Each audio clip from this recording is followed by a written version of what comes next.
Hello, it is me, the Meatball Man. How's everybody doing? So, we're back with another Game of Suffering, aka Pokemon Silver version.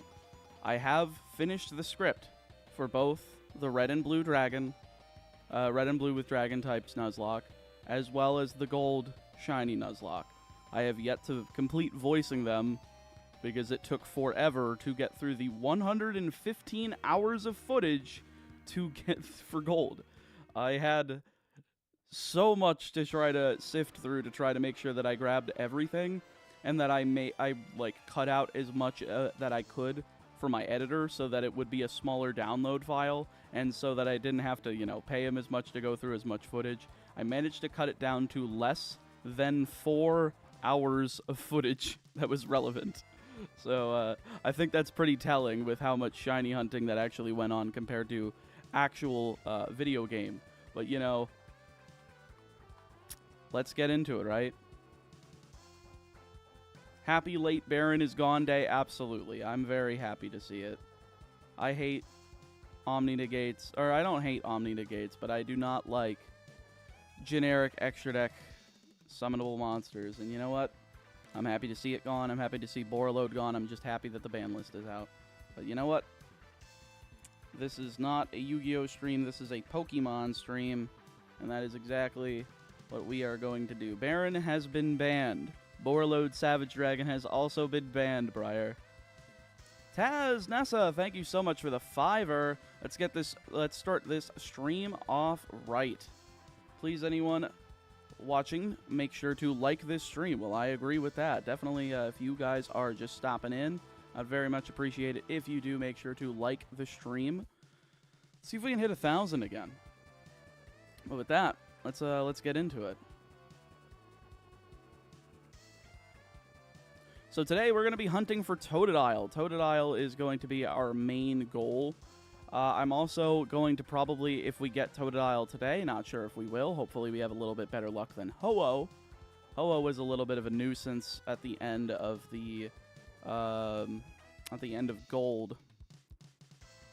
But hopefully we can get that, and if we do, I think I'm actually going to use Zubat in this run, just because I want something. I forgot, I blanked on the document that I made. I put Onyx from Violet City is one that I wanted to soft reset hunt, but I forgot that the trades in Gen 2 and onward are static. They do not change their IVs and whatnot, so it is impossible to get that shiny. Therefore, I'm going to need something that can help take out... I'm going to need something to help take out both Faulkner and Bugsy. And Zubat definitely does so for Bugsy, and Zubat is also Flying type, which avoids Mud Slap from the things, Alright, well, I got it the first try, so let's go ahead and save in front of this. Boot up that speed up, because we are ready to go.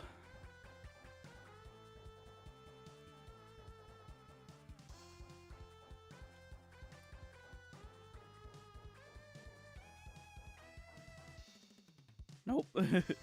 Imagine it was the first one. That would be great. That'd be so funny.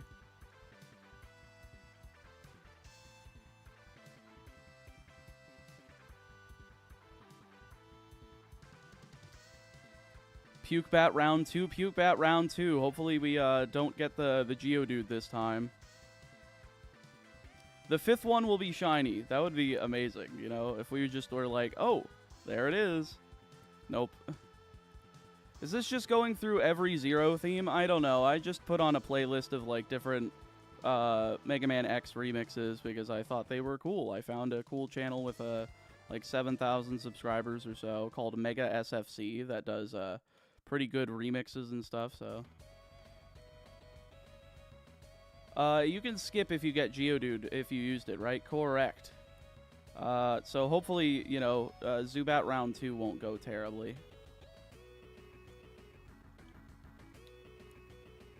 Let me just make sure I have this, correct.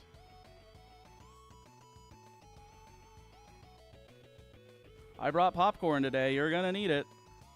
It's gonna be a long one. Hopefully not, but, just tempering expectations, folks. Hopefully it's as fast as Chikorita. That would be wild if we did get it that quickly. Good evening again from Berlin, Germany. How's the hunt going? Well, we just started, so, you know, it's going about as averagely as you could hope. Meatball, who's your favorite Mega Man boss and why? I think it's Sheepman, because he's funny. Time to bust out my own copy of Silver to play along. Well, I mean, if you want to, you don't have to shiny on it.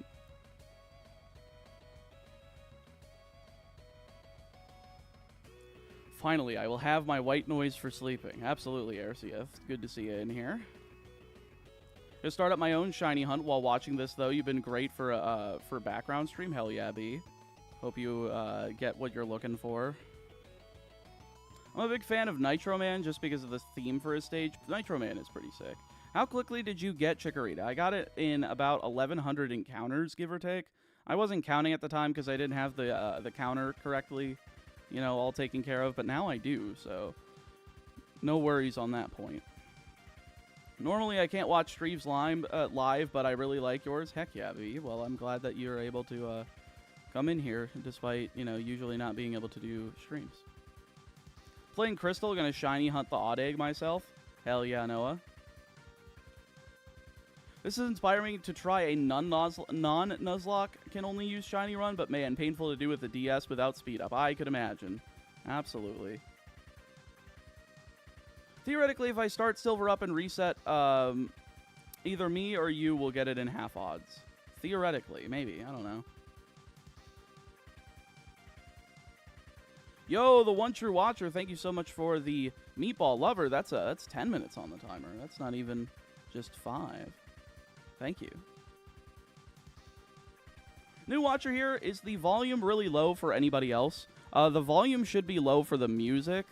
I actually did decrease my microphone for recording voiceover because that's a little bit more sensitive, but I can increase it.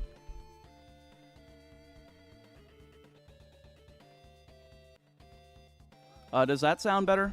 It should be a little bit higher.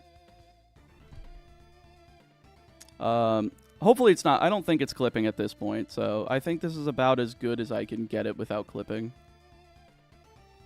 How was your days off? Well, I took the first day off. I took the second day to script those 2 videos. I didn't get them completely voiced over because it just didn't work out. Did not have enough time to get those completely voiced, especially with all of my other stuff that I had to do. I had laundry, I had dishes, I had, you know, normal household things. Wish you luck on the shiny croc. Thank you, Piplin. Yeah, sounds good now. Thank you. No problemo. Time to crank up some BG3 honor mode while I listen to this stream. I don't know what BG3 is, but I hope you have fun with it. Shiny Totodile used to be so clean. Miss the old shiny colors. Yeah, honestly, I think this one looks good.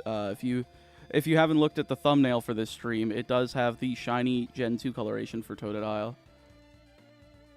Can you please tell me what the name of the Heracross tree calculator thing is? I don't remember what the name of it is, but you can just Google Gold and Silver Headbutt Tree Calculator, and it should be on Reddit. Oh, Baldur's Gate 3, okay.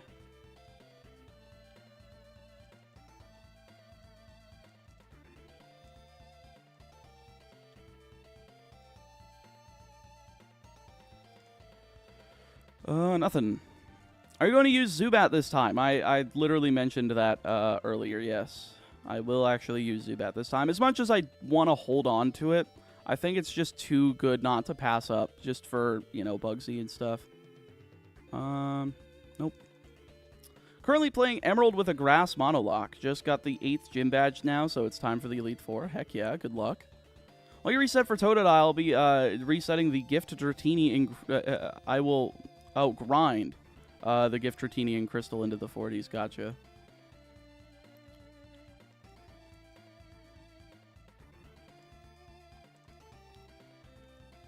Oh, I haven't updated the FAQ for this one. You know, I just figured people are going to ask in chat, and I'd rather not deal with it, so... Let me just get rid of it. Yo, B, thank you so much for becoming a member. I don't have any necessary time goals today. I just figure, you know, we have it high enough. I probably don't need a crazy amount today, but... And, of course, the gold video should hopefully drive some more people here. So let me go ahead and get rid of this FAQ command. Of course, you still can. You still can contribute to the good old timer. I'm just not going to go crazy about it today. Yo, what's good, Jojo? How are you doing? Meatball, did you see the TCG ban list? I did. I saw it like a couple hours after it went live. Probably like 3 hours after I was working.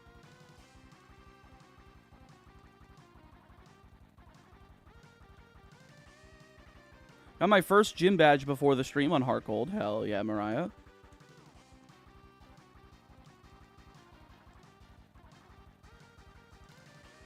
Nope.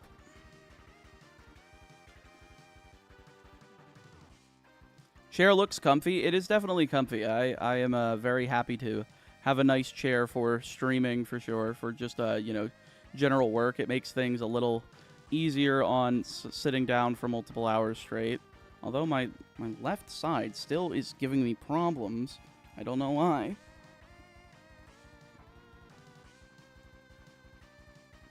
There we go. That should be a little bit better.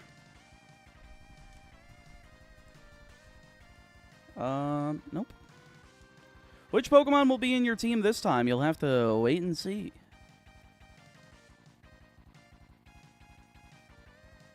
Hopefully the Totodile pops up in less than 400 resets.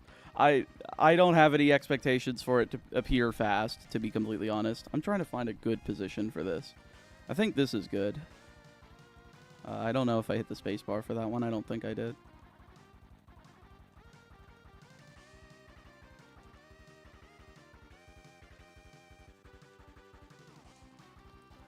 Will there be another 16-hour rat hunt? Who knows? Hopefully not. I am very not prepared for that again. I'm sure I'm going to have to do it again, but hopefully not this time. No. Around 4,000 resets. That's kind of what I'm hoping for. Half odds would be pretty happy with me. After Ho-Oh, we shouldn't have any more expectations and no more egg references either. Hey, the egg thing was funny. I liked eggs. Here's an off-the-cuff prediction for your silver team. For Alligator, Crobat, Ampharos, Heracross, Ampharos, Heracross, Lugia. That would be good if I was definitely just going for 5. I would be pretty happy with that. I'm not sure if I can do that completely, but if so, heck yeah. Heracross would be dope as hell, yeah. Especially, like, before Whitney. Like, that would decimate the damn game.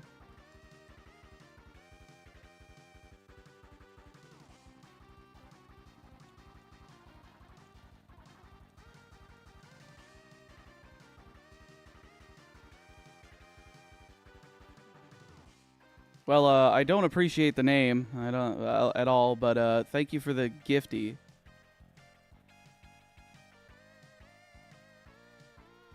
Surprised that YouTube still allows people to have that sort of language in their names.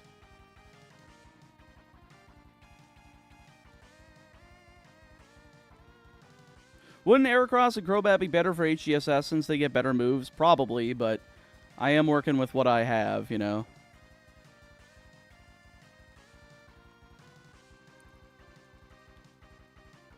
Ooh, we hit the funny number, folks. Can I get a nice in the chat? Lugia feels like a bit of a stretch as a prediction, but going for Ho-Oh last game demonstrated nothing is off the table. Nothing is off the table, indeed.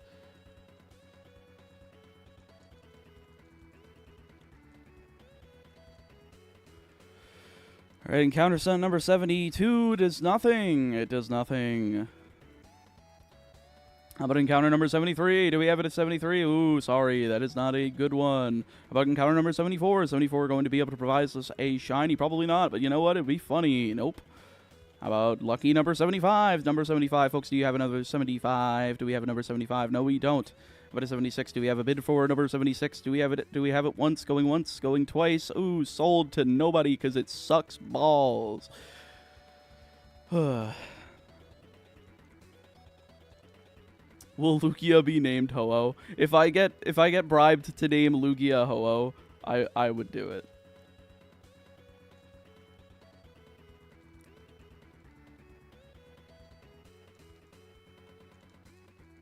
Silver cause just curb stomped me. The what? The game or the rival? What's behind door number 913,076? Nothing. What will you use for your HCSS starter? I'm not sure yet. Probably just something on Route 29 once we get it.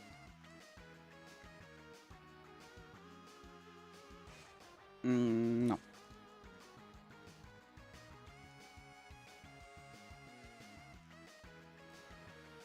No.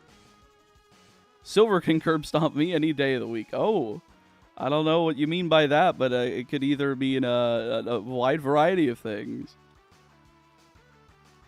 As a child, I loved getting kicked by Silver when he's hiding next to the gym. Oh, that one? Yeah, that one's funny for sure. What is your least favorite Pokemon? I don't like the Cinderace line. I think it's dumb. I don't like it at all.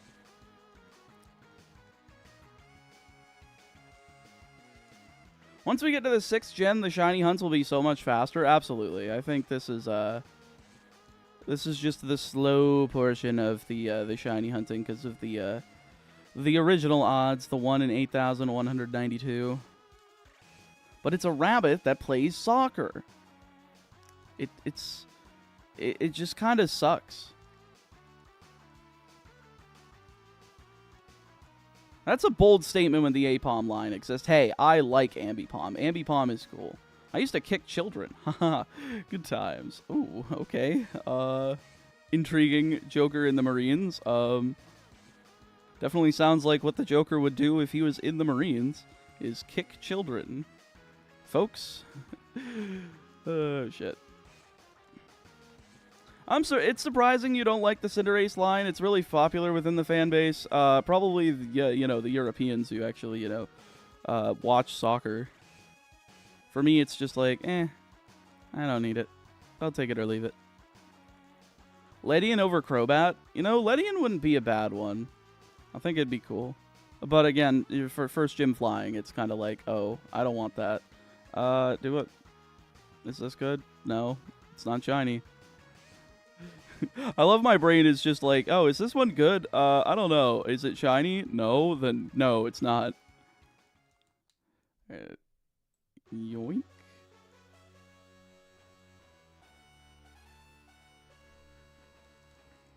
I don't like the Slowpoke line. How dare you? What's up, Meatball? Yo, what's good, Duncan? How are you doing? Folks, how excited are you to see soft resetting today? I am very excited to see soft resetting. We love soft resetting for our starter because once we get it, we can play the game. You know, playing video games. I love video games until I lost my virginity. I'm just kidding. Good old MJF. You know, when is he gonna come back to television? I don't know why Tony Khan has been waiting 4 goddamn months to bring that guy to TV. Is it just because Adam Cole is still injured? I don't know, but I hope Adam Cole is doing all right. That man's actually a streamer as well as a professional wrestler. He streams on Twitch, twitch.tv/thechugs. He's actually pretty damn good at it, and he enjoys the good video game from time to time, and I like his streams. I really do. He actually plays a lot of stuff that I would probably delve into as well, like the Final Fantasy VII Rebirth. He did Super Mario RPG remake, stuff like that. A lot of RPGs, Nintendo stuff. I think he's also done a lot of other like indie games as well. I like indie games. I just, you know, I barely have time to do anything. So this is not good. It's actually casually playing Leaf Green when I ran into a shiny Paris in Mount Moon. That is pretty lucky. How quickly are you going to kill off this starter? Hopefully not. Hopefully not at all. This must be incredibly tedious. I admire your patience for this. Thank you, Pedro. It's definitely a mix of patience and stubbornness, you know, just wanting to, like, bash my head into the wall over and over again so I can eventually get what I want. That's kind of what it is here. I'm guessing MJF is still pretty banged up. I don't mind wrestlers getting extended time off to stay healthy. They have a good title feud going right now. That's true. I haven't been keeping up with AEW lately just because it's like, I don't know, they keep shooting themselves in the foot and I'm not really liking it. Like, good wrestling is good wrestling, but sometimes you just get tired of, you know, good matches. And sure, there's a good story here, like, occasionally. Like, a good story or two on the show, but I don't know. Like, I do want to see Dynasty. Like, I do want to see the Bucks and FTR in that ladder match. I do want to see, you know, Joe versus Swerve Strickland for the world title. But that's, like, the only two matches that are, like, worth it for me. I don't think I want to buy a full show for 2 matches.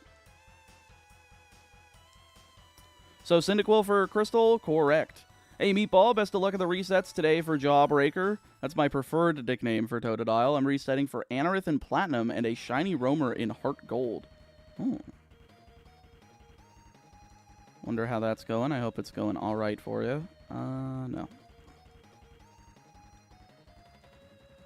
Hey, it's my first time catching your live streams live. Heck yeah, Maycorn, welcome. Hope you are enjoying it as much as you can enjoy the fulfilling, you know, time of soft resetting, a relaxing time for being able to gather your thoughts and talk to chat, which sometimes does mess up your thoughts because sometimes chat is a little too much of, you know, chatting.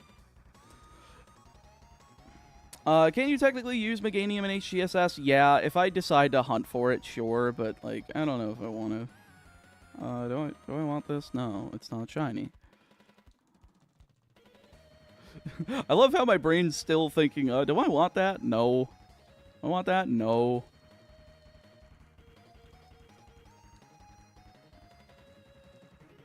I want that? No. Can you use Hisuian Typhlosion for Legends then? Correct. No. Will it be easier to get shiny Pokemon in the wild? Usually it's a little faster because the encounters are a little quicker. I'm hoping you're having a great Sunday, Mr. Meatball. I'm doing alright, Chad. Hope you're doing well as well. If you don't want it if it doesn't shine. Exactly. I just got to keep that in my brain. Not shiny, reset. Ooh, alright. Is lucky number 137 going to be the pull? No. No, it is not. So also, I should apologize for having to delay the stream until 3 o'clock today. I did go to bed, like, at 5 a.m. last night because I was just like, I need to finish as much as I can. And I still only finished up, like, the scripts. I didn't even get to voice any of it. So I woke up at about 12:30 in the afternoon today, and I was able to upload the footage for the gold shiny run to my editor, and I was able to voice a bit of, like, about half of the red and blue with dragon types Nuzlocke. So I'll probably, as long as my voice is still holding up by the end of this, I'll probably be voicing the rest of those 2 videos by the time I'm done. I didn't get the time to script the Pal World Professor Oaks challenge as well. That's another one where I have to go through about 100 hours of footage and cut things out for Mr. Editor Man Nick, so that he doesn't have to download 100 hours, and so that I don't have to pay him as much to go through a bunch of footage. I'd rather do that myself. It makes it easier for him to do the fancy edits if he doesn't have to worry about as much footage. What's your workflow for scripting a vid? I throw all the footage into my editing software, and then I will watch it at like 8 times speed or so until I get to battles. Then I'll slow it down so I don't mess up the beat by beat.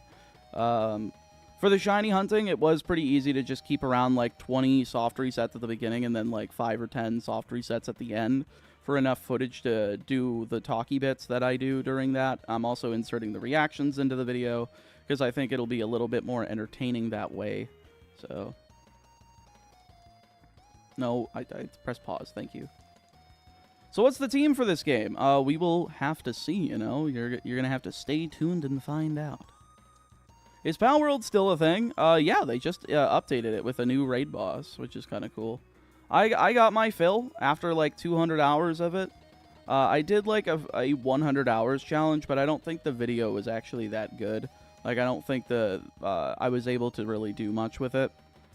So I decided, you know what, I'm going to scrap this, and I'm just going to do the Professor Oaks challenge in it. And I think people are going to enjoy that at the very least. You know, it's a Professor Oaks challenge, which is something that my channel was based on at the beginning.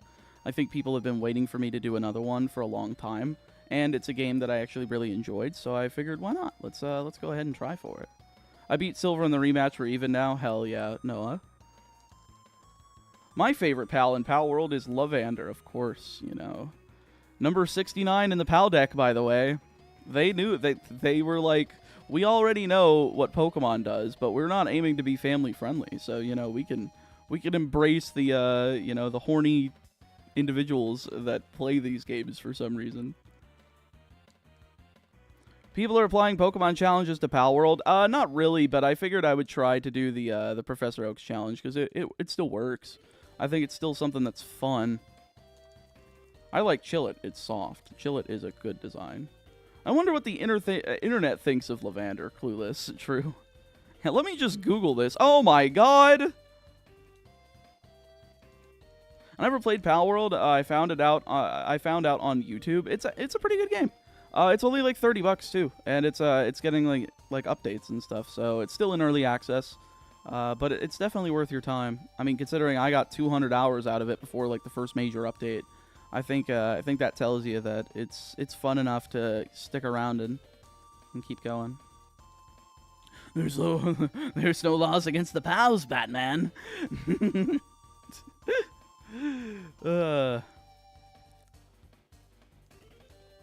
It's on Game Pass. Well, if you want to play on a console. If you want to play on, you know, PC Master Race, you use the PC. Folks, I want to see if we can hit 200 likes on this stream before I hit 200 encounters. We're at 143 likes for 170 encounters, and I know there's over 300 of you guys here, but we're only at 143 likes. Come on. I know you guys are stragglers and haven't hit the like button yet, so I'm here to remind you that it helps the stream.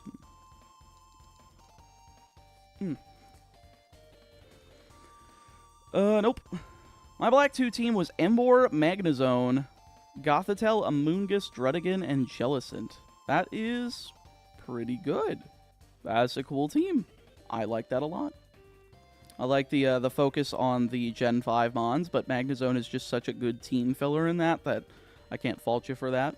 So, good stuff. I don't want to nickname you. Feeling confident? You know, a little bit. Just a little bit confident, you know. I'm hoping that we can get it in half odds, you know, 4,000 encounters or less. If we can do that, I think we're going to be in good shape today. So I think we can at least get through 4,000 in one day.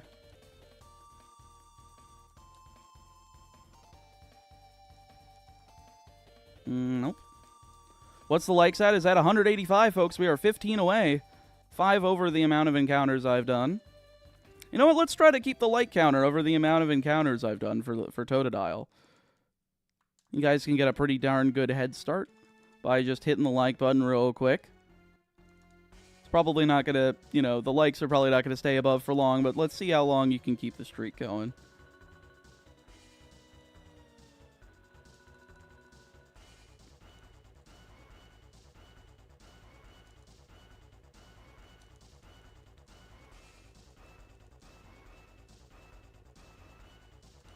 Nope. Since this is your second franchise lock, I think the latter games won't be as tough as last time. Well, I mean, I have experience with them, but, like, it's mostly just, you know, I don't like playing Gen 7. I mean, as long as I'm doing it on stream, we could all make fun of it together, which is fine, you know. I think that's going to alleviate a lot of the cutscenes. I won't have to, like, you know, sit through them, you know, while watching other YouTube videos and being like, God, I wish I was not playing this.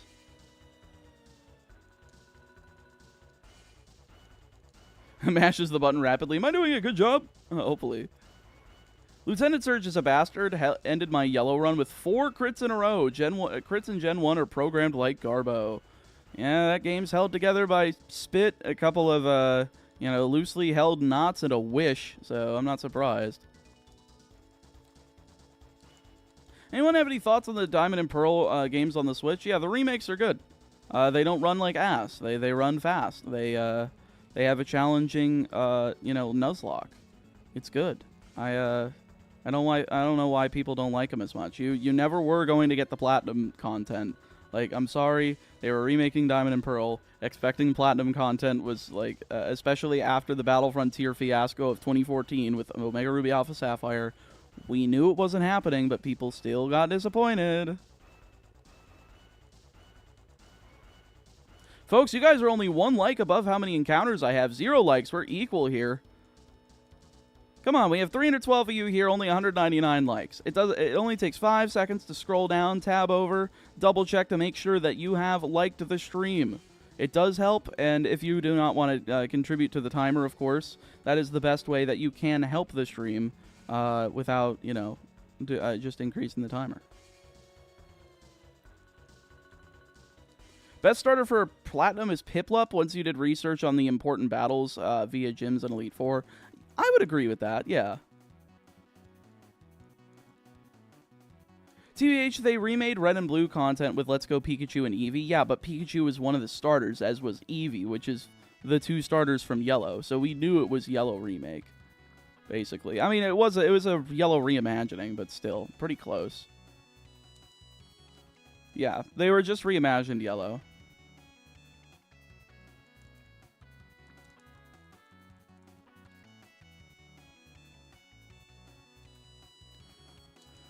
Favorite season of the Pokemon anime? Honestly, I don't know. I haven't given them enough of a watch through to be able to say. Eventually I would like to, but I have not gotten my chance. Just haven't had time. I saw you in J Rose's stream the other night. That was a pleasant surprise. Yeah, I figured I'd pop in for a little bit. I was bored. I was still on my day off, and I was just like, you know what? Why not? What starters would they pick for Let's Go Johto if they ever made it? I don't know. I don't know if they ever will, just because Yellow was such a different game in comparison to, like, a Crystal or an Emerald or a Platinum. Like, not in terms of, like, different content, but in terms of, like, a different structure on how the starters work and everything. It wasn't just the same set of 3. I definitely think that Let's Go is a one-off. I think people that think that Let's Go isn't a one-off are kind of crazy. It was definitely being done just off of the, you know, the back of the popularity of Pokemon Go just absolutely exploding, and they developed it as fast as they could, and it was still good. It was still pretty darn good. Let's Go is underrated IMO for shiny hunting and graphics. I don't care if it's 5 years old. I mean, it's good for Switch. I mean, absolutely. I think it is probably the best looking Pokemon game for Switch that, you know, runs well. I mean, sure, Scarlet and Violet is more impressive, but it runs like poopy, so... Will they ever make a Pokemon game with all the Pokemon? Probably never again. I wouldn't be shocked. Unless they, you know... unless they hand off the reins to newer developers, and the newer developers are more able to, you know, polish it up instead of doing the bare minimum, I guess. Because it does feel like some of the games do tend to ship with bare minimum and then DLC to add more Pokemon to be like, oh, they're in the game now. It just felt like an excuse to, you know, just put in more Pokemon that they could have put in at the beginning. And yeah, I get it. They're a business. They're trying to make money, but like, you can make money by doing like an extended story throughout. And if you're trying to like do good story beats in Pokemon, which I think they've been trying to do with Scarlet and Violet, I think that's really all you need, as long as it's like a good chunk of time that, you know, holds up and people enjoy. Totodile will be a starter if Snivy is already used in Black and White remakes. Maybe. I don't know. I mean, 3 reasons why they should never make another Gen 1 remake. They've already made 2 sets of them, which is more than any other Pokemon game has received remakes. They could easily port any of them. I mean, they already have Let's Go Pikachu and Eevee to the Switch, but like for future consoles, they could easily bring over the likes of Red, Blue, Yellow like they did for the 3DS, and make it compatible with Pokemon Home again, instead of Bank like the 3DS one was. And quite frankly, I think that the viewer base has already gotten sick and tired of like the Pikachu and the Charizard stuff, which I think started coming about because of like, you know, the back-to-back things of like the outfits and Oros, the 2 Megas for Charizard and X and Y, Charizard being the only Pokemon from the Pokemon Trainer that was available in Smash 4, etc., etc. You can never have enough Gen 1. Yes, you can. It's just the Gen 1ers will always say it. What do you think the Legends will be? What do you think that the starters would be for Legends ZA? Honestly, I don't know. I'm just not really a speculation guy. I like to wait and see what happens. You know, it just tempers expectations if I don't think about it too much.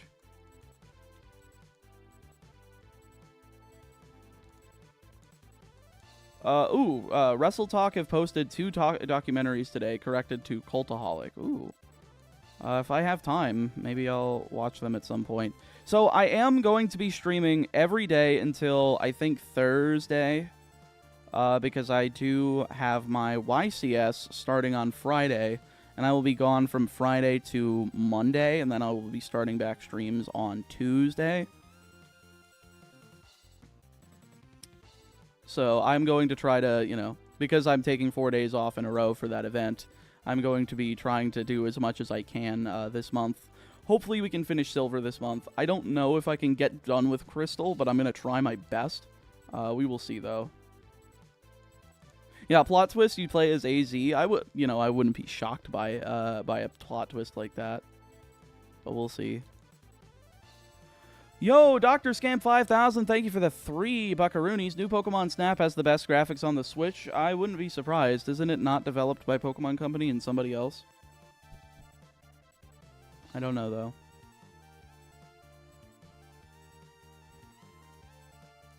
If they went with non-Kalos Mons with French influences, Litten and Snivy would be it. Oh yeah, Litten and Snivy definitely feel like gimmies. I don't know what they would go for the water starter, but if they do, I would hope it would be Mudkip.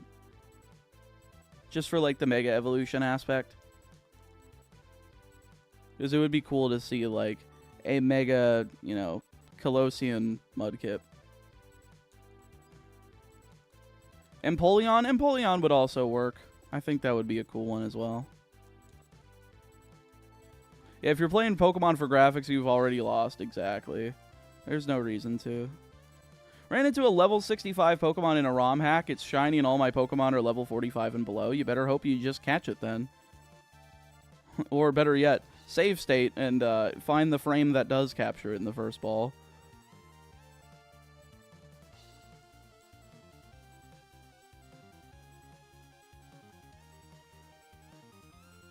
I caught up to last stream. Must say, there's no better kill than overkill. I'm sure fossils agree. Probably. There is no better kill than overkill. Absolutely. Palindrome alert. 252 tries. Ooh. That's true. I forgot about the palindrome alert.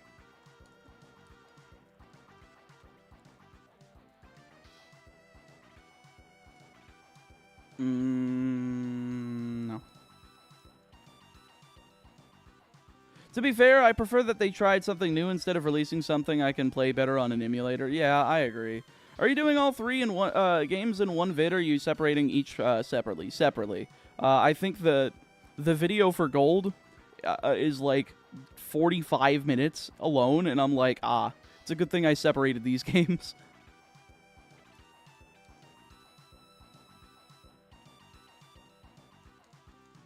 What other French Pokemon are there? I'm not sure. Maybe like Furfrou, I guess. Maybe. I was telling this before. Why can't we get a Mr. Mime line where he's Dark Psychic and its final stage is called Mr. Crime. That would be funny. If we just keep getting, like, different versions of Mr. Mime with different typings that just rhyme with mime. How we had Rhyme for Gen 8. Mr. Crime, that's Dark Psychic, would be based. Mr. Lime, which is just, a fruit one that's like grass psychic. That would be cool. Mr. Dime, which is like a steel psychic.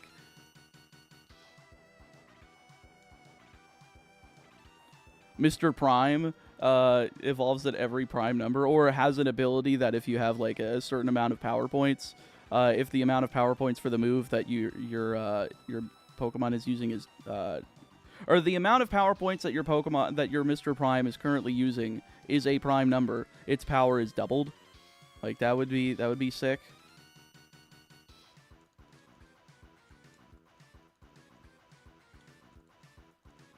Mr. Slime would be poison psychic. What else would we have?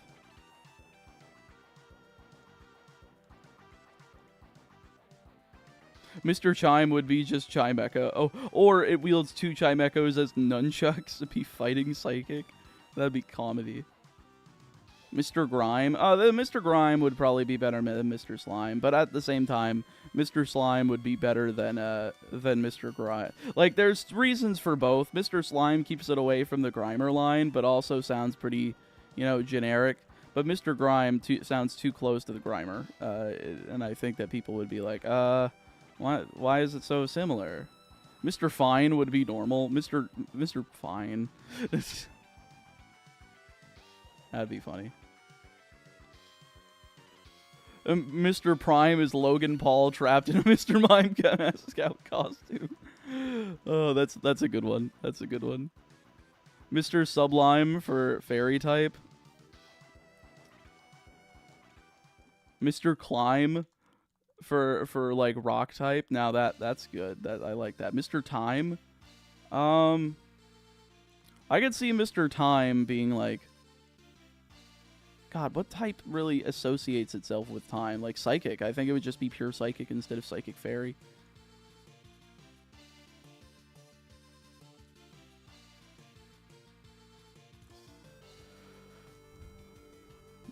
Yeah, Mr. Crime, like we said, would be dark for sure. Mr. Time, like it's supposed to be pronounced time, but time makes more sense. Spelled this way as grass. Grass would make more sense, yeah. Climb as in the actual word climb and not climb. No, it'd be like with a B, but it would make sense to, end it with the M or the E, excuse me. Mr. Mine for the ground type, exactly. Give it like a pickaxe. God, these are all like shitposty ideas. Like if there's like Inktober or something, somebody's got to steal this idea and just do 30 different Mr. Mimes and just do the here's Mr. Crime. Here's Mr. Lime. And then you could just go even further down the shithole with like Mr. Wine, where it's just a fucking tipsy Mr. Mime. It'd be very, very funny. I meant to say shitpost hole, and when I said further down the shithole, I just realized, that didn't sound right. They them mime true. We need them they them representation, just like we have trans Mr. Mimes with that are female. Name him Gus. Mr. Wine with Wine Jr. Wine Jr. Love it. Mr. Benign for Ghost. That would be pretty good. Nope. I think I need to do a Mr. Mime run in Infinite Fusion and see how many cool mimes I can come up with. That would be funny. God, now this run is giving like these ideas are giving me like Infinite Fusion ideas, and like seeing if I can have like sprites made for specific fusions to just be able to do the Mr. Crime thing, Mr. Lime, Mr. Wine, Mr. Brine, for like Sure, brining is food, but brine is also a water move. Be the water fairy or water psychic version.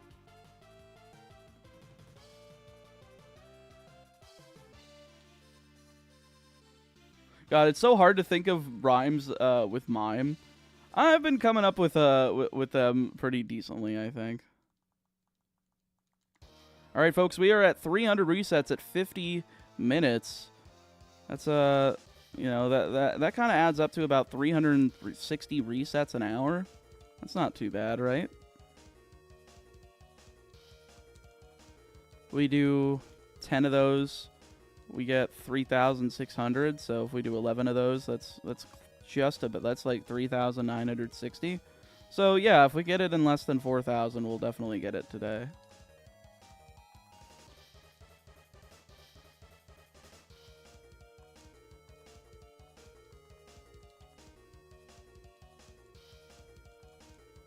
Yo, Alolan Richu, thank you for the 2. Hi, Meatball.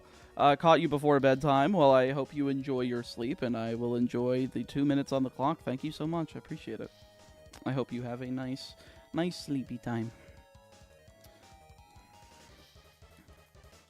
How long for 20k? What do you mean, how long for 20k? For like 20k resets? I don't know. Divide 20,000 by 360. Man, they don't do justice on Professor Elm's field sprite hairline. They do not. Absolutely. It looks a lot better in, like, illustrations and whatnot. I always think of him as, like, the most forgetful professor in the... Or, not like, forgettable professor in the entire series, for sure.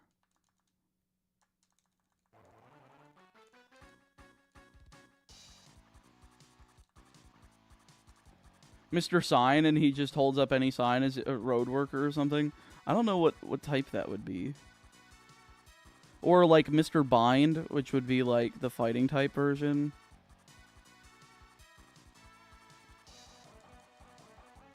I've arrived at the egg. Wish me luck. Egg, egg, egg, egg, egg, egg, egg, egg. We love eggs around here, folks.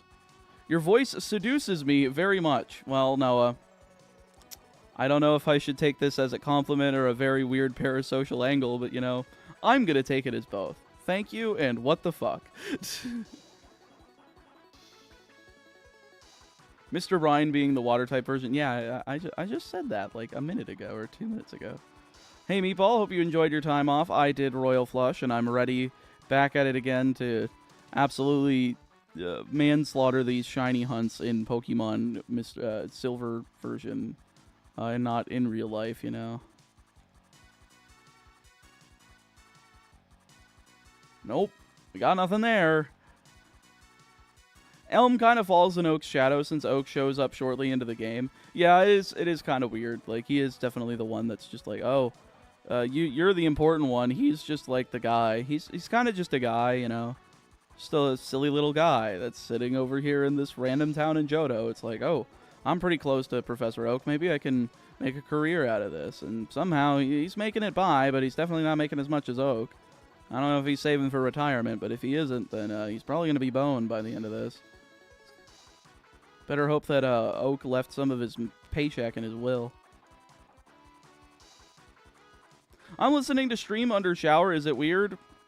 Well, it's only weird if you're able to type while in the shower. Like, I hope you dried your hands.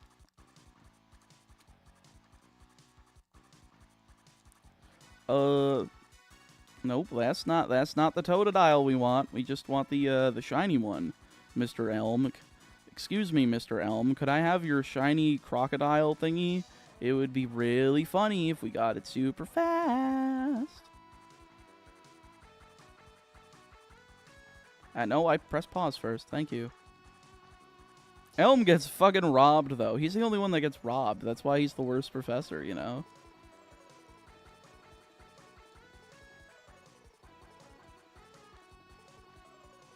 Nope. Don't worry, I dried them. There you go. Always found it funny how every professor besides Sycamore lives basically in the boonies, yet they're the original authority on all research. Well, I would assume that you would want to live in the boonies if you're like a regional authority, because you're in like the the most or the least like inhabited place that you can be while still being able to like live in relative safety while also being able to study the wildlife near you. So it kind of makes sense.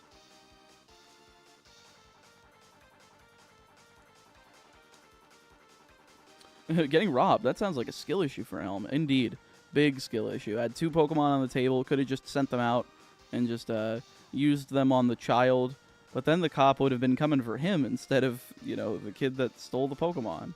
Also, how does he not get arrested throughout the entire game? I understand that it's like a Pokemon game and that it's for children, but at the same time, there are police in this universe. You would expect them to just be like, all right, show's over, kid. Unless he just keeps beating their ass every time they run into him, in which case this region has a terrible police force, and that's the reason a 10-year-old is the one taking out Team Rocket after the 7th gym. It wasn't Silver connected to Team Rocket? Yes, his father is Giovanni. He's that guy. Silver had help from his dad's crime team, true. Give me 3 reasons why Pokemon needs a reset? No, it doesn't. It's fine. It just needs more effort put into it.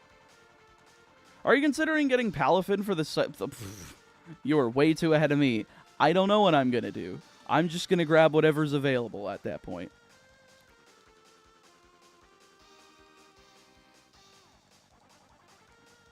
It's literally a thing in the manga that Oak lives in Pallet Town because it's the purest and has the most Pokemon. Exactly.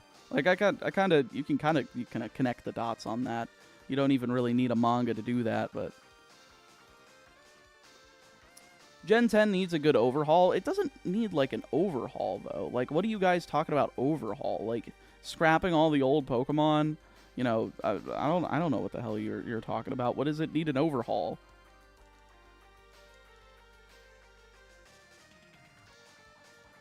Silver is the son of Giovanni. Rumors are Ariana is his mom and Mars is his sister, but I doubt that. I mean, if you want to get into extended canon, that probably could be the case, but I don't know. They probably don't care to tell it because it doesn't matter at this point. It's because the rival has connections to Team Rocket. Yeah, exactly. I mean, yeah, but he also doesn't like them, so I don't know.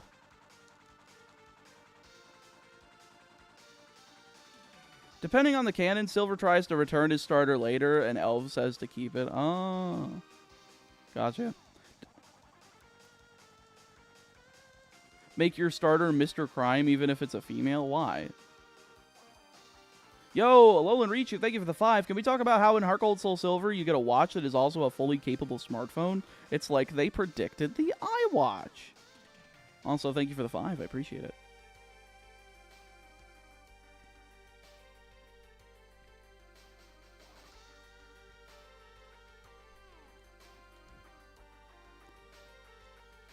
Why am I pressing down? No. Wouldn't mind if Gen 10 gets the Gen 5 treatment with all new Pokemon to use, with only all new Pokemon to use.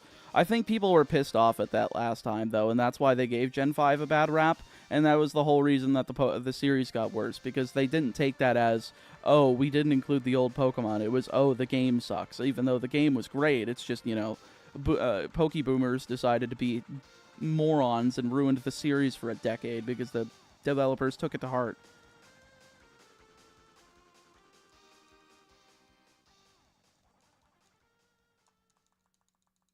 Yeah, like, upon further review, yes, but, like, Gen 5 sold pretty poorly in comparison to prior, like, Pokemon games in the series, which is, like, it was it's the fans' fault that the series tried to, I mean, that the series stagnated and has, you know, and now it's appealing to the lowest common denominator, and it's working. You know, it sucks. They were really in a good direction with Gen 5. They almost, you know, started going in a direction where it became like a legitimate RPG, like a Final Fantasy, like a Dragon Quest. Well, but then they got screwed over by fans being morons. I don't know. I bought 1 copy of Black, put 1 copy of White, 1 copy of Black 2, 1 copy of White 2. I was not the problem. I don't know who was, but if you didn't buy it, then that's your fault. It's no coincidence that we get a ton of Gen 1 pandering immediately after Gen 5 in the Mega form of Mega Evolution. Well, Mega Evolution wasn't even just Gen 1, but yeah. You think the creation of newer Pokemon was lack of effort / desperate to get new Pokemon out? No, I think the designs are still fine. They look like Pokemon, but I don't know. The people who didn't buy Black and White in the sequels were Gen 1ers, I guess. I don't know.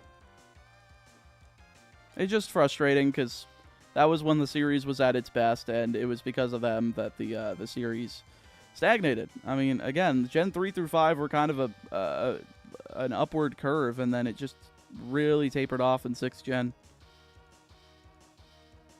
Gen 5 has so many Gen 1 equivalents, though, but the Gen 1 equivalents are cool.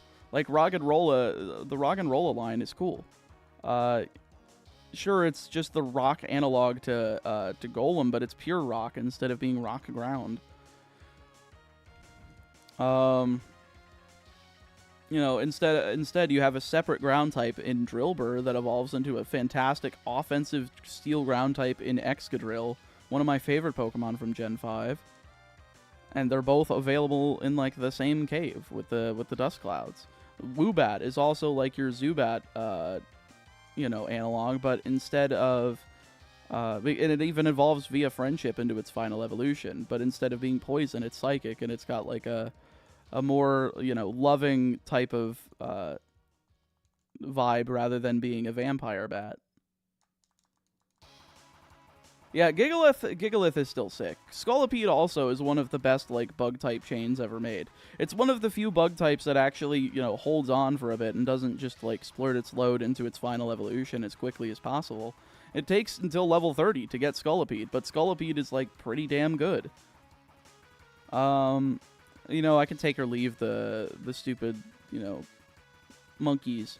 The monkeys are basically just like, oh, here's the thing that helps your starter.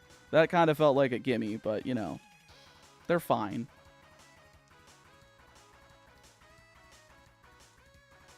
Zebstrike is cool. It is just an electric zebra, but it is also very nice. Love Gen 5 bug types. Thought all of them felt very viable. I really thought that, like, Sewaddle, Swadloon, and, like, Leavanny were really cool. I liked those a lot. But the monkeys are funny. You know, in Japan, Simisear was voted to be, like, the least liked Pokemon, or it received the least amount of votes in, like, the favorite Pokemon poll, which I believe is the reason Simisear got a V and V star in, you know, Sword and Shield expansion Brilliant Stars for the TCG, which was absolutely comical that it literally got cards because it was the least liked Pokemon. Yeah, Simisear was at the bottom of the list, exactly. So I always thought that was funny, that the reason that we got those cards was because the you know, people were just like, yeah, I don't really care about this Pokemon. Sock and Throw are just Hitmons, but but they're also based on like, you know, instead of punching and kicking, they are about, like, more judo throws and, like, I mean, I guess, you know, Sock is almost just Hitmonlee, but they're cool. I think the design dynamic of the red and blue individually, like, one is short and stocky, one's slick, thin, and fast. Like, that's cool. I like that. Yeah, Karate Bert and Ernie, exactly. Durant was a hassle to deal with. Oops, I double-clicked that for some reason. I always liked Durant. I thought Durant and Heatmore were, like, a cool pairing, kind of like a sort of Zangoose and Seviper type pairing, except one is just completely outmatched by the other. How do you know Rocky is locked from being shinies? It has set IVs when you pick it up, and because shinies are determined by IVs, it can't physically be shiny.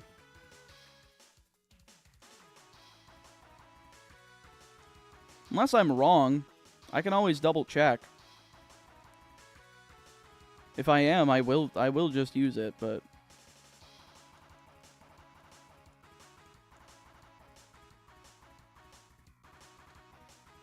nope.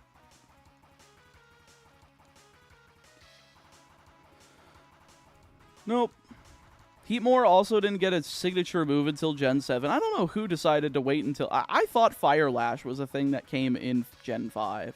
Like, I legitimately remember it getting something that was like that for itself in Gen 5. Dormanitan is also a great fire type. I love that. I think it was one of the first Pokemon revealed for Gen 5. No, Fire Lash is Gen 7. Why do I remember a Gen 5 animation that looked like a Fire Lash then? I don't know. Yeah, Durant, I need to protect myself, make myself an armor to defend against my predator. Oops, I chose the wrong material. Time to get burned alive.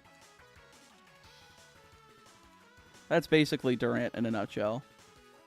I think Gen 5 mons are overhated. They're all perfectly fine, even the monkeys. The monkeys are fine. The trash bag and its evolution aren't fine. The ice cream cone is fine. But, like, I understand why people didn't like them as much. I don't know. I like them I was perfectly content with them. Sandile is also such a baby. I do like the Sandile line. Crocodile as well is just like so sick. Will you be playing a female player in Crystal? No, I always pick the male character because I am a dude.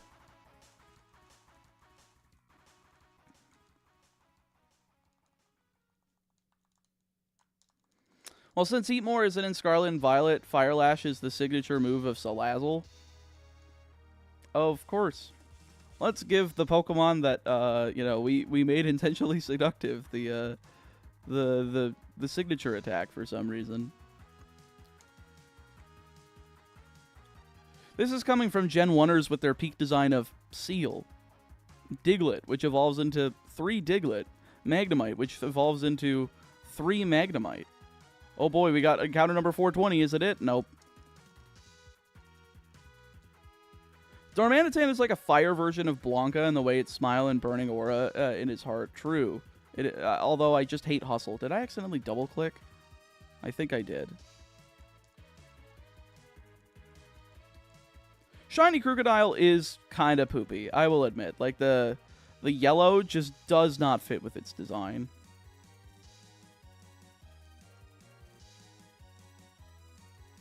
The problem I have is that people will die on the hill of Trubbish and Vanillite lines being absolute garbage and die on that same hill that the Grimer line is really good design. It's nostalgia. Pokemon is blinded and piloted by nostalgia, like, at the same time. And it's a bit frustrating that, you know, a lot of properties are like this, but the ones that evolve past it, like Final Fantasy just always doing a different thing every time, like a different type of story, a different type of, like, gameplay style. Like, it's not super different, but everybody has their own distinct, like, play styles and everything. It's like, oh, what is the main character going to be this time? I think it's cool, but Pokemon definitely feels piloted by nostalgia. People hate Vanillite but love Applin. Make it make sense. I like Applin. I think it's cool. Nope. I kind of do actually like Grimer. It's just a goober, but Trubbish has a more unique design. Exactly. They're like the same concept of a Pokemon being made by human waste. Not like poop, but, you know, human, like, trash. But instead of it taking the form of a liquid, that one just took a form of a solid because it was in a more sophisticated area. You know, a world based on the United States is just going to be like, oh, okay, there's going to be trash bags along the road. Like, that's what it's going to see and what it's going to morph into. I like Cryogonal. I also like the Snowflake. The Snowflake is funny. Hydrapple is amazing, though. I still don't know what Hydrapple looks like. I have not really looked at any of the DLC mons just because I have not played it yet. So, happy Sunday, everyone. I hope it's all going well for you. It's going all right for me, Papa Swanson. Hope you're doing well as well. And folks, if you have not already, if you are in the stream right now, I'd really appreciate it if you could give this stream a like. We're just over 250 likes so far. I would hope to be able to hit 1,000 by the end of today. And I would very much appreciate it if we could make a quick, you know, drive to maybe 300, considering we have over 300 people in here. It only makes sense. So if you haven't already, just tab over, scroll down, double check to make sure that you have, and I would very much appreciate it. Nope. They are both JRPG slimes, that's true. I liked the stream earlier. Thank you, Mariah. I appreciate it. When I saw Applin, I thought it would be bug grass because of the myth of worms and apples. I thought so too. Bug dragon just seemed kind of odd for it. But I guess seeing Appleton and, like, Flapple kind of made sense, I guess. I don't know. I liked on both my accounts. Well, thank you, Swanson. I appreciate it. Wait, what stage is this a remix of? It's like a mix of Quickman and Slashman from Mega Man 2 and 7, respectively. It's a worm in an apple. Yeah, get it? Get it? It's a worm.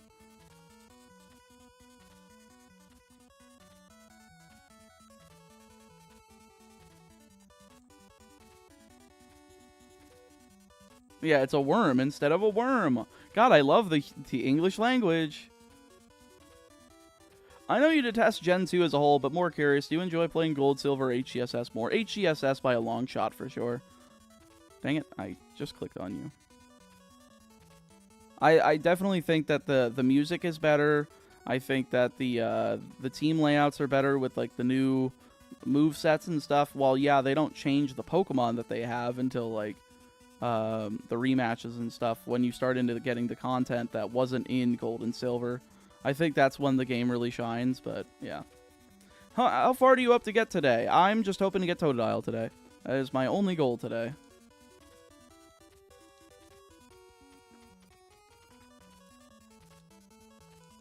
If we do, I would like to go ahead and try to get myself, I think getting myself the Zubat would be good.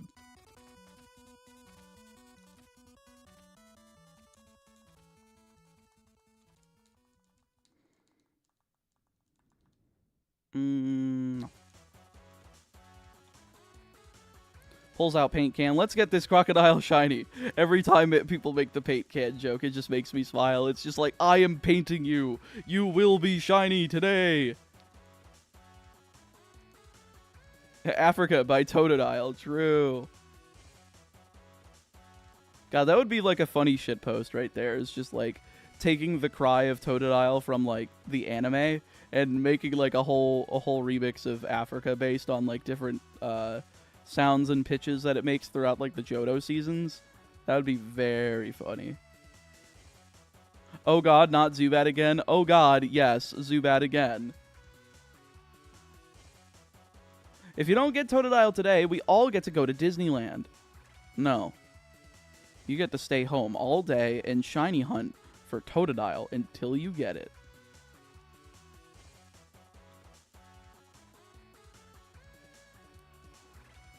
Oi.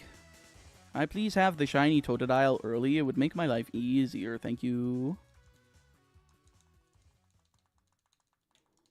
Mr. Elm? Mr. Elm, please? Could I have it? It'd be really nice. Could you please kindly give it to me? Gen 10 Africa region? Honestly, like a desert region would be kind of sick, not gonna lie. Do we have to go to Disneyland? I don't want to wait in line for 2 hours. Just experience, what, a 30-second ride exactly.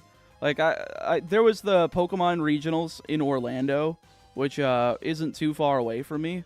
That was happening this weekend. And, like, a bunch of friends of mine and stuff came down, and they were like, oh, yeah, we're going to go to Disney. And I'm like, if you're going there, I'm not coming. I don't want to go. I don't want to spend my money on that nonsense, so... I mean, I guess maybe when you live close to the theme parks, they are just not special. But also, I don't think I care about them. Like, even as a kid, I was just like, I would rather play my video games than have to do this. Why are you spending your money?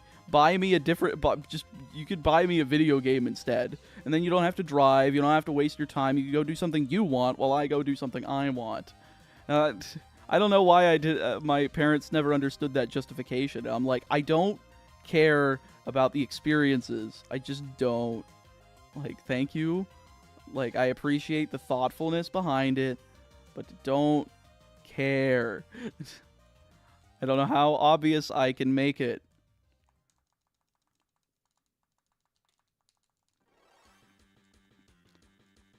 Like, I don't know. I feel like at that point, it's, like, not thoughtfulness, and that's just something you want to go do. If you're, like, getting somebody a gift that's, like, an experience for you both to go to, and they just don't care, but you're like, excited for it, then just go yourself. Like, you don't have to drag this person along that doesn't want to go. Just get them something that they actually want for, like, their birthday or Christmas or something. But, like, oh my god. Don't annoy the fuck out of them. I hate being... I hate getting... I hate being annoyed. Best of luck on the hunt. Thank you, Darkor. I appreciate it. If we got Coliseum or XE remakes, I would probably die of happiness. Again, it'll probably never happen, you know. Genius Sonority being trapped up in cafe and spin-off hell after, you know, showing up Game Freak and Pokemon Company with Coliseum and XD. It was like, oh, okay, well, thanks for showing us up. Now we're going to make sure your drive to make video games disappears for trying to, you know, better the standards of this franchise that already sells really well. So, I don't think anyone likes being annoyed, that's true. I did have fun going to a small Finnish amusement park during Halloween weekend, even if it was a little rainy and cold, but fun anyway. At least lines didn't take as long, that's fair. I don't know. If I'm going with friends, sure. If I enjoy, like, being around the friends, then absolutely. But, I don't know. Maybe I just didn't enjoy being around my parents very much, so...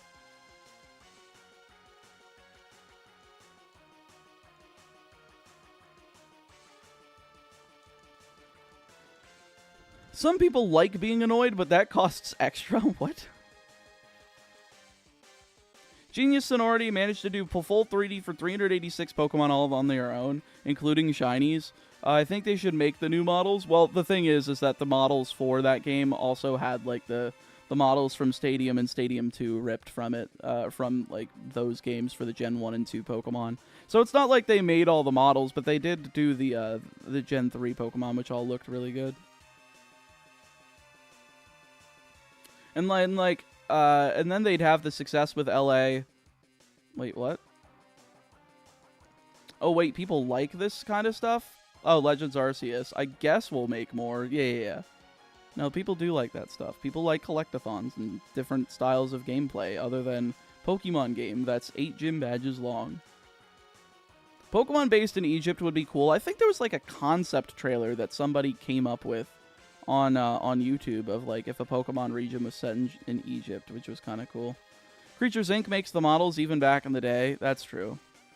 Actually, that is true. Genius Sonority never did make the models or anything. I don't know. They probably just, you know, figured out, we're going to make money anyway. Who cares? So, when we get to the 3DS genre, we will have Sweet Scent probably. Yeah, once we get to Horde battles, it'll be a lot easier.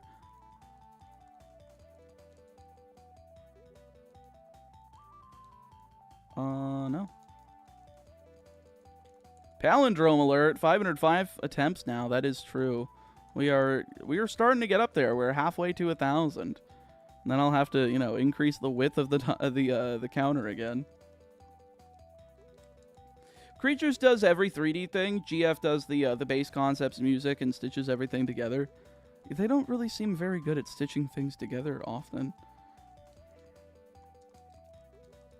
The little shiny sound makes a difference. In what? Oh, Legends Arceus? Yeah. I gotta make sure I have the sound on for that one when I do that, because I do have like the just the regular music for like on the background right now, but for that game specifically probably. Maybe even like Scarlet and Violet as well. Do they make a noise in that game, or is it just Legends Arceus? So Game Freak is the problem. Then again, Game Freak has been the problem since everybody said in Gen 5 that the game sucked. And then they were just like, you know what? Gen 1 pandering, less effort, Gear Project.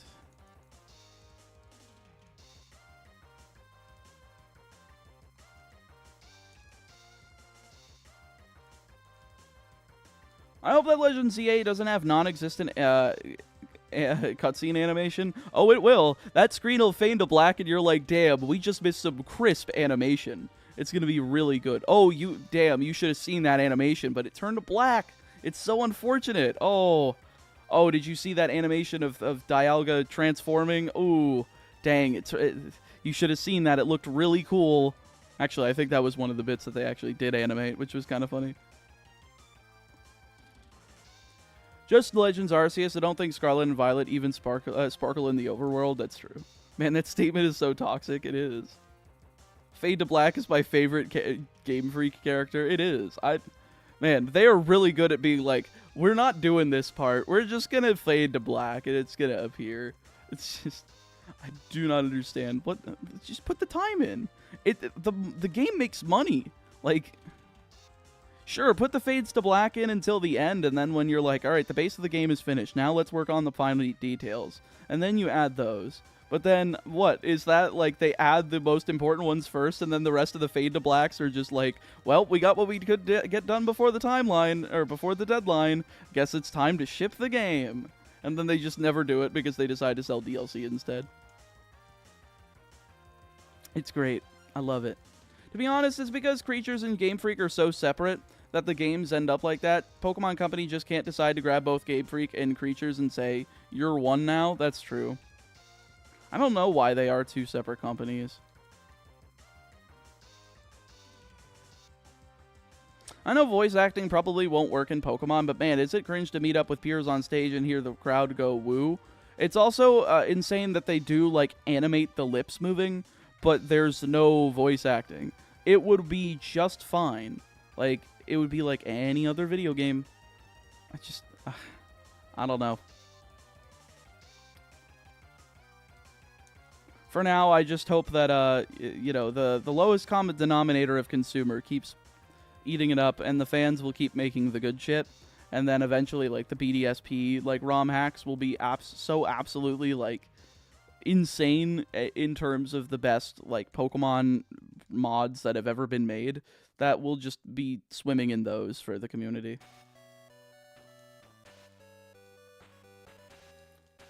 But one day we'll get there. The Shield and Sword Dogs doing tank turning was my favorite animation. So stupid. Like, could you not, like, take the time to look at how, like, wolves turn around in real life or something like that? It really wouldn't have been that hard. It really wouldn't have been that difficult. Like, surely. Like, if it was, then clearly you don't have the expertise to be working on the franchise that is the highest grossing franchise on the planet. If you don't have that expertise, then find somebody else that does. I wish P-Dove was back in the games. It was in Sword and Shield. You could use P-Dove. And they didn't voice act Piers, Grime, or any music bit. Yeah, I know. I know they didn't voice act anything. But their lips were moving. Pokemon Luminescent is probably the best mod for a Pokemon game I've ever played. It's the one, if it's one good thing that came from BDSP. I think the fact that it was made in Unity is probably the best thing that came from that.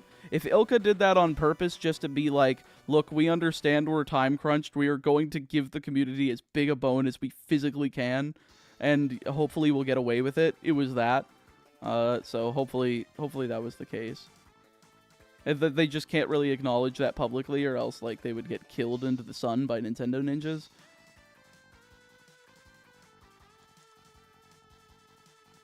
'07 for Kalos Mons not being transferable into Scarlet Violet, or I mean Legends. Well, I mean, I think that Legends ZA you'll probably be able to transfer some of them in, but we'll see. I don't know what's going to be in the decks. We're probably just waiting like 2 more months for like the first actual gameplay trailer during like, you know, quote unquote E3, you know, type of time. We'll see though. Pokemon makes a lot of money, but most of that is all for that merchandise. Is it really? Like, then, I don't know. I guess that's why they don't give a shit about the games.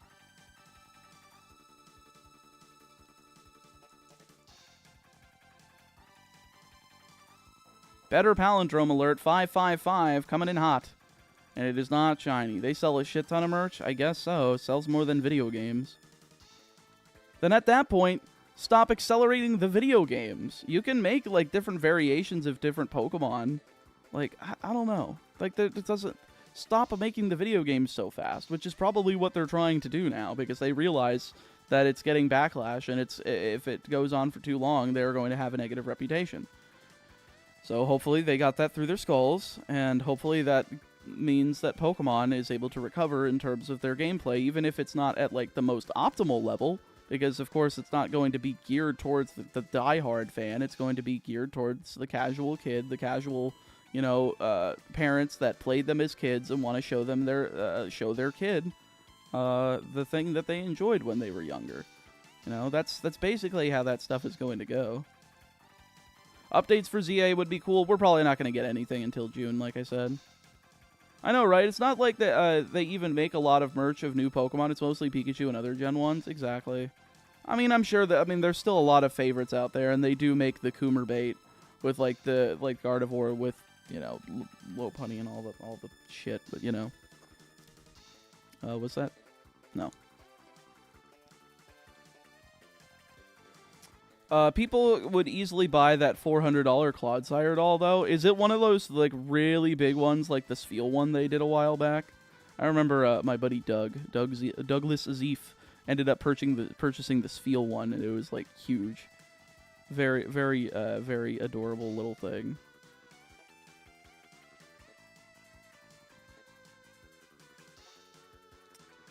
Nope. Yo, Megas OL! Here's to the Totodile not being an ass like Hoa was. Hope to Christ. Thank you so much. I appreciate it. The accessories I have on today are making my, I think, my wrists do have a lot of heat. So, well, let me take my stupid crap off that I was wearing earlier.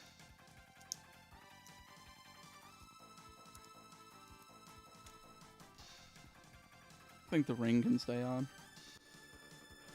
Okay, back to gaming. But yeah, let's hope that this thing isn't so much of an asshole. The vibes of stream are pretty comfy. I try to keep things comfy.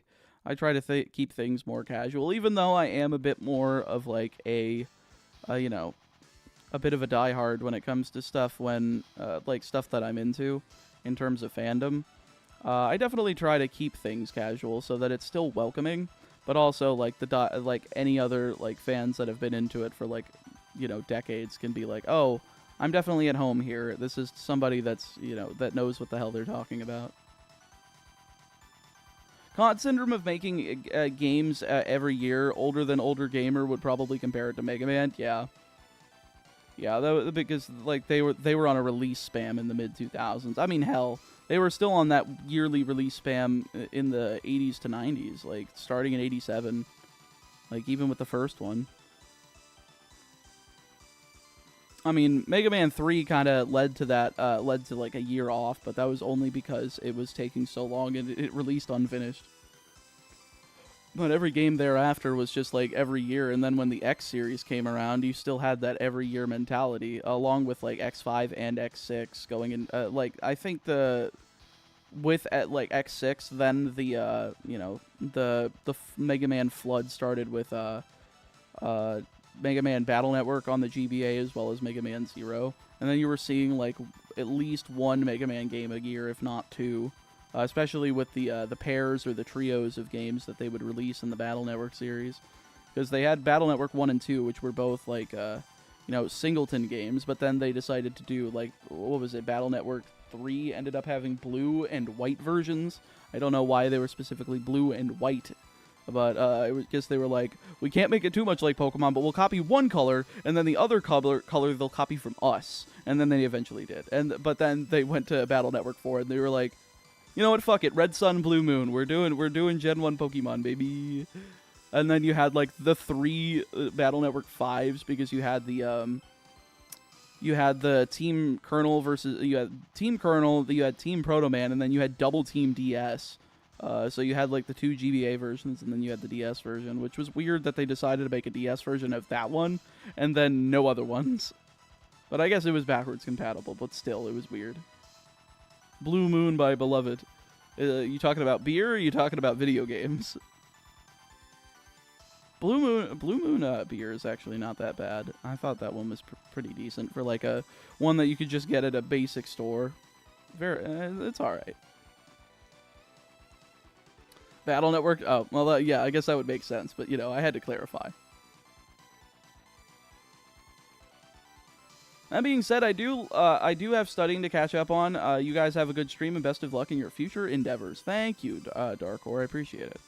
Have as much fun as you physically can with homework, I guess, or studying.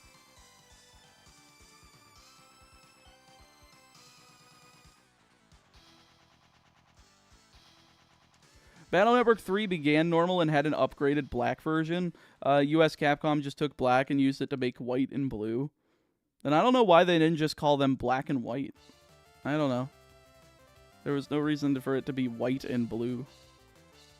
Thanks, catch you later. Take care.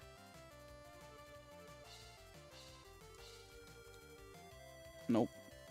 Meatball, did you see my concept idea of an Aztec Pokemon game? I don't know where you put it, so probably not.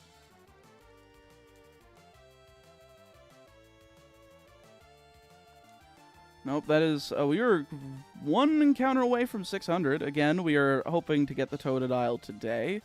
I think that less than 4,000 would be ideal, but I'm not expecting it. I mean, again, I'm not really expecting it to be half odds. I think we just got really lucky with Chikorita last time, and because of that, we're probably not going to have as much luck with Totodile. I'm hoping we do, especially following like the hellish Ho-Oh hunt that took 21 hours of time to do, which was longer than Rattata. I did end up looking back at the footage while I was doing the script for the gold video, and yes, it was indeed longer than the Rattata hunt by like an hour, and it was just like, are you serious?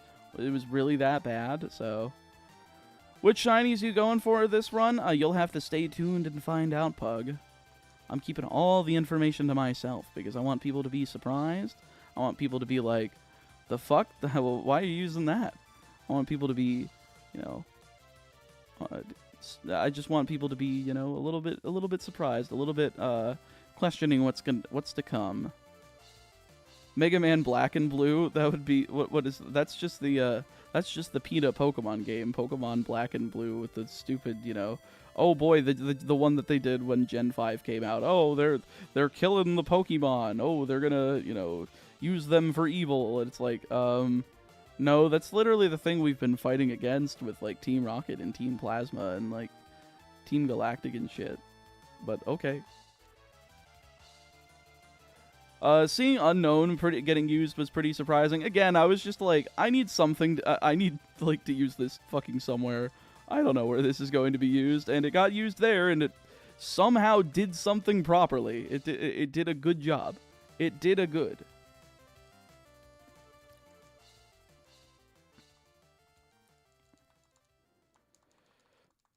Unknown was robbed of his life. I would have to agree. The fact that it survived at 1 HP on that Hyper Beam, I was just like, well, yep. Uh-oh. It was almost disastrous because I would rather it have died then so that I wouldn't have to worry about trying to get a second Hyper Beam next turn, or the turn after. Just because I wanted to be able to bring in something safely and kill it, because Aerodactyl was Lance's last Pokemon. It would have been cool if Unknown had survived, but it wasn't. Unless that, you know, that 90% Hyper Beam missed, maybe it would have happened, but it was just going to be kind of an uphill battle for it anyway. Killed it just because you could, basically. I mean, at the same time, I did want a clean switch, because I did only have, like, 4 other Pokemon at that point. Speaking of which, I don't know if I want to do the legendary beast hunting for this one. I'm thinking, like, Entei could be good. I'm thinking Raikou could also be good. I think Raikou could probably definitely be, like, the guy. It could... I could wait for Raikou for, like, HCSS. And then, like, hold, you know, Ho-Oh... Or hold Lugia for Soul Silver. I don't know. Because I know I'll probably end up grabbing Suicune in Crystal, which is weird because it's like, as much as I want to grab Suicune in Crystal, like, I would like to use Lantern in that game, but also, if I use Lantern there, then it's, like, kind of useless, because it's like, okay, I have 2 water types, but one of them's a legendary. It's basically just to, like, save Mareep, so why not just, like, use Raikou or Entei or something. I don't know. I still haven't like decided completely on what the document is, but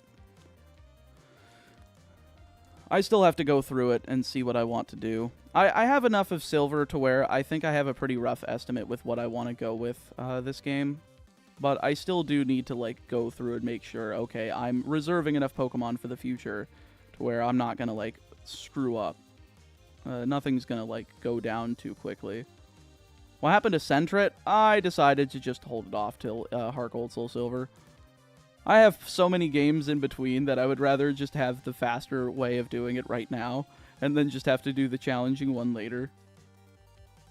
You could do Lantern for Pearl or Diamond. I don't remember how early you can get Chinchou in Diamond and Pearl. That could be a pretty decent place for it, though. But I do want to hold as many like early game Pokemon as I can.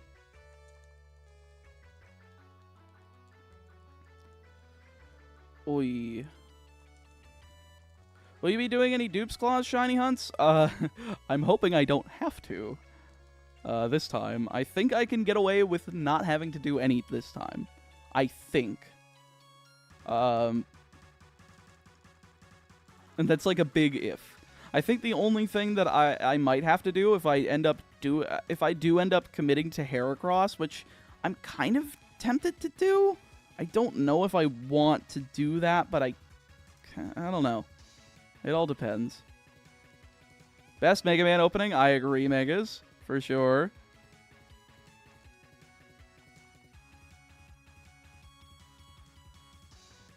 I don't know. I do like Mega Man 6's opening. I think that one's a pretty badass one, too. Especially because it actually has a cutscene.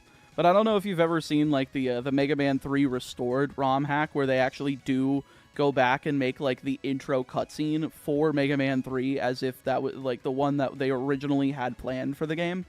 And it looks great. It actually feels like, oh, this song was definitely supposed to be used for like a sick intro cutscene for an NES game of all things, which was like, oh shit.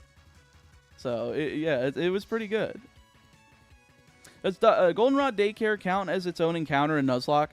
No, I decided to count the Goldenrod Daycare encounters as where like the encounters that I got the original Pokemon from that I'm breeding for, just so that I would be able to speed up the clock, basically.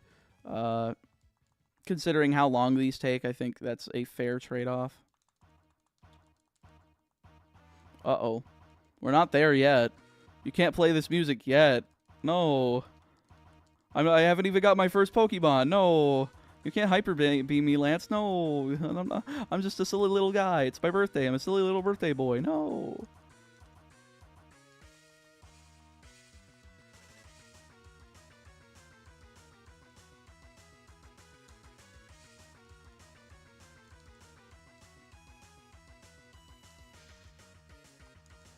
How do you feel about the new ban list?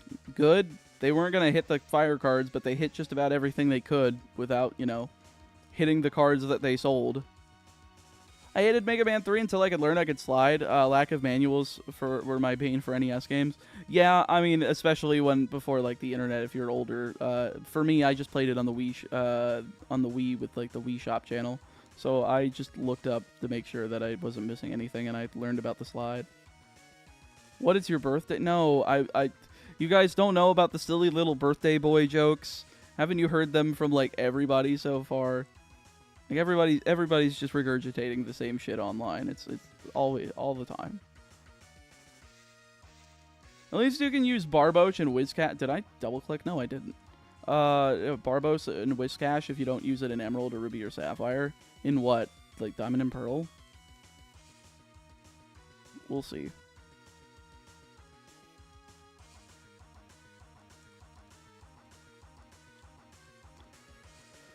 Okay, that is number 663, and that is nothing. Scary palindrome alert coming, folks. You know, you like the devil.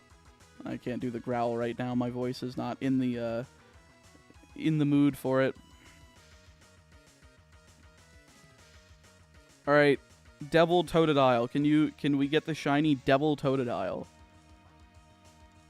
No. If I did, the God would smite my computer and make sure that it crashed, so I would have to hunt it again.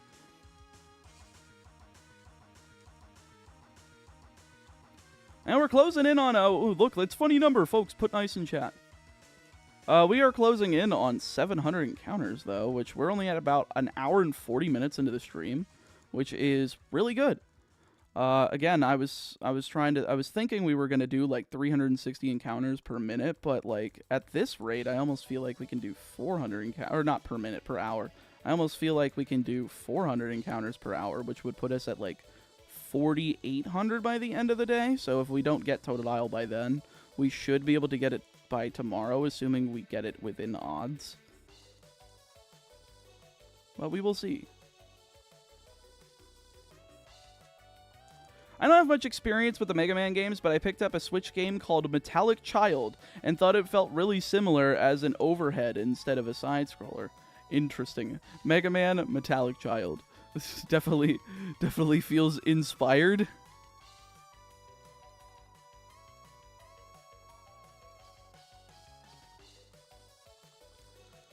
We can get 999. Maybe. That'd be funny. Just have 8,192 instances of silver open to maximize the odds for Totodile. We tried opening 2 instances for Ho-Oh last stream, and the game freaked the fuck out. So I don't think that will work. Why Pokemon Silver? Is it because not that all glitters is gold? We already did gold. We're going in release chronological order, or chronological order in terms of release. Yeah, something sounds like a Wish bootleg, exactly. I was watching your Castlevania No Damage run earlier. Never played it before, but I really want to try the game out. It is fun. I really like that game.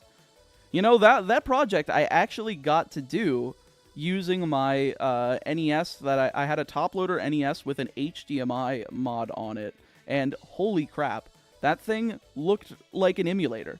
Like, the fact that the NES is capable with a little bit of modification to natively output a 1080p resolution that looks like an emulator is freaking wild to me, and honestly makes me just want to play on original hardware, because if the original hardware can look that good, what use do I have an emulator for except for, like, you know, convenience on a PC? It's great. Would you ever go for a shiny living dex? I talk about it a little bit in my gold video. You'll have to wait. Chicken tendies for dinner meal. Ooh, chicken tendies. I had some good old meat. You know, like I eat every day. I eat some meat. Oi. Speaking of Castlevania, first game I played was a Game Boy copy of Belmont's Revenge. That was Castlevania 2 for the Game Boy. At least you didn't play Castlevania the Adventure. That shit sucks. That shit really sucks. The only good way of playing Castlevania the Adventure was through Castlevania the Adventure Rebirth, which was like a semi-remake / reimagining that was made by Konami for the WiiWare service, and has never been re-released, and has never... you can no longer buy it legally. It is not available anywhere, and I don't think it ever will be ever again. So, better hope either A, you already bought it on your Wii, or you can find somebody else's Wii with one, or you'll have to do illegal things. Although, honestly, it's just, I don't know. I don't condone piracy, but when the game literally isn't purchasable anywhere, like, why can't I buy a copy of this game? It's dumb. I should be able to. Luckily, I already have a copy, because I bought it when I was, like, young, when I was a kid. And the WiiWare still worked, so...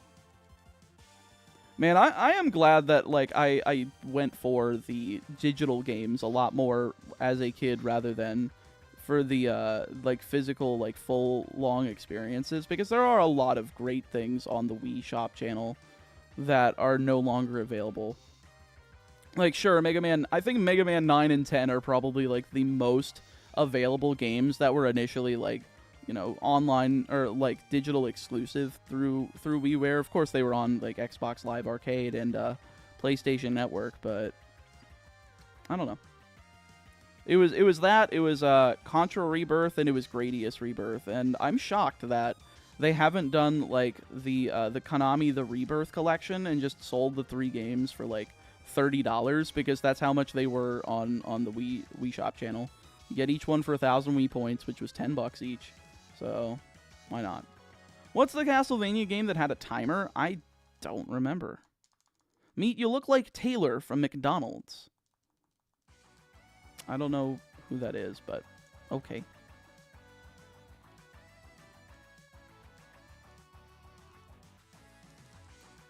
I'll just get a Mr. Crime to steal one for me. True. We love Mr. Crime. It's Mr. Mime's evil brother. If we have to get used to not owning our video games, then piracy is fine in my books. Gaming industry is trying to reverse pirate us. Yeah, I agree. I think they're just trying to get more money, which, look, I understand the cost of game development is ridiculous for, like, AAA titles. But at the same time, if you are going to do that practice, you are not going to see my money. And it is probably going to be like that the further and further we get into, you know, the years. And hopefully the gaming industry doesn't collapse because they decide to do so many different, you know, anti-consumer practices that lead to that. But we'll see. If me buying it isn't me owning it, then me pirating it isn't stealing it. That's... The law won't see it that way, but I completely understand your logic. But that's the only Castlevania game I played. It was released on the 3DS eShop, and it was black and white.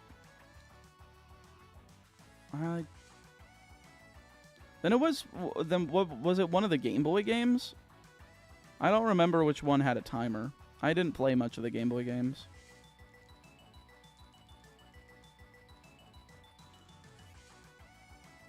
Adventure, Adventure 2, or Legends? Oh, okay. Yeah, I've never played any of those 3. Well, I mean, I played Adventure because it was shit, but I didn't. I guess I never really paid attention to the timer. Adventure 2, I think, was just Castlevania 2: Belmont's Revenge, and then there was Castlevania Legends. Pretty sure all 3 had timers, but as I said, most CV games yeah, they all had timers. So, like, I guess forgetting about the timer is not surprising if you play Castlevania regularly, because the timer is never an issue.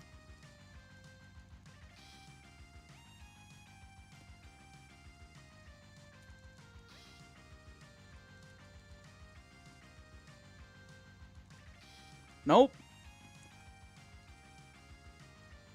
I don't recall a timer in C2BR, but it might have been in the 3rd game. It might have been in Legends then, yeah. But yeah, I haven't played Legends before. The Crew was recently removed from everybody's library with no way to re-download it. You now have to pirate an online game, which is so ridiculous. Like, what do you mean they removed it from your library? Like, even though they unlisted it, you can't, like... Sure, I know you can't re-download things if they become unlisted, kind of like PT, like Silent Hill PT. But if it stays on your console or PC, it should theoretically stay there. But, like, do they have the ability to just remote remove it from your hard drive or some shit? If so, then they will never see a penny from me.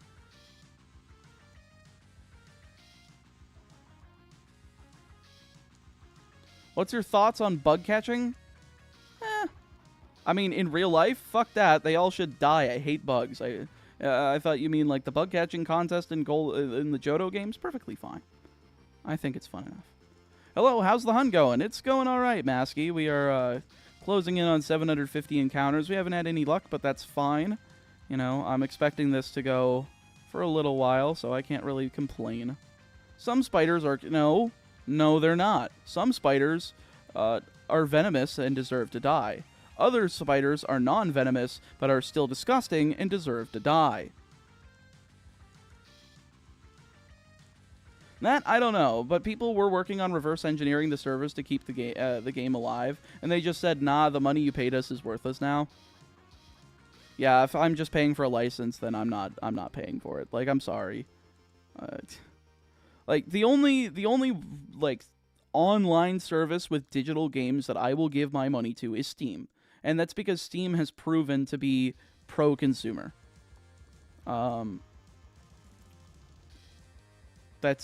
They give you warnings if something's going to get delisted and make sure you have it installed. They I don't think they've ever like removed a game from your library just because it got delisted. Like for me, I have like the individual Sonic games that came in the I think it was like the Sega Mega Drive collection before Sonic Origins came out. Those are still accessible for me and probably the better way of playing those games rather than Sonic Origins if I want to play like the Genesis versions. So, I don't know. I also have like the original port of CD that like the original 2011 release that was on PC, but I don't think that's available anymore because it's again on Sonic Origins. But they are, they're still accessible for me. I can still have them installed. I can still uninstall them if I want to because they are in my library. So.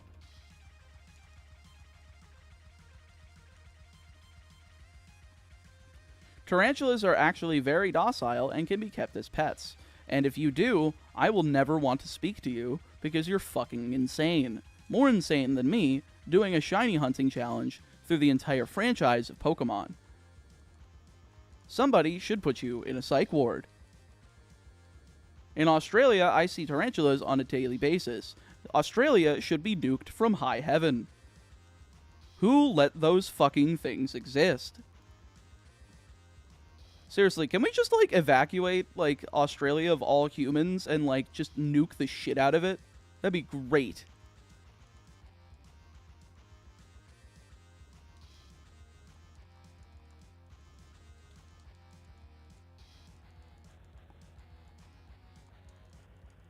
But kangaroos, mate? Kangaroos are fine. I mean, the cool animals like those and koalas and shit, like, yeah, they can exist. But, like, the massive fucking fiends that live there that you call bugs, like, again, nuke them to high hell. But PokeTuber Jimothy Cool lives there. That's why I said evacuate all humans from Australia before blowing it the fuck up. If that was where my tax money was going, then I would give all the money in the world to make sure that, you know, Australia was safely evacuated of people, that no infestations were on, like, the planes back to other continents, depending on where they were able to be located.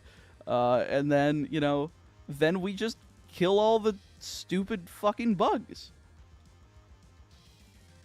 It'd be great. Yeah, Australia isn't that bad. It just has the most venomous spider living in the world living there. Exactly. That's why we need to kill them. Well, without those bugs, we'd be dead. No, we would not be. Just because one continent's, like, ecosystem dies off doesn't mean every other ecosystem dies off too.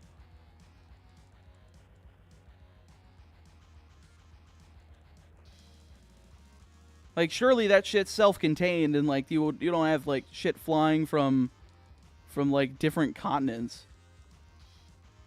They tried and failed. I don't think the emus can survive nukes, Joseph. Have you ever played World of Warcraft? I did. Like, in 2008. So not for a long fucking time.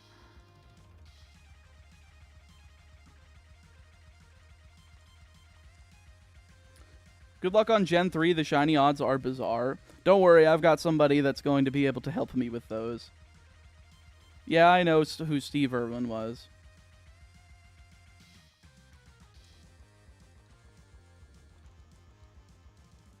What if the radiation just creates superbugs like in Fallout?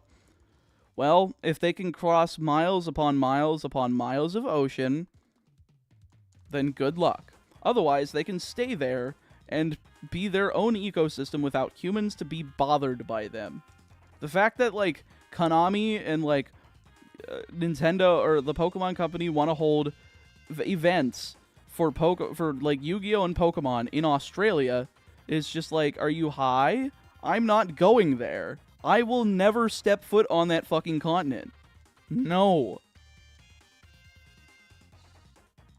Like, you will never get me to go there. Ever. Fucking ever. More nukes, that's the solution. See, I'm talking about using nukes for the stupidest reason imaginable, though. Like, for a meme reason, because I fucking hate bugs, and I hate them so much to the point where I would want that to happen just because out of pure hatred. I don't have the hatred for people, but for bugs, oh man, I can't wait for them to all fucking die. I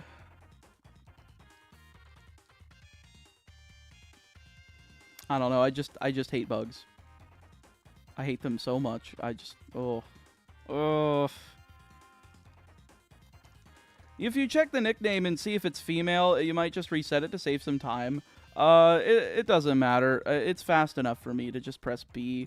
Plus, if I checked all the nicknames, it's like, oh, I'm adding the time from the 87.5% chance of it being male. So, like, the 12.5% chance and being able to save that just doesn't make sense.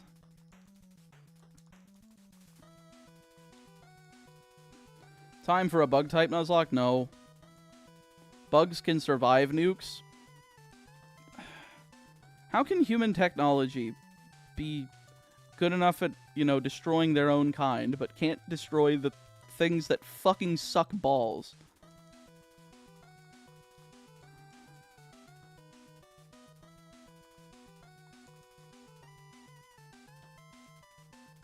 Ever debated whether or not you want to frame reset these?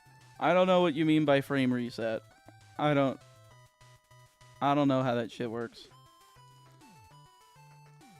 In honor with working with A-Drive a few weeks ago, what's your favorite bug type? Genesect, probably, because it's more machine than fucking bug.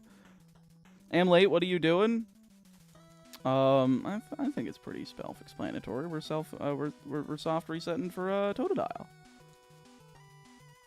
Yo, what's good, Zuger? How you doing? I'm pretty sure nukes can kill bugs. I would hope so. Like, that would be stupid if they can't. The two things that survive nukes are roaches and Twinkies. Why the fuck can Twinkies survive nukes? What? Who the fuck would eat that? Like, what the fuck?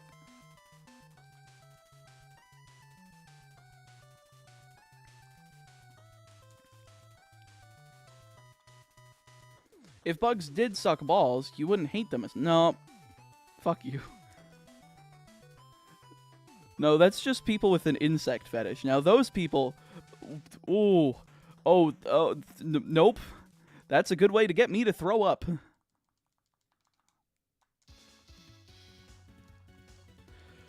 I have to fire one? I'm saving it for Crystal. Keith Richards from the Rolling Stones can survive a nuke with roaches and Twinkies. Why specifically Keith Richards? Why is Shuckle a bug? It's literally a reptile. It's like a worm, I guess.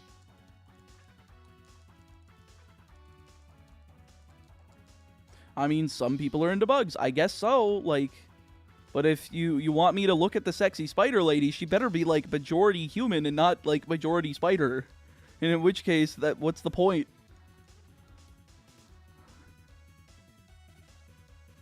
Twinkies surviving nukes, I'm pretty sure is just a Family Guy reference. Is it? That'd be funny. Well, how do you feel about Lurantis? I think it's cool. I think it's a nice, like, physical grass type user that's actually good. It was always a joke about how he did so many drugs that he's invincible. I mean, there is a Game Boy that survived bombings. Yeah, but not like a nuke. I'm pretty sure it would get, like, eviscerated by a nuke. But yeah, I'm not surprised. Like, the Game Boy that got fucking bombed still works on the inside.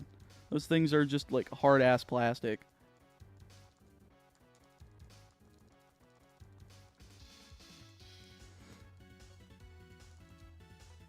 I just wanted to say that your shiny run is really cheering me up. Well, thank you, Bongos. I'm glad to hear it.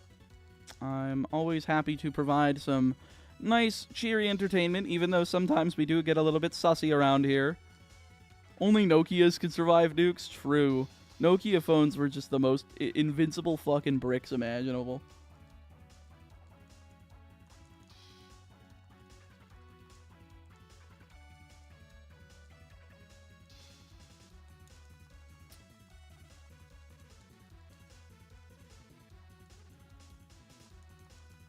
Conclusion. People are weird. Yes. That is probably the most accurate sentence that's been said today. In the immediate attack, a nuke is no worse than any other bomb. It's just the fallout that makes them crazy. Well, I mean, they do make really big explosions. Like that, those motherfuckers are big explosions.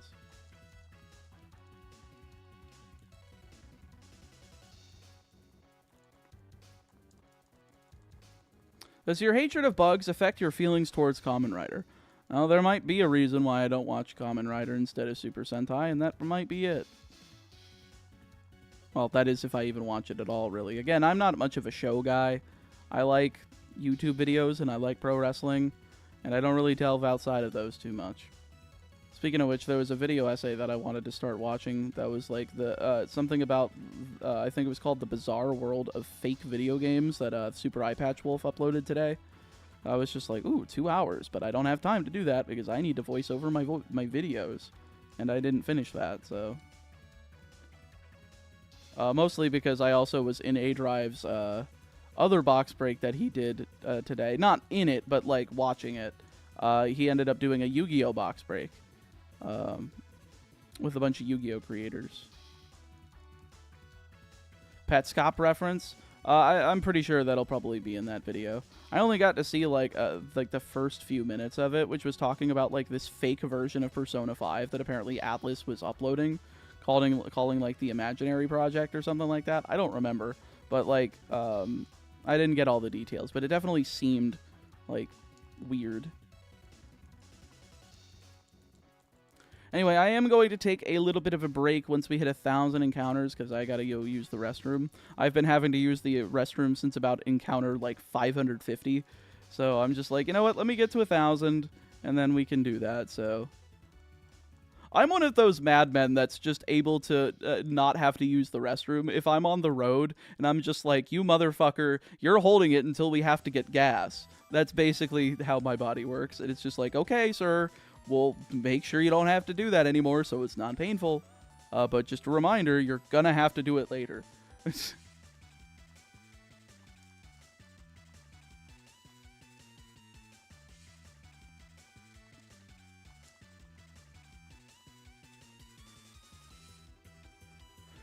Alright, let's see. Nothing. What about encounter number 860? 860, are you going to be the one that's shiny? Probably not, because considering the fact that Chikorita took like 1,100, I would like be apoplectically... is that even the right word? I would just be shocked if it's less than 1,000. That would be so funny. Oshawott is squishy? That's true. I do like Oshawott, but I like Snivy more. I'll admit, I love all of the water starters except for Flamboyant Duck. I love Flamboyant Duck. He's a little fruity, just like me. I love when our starters are just a little bit fruity. I love how simple the Gen 2 Mount Silver is compared to Gen 4. I don't, because it took me a minute to get through it without Flash. I'm like... I had to look at the map again, and I'm just like, okay, we have to do this at normal speed, and we have to count our steps so that I go up the right ladder.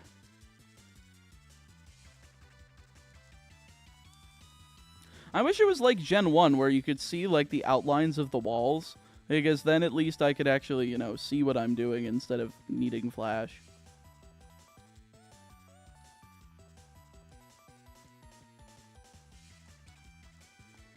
I just used Flash. Boo, I'm not bringing a Flash user in there. Absolutely not. I'm not a wussy. Sobble's my favorite out of the 3 for Gen 8. It's not a bad one. I do like... I mean, I don't know. I think like, for final evolutions, I think Rillaboom's my favorite. But I can definitely see why people like Inteleon. But I don't think any of the starters from Gen 8 were like like remotely close to my favorites in terms of any of the Pokemon. Honestly, I didn't like much of Gen 8's designs. I mean, I liked the Colossal in its pre-evolutions. I thought those were cool. I thought that Phalanx was funny. It's just like the guys. God, I don't even remember. Oh, I liked the Dreepy line. The Dreepy line was pretty cool.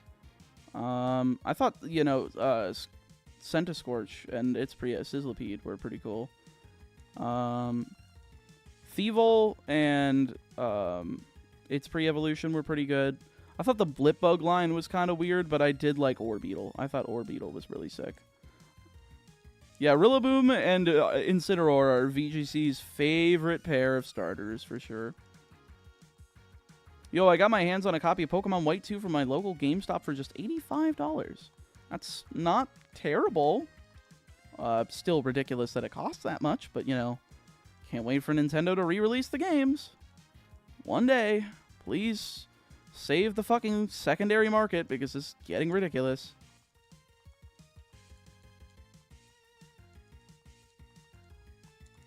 Like, I would even take if Nintendo would just reprint the fucking games. Like, listen, Square still prints PS1 games. You can go to their online store and buy greatest hits copies of Final Fantasy 7, 8, and 9 that are being printed to this day. The discs are no longer black either. They have, like, the regular, you know, silver-backed disc, but they are brand fucking new, and, like, they are being printed recently.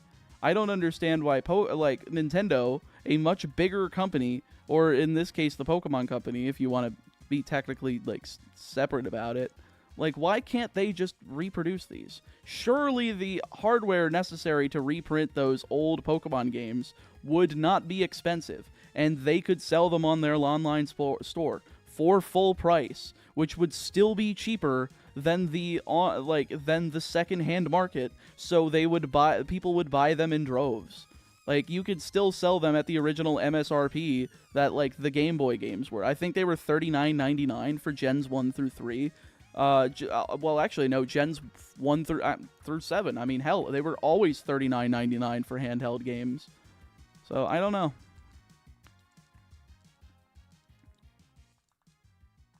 I refuse to buy Greatest Hits or Player's Choice or whatever unless that's there is no other option, like some collections that have new stuff included.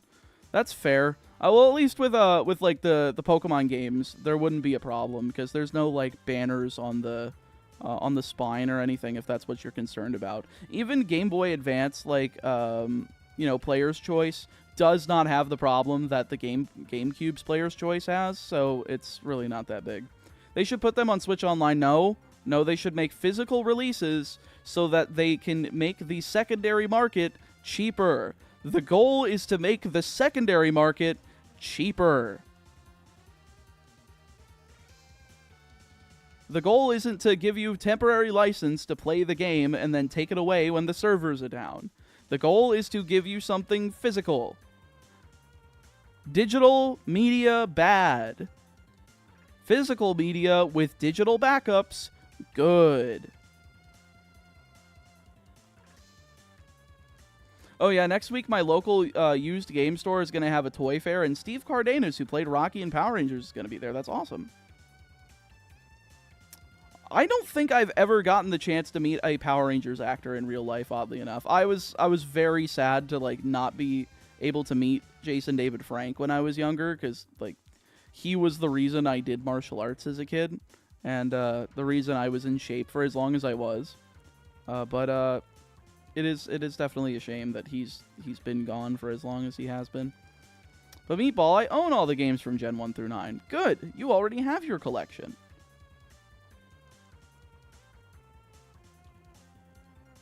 Really wish that they would do a Pokemon Legacy collection, would sell out instantly. I agree. They would just do like Pokemon Generation collections, like Kanto, Johto, or just do you know, I mean, I don't remember if they actually do like use the generation number as like an official designation, or if they do, I don't know, because if they do, it's like, okay, if you do like the Gen 1 Legacy Pokemon Generation 1 Legacy Collection, or Gen 1, you know, just Generation 1 Collection, or Generation Collection Volume 1, that would do it. Generation Collection Volume 1, so that you don't have to say like Gen 1, Gen 2, Gen 3. Generation Collection Volume 1 would have like red, blue, yellow on it. Then Generation Collection Volume 2 would have gold, silver, crystal. Generation Collection Volume 3 would have red, blue, or it would have ruby, sapphire, violet, leaf green, emerald. Then Generation Collection Volume 4, you have heart gold, or you have diamond, pearl, platinum, heart gold, soul, silver. So yeah, you just do it like that. Instead of like generationally, so that you don't have to put like the originals and the remakes on the same thing, because it's like, all right, what's the point at that point? Instead you sell like the generational collections, which I think would do a lot better. Do your RBY and GSC carts still save? I mean, yeah, you just change out the battery. It's not that hard.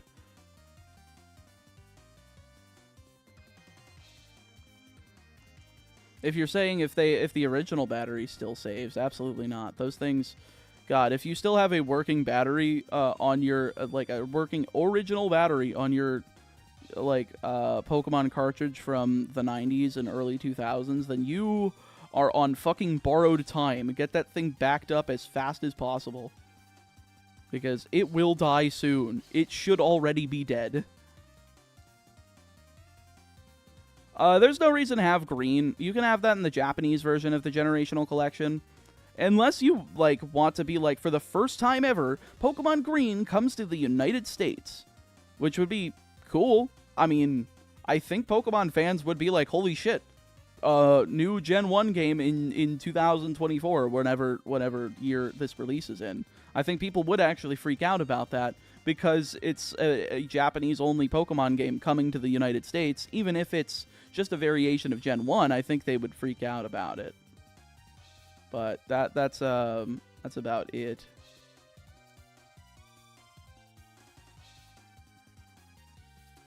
I would just grab green for the older sprites. Well, I mean, I think if you could take the extra time to make a ROM hack of it, or not even a ROM hack, just like, you know, go back in and do the assembly code to be able to make the English version, which I'm sure, if they, I mean, considering the fact that Gen 1 source code leaked, they have the source code for Gen 1 and could do it. They could already do it. Problem with green is that we have green in the West. We don't actually have blue.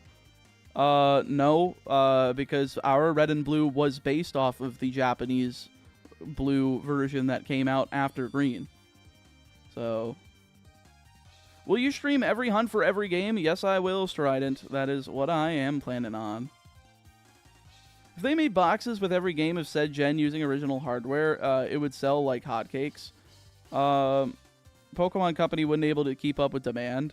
I mean, at that point, wouldn't that just save development time? Because guess what? Game Freak doesn't have to do that. You know who's really good at port jobs?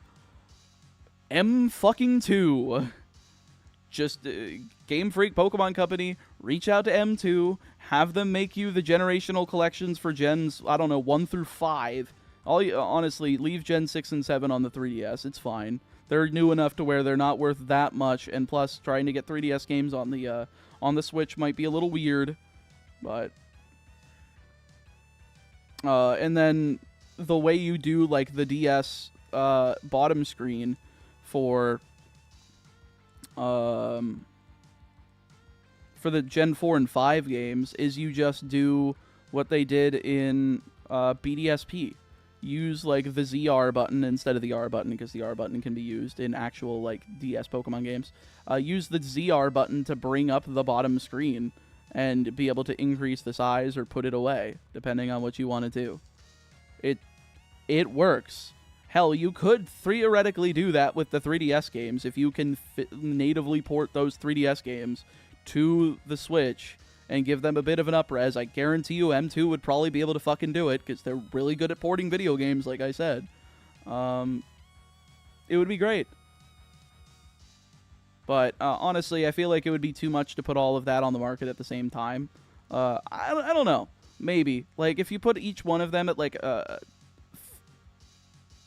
don't know, $60. Like, if you made them full price, 60, or, God forbid, 70, I feel like it'd be I feel like the Gens 1 and 2 collections would be cheap enough. I feel like you could probably put, like, both of those digital only, and if you want a physical version of Generational Collection Volumes 1 and 2, you can get one for the full price of, like, $70, but it includes, like, a cartridge for both. One for, and sure, they're worth only $30 each in, like, the eShop, But if you do that, you're spending basically the $10 extra on the physical version, which I feel like is enough of a premium for people to be like, okay, I would rather get the physical version. So I think I've given a pretty good explanation. They just need to frickin' do it. Please. I would love to be able to like be like one of those like stockholders in Nintendo that just is able to attain like what is it? That's able to attend one of their like conference call business meeting type things, like the guy that asked them about F-Zero, just or like just for like the Pokemon company, so that I would be able to like ask about the concerns of being able to give fans access to those games again without the needless amounts of money being spent on the secondary market that the Pokemon company could be just getting themselves, because like people are constantly buying and selling these games because people love them so much. I don't know if I hit the spacebar on that one. I don't think I did. So I don't know. I think it would be nice to see, though.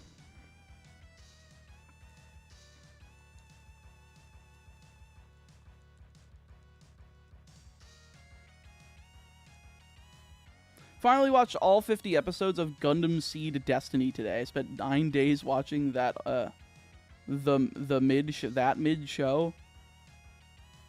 Was it? Then why did you watch the whole thing if it was mid?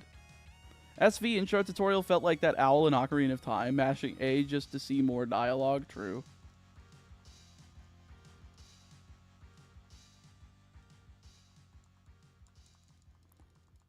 Why are you resetting? To get a shiny. That's the whole point.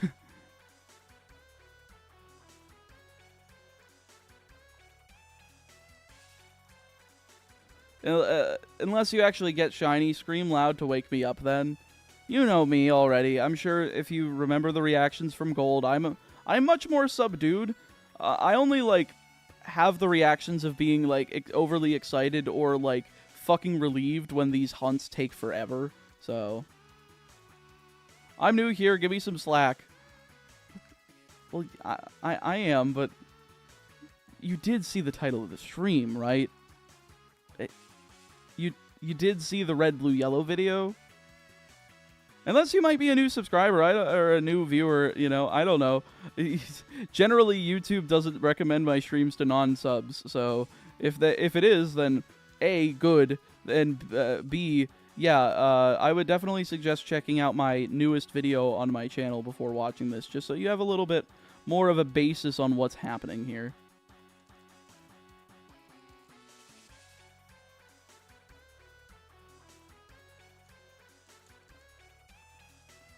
No shiny chompy boy. We're almost to 4 digits.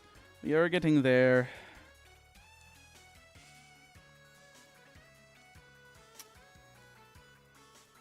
No, I haven't. I got a notification about Pokemon. Well, that's what we do here. So, yeah, my whole gimmick basically recently has been the franchise Nuzlocke, where I Nuzlocke every Pokemon game in chronological order without using repeat Pokemon at all. But with the season 2 of the series, I wanted to go crazy and decide to do it with only shiny Pokemon, which I've already done red, blue, and yellow. You can see that video. I've completed gold, and that video will be up in the next few days, hopefully. But yeah.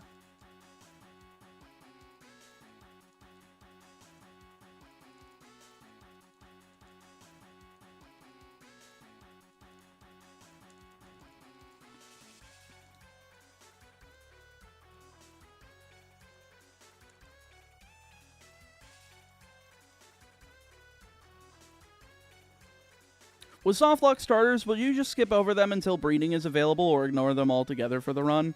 It depends on how fast I can breed them. I might ignore them altogether if the encounters take too long to try to, do, but considering by that point the odds will be slashed in half to 4,096 rather than 8,192, I think it would be more reasonable to do it by that point. but we will see. Imagine all the shiny Chikoritas or shiny Cyndaquils you're resetting on.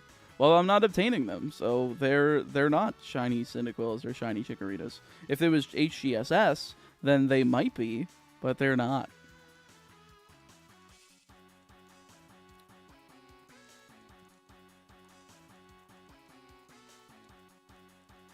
Schrodinger's shiny, exactly.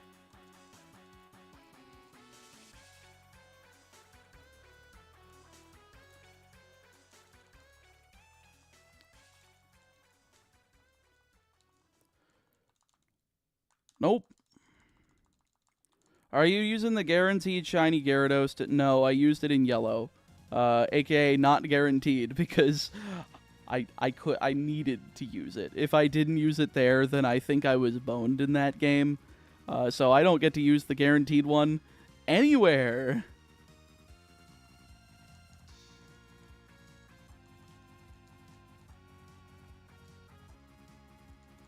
Alright, one more reset before I take my quick break. I'm going to go use the restroom. I'm going to go grab myself a beverage. Let's see. And nothing. So, folks, I would highly suggest you go do the same thing. Grab yourself a stretch. We've been sitting here for like 2 hours. Grab yourself a stretch, go to the bathroom, go get yourself a drink, and we will be back in just a moment. Let me make sure this is positioned right now, though.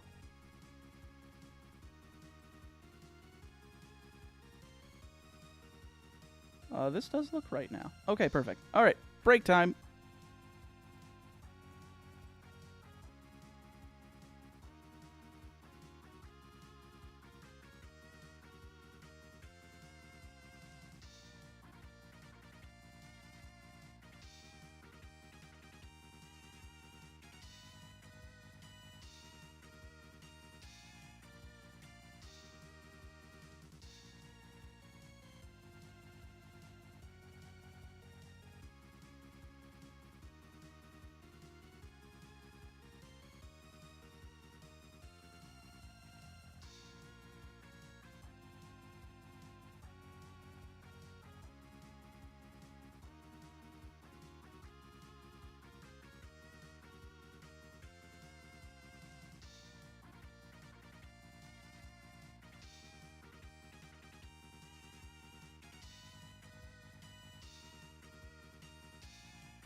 I have returned.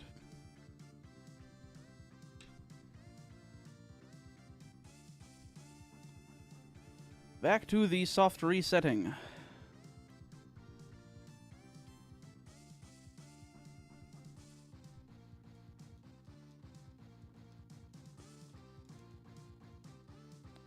Schrodinger's Shiny Gator. It is there, but it is also not there. You got them gamer subs? Of course I do. I've got them laying here, but I wanted to get a cup of water just to balance out on my my intake. You know, I like to do a glass of water or a you know, whatever cup I'm using. I like to do one of gamer subs and then one of water just to keep my intake balanced. You scared me? Oh, I'm sorry, Boomer. I need to get my chat a little bit more centered over here. There we go.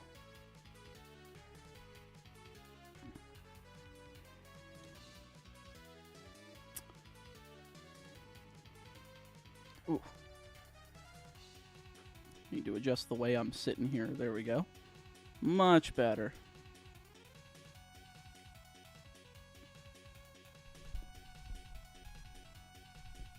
Give this a little bit more closer to me.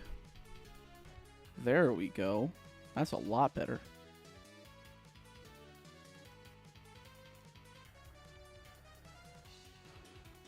Did you see the new ban list? Of course I did. I saw that yesterday. I don't know why they decide to release it like 2 days before it goes into effect and like right before Raleigh. Like, why do they like doing that?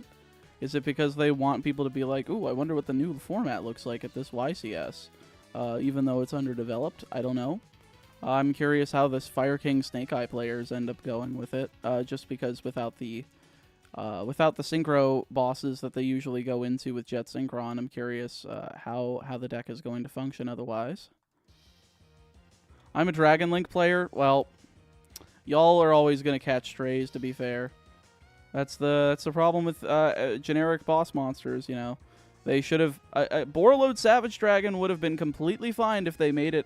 you have to use a Rocket Tuner monster. I think that it should be something that you can use in Dragon Link, but unfortunately they'll need to just, like... I don't know, make like a new copy. Instead of Borreload Savage Dragon, you get like Borreload Recharge Dragon or something like that. That's just the same card. It's literally the same text, but with the requirement of a Rocket Tuner. I think that would be completely fine. Sword Soul might be good again. I think so. I think it would be good. I'm curious. I definitely would like to see if people end up playing that and also do like the what is it? I would love to see if people can make like a small world engine work in that to be able to, you know, go for like Nemesis Corridor, return one of their banished monsters that they banished off of like Taya or something like that, and then be able to make Thunder Dragon Colossus in that deck. I think that would be pretty cool. Well, I mean, pretty cool as in, oh, that's cool that card is back, but, you know, it's not very cool for the players who have to play against Thunder Dragon Colossus. I don't know why they decided to bring that shit back off the list. Especially with how accessible Nemesis Corridor is with fucking Cupid Pitch. Like, that in Protoss, you basically gave Sword... Like, you traded out Sword Soul's ability to go for, like... what is it? You basically traded away their ability to make Baron. Force them in, like, Qixing Longwan or Changying, but also just basically gave them fucking Protoss back and access to... Thunder Dragon Colossus. So I don't know. We'll see. Opinions on Max C2? What is Max C2? Is it the hand trap that you pitch with a spell to destroy a special summon monster? If so, then a -2 is iffy. It could be good in certain scenarios, but like I don't see it being super crazy. I think it'll be cool though. I think it'll definitely be something. Is it something that responds in the summon window so you can negate the summon? I don't remember. Max C2 is literally Max C2. Is it on YG Organization? Now I'm curious. I'm actually fucking scared now. What is it called?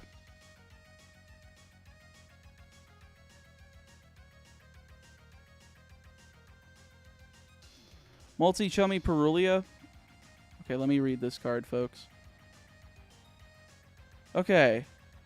During the turn you activate this card as effect, you can only activate one Molt Chummy monster effect, not counting this card. So if you control no cards, quick effect, you can discard this card, apply these effects for the rest of this turn. Each time your opponent normal or specials a monster from the hand, immediately draw one card.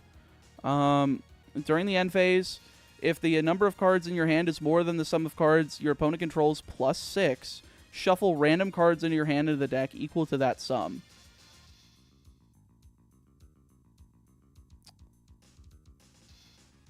Okay, so if they end on, like, 3 cards, you can have, like, 9 cards in your hand. I guess this is... God, I can't believe... This is just another fucking maxi. This is going to be a secret rare, and this is going to be over $100. Oh, it only counts monsters from the hand. Okay. It's fine. It's not crazy.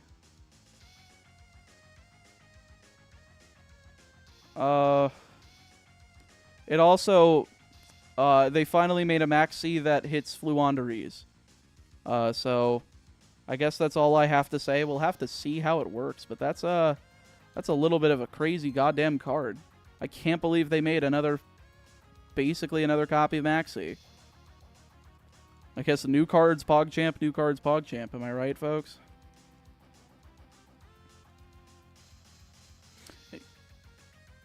Are you not uploading the games as individual videos anymore? No, I am, Boomtox. I just, I have the video scripted and voiced. My editor just has to... Well, I don't have it completely voiced, but my editor's working on part of the voice that I ended up sending over to him before the stream. So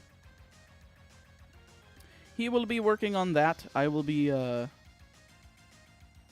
still be doing the streams. Hopefully he'll be able to finish it before we end up going to YCS Raleigh this weekend.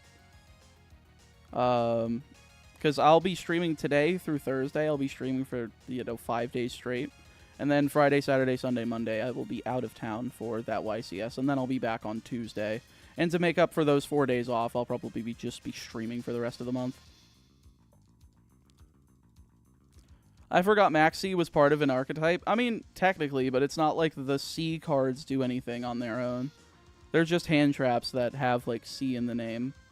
Because they're supposed to be cockroaches that your opponent has to fucking deal with, which I get the name, but it also is just like, yeah, they know that it's supposed to be toxic. Why is Red so hard to beat even with a team of 80s? He's really not. I don't know what if it's Heart Gold Soul Silver or if you're playing Gold Silver Crystal, but no, with stat experience in Gen 2, that guy goes down like a ton of bricks even when your team is at level 75. In Heart Gold Soul Silver, it's definitely a little bit more difficult, but still, I think he's pretty easy. Just the team isn't that hard to take care of.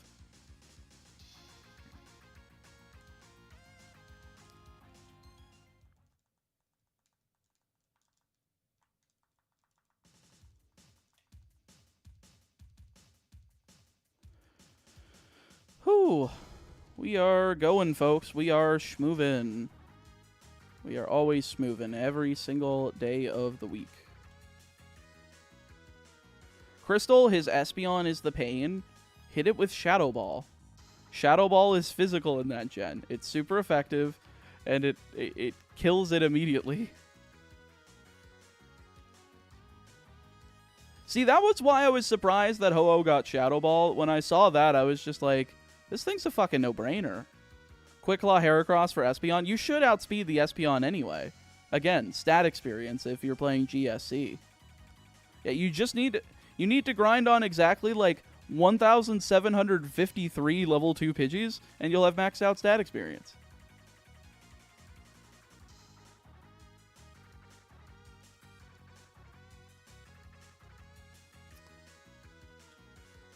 I beat his Espeon with a Beedrill with Twin Needle. That's based.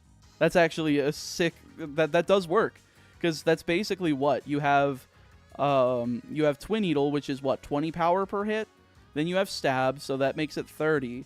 Then multiply that by 2, which makes it 60 for a 120 power physical move against a fucking like physically frail Espeon. Like that's just murder.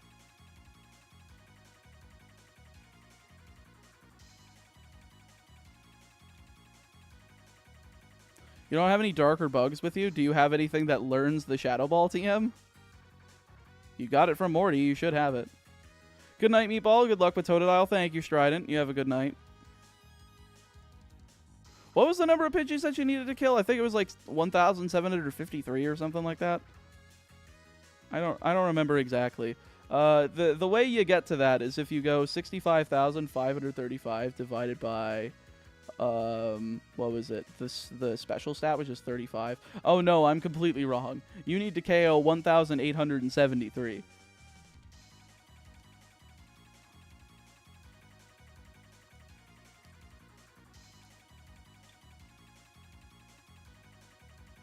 One will gold release, hopefully this week.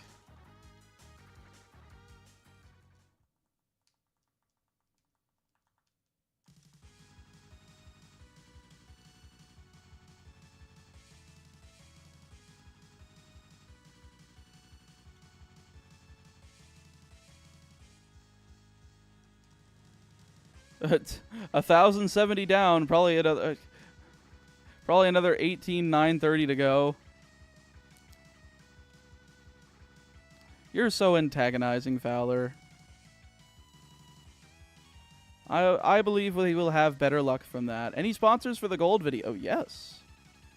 I have a sponsor for both the gold video and the red and blue dragon video. So, mind you, these are things that I agreed to, but prior to making this marathon a thing. I decided to, they said, all right, you do 2 videos with us, and I'm like, okay. So I decided to give him one of the short videos that I could do quickly and still had laying around, and then I decided to give him one of these. Then I've got another thing in May, so hopefully we can use silver for that, or crystal if we need to. I'm sure they'll get decent enough views to where they'll be satisfied with it, and maybe they'll come back to me, you know. I always like when sponsors end up coming back, because that means that A, people actually liked the stuff, and B, like, that means I'm gonna, you know, be able to make more money, you know, the thing that is able to keep my bills paid and food on my table, which is, you know, the kind of thing that we need around here.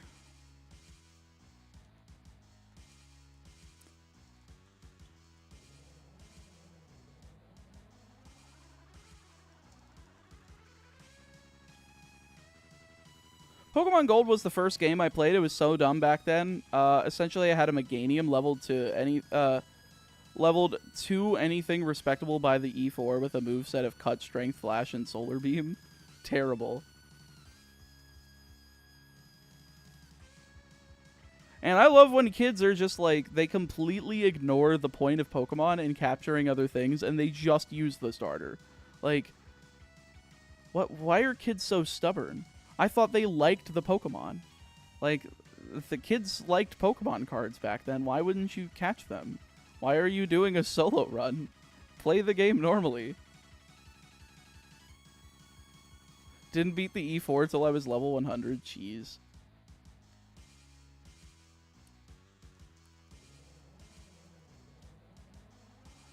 I did catch other things, I just didn't know how to change the part.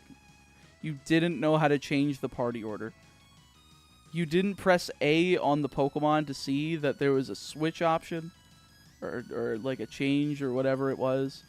That's crazy. Meatball, will you ever get sponsored by that Japanese treat subscription service? What, Boxu? I did before.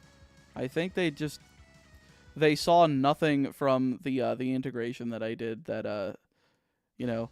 it's usually a problem where, like, people do not click on the thing or do not buy anything from it, so it's like, okay, we just wasted money on this creator, so we're never coming back to him again. Which is why you'll see, I think that's why, like, that Flygon HG always get, like, oh my god, is every single video that he does sponsored by Squarespace. I guess that, like, every single time people are inspired by the Poppy website, where they're like, I'm gonna make a website of my dog, or something like that, and because of that, like, he just is able to churn that one, and they just keep paying him, which is crazy to me. I have never had that much luck with a sponsor before. But I guess maybe that's the curse of being allergic to animals. Like, I can't do a pet cat, I can't do a pet dog, because my nose and my sinuses will die.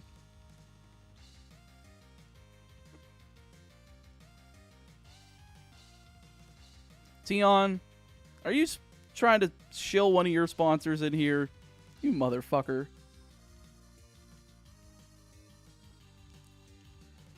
Are you going to be live straight? No, I'm just doing like 12-hour bits every day.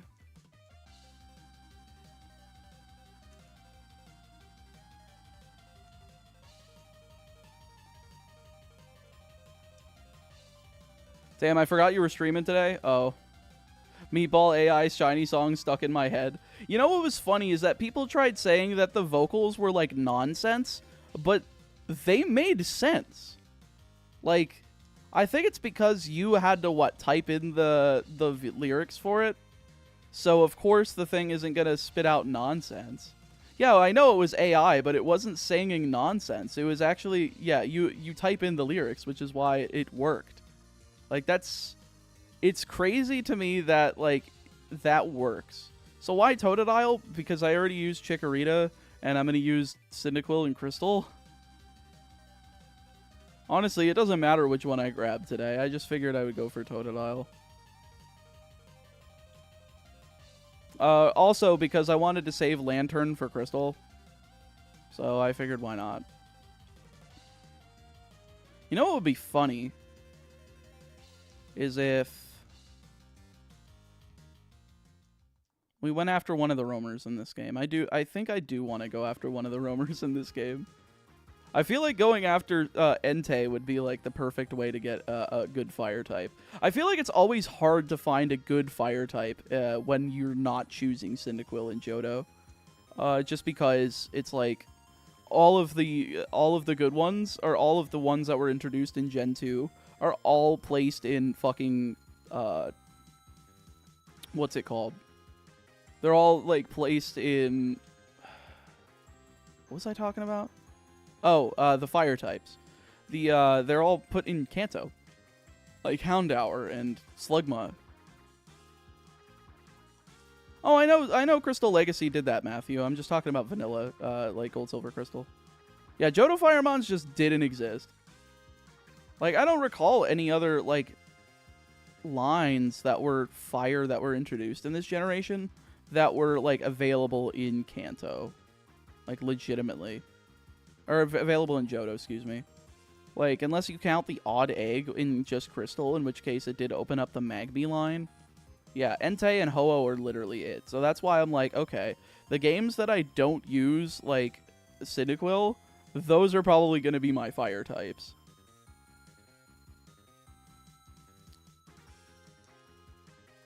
Growlithe and Crystal. Growlithe and Crystal is probably true, yeah. But again, like, when you're doing it with this gimmick, where you're trying to use the no repeats, you're also trying to conserve those Kanto Pokemon, because you're like, okay, I have to do 7 fucking Kanto games, including 5 Johto games that also have Kanto in them. So technically 12 out of the 38 are like... They have... Oh, almost a third of them have fucking Kanto in it. Can't even get a Firestone in Gold, Silver till Kanto. Exactly. You have to get them via the phone number thing.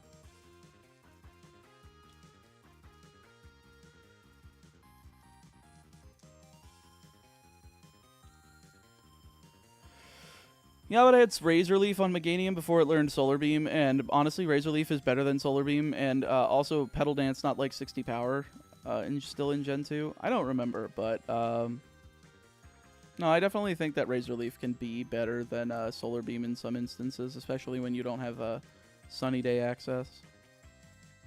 I think it worked on Fortress, which was funny, but aside from that, yeah. Phone number thing is Crystal. Yeah, that's what I said. It was only Crystal. Also, the Growlithe and Crystal can roar, too. Exactly. I wouldn't want to deal with that. The Crystal already has enough issues with Pokemon running, so it's like, oh. No thank you.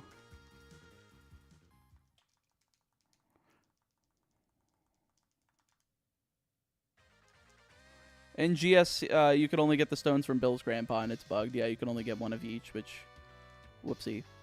It honestly makes me not even want to hunt down, like, Eevee in these games, even though I feel like Espeon and Umbreon are good. Especially here. I might actually do Espeon in this run, just so I have a good Psychic type. Because I don't think Dark types are good in Gen 2. I don't think Dark types become good until Gen 4, to be completely honest. So I wouldn't mind holding, like, 2 evolutions for, like, Heart Gold, Soul Silver, and then just using, like, Espeon here. Because if I'm cutting Coliseum XD, I have availability to use Espeon and Umbreon in 2 different places. And then I still have access to Vaporeon and Jolteon, because I've already used Flareon.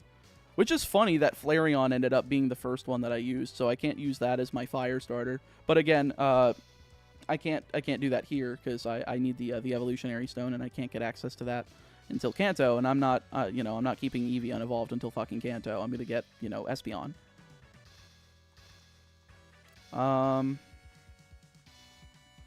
Not to mention, like, the Dark types in this game. It's like, oh, Houndour and Houndoom only available in Kanto.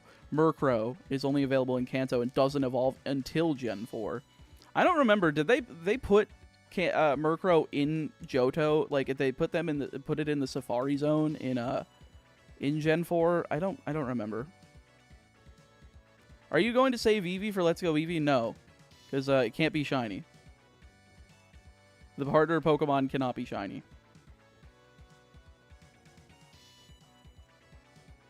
So basically, the starters, I can already say the starters for Let's Go Pikachu and Eevee are going to be Oddish and Bellsprout and no others, because those are the only 2 Pokemon that appear on Route 1 there that can be, like, even remotely good. So we're kind of just hoping to use those. And thankfully, we can kind of just pry our way through using those exclusively through the first 2 gyms. And I almost want to retain Diglett access until until then, but I am also considering, like, Fire Red, Leaf Green. I am also considering I'm also considering, like, Nidoking, because I only used Nidoqueen and I haven't used Nidoking yet, so okay, Murkrow is in HGSS Safari Zone. I had a feeling they added all those Pokemon that were, like, exclusive to Kanto in the originals to the Safari Zone. I think they did that for, like, Larvitar. I don't remember if I don't think they did that for Houndour and, what's the other one? Fucking... I don't think they did it for Mischievous. I think Larvitar is in the game corner for Crystal. Honestly, I'm probably going to use it there because I don't think I used Larvitar in any either the whole line. I didn't use it in Season 1. And again, that's one of my favorite Pokemon. Like, one of my favorite lines, so. And while, yes, I do think that the I don't think I spacebarred for that one. I don't think that the Dark type is good, but it would be nice to have. It's unfortunate that it's available after both Faulkner and Bugsy, but what can you do? Do the Miracle Eggs from the Secret Phrases become shiny for HCSS? I don't know. I think they might be able to, but at the same time, it would take fucking forever for each of those encounters. Like, I would lose my shit trying to do that. Will you pick up a Phanpy? I feel like it's too small of a percentage to do. I feel like Phanpy might be better left for some later game.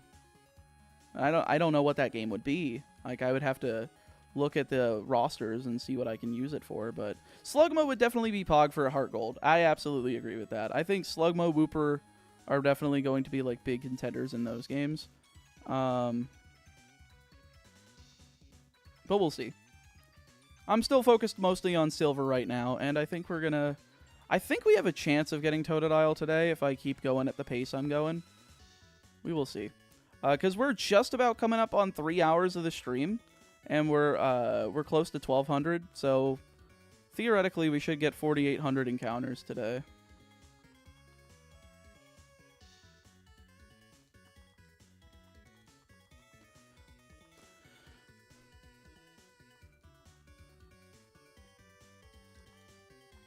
I really liked how you're considering Lantern Typhlosion. Those two are going to have really great synergy in Crystal. I absolutely agree. I think those two are fucking great. Hear me out. Shiny Wobbuffet in the game corner. Not in Crystal. If I do it, it'll probably be Ruby, Sapphire, Emerald with the Lava Ridge egg. But even then, I feel like that's going to take fucking forever. Thank you for the 5, though. Let me add that to the timer. Haven't been pushing the timer today, chat, just because I know we're pretty damn high on it, and I'm assuming, I mean, I figured we can work down the timer while I'm waiting for the gold video to be done, so we could basically just, once the gold video is out, we can easily get some more people in here from that, and hopefully then we can bolster the timer. But don't feel pressured about today. I mean, shit, we have over 3 days left on the timer. Like, seriously, if I didn't get a single bit of, like, super chats or memberships or gamers up stuff for, like, the next 6 streams, we would still have, what, 4.5 hours left on the timer? So, I think we can get through a pretty good chunk of Crystal. Of course, I mean, if you want to, don't make me make you feel like, oh, I shouldn't because he's already got plenty of time. Again, more time is always precious for that timer, because it is for the whole series. But if people want to recharge, then we could always just work our way down.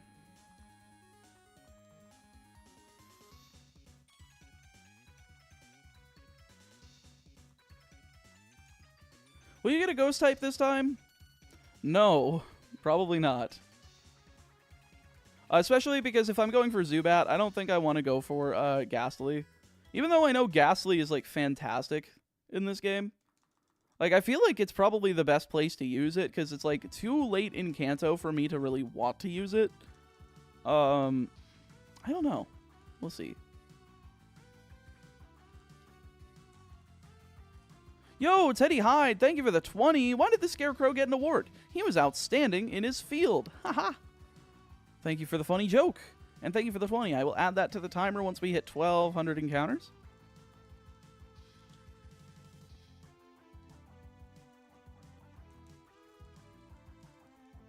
I forgot where to encounter Mr. Viss in Gen 2.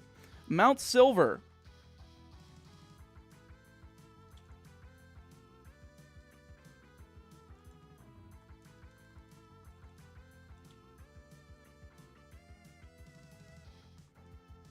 Why? Because the game was designed poorly, like Game Freak usually does. Hey, we into Silva. True, Dante. How you doing? And I will go ahead and add the 20 minutes to the timer real quick. Boom.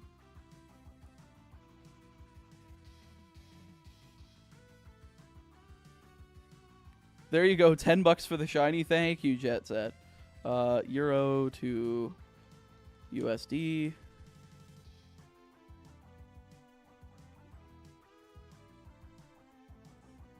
Yeah, that's still 10 minutes.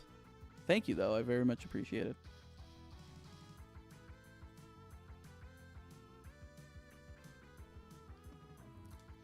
That was not shiny, right? Nope.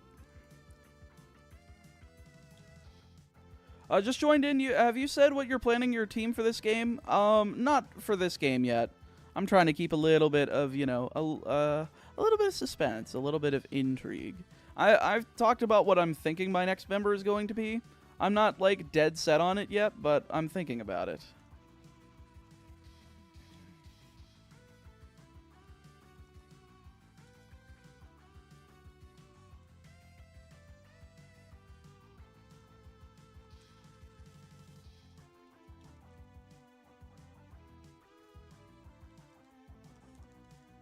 Get the Wobbuffet? No, I'm not getting the Wobbuffet.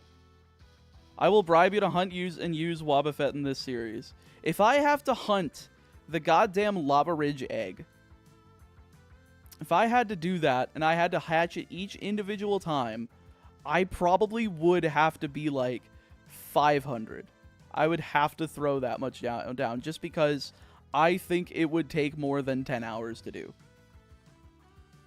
Which in and of itself would be like 600. But still. I know that's a lot, but like the time investment would just be so huge. Dead set, so ghost types? What? Hi, I like your videos and the ideas of them, definitely. Thank you, Dylan. I appreciate it.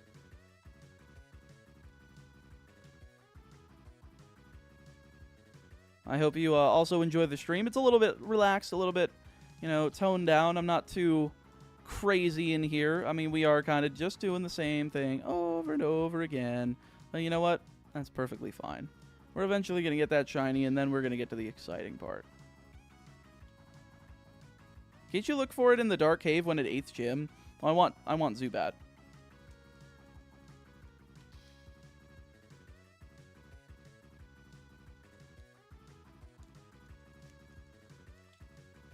Hey, stupid question, but how do you handle the starters in the remake since you'll already have used them? I'll just grab something on Route 29 that's shiny. In the case of Chikorita, like that was already shiny. In the case of Totodile, this is going to be shiny here. And then in the case of Cyndaquil, it's going to be shiny in Crystal. So it's like, okay, I just have to hunt something on the Route 29 as my theoretical starter.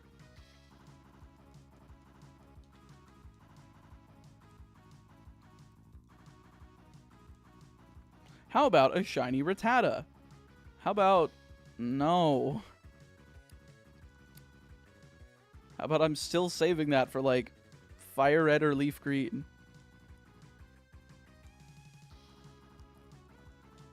AK? I got my shiny Trico and Overos after 23,499, but else I've been fine. How was your break? God, you streamed so much. It was good. I took a day off, and then I took the next day to script those 2 videos. So I did take... I did want to take at least one day to myself, even though probably shouldn't have, but considering I'm going to have my YCS, and I probably should have streamed the extra day. I figured, you know, what's going to hurt?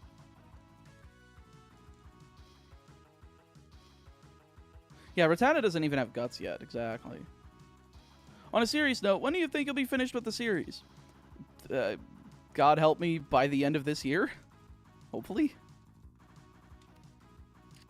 I mean, assuming if we keep up this whole thing with the 12-hour streams, like, you know, 5 to 6 times a week for the rest of the year, theoretically I should be there by the end of the year. If I'm, you know, if I'm not, like, held up by a crap ton of really unlucky shinies. I just caught a shiny Alolan Executor. That's based. Awesome. Yeah, Wobbuffet is in Dark Cave below Blackthorn, but earlier I was playing Gold. It took me about 20 Geodudes and Gravelers before I saw one. Yeah, I would rather try to go for more guaranteed stuff. If I can keep away from doing, like, Dupe's Claws shit. So, you can still use Meganium, can't you? Correct.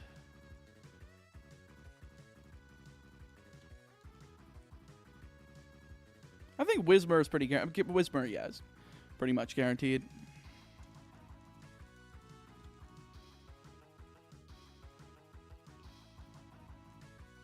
You should do the color swap on your character when starting Crystal. What do you mean color swap?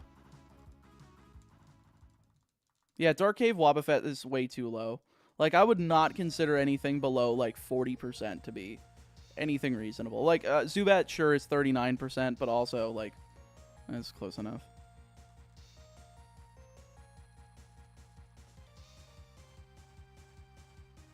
Which game are you which game / Gen are you looking forward to shiny hunting the most? I think Gen 3, just because I think I'm gonna learn a lot about it, and I have a friend that already knows how to do like the RNG manipulation and shit for it, so I think it'll be fun. Wait, are you trading with playing up? Or playing with trading up? I might trade them up just for breeding purposes, but I don't know. Like, for breeding purposes with the shiny gene, I suppose it would be fine with me.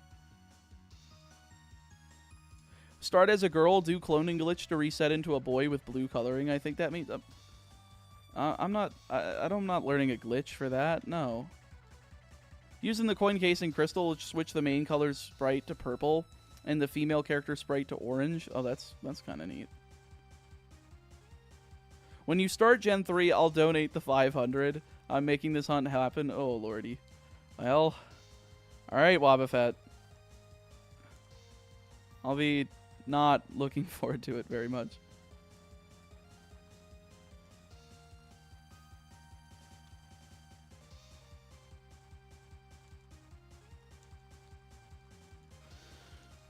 If you do decide to use Meganium, your best bet is probably to do it with Alola with Island Scan. I don't even know how easy it is to shiny hunt Island Scan Pokemon.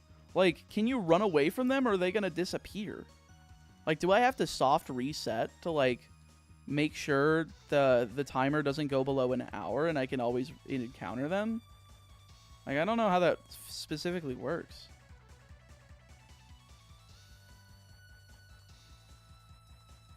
Late to the party? What team are you going to rock? You'll have to wait and see. We haven't even gotten our first Pokemon yet. Why would you want to spoil yourself so quickly?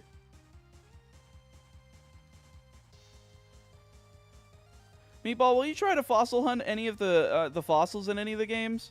Exotic Cookie, did you watch the Gen 1 video? People always ask me questions. Then I ask if they watch the Gen 1 video, and they say yes, and then I'm like, your question has been answered.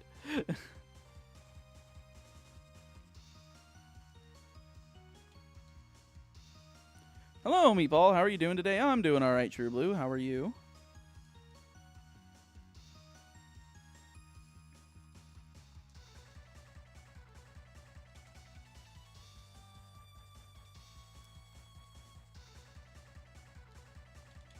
Oops, I double-clicked on that one. Hey, Meatball, will you use Magnemite? At some point, probably.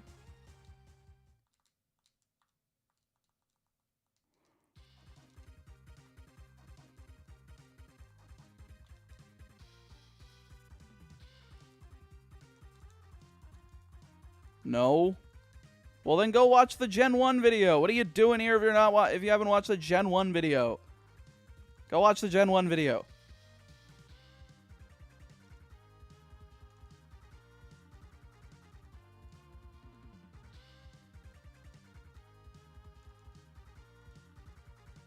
To be fair, the Gen 1 video appeared on my feed after I first tuned into a gold stream. I guess that's why those videos that video keeps getting like a surge of views every time I stream, because there's so many people that come in that haven't watched the Gen 1 video. And I'm like, huh, they really didn't get that recommended, or like, yeah, even if they're subscribed. What the fuck, YouTube?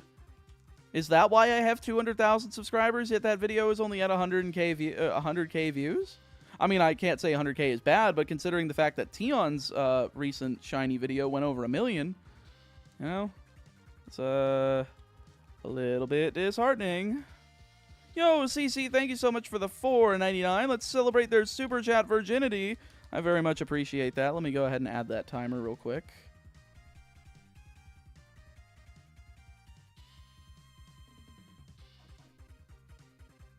Back out with the recliner. See if I can extend my leg without screwing up the controller. Come on, cord. Why is the controller cord always being a weenie? Alright, there we go. Just trying to keep my left leg as relaxed as possible, because, yeah. It's, for some reason, been giving me problems. Yo, Shiny Wobbuffet, thank you so much for the 5. At least Flame Body works on eggs in Emerald. You'll need it. Yeah, that's true. Let's celebrate their 10th super on a live stream. Holy moly. Get some water in here.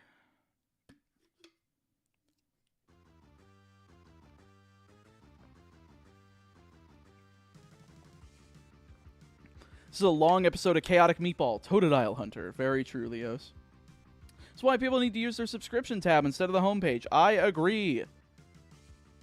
I use my subscription tab because it's more efficient for seeing what I want. The homepage is not as good.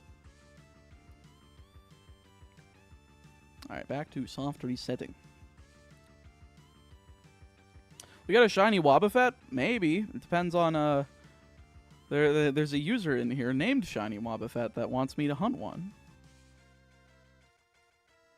And depending on if they bribe me or not, we may or may not do it.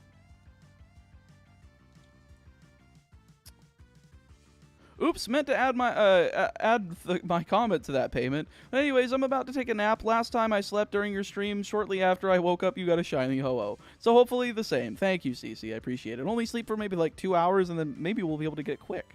I'm just kidding. Have a good rest.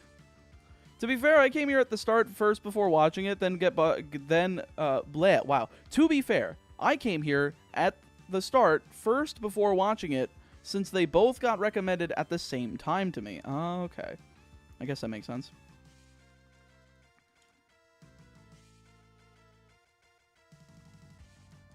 Just check my copies of Silver and Yellow. My Yellow version is working, but my Silver is kaput.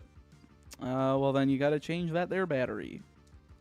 Why not wait to use the starters until HTSS? Because I want to use them now.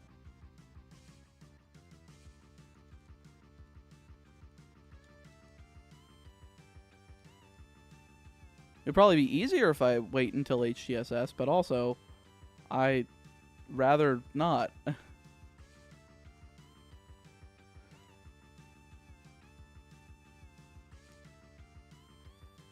Oh, it'll happen.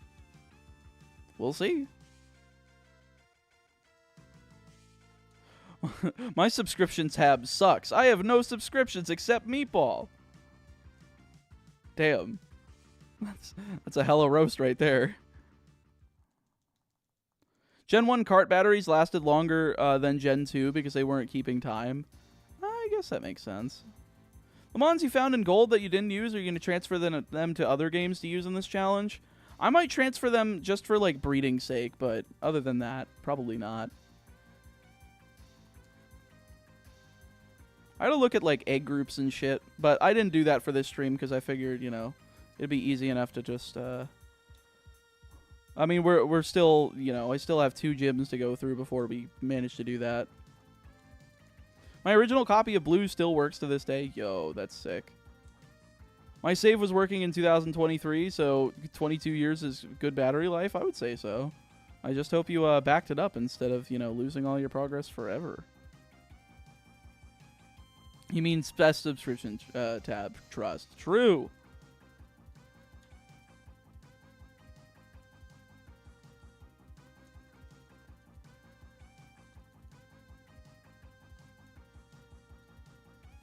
They're for sure easier since you get the preview in HGSS, but I do like doing the proper Gen 2 sprites. Yeah, I do too. I think it's cool. I might just do it out of principle, just and then once I have the ability to get Pokeballs, I just use it to hunt for whatever the Pokemon I get to use as my actual, like, quote-unquote starter. But we'll see.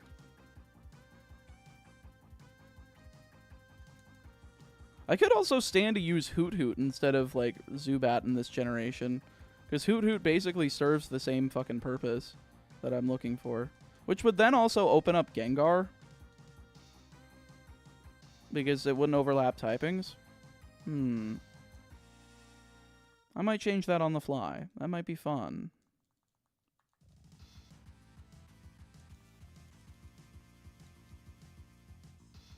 Meatball, if you use Espeon here, will it count as dupe for the rest of the line? Nope. Each individual Pokemon is each individual Pokemon. Just because you use a member of a line does not mean that you can't use another member of, like, a divergent line. Like, if you use Poliwrath, you can still use Politoed. Like if you use Flareon, you can still use Espeon. It's because that came up in the last, or I think I accidentally clicked for that one. It came up in the last run for Gold because we used Geodude, evolved into Graveler, but we never used Graveler in battle. We immediately evolved it into Totodile, or into Totodile, into Golem, and then it died. So it was like, okay, now we ended up having a spare Geodude from another area that we got and didn't get another encounter in there. So I was like, okay, let me just use this as Graveler, and then we'll just have used the whole line, and we did. Had to leave for a bit for a meeting, but I'm back to the grind, both yours and mine. Hell yeah, Noah. Alright, was just wondering. No problemo. Will the same problem with Gen 1 and 2 carts happen to my Gen 3 cart someday? I think that's only for the battery going dry for time-based events.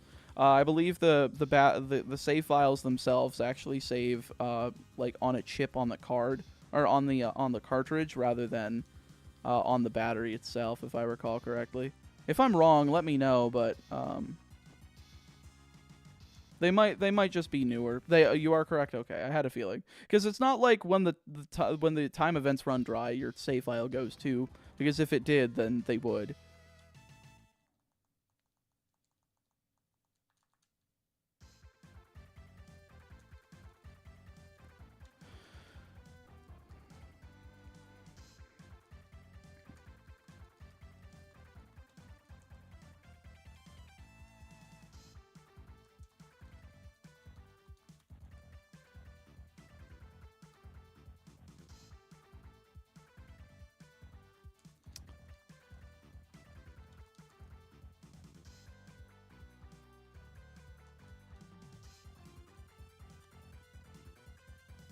Do you have a team core in mind? I have a team core. Like, I have 2 different ideas I'm toying with. I'm not sure which one I'm going to go with first, though.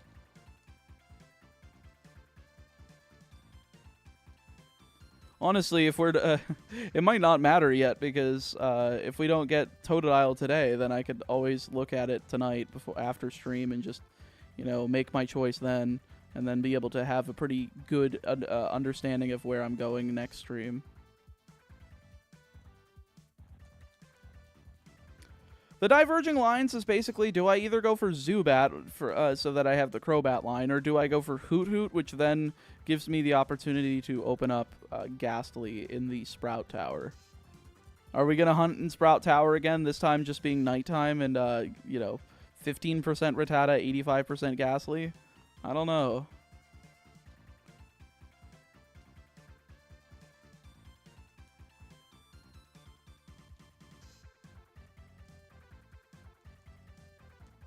Meatball, are you going to use Shiny Machamp this season, or are you going to stick with Shiny Machamp? Exotic Cookie, please watch the Gen 1 video. If you still have questions after the Gen 1 video, you can ask them. But go watch that first.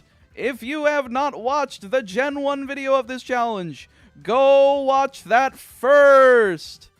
I don't have how much clearer I can make it. Probably Legithro. Is it easier to stay awake for the shiny hunting with stream chat to talk to? Yes, very much so. It's much easier to focus on it as well, because I'm not, like, focused on my entertainment on the side and not, like, you know, soft resetting at, like, bad intervals, or, you know, not paying attention and whatnot. I think I'm doing a pretty good job. There's only like 18 possible shinies in Gen 1, and he used most of them. Yeah. Alright. Thank you. I don't mean to be rude about it, but please just watch the video first, and you'll get an understanding of what's going on, you know? That's the point of a series. If you join in midway, you're going to be like, well, can I ask, what's the questions? What's going on? And the series isn't going to tell you what's going on every single episode. So you got to start from the beginning.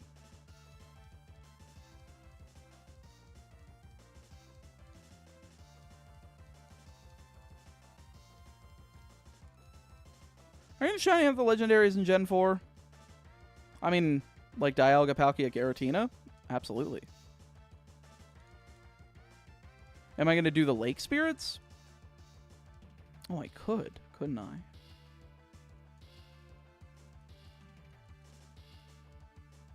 I might do the Lake Spirits for the E4 and like the box legendaries for like pre-badge 8. That could be fun. But also, are any of them shiny locked in BDSP, or is it just the box legendaries, or the Lake Trio also shiny locked in those?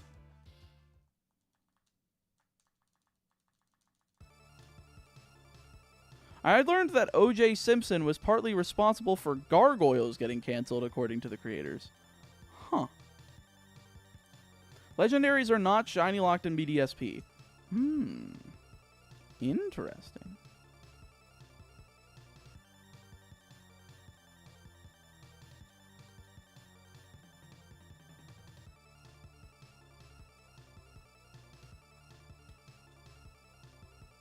Meatball, how much will it take for you to shiny hunt raid dens in Sword and Shield? Too much.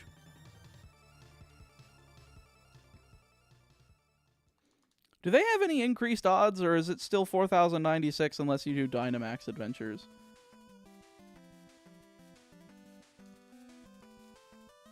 Know any home remedies for a sore throat? No, but you could just go to the store and get you some sore throat spray, throw it down there, and then, you know, kind of just numbs out the throat.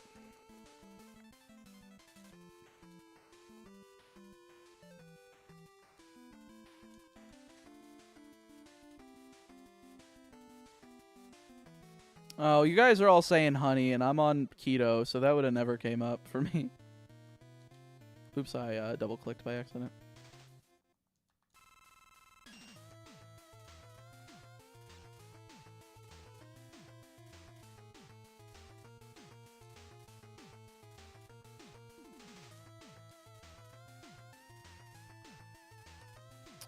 BDSP has no shiny lock-on encounters, but apparently Legends Arceus does, because Shiny Guarantee crashes the game if it uses Shadow Force. Really? Huh.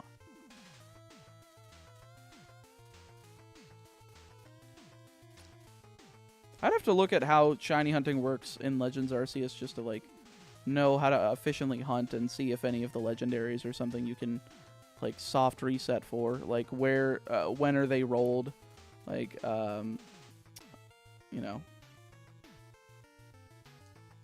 For a sore throat, there's only one way to say it. It's something creamy like honey or milk. Helps coat the throat. That's fair.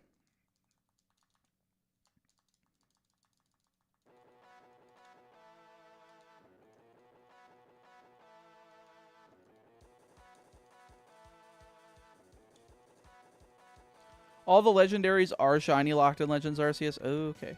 Gotcha.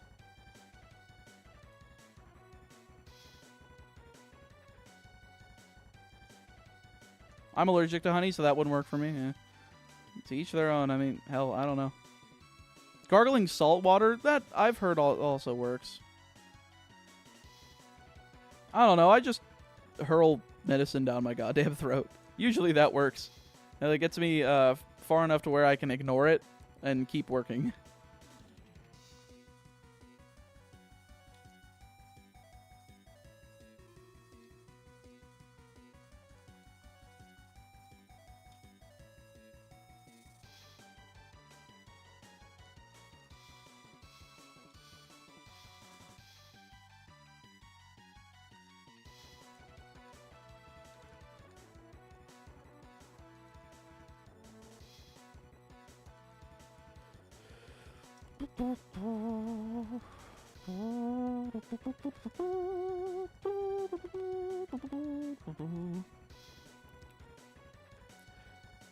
I don't think I pressed the space bar for that one. 1,391 Totodiles, and we're resetting for a 1,392nd. Mentholated cough drops or mints should soothe as well. Yeah. Are we allowed to laugh? He accidentally resets the... If he accidentally resets the shiny. If you didn't have the S at the end of resets, I would consider you shiny baiting, and you would have been out of here. But no, it's never gonna happen. I've been pretty vigilant about that. Mod, skin that guy. No, don't skin him yet. It's fine.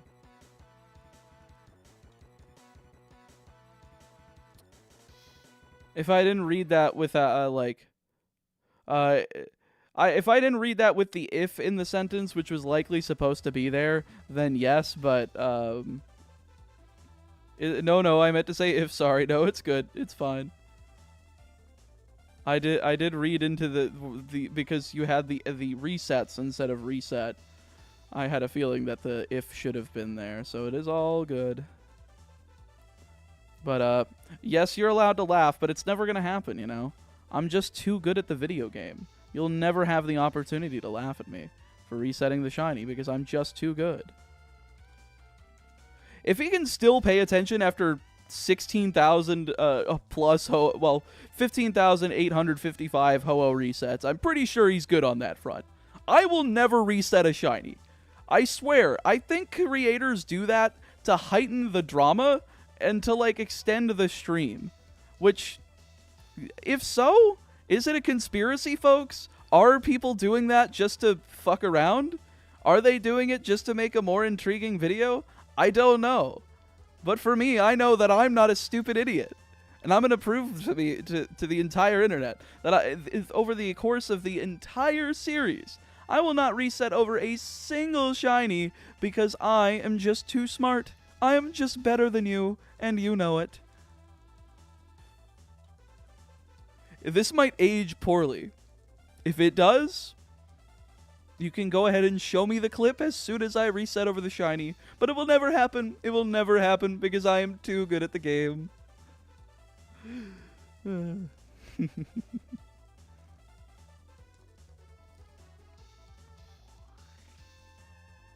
MJF of shiny hunting. Truly. You know, if Jan is the MJF of Pokemon challenges, then I'm the MJF of shiny hunting.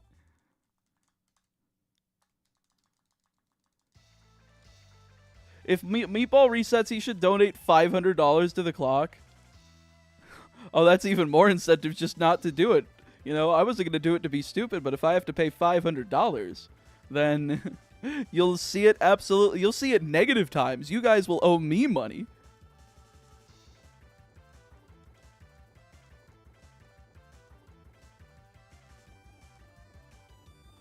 Yes, soon. It is.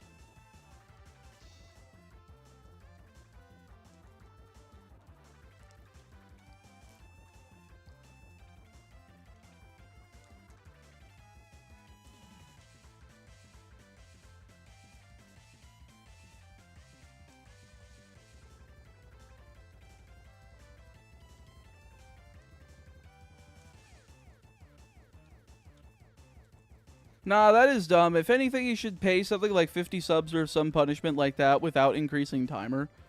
Well, why would I do that? Like, the timer would have to go up.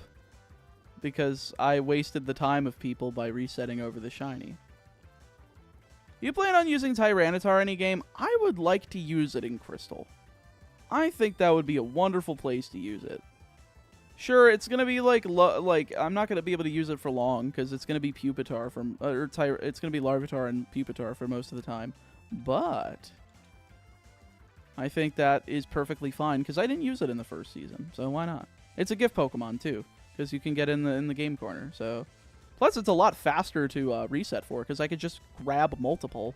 I can grab like 5 at once, and I could say, okay, are any of these 5 shiny? No, reset. And then count 5 on the timer. Anyone else here use kimchi? I added it on the top of my burgers. Since I don't like lettuce and tomato, more of an arugula guy. It's harder to store store compared kimchi. I've had kimchi on burgers before. It's really good.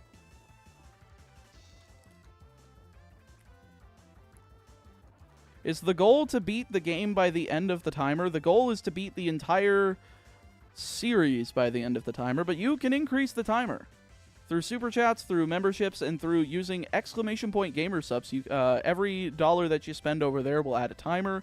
As for every dollar from a super chat and every membership, because they're $5, will add 5 minutes each. But I'm not pushing it right now. Like, I've been pretty good about just, like, leaving it alone today. Just because I know that we have so much time on the timer that I may as well, you know, I don't need to push it right now. You guys can push it and try to keep it a hostage situation, but I don't need to talk about it. It's okay.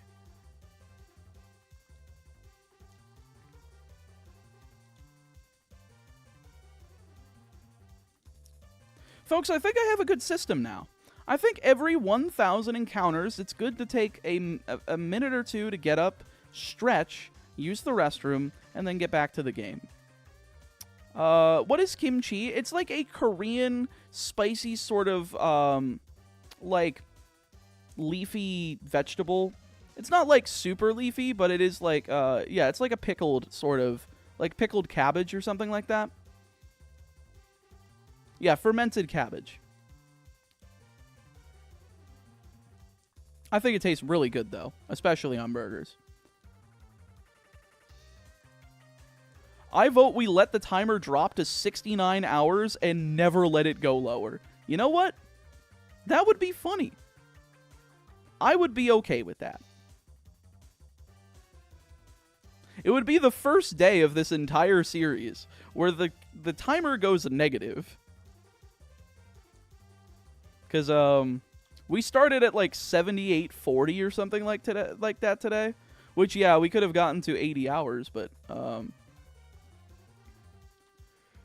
it's funny, like, I know it seems like, oh, we have a crap ton of time on here, but considering the fact that gold alone took 115 hours, it's like, oh, we are going to need a lot of fucking time on that timer. So yeah, I guess if you want to help increase it, sure, but for now, I'm not stressing until we go below, like, 48. Which is going to take a few streams.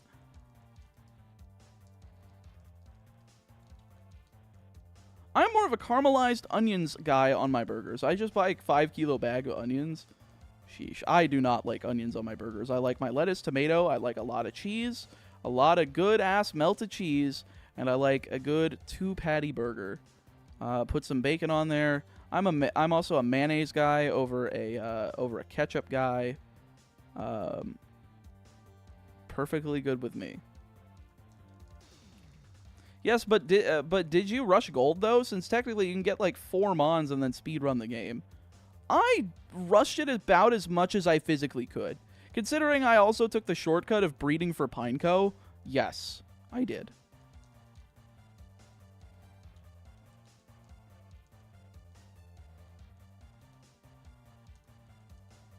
I also, like, I also tried, you know, blazing through so that I could get Surf for Slowpoke, but,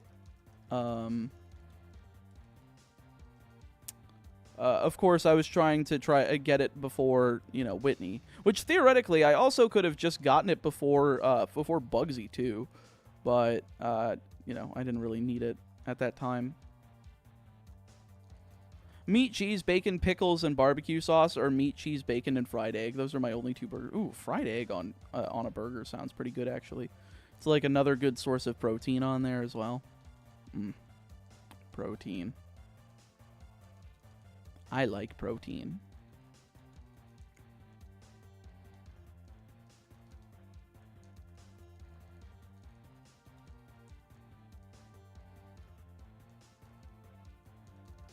Egg. True, I forgot about the egg thing.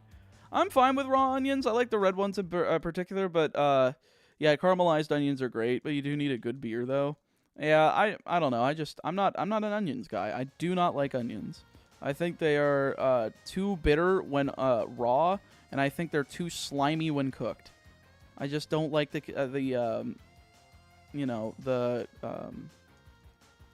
what's it called? Not the consistency, but I don't like the what's the fucking texture? Exactly. Thank you. I just don't think it just rubs me the wrong way. We have this delicacy here in Australia where you go to Bunnings hardware shop, maybe like a Home Depot. Out the front, you get a barbecued sausage on a slice of white bread and cooked onions. Now that, I think I could tolerate that. I think I would be pretty happy about that. Like onions in a specific way, if you can cut through, like, if they're like half cooked where they're sitting in the middle of like that slimy consistency, but also still have a little bit of that bitter taste, but are still like flexible enough to be able to fit on something like a hot dog. I think that's where like the perfect point is for that. Yeah, honestly, what makes me retch at most fruit, the texture makes my tongue curl. I feel that. All green veggies have this taste that I can't stand. Every single one has the same nasty taste under it. Huh. I don't know. I've always been fine with, like, green veggies. I think kale is the only thing that I ever got, like, really fucking tired of. I think it's because we had, like, roasted kale almost fucking every night while I was in high school. Because my folks were trying to do this thing called the nutritarian diet, which, oh my god, was like there was so many fucking beans in that diet. I cannot stand the texture of beans at all. There has only ever been a single type of baked bean that I actually enjoyed, and that was at the restaurant that I used to work at. But since I had so many, bad experiences there, especially with like the health and safety of the place, as well as numerous other incidents that I've talked about on stream before, I don't think I would ever want to eat there again. So, I'm just gonna say I don't fucking like beans. So, and honestly, I kind of blame that on the reason why I ended up getting so heavy starting at the end of high school and going towards like my content career, because I was trying to like get something that tasted good, because everything that they ate tasted like shit, and I was like, how do you fucking tolerate this? How do you live like this? But I don't know. Like, I would rather that things taste like nothing but give me the nutrition that I need for my body to function than, the things actively taste like shit. Like, that's when I fucking draw the line. Yo, Prosecutor Darth Decidui, thank you for the 5 pounderoonies. Hi, Meatball. Just wanted to say thanks for all the content and that I really enjoy it. I predict that the shiny Totodile will appear at 1,678 encounters, by the way. Gotcha. Let me do pounds to USD just to make sure I have the conversion rate on this right. Ooh, that's 6 minutes on the timer. Boom. Thank you so much. I appreciate it.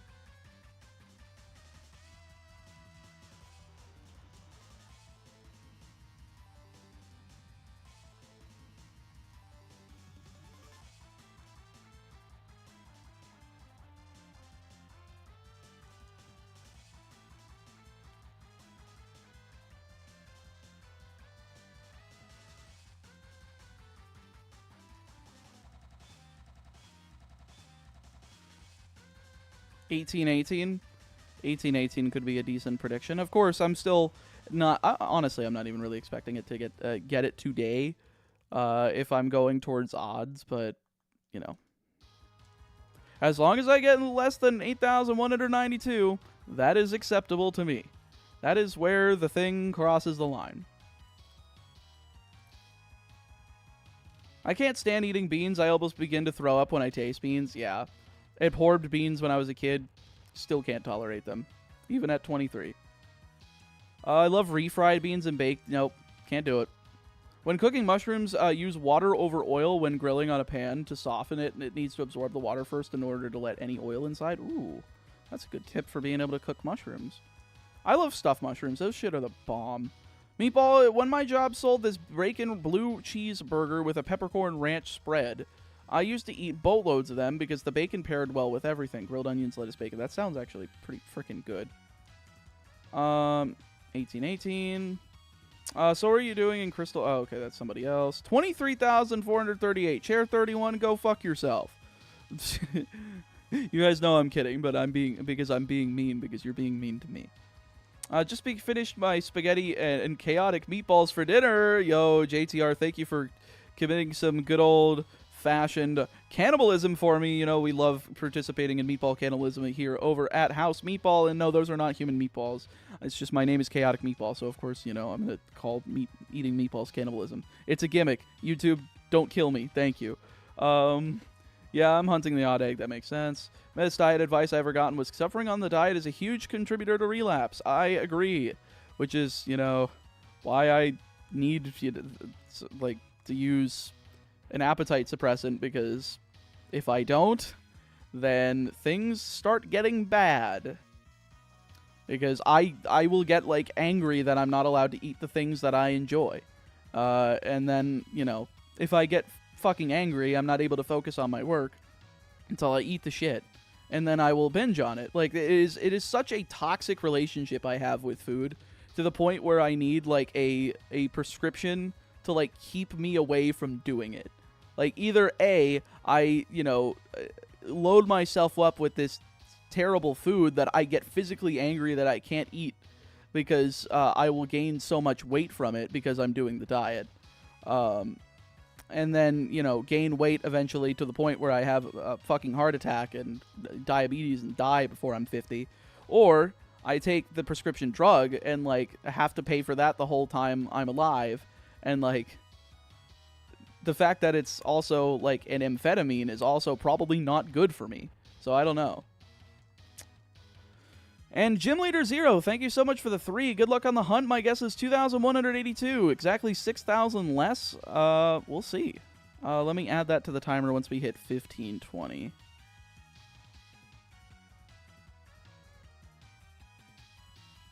I want a burger now for lunch. Burgers are good. Managed to catch Xerneas, Yuxi, and Regirock yesterday, all within a dozen Ultra Balls. Very nice. Yeah, Meatball, if you come to Texas, you should try a burger, and if you end up in Austin, I can cook you on a half-priced meal. I believe the Yu-Gi-Oh! World Championship qualifier this year is in Austin, so I might have to hit you up on that.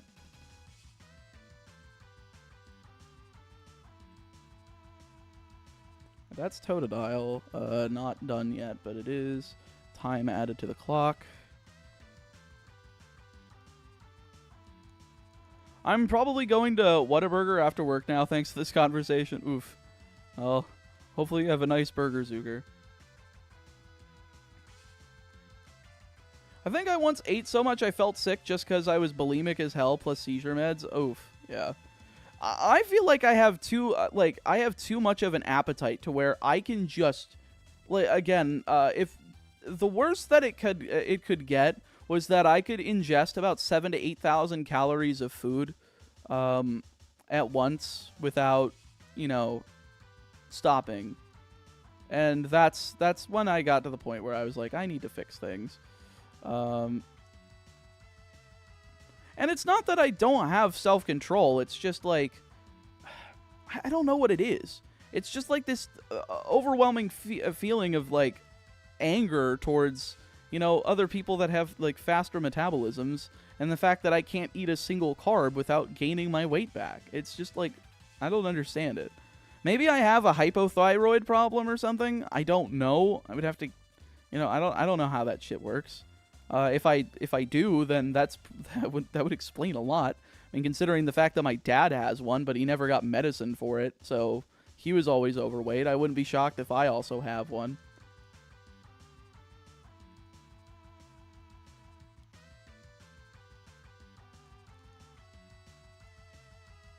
Yeah, Dante, that sounds, like, insane. Ugh.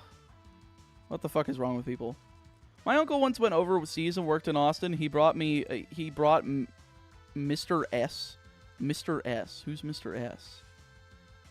Okay, cool. Okay, that's somebody else. He brought me t-shirts that still fit me after 14 years. I still have t-shirts that fit me from high school, but a couple of them I still don't fit into. I have to lose another, like, 30 or 40 pounds before I do, because then I'll be, like, high school weight. Doesn't lemon water or apple cider vinegar suppress hunger? If apple cider vinegar does it, then I will puke on the spot. That shit. Okay, so my mom tried to get me to drink that occasionally when I was a kid, and I would puke like almost every fucking time I would. And I fucking hate that shit. The only time that stuff ever enters my house is if I have, like, if gnats are appearing, which sometimes they do for some reason, even though I have, like, my dishes clean and shit. I think it just might be because of, like, backed up water lines or whatever. But we did get that recently fixed, so hopefully no longer we have that problem.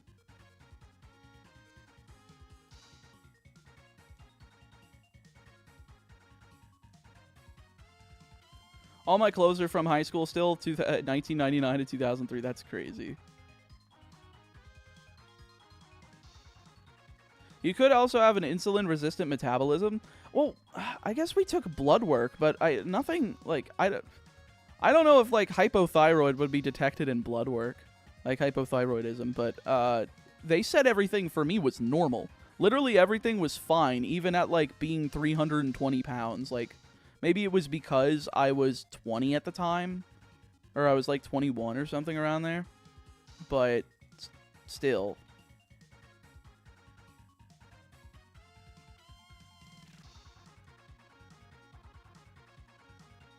What the fuck? Apple cider vinegar is not for drinking. That's abuse. Oh, goody. Chuck another one on the list as to why I don't speak to my mother, nor my father, or my stepmother. God. Was I allowed to have a nice childhood? Apparently not. God damn it. When someone in chat tells you something you drank was not supposed to be consumed and therefore was abuse, and your only response is, God damn it. Shit. I think that just tells you how desensitized to it at this point I am. I'm just, I'm at the point of, I don't really give a shit anymore. But, I don't know. That's just life at this point. Either you have to stop giving a shit, or you are going to, like, hate life. Yeah, it's supposed to be mixed with water. That would have been good to know back then.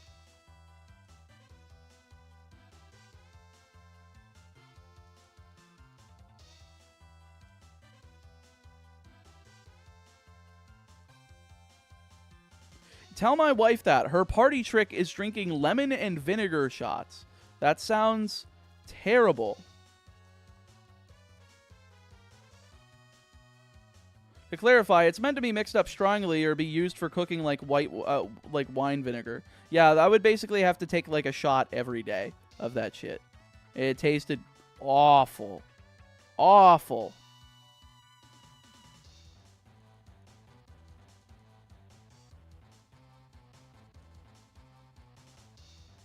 Yo, what's good, C-Buddy? How are you doing? Whoa, last time I checked, you were still on gold. Yeah, we just finished gold last stream.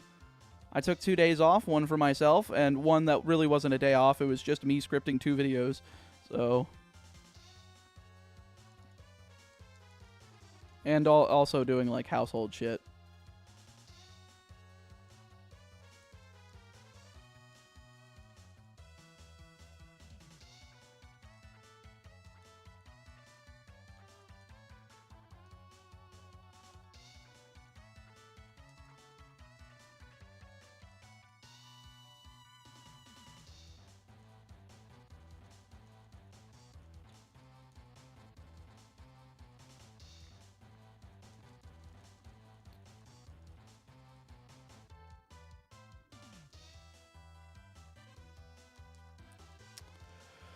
Oh, you know what sucks is that today I'm feeling like this is going to be one of my insomnia days, sadly, too, which is one of the, I don't know if I've told you guys, chat, but sometimes I have these days where I will just be awake for like 48 hours straight, and just not be able to sleep. And I'm starting to detect when I have that feeling. And right now, I'm feeling that that's going to happen. So, you know what? I may as well use it to my advantage.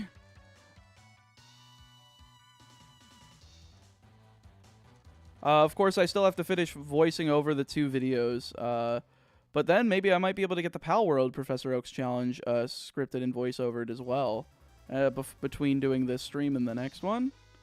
No, not 48 hours stream. I'm just saying that, I'm feeling like that might be the case where I end up doing, like, 2 streams in one being awake session. Stare at the ceiling even with 10 milligrams of melatonin. I was about to say, I would take, like, 30, and it still wouldn't fucking work.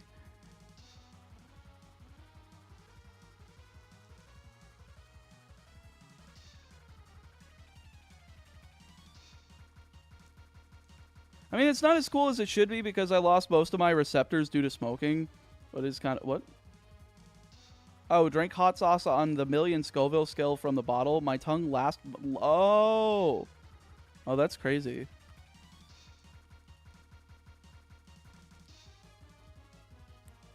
That sounds painful, though, for the throat, at least. And for the gut.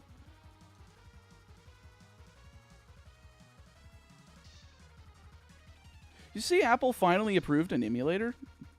I heard something about that recently. I didn't use 30 just because I didn't have pills, but gummies back then, and I can't read the rest. I ran out, so I just chucked all down. That's fair. No, I have actual pills of it, so I tried, and it just doesn't work. Not to mention, taking this stuff, it starts to make your body less prone to producing its own, which is why I also asked when GamerSup sent me the second package of theirs, I wanted them to send me the AFK drink mix because it like promotes your own body's melatonin creation. So I was like, okay, if this works, I want to at least try it to see if it does. And lo and behold, it did actually help me like sleep through an entire night without waking up, which was really helpful. Crazy that GamerSups of all things like made a thing that helps me sleep, and like melatonin on its own doesn't. So I'm happy to have that.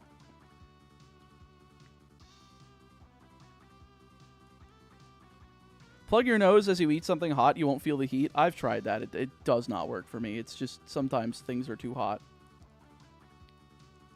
Titty milk helps everyone sleep. Folks, I did get the titty milk in the mail from GamerSups. And let me tell you, I think I've already drank about a sixth of the tub because the shit tastes so goddamn good. Which GamerSups helps you sleep? I need that. It's called AFK. It's their they have grape and they have like one other flavor, I think. As a kid, I used to hate spicy foods, but as I grew up, I typically eat spicy shit on the daily. That's fair. Will you drink it on camera? What, the titty milk? I could. I could drink the titty milk on camera. It's not real titty milk, folks. It's not real titty milk, YouTube. It is a flavor of a drink made by GamerSups, which is a company owned by fellow creator Jay Schlatt.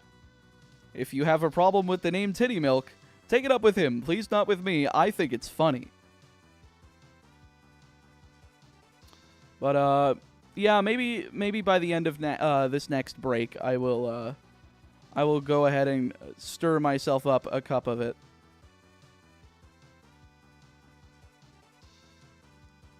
But I want Meatball Madness. Well, you got raw meat. They just released raw meat, Dante. Why not get some raw meat?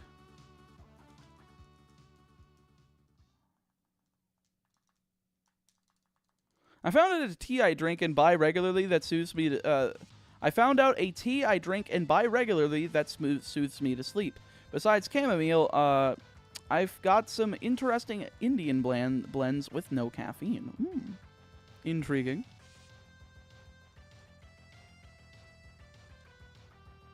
heard titty milk and looked up quickly to hear it's just a name. Well, it is like a creamy blue raspberry flavor profile. It is really good, though. But if you want to try your own, use !GamerSups. You'll get that link and use code ChaoticMeat at checkout, and you will get 10% off your order, and you can get the titty milk. It's really good. That and pineapple cocktail are like the two flavors I will suggest to everybody at least try. And for every $1 that you spend over there, after the 10%, it'll add to the timer as well. So it is up to you whether or not you want to try it. But they did also introduce that new flavor called raw meat, which it doesn't taste like raw meat. It's like a fruity flavor. I believe they wanted me to not talk about the flavor profile because they wanted the streamers whose flavor it is to say it for a little while before everybody else gets to say it, which is kind of weird because I think it's on the website, but it's from what I've heard, it's pretty good. It looks like AFK is out of stock. Really? Shit. I guess people are buying the hell out of it. Yeah, pineapple cocktail was delicious. I need to get that next time. That and titty milk are like, despite being like a brand risk guy and like a guacamole gamer fart guy before that, like, oh, the other two, those other two flavors are pretty damn good.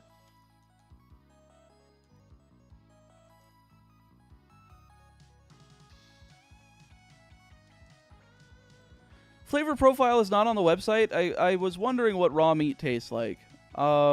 I believe they said that the streamer that created the flavor was talking about the flavor profile, but I don't know myself. Like they weren't unveiling it until later after they got like their exclusive, you know, reveal of it and them being like involved with it.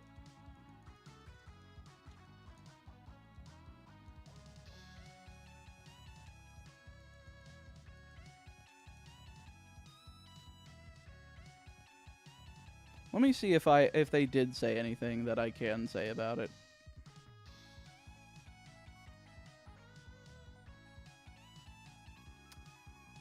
Yes, it says, out of respect for Meat Canyon, please do not share the exact flavor profile, but you can tell people it's a very summertime mix. Which, summertime, just summertime type fruits.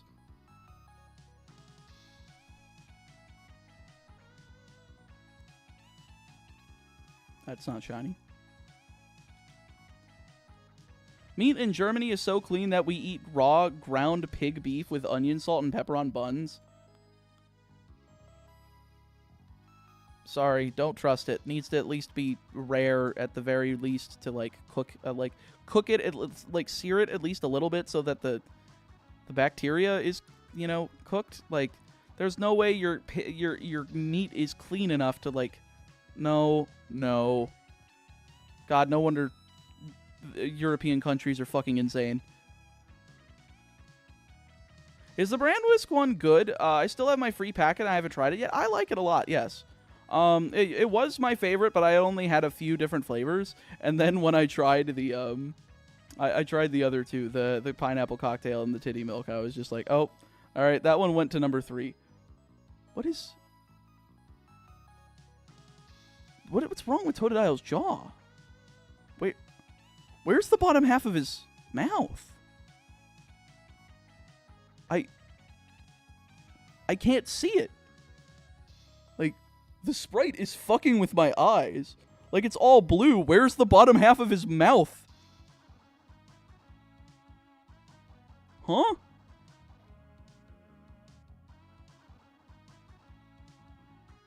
No, that's his gums on the top. Where's the rest of his mouth? What? No, it's just blue. Isn't his mouth supposed to be open? What the fuck? No, that... What? What? That's the roof of his mouth. They forgot half of his mouth. Where's the other half? Is that how it looks? What the fuck? It looks so terrible.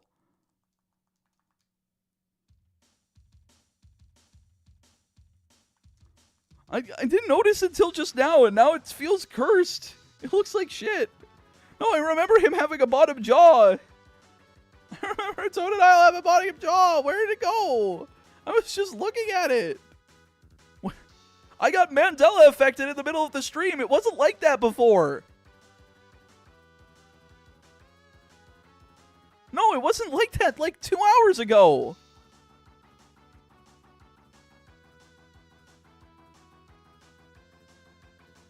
No, this is fucked up. No, it wasn't like that before.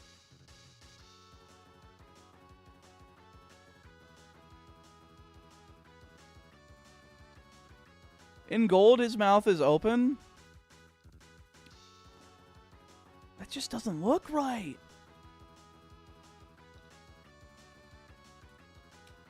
No, that...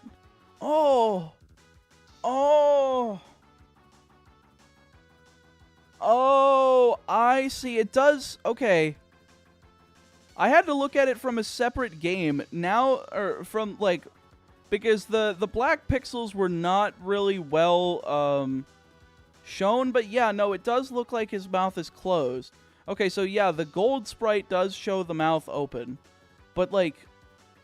Oh, Totodile with a closed mouth looks wrong.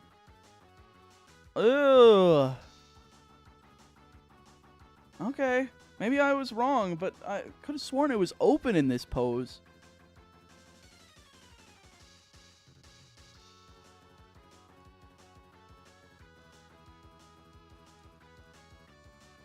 No, I'm not out of it. I just...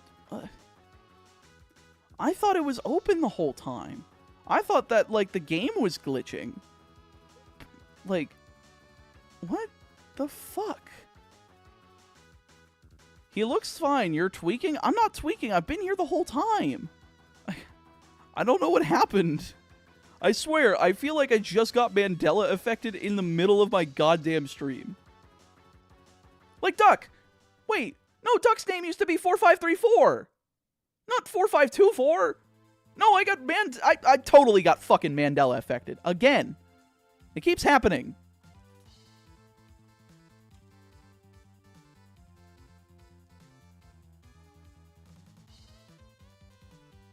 You were tweaking until now? What do you mean I was tweaking? What do you mean by tweaking?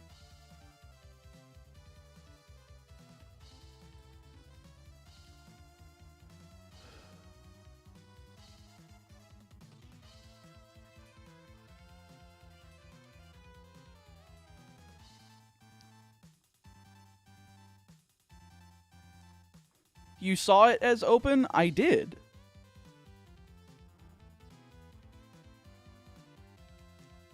And I remember your name having a 3 instead of a 2.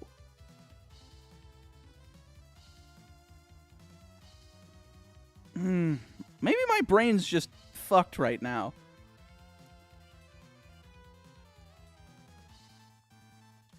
I'm kind of mad. I'm mad now. Your Honor, I'm mad! I've seen madder.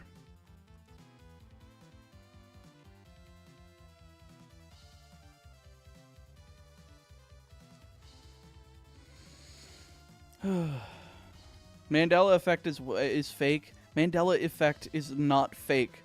I keep having the experience of that, then I write it off and say, you know what, it is fake, and I move on. Then I have another instance of it happen, and then I write it off and move on. And it keeps happening over and over and over and again, and it's been happening for years. It's like when I remember when I, finished, God, I don't remember what grade it was, but it was the grade I finished in 2008. It was May 22nd, 2008, that after that day of school, which was my last day of school, I went out and I got Pokemon Platinum, because that was the day it released, and I had a pre-order. But guess what? When I was retelling that story, people were telling me that it came out March 22nd, not May 22nd. Even though I expressly remember that it came out May 22nd.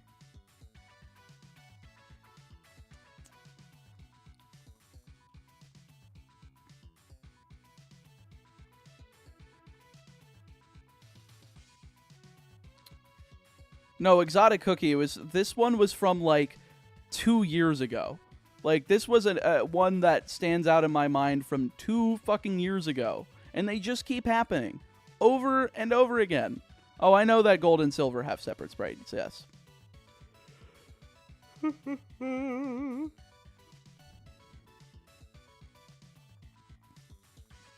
Mandela is only works due to cultural gaslighting.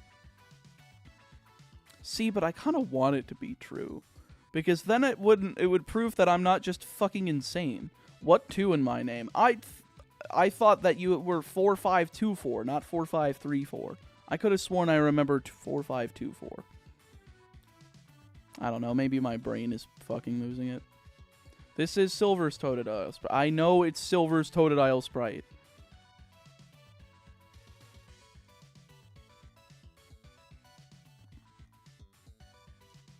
Thorabin, does that mean I died while in my chair? If so, then I wonder if I died on stream in another universe. That would, God, I wonder how like traumatic that would be if somebody just like, you know, collapsed dead like on a stream like that. That would be that would have to be traumatic for like viewers, right?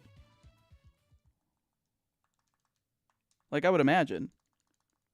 No, we were all just collectively gaslighting you? Maybe. I don't know.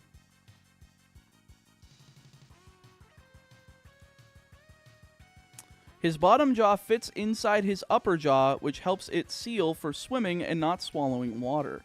Oh. Its main character syndrome, you are a transmigrator due to slightly misremembering things. Maybe. The Mandela effect is wild, though, like the Monopoly guy monocle, like the Berenstein Bears versus the Berenstain Bears. Those are like, of course, the Nelson Mandela thing of being the titular, like, reason that it's named that is because people thought that Nelson Mandela died in the 80s, yet he was president of South Africa until 2013 or something like that. Or Fruit of the Loom. What? No, it was Fruit Loops, right? Because people thought it was spelled normal, but it was spelled with double O's. Or is it vice versa? Honestly, I wouldn't be able to tell you the truth on that one, because I never ate Fruit Loops, so... Oh, the cornucopia! Yeah. Fruit of the Loom was just the company gaslighting? What, were they just seeing if they could gaslight their consumers? I guess. Berenstein versus Berenstain, I fully believe is because how parents pronounced it while kids were unable to read yet. But I could read. Then again, I don't think I really gave a shit that much, so, you know, it may as well have been the Bloodstained Bears for all I care. I didn't fucking give a shit.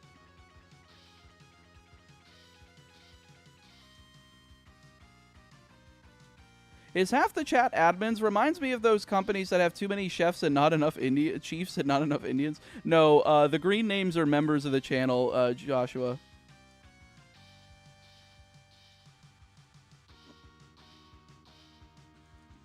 My mods don't usually talk unless they need to kill someone.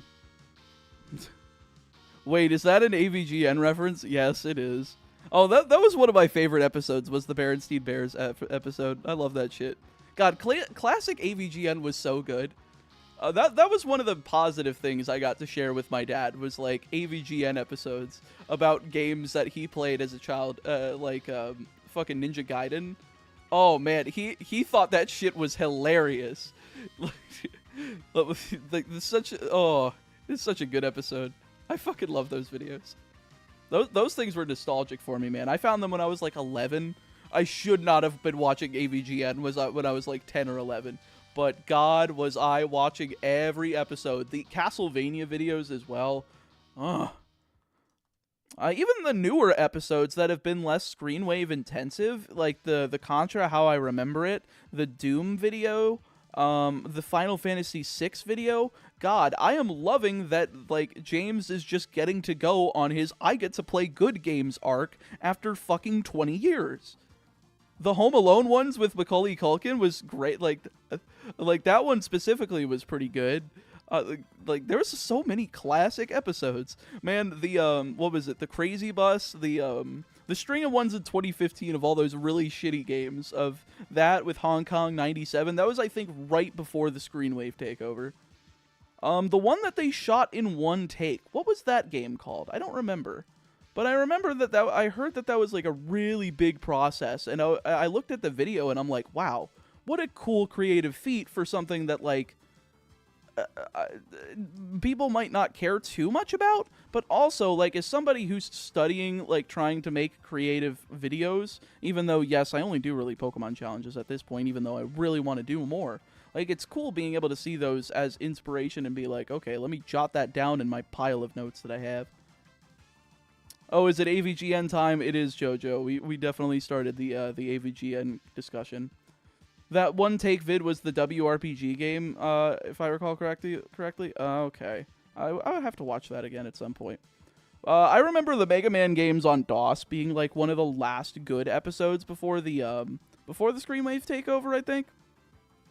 I think that was like his kind of finale before he let them start doing the scripts a lot more. At least from my knowledge.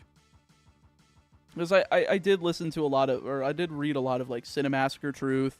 I've sat down and I've watched a lot of Red Cow Arcade podcast, listening to them talking about James, which is hilarious that that's like their most popular thing is talking about another YouTuber, one specific YouTuber. So he's in a hit or miss phase nowadays. Honestly, I think he's hitting more times than he's missing, which is good. Whatever happened to Beast Coast? Oh, they let me and Celio go when they decided they wanted to focus on VGC.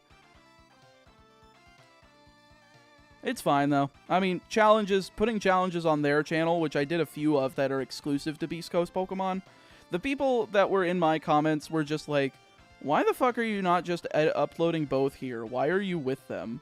And to be honest, that was the reason that we were both questioning, because sure, I could contribute in, like, collaborative efforts for non-challenge content, but it's like, how do we translate the challenge, like, fans over to that channel? And we just never really found it. So I kind of found my place for a little while with Celio, because I was doing the history of Pokemon TCG over there. But honestly, that was our main continuous series. I think there was a lot of other, like, one-off videos that we did. But it definitely was just a short-lived thing, which it was fun. I really did have fun being a part of that team. I wish I got to do more. I really do. But I don't know if it was me just not being able to come up with good ideas, or them not really just having a direction until they decided to go with VGC, and then that's, you know, by that point it was just too late, and I just wasn't a VGC guy. I don't know. But all I know is that I'm happy that I got to spend the time that I did working with them. On this topic here, and after seeing the Castlevania earlier, I want to ask, have you done any guides on retro games and which aren't Pokemon related? That's like, I did a couple of Yu-Gi-Oh! Master Duel videos on this channel. I did like one that has like 6K views, but then that was when I was just like, oh, I should just make a second channel for Yu-Gi-Oh! And Pokemon TCG, and I did. And then after collabing with a bunch of people in the hopes to be able to make the channel self-sustaining in terms of like ad revenue and shit, it did not work because a lot of the people that I did collabs with didn't share their half of the video. So, you know, the people that are already in the space that are established, it's just like, okay, well, I guess what was the point of you taking your time to participate in this if you weren't gonna, like, share it to your audience? It's like, if you thought it was bad, you could have told me before I published the video, because I shared with you the draft. If you thought it was bad and could have been changed, we could have done something so that it would have been something that you felt comfortable with promoting. If you didn't feel comfortable with promoting it, okay, then we can change it. But, like, I just don't understand why people would ghost. Like, especially, like, some of the biggest creators in the space. Like, mind you, I've met, like, I've gotten to talk to people like Team Samurai X1 after we did that. He didn't end up sharing it, but, like, I don't know. I never got a straight answer. I wish people would just be blunt about it. If you, like, I would straight up be okay with him saying, no, I don't think the video was good. I I don't think there was, I mean, the concept was there, but I don't think you had the ability to pull it off because you hadn't been doing Yu-Gi-Oh content for long enough and didn't have the charisma to pull it off. And if he said that, then I would have been like, all right, I understand. And I would have tried my best to try to work on that. But instead, I got no answer, and therefore I didn't know what the hell I was doing.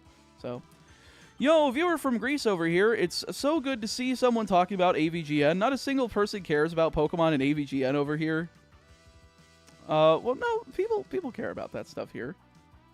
Oh, over in Greece. I kind of figured. Yeah, I mean, I'm not surprised. You know, some cultures just aren't too internet heavy. Really glad I caught your stream, mate. Absolutely, Sleeveless. Thank you for popping in.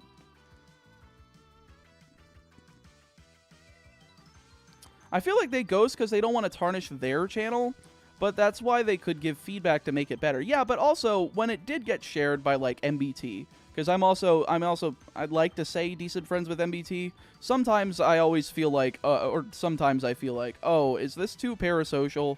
But also, I am technically the bigger creator, which sometimes I don't remember because he's older than me and I kind of look up to him as somebody that's like in a different position of life to where I should be learning from and being like, okay, this is probably close to a close proximity to where I should be by this age, because I think he's like 6 or 7 years older than me, and because of that, it gives me like a decent roadmap, and it's cool, even though he is again a smaller creator than me. He's like married. He's like put a down payment on a house, and he's not even 30 yet. Like the guy, I think the guy is doing a really good job with what he's doing. As well with the content, and I'm always learning from him, and he likes my stuff, so I'm always happy to hear that.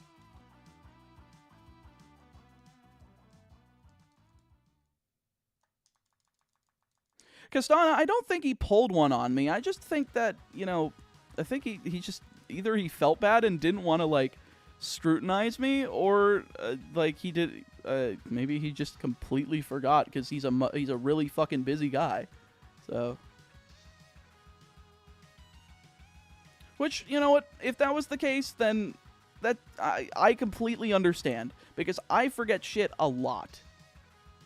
In fact, yeah, I do need to do that tomorrow. Thank God, when I said I completely forget to do shit, I just remembered something that I need to do tomorrow before stream.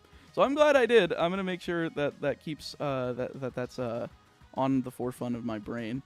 Just something personal, but I'm glad I remembered it, because holy fuck, if I forgot that would have been bad. And no, chat, it's not taxes tomorrow. I got these little card buttons, or card like keychains made before I'm going to YCS Raleigh. I got like little keychains made of the 4 baby dragon rulers, like Stream, it was Stream, Reactin, Burner, and what's the small one of Lightning? I don't remember. Or Tempest. Or it is Lightning. Yeah, because Tempest's small one is Lightning.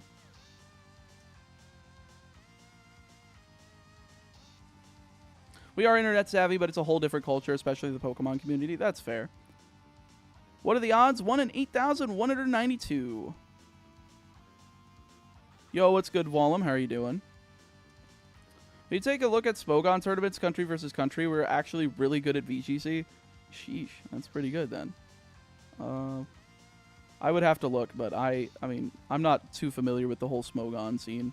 I'm just not a competitive Pokemon guy. I like doing my challenges, and I like playing other video games, so I tend to do that. What are the odds of someone asking what are the odds? In every stream, there is like a 100% chance of somebody, if at least one person asking that. Which is fine. Some people might have gotten in, like, after Gen 6 and are used to 4096.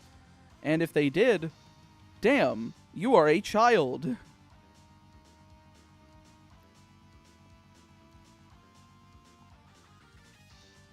Yeah, it's weird being in my 30s and half the content creators I watch are not fellow 90s kids. Like, I grew in early to mid YouTube. Yeah. But at the same time, I think I also grew up during early to mid YouTube despite being 23. I just had access to this shit that other people didn't because they didn't know about it. But I found it early enough to be like, oh, this is cool. Like, I was already watching Smosh at, like, 7 years old.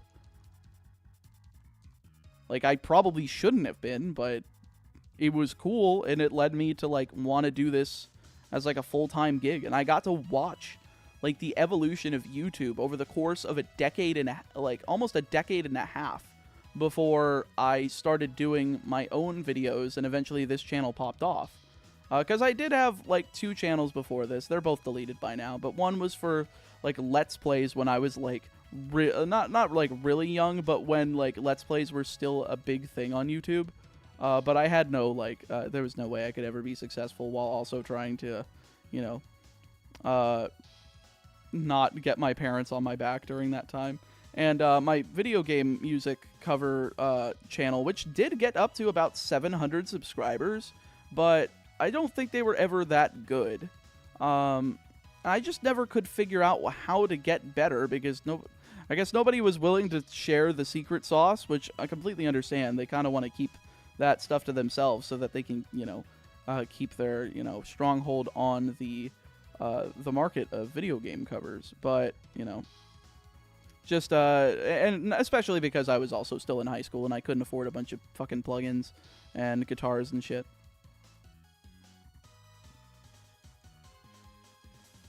Or the what are the odds players coming from Pokemon Go, especially raid community days.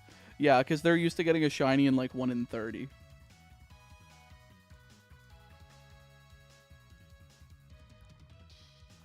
Yeah, man, of course you are one of my inspirations on YouTube, but for example, the hour difference is huge. It's 2:20. Sheesh, it's 7:20 here.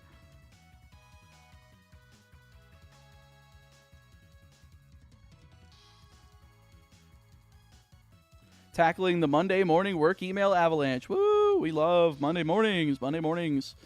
Suck dick. Farfa's still best YGO creator, says the guy with the Dante profile pic. Oh my god, Kastana, you literally said what I was going to say. Okay, Nadir, get out of the incognito profile. That would be hilarious if fucking Nadir was here under the name Dante and was just spending his time listening to these streams instead of fucking, like, doing life things with his wife and his child. Like, I don't know why that would make me laugh. I still can't believe that man's, married and has a kid and is moving into his own house that he purchased with subathon money. Like, damn. You know what would be crazy? If I'd be able to, like, afford a down payment on a house in, like, 5 years. That'd be really cool. Hopefully the economy doesn't kill itself by then. That'd be good.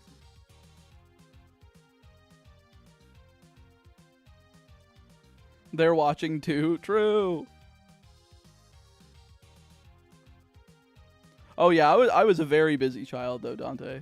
Like I was all over the place. I was grabbing emulators, I was watching YouTube. Like I was basically doing the same shit at 7 years old that I'm doing now, except like professionally. I'm getting paid for it now.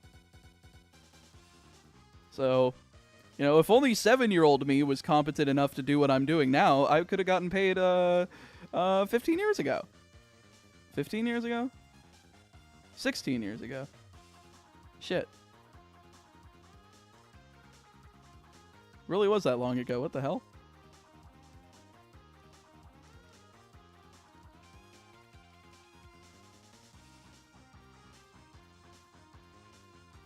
Counting the end of work week store deposit right now, I feel like a stripper after a long night. Oh. Intriguing. TCG Theory has been one of my favorite Yugi tubers over the past 2 years. Since I started watching, I've basically been watching the same people. Simo, MBT, and Farfa. Those are like the main 3. Of course, Nim Nim's in there too. I watched the entirety of Sealed Only. I thought that series was good. He's a great creator. I definitely think he works well as the co-host for like Doug on Master Saga. I think he works really well in Progression series. I really like his dynamic with other people. I think he's also entertaining on his own, but I definitely think he shines when he has like a second person to bounce off of. Some people are really not as charismatic when they're like a solo act, but when they have somebody to bounce off of, they're just a whole different level of energy. And it's kind of like tag team wrestling, you know? It's once again me comparing content creation with professional wrestling. I swear to God, folks, it's 90% the same. They're telling stories on the mat. We're telling stories through videos. They are, taking their shirt off on national television. Some of our creators are taking their shirt off on stream for fun. I don't know. It's almost this. That's why I said it's 90% the same thing. Back to the grind. Good luck, brother. Thank you, Chris. We're trying our best. How long till you turn 24? Another 6 months or so. From the YugiTuber sphere, I only watch MBT and occasionally the secondary channel for APS because I can be very annoying when it comes to card games, especially that I enjoy DM shitpost. DM shitposting.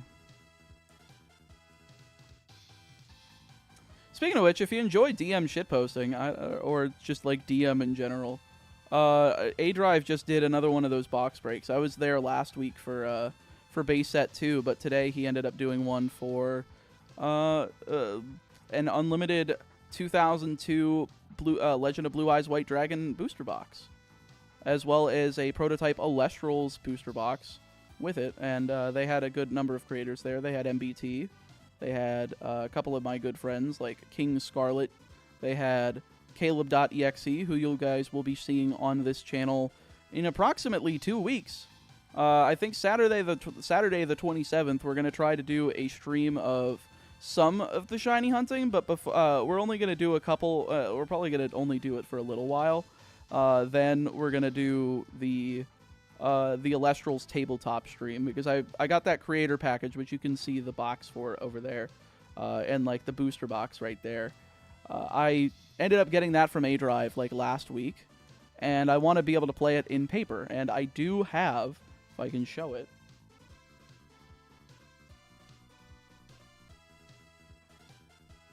I do have most of a deck completely made of Alestrals cards. Let me bring this up to the face scene real quick, because I built the Viserys Earth deck, which for some reason I ended up getting a full art of one of them, of the Viserys, but the rest of it I just built it in paper, and I'm really looking forward to playing this with people. But I built that. I got the right now I only have the Spirit deck all sleeved up, which, if you're familiar with Alestrals, the Spirit deck is basically both your life total and your mana. So you could use them for either you like send them to the graveyard for taking damage, or you like use them to cast different runes and shit. And then of course there's a side deck, but my side deck is not finished. I'm still missing a poison tipped arrow. I'm still missing a what else is there? I'm missing a third resting on your laurels. I'm missing a what else am I missing? I'm missing a third Gorgon's Gaze. I think that's about it. I'm only missing like one card in the main deck, which was the I believe it was the third Gorgon's Gaze, and I just replaced it with a second Ambrosia. Which, by the way, if your card game somehow gets me excited about a life gain card, then I don't know how you did it, but you made a really good game. All right, back to this, because I know if I start talking about non-shiny shit and non-challenge shit for too long, the viewers will leave in droves. Oh, it's time for the War of 1812. Do we get it? Do we get it? Nope. Ooh. I am about to sneeze. Let me see if I can check this first. Okay, hold on. Give me like 10 seconds.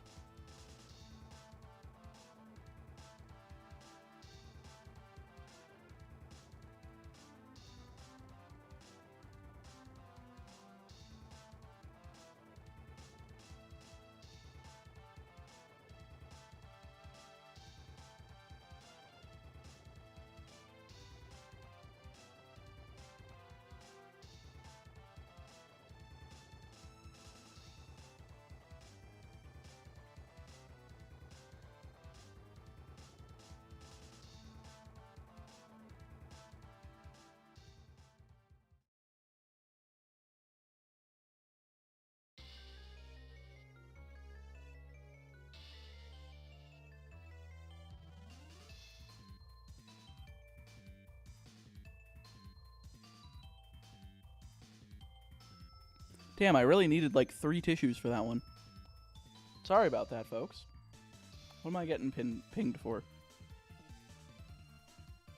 Ah, yes. Cinder's streams. I forgot about that. Folks, I think I may or may not be addicted to VTubers. I may have a problem. I may have turned into the Pokemon version of the dual logs. Oops.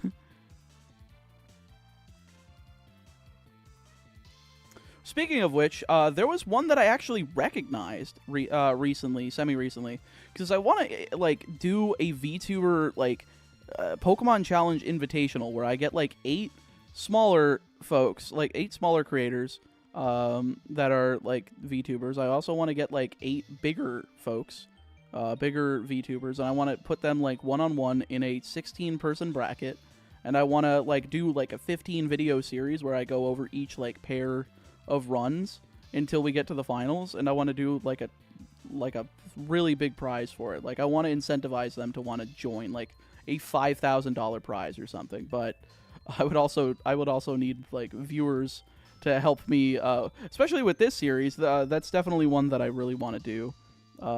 With this whole thing, you know, maybe some of the cash we end up making from that will go towards the prizing for that, for sure. That is, if that's something that you guys want to see, because I know Pokemon Challenge, like the Pokemon Challenge scene doesn't have like any VTubers in it whatsoever. Like I don't think there's any VTubers doing like monotype hardcore Nuzlocks or doing like videos on YouTube that are edited down. Although I think it would be really cool. One of them, though, I did recognize their name, Lucy Pyre. She actually did a few Pokemon videos right when she started as a VTuber. Madrybread ended up seeing her, and I saw Madrybread mention her in one of his videos, and I checked her out when she only had like 2 videos up, and they were like both Pokemon videos. And then, you know, I kind of drift away from it, because at the time I wasn't like looking at the VTuber thing as like something that was, you know, huge or something that I was necessarily interested in, but I've gotten into them a lot more recently, and I didn't realize she blew the fuck up, and I was like, holy shit. That's awesome. So, huge congrats to her for being able to, like, break out of the Pokemon shell and kind of just do, you know... She didn't even really stay in the Pokemon shell for long. She did a couple videos on it, and then she was off to the races. And she just kept growing from there, and she's bigger than... she's got a bigger YouTube channel than me now, so that's really cool of her to be able to do that. Cha, make your own VTuber model? I think that would be cool one day. I would like to do that.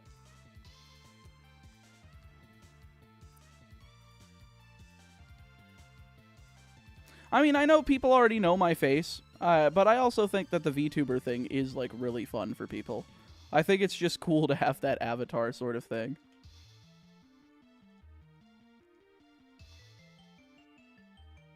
I'm a VTuber, and MDB came into one of my Nuzlocking streams. Oh, that's so cool, Babu. I did not know that. That's very cool.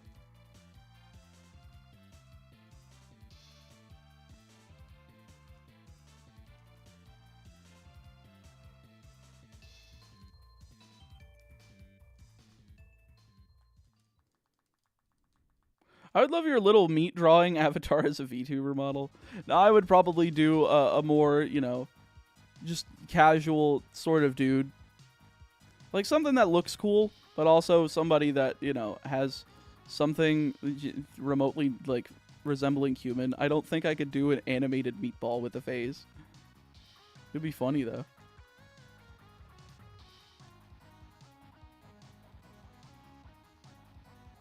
Nope. Nova Aokami. Yeah, I know. No, Nova and I follow each other on Twitter, and I think we're friends on Discord. I don't remember. Yeah, she does Vanguard. She does Yu-Gi-Oh. I think she was I don't remember if she did Pokemon, but I know she was doing. She was teaching Yu-Gi-Oh to one of the Pokemon TCG VTubers. Which, by the way, I didn't even realize there were like VTubers that dedicated like themselves to Pokemon, like not dedicated themselves, but do primarily stream the Pokemon TCG live. Like, I think Leora Walkyria was one of them that I wanted to raid during one of our earlier streams, but I didn't have permissions. Apparently, you need permissions from certain people to, like, you know, redirect to their live stream or whatever.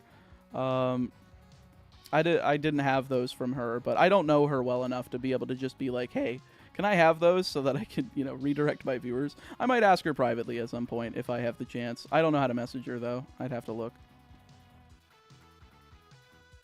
She also plays Digimon. I haven't seen her play Digimon yet.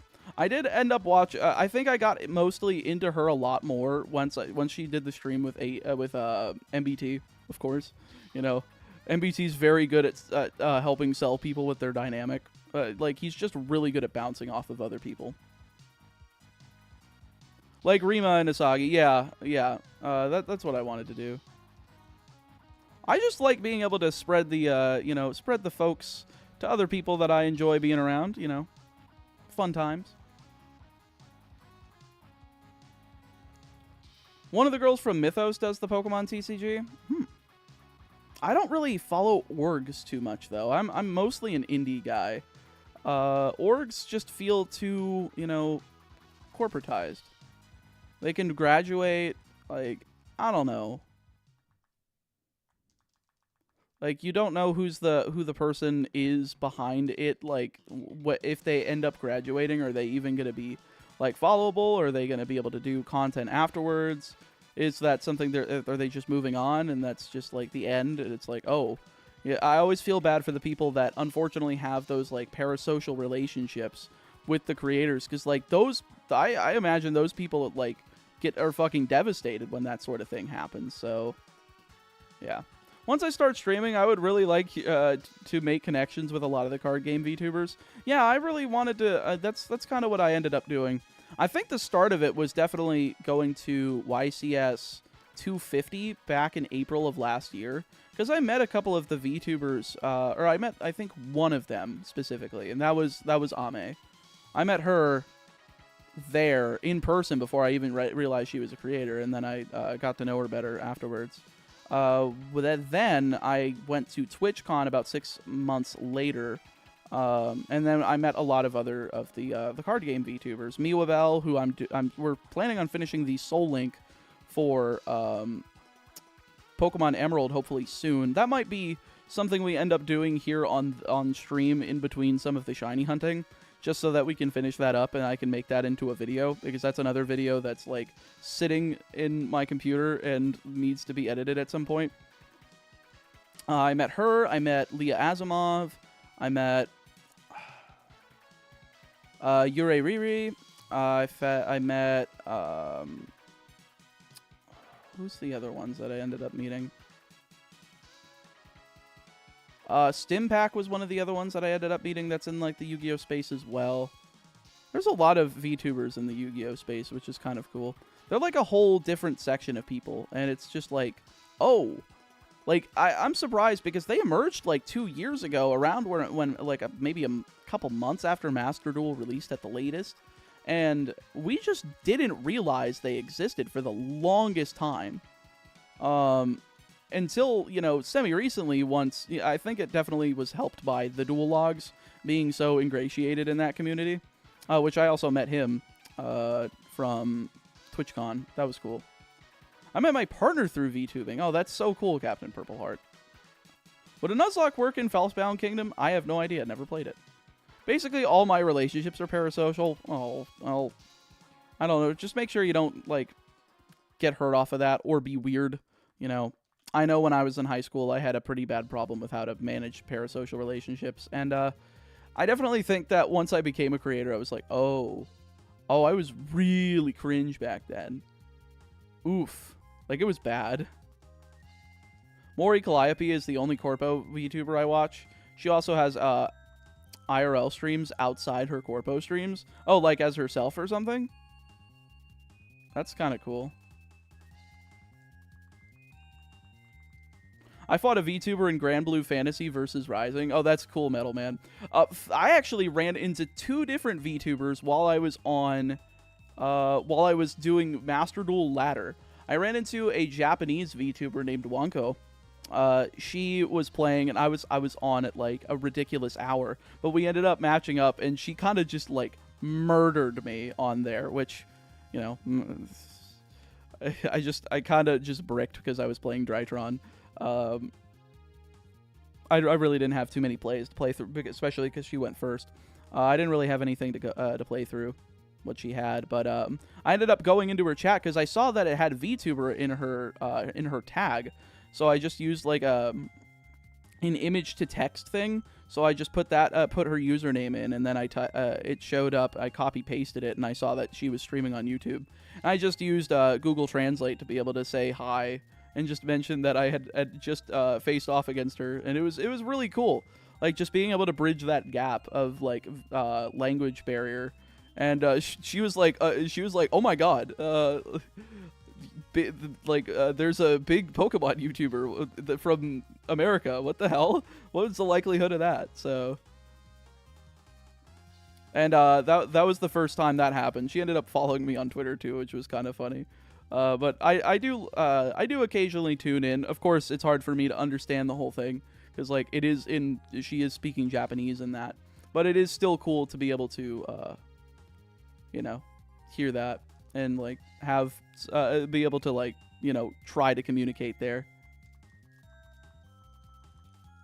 And then the second one, I ran into another VTuber named Miniful, who streams on Twitch while again on Master Duel Ladder. And I was like, I remember hearing about her username.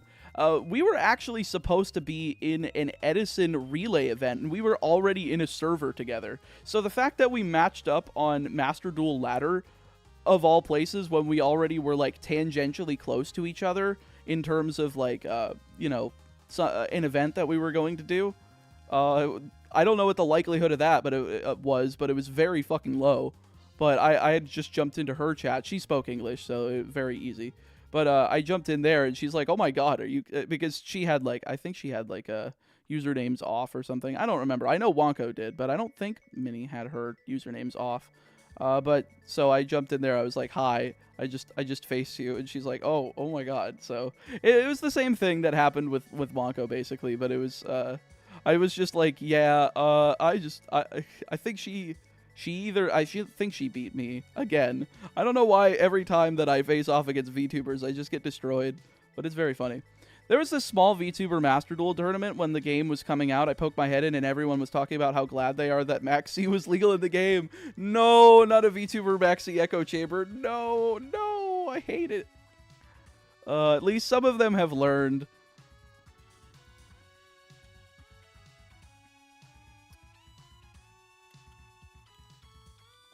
VGC VTubers would be cool. Oh, that would be kind of neat to see somebody do that for sure. I'm sure there's somebody out there doing it. But also, if they were like going to tournaments, they would probably like screw themselves over in terms of trying to keep the anonymity. So that's probably something they can't do. Whereas with Yu-Gi-Oh! Master Duel, at least you don't have to like, at least your like Konami ID isn't leaked and your name and shit. Otherwise, things would not be very easy. They probably wouldn't have done it. How are you doing, Meatball? I'm doing alright, Chris the Man. How are you doing? Would it be funny if you got the Totodile shiny on the 2000th encounter? That would be funny, wouldn't it? Well, we are averaging about 100 counters every 15 minutes. We are exactly 4 hours, 45 minutes deep into this stream. We are just a little bit over average, which is great because I do want to make sure we take a little bit of a break every 1,000 encounters, you know, get the blood pumping again, get up, use the restroom, get your water, stay hydrated, that sort of thing.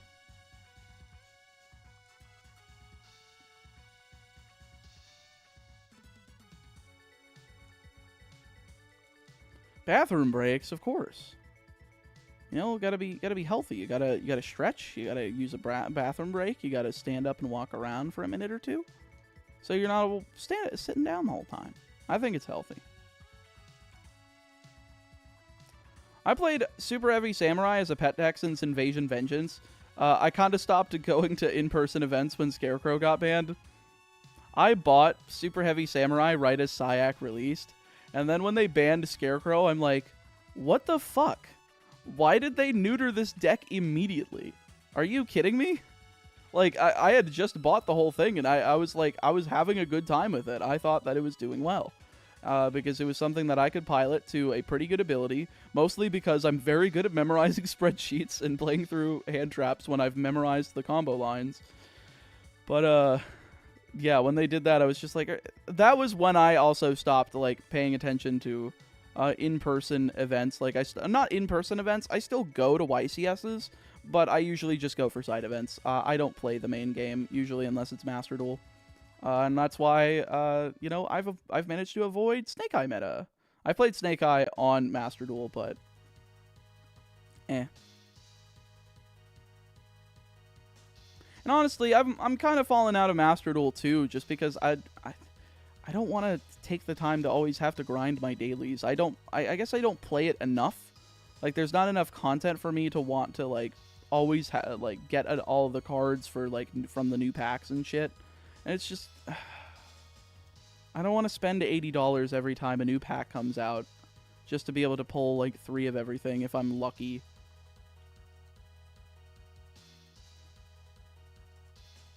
Not gonna lie, the last time I was motivated to play YGO was when I saw saw in a Japanese channel a really sick Goki Tindangle list. Never got it to work, sadly. Oof. I only managed to get a single top with Super Heavy Samurai pre-Syac. I've never even gotten at like a top. Like, I've played side events. I've won pods of them. Like, I've played like Speed Duel. I did really well in Speed Duel, like right as soon as Cyber Angel released. I think mostly because of my familiarity with how combos worked with the Drytrons. So I already knew how the effects worked. I could already be able to cycle Ben 10s for E to 10 and like being able to dig for my like super powerful like Book of Moons and other resources like I also played a 2-1-1 package similarly to GOAT format in that format, where I would play 2 Reinforcement of the Army, 1 DD Warrior Lady, 1 Exiled Force.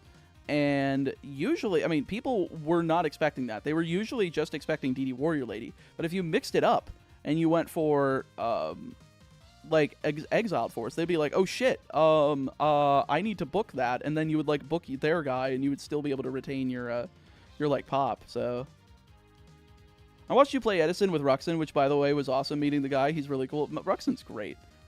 That was YCS Minneapolis, right, Megas? I believe it was a mini.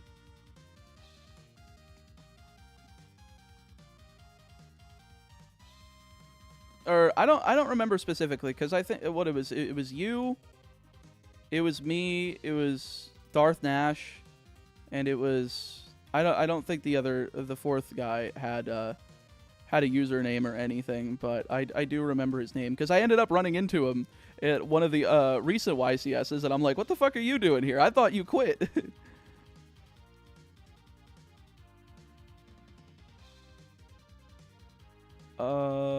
Nope.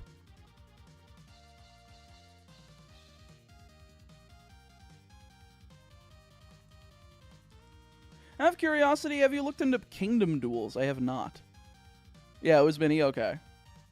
Some of them I sometimes get mixed up with who I was with and whatnot. Still pissed that Watsy tried to pull one over Ruxin with that whole Magic 30th thing. I'm so mad that he got to that point where he made the video. Because I also felt bad because I dug into him for not doing the research on it. But at the same time, I'm like, how early did he get this product to the point where, like, maybe he couldn't have done his research? I don't know. And maybe he was just sitting on it to go live until at a certain point. You never know. But, yeah, Watsy definitely fucked him over on that one. Hilariously, despite the video no longer existing, I believe one of MBT's VODs on his MBTV channel still shows the video and him reacting to it, which is very funny. Because we did kind of make fun of him for it, but we also were like, it's fine, dude. I know people are going to kind of crap on you for like $1,000 proxies, but... The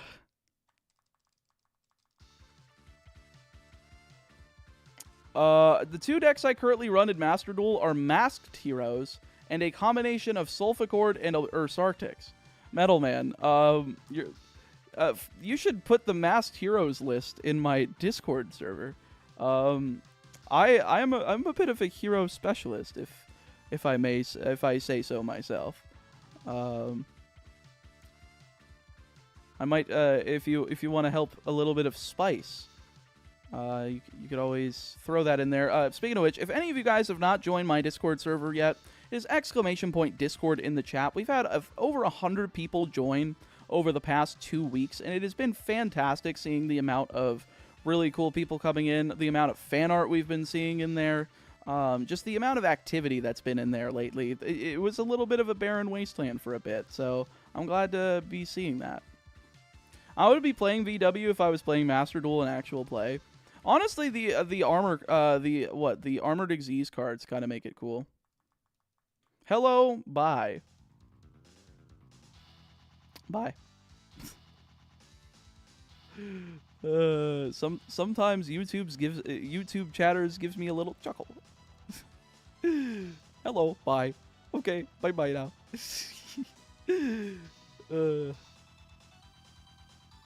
Are you staying? No? Okay.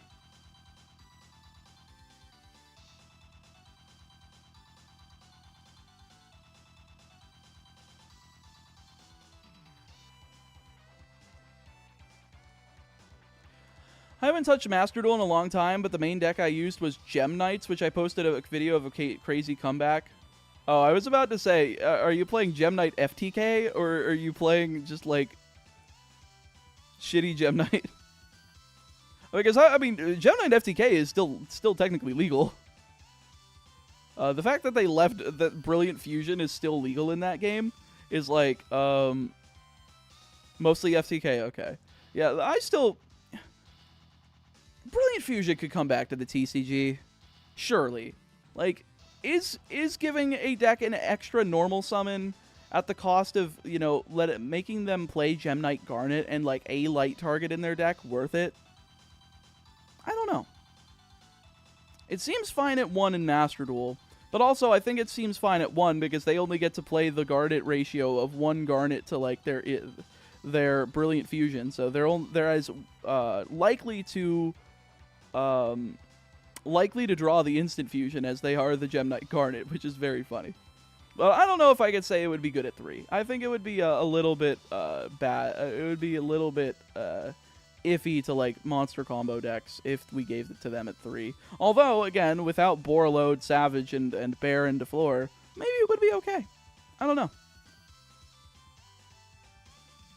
To be fair, they brought Chicken Game back, so it might have, honestly, the fact that they did that, the list after they brought Upstart Goblin to 3, I feel like we're letting a massive amount of draw spells legal at the same time, which is a little frightening. That's how I feel about Electromite at 1 for TCG. Honestly, considering the fact that we just got Kieran back, I would not be surprised if Electromite goes to 1 next list. And honestly, I'm so mad at myself for not having invested in those OTS Ulti Thunder Dragon Colossus, because I believe they were at like 30 or 40 bucks when I was considering doing it, and I was just like, man, what if it doesn't happen? I don't want to be sitting on $1,000 worth of Colossus and, you know, not have that money. Now I wish I did, because they spiked up so much that I think they're at like $100 a piece, which would have been like a $60 to $70 profit per copy of the card. So I'm kind of mad that I didn't do that. I also considered doing it with Kieran, because Kieran was already like a $4 card, because it only has 2 rare printings. I believe it spiked. I don't remember what it spiked up to, but because I haven't looked. But I think I mean, I wouldn't be shocked if it went to like $15, $20. But I would have to look. No, Colossus and Protos should have never come back. I agree. Like, if we're getting rid of Summit Limit and like Anti-Spell Fragrance, then why are we not keeping the Floodgates banned?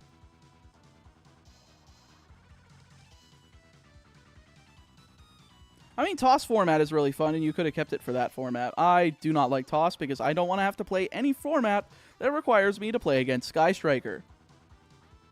I don't like Sky Striker. That deck is fucking annoying. I don't understand how to beat their resource game. They seem to be able to do whatever the fuck they want, whenever the fuck they want, and I hate it. I just hate Sky Striker.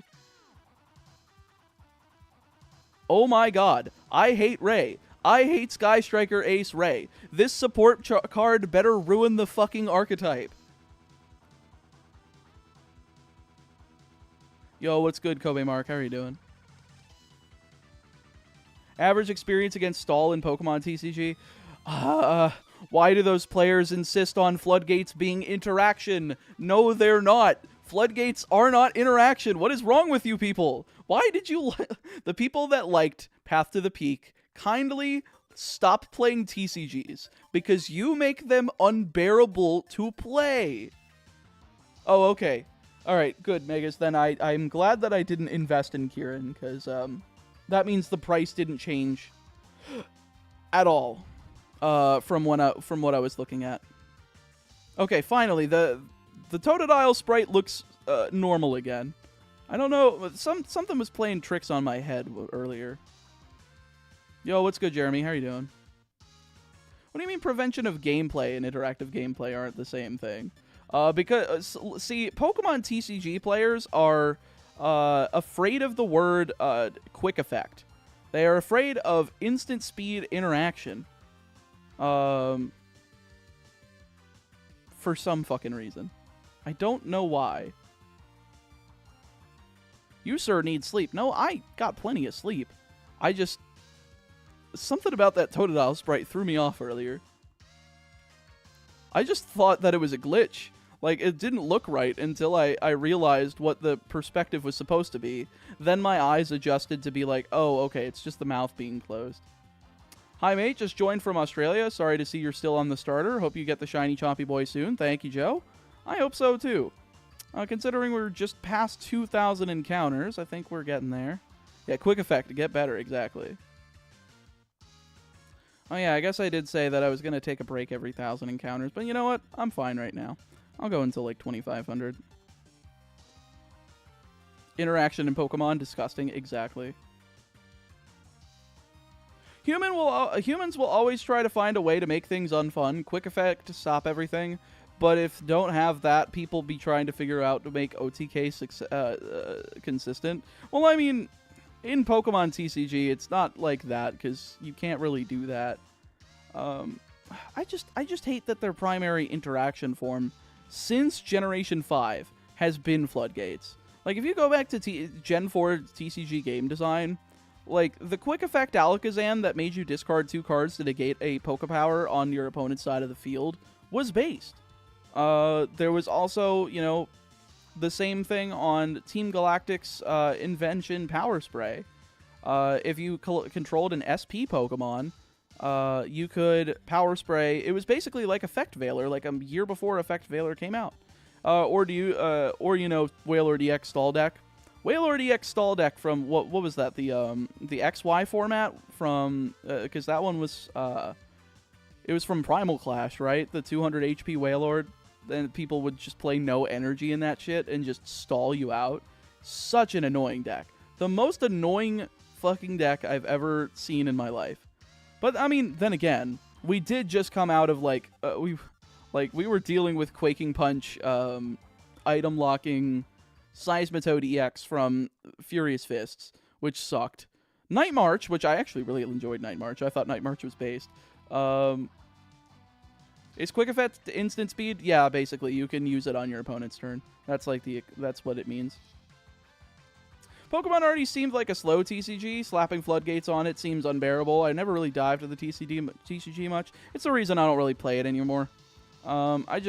Sure, like Path to the Peak just rotated, but they always print more fucking Floodgates. And every time they print a combo enabler, that is when I usually come back to the game. Like, when they printed Arceus, Dialga, and Palkia GX, the tag team, that was when I was like, oh my god, I can play a Pokemon game in 10 minutes and not get bored.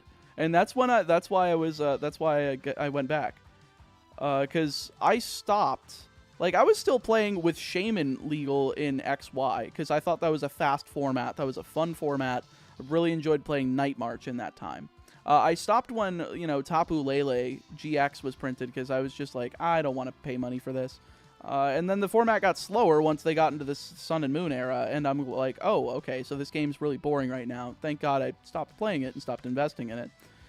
Then the tag teams came around. The tag teams, for some reason, the whole player base hated, but except for me, because I wanted fast games. But apparently, they don't want fast games, and I'm like, I would like to be able to finish a best of 3 in 45 minutes, thank you.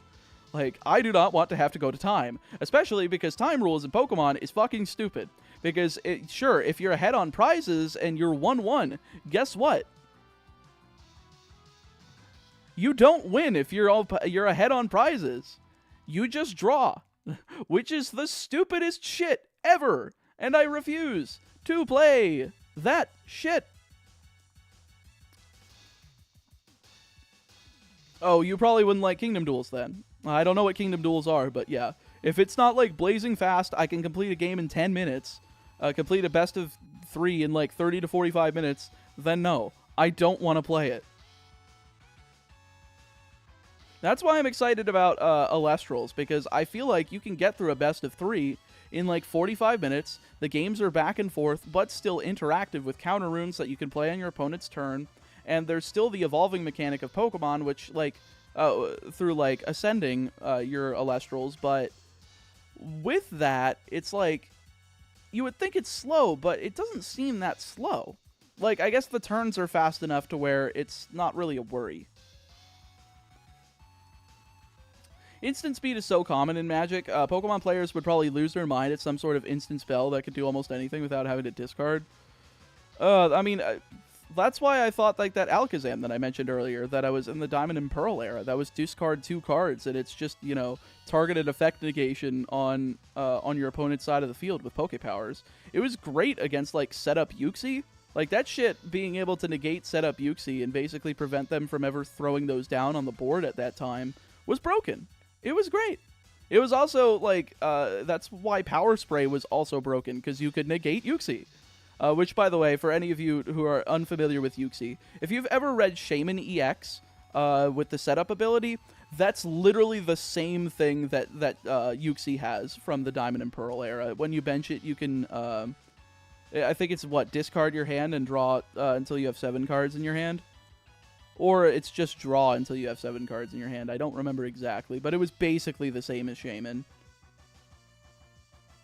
So it really made for a fast format, but having like quick effect negations to be able to prevent your opponent from being able to churn through their deck that quickly was like, oh, we really needed that. Like, but you know, the fact that we didn't have that during like Shaman sucked. Like we should have had something like Power Spray, like Alakazam at that time. But I think Pokemon powers were made analogous. They called them, yeah, they grouped Poke Powers and Poke Bodies as abilities, which was stupid because Poke Powers were basically the way they distinguished activated effects. Poke Bodies were how they distinguished continuous effects. And but the reason they merged them was because they wanted to simplify the game for little kids. And that's why the game became a whole lot more brain dead starting in Gen 5. And that's why Gen 5 has a bunch of, you know, they start with the, you know, fucking degenerate shit like, what, Garbatoxin, you know, Garbodor? Fuck that shit. I hate it. Although X-Ball Mewtwo Wars were fun. I liked those. Even though people hated them. Why do I like all the Pokemon TCG formats that people hated? I think it's because Pokemon TCG players are legitimately fucked in the head. I think they don't know, like, the reason they play their own, the one card game is because they cannot understand, like, quick effect speed interaction and fast games. They don't want that. Like, why? Why do you want to sit at the table for over an hour to play one fucking game? I just want, like, come on. I just want to play a 10 to 15 minute game in a 30 to 45 minute best of 3. Why is that so hard? Why is that so hard to understand? Am I crazy, or did you not take your break at 2000? I didn't. I was just like, you know what? Fuck it. I'll go till 25. I didn't want to interrupt the stream again because I've already taken one break and I'm not even halfway through yet.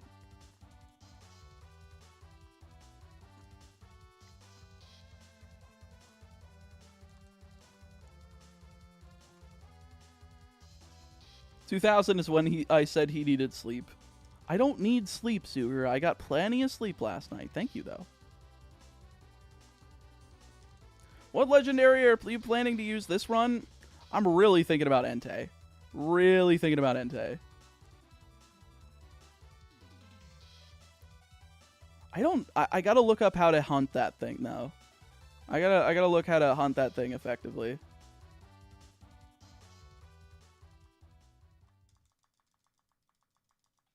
No time for potty break when there's ranting to do. Indeed. I only played Pokemon TCG online because I didn't know Magic, and the only way I had to play Yu-Gi-Oh! Was GX Duel Academy for GBA. Same. Like, Yu-Gi-Oh! Did not have a good simulator until Master Duel. And, like, that was when things changed. And then Pokemon Simulator, you know, they decided to sunset TCG Online and replace it with TCG Live. And TCG Live did not function. It did not function for like a year. It did not work. It sucked dick and balls. It was so bad. But, which is why, you know, I figured, all right, I'm just going to put TCG down forever. I don't want to fucking play this. I miss Tag Force. I have not gotten to play any of the Tag Force games, but I've heard they're really good. You mind slower formats that are casual? Because Commander can be slower depending on your pod. I don't want to play a slow format. If something is casual, if I can't pick up and play it within 10 to 15 minutes for a single game, maximum, then I am going to get bored. I'm not going to like it. And that's just how I like my card games. I like my board games differently. I can sit through a whole game of Monopoly because I can riff the whole time. Whereas card games, you have to kind of like strategize. And you have to like count your resources. You have to like account for, okay, maybe this is maybe in my opponent's hand. Oh, I want to play around this. Whereas I could just riff the whole time during a board game. Like I want to riff a whole time while doing that. Or I want to riff the whole time while I'm playing Mario Party. Like that shit's fun.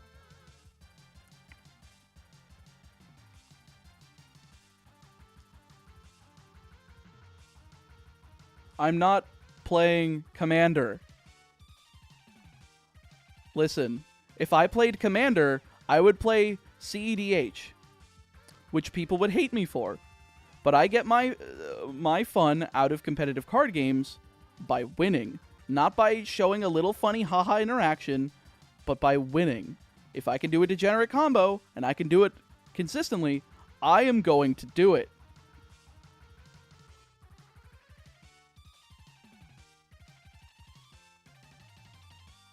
As a Commander player, don't play Commander. Thank you, I wish I was dead. I will never play Commander. CEDH is garbage, worst format. It's probably just like Yu-Gi-Oh! And that's probably what I would enjoy. See, I like degenerate shit. I like my games to be decided basically when I get to the table so that I can think about what I'm going to do next. I just used trading card games as an excuse to hang out with friends. And, you know, make fun of them when they get sacked or get upset when I get sacked. That's my favorite part.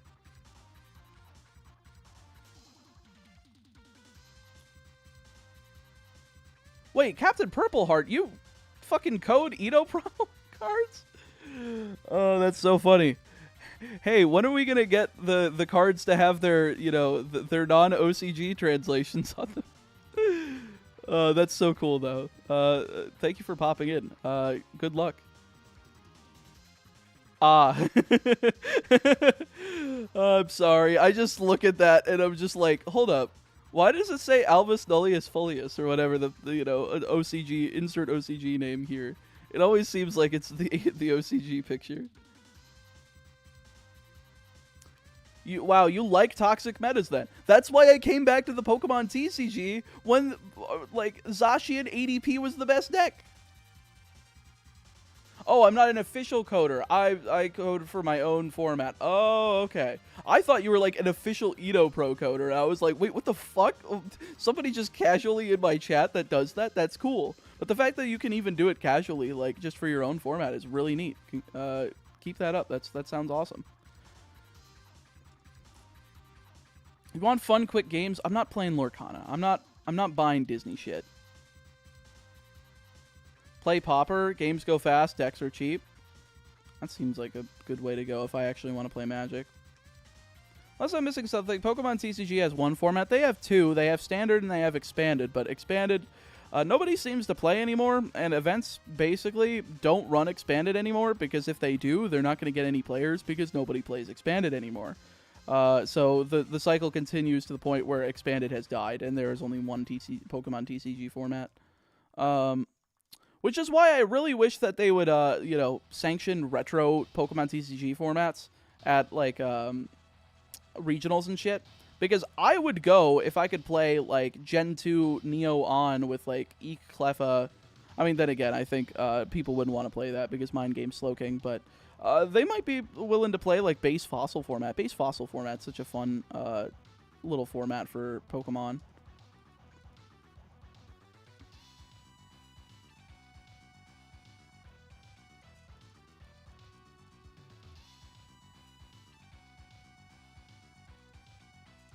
Hey, Cha, totally off current topic, but in this gen, seeing as female starters can be shiny, you should go to the nickname screen every time. We already had this discussion. It's faster for me to do this because the gender ratio is 87.5% male, 12.5% female. So statistically, I'm only going to hit a female 12.5% of the time, and that time save that I would go checking the nickname menu, it just gets negated by me just pressing B. So, the one thing I like about Vanguard is card counting is a skill with drive checks. I've won games knowing I'm going to get a trigger card. You're required to have 16 triggers in a 50 card deck. Oh. That is kind of cool. I saw that there was like a new free simulator for Cardfight Vanguard that Nova was playing the other day, and it was free. I think it was free. It might be something worth taking a look at because it's another card game that I don't play. Wait, why can female ones be shiny? Well, female ones can't be shiny because their attack IV is not proper. So male versus female in Gen 2 is decided by attack IV. And the ones that are 87.5% male, 12.5% female can never be a shiny female because they don't have a proper attack stat needed to be shiny. Because the only IVs that would make them female are 0 and 1, but the starting IVs that you would need for a Pokemon to be shiny are 2, 3, 6, 7, 10, 11... and 14, 15, I believe. So, yeah.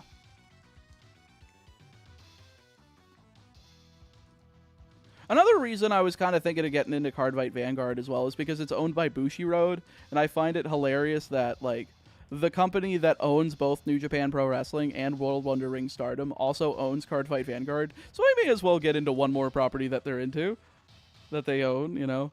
It's better than getting into another Konami property, because that's what happened with Yu-Gi-Oh! And I dreaded it the whole time, and I still do. I'm sorry, like, once you read what they did to, like, Hitoshi Akamatsu and fucking Koji Igarashi and Hideo Kojima, mind you, Akamatsu was the creator of Castlevania like the lead guy for the first 3 games.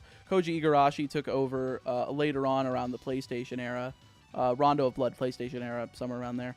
And then Hideo Kojima is, of course, the creator of Metal Gear. And just the way that they all got, like, removed from the company by the end of their tenure is just like, man, these people do not give a shit about anything. If you do not, if you do not do exactly what those higher-ups say, and you end up making them mad, they will make your life hell until you leave. You know, they do not care if you want to do a passion project because it's not going to make them money. If it doesn't make them money, you can suck their big old fat schlong because it doesn't matter. Ooh, but we want to do an actual video game. Oh no, you want to do a pachinko machine. Look at this right here. It's going to make a lot more money. Go fuck yourself. If you do get into Vanguard, I can teach you the game as it's the main game I play. That would be cool. Hell yeah. Maybe at some point once I'm less busy for sure.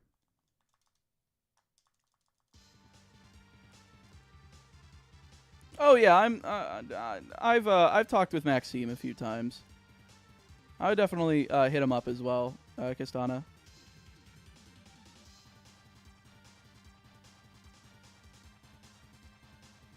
motherfucker's busy, by the way. He has like 3 channels. He has like a whole music thing. Like his main thing is like making plugins and shit for music, which is really cool. He also he has the Vanguard channel, and he has the and he has the Yu-Gi-Oh channel. So like that guy is busy as fuck. He's out there grinding. He's doing a good job. Premium would probably be good for you as it's very degenerate. I love degeneracy. I love making people angry when I play card games. And I love laughing. I want to try Shadowverse because of Uma Musume, but that's not enough to justify me to try it out. I have literally never heard of that game. If I don't have other people to play it with, then I probably won't touch it. I still refuse to give Konami any of my money in Master Duel. That's understandable. Don't do it. Don't give them money. I will buy the discounted gems most of the time, but that's about it. Mostly because, you know, it helps me keep up with everything without having to, like, constantly decraft shit. I always want to make sure I don't decraft cards, because I always want to make sure I have, like, different cards available. I also think that next month I'll finally be D-ranked into Rookie. I've been letting my account D-rank all the way to Rookie so that I could do a Master Duel Nuzlocke. Basically just having like 30 different decks, and every encounter is every new rank I achieve. But if I lose a match with a deck, it gets stricken from the decks that I'm allowed to use. I think it would be pretty fun. And of course, I feel like people are going to be like, how are you going to do that? Like how are like generic non-engine cards gonna work? So the deck has to at least have over 20 cards that are engine. It has to have 20 or over that are engine. As long as the majority is engine and not non-engine, then it counts as that deck. You can have whatever non-engine you want. So if literally all 30 decks that you play in that Nuzlocke have 3 Maxi, 3 Ash, 2 called by, 1 cross out, then there you go. That's 9 out of your like 19 you know, standard non-engine cards. I think it would be cool. Shadowverse is also really good in another Bushiroad property. Isn't Weiss Schwartz also Bushiroad? Why do they have 3 fucking card games? Meatball is so bored of Pokemon, he's Nuzlocking Yu-Gi-Oh! I want to Nuzlocke Yu-Gi-Oh! I want to play Yu-Gi-Oh! Let me play Yu-Gi-Oh! I know I won't get paid if I play Yu-Gi-Oh! Oh, shit. No, I still do have fun with Pokemon, though, but for, like, actual for fun shit, that's, like, the type of thing that I would want to do for fun. And then make into a video, for sure. Oh, god damn it, Monster Tamer AJ. It didn't work. The game doesn't really have a good story to be able to base a challenge run around. I would have to go with one of the Tag Force games that's a little bit more, you know, solid in terms of progression. Like with like, you know, major story duels and shit. Bushiroad does like 4 different cards games, and a new one supposedly on the way. I heard that the Hololive card game is coming. Which is funny, because I thought they did the Hololive cards in Weiss Schwartz.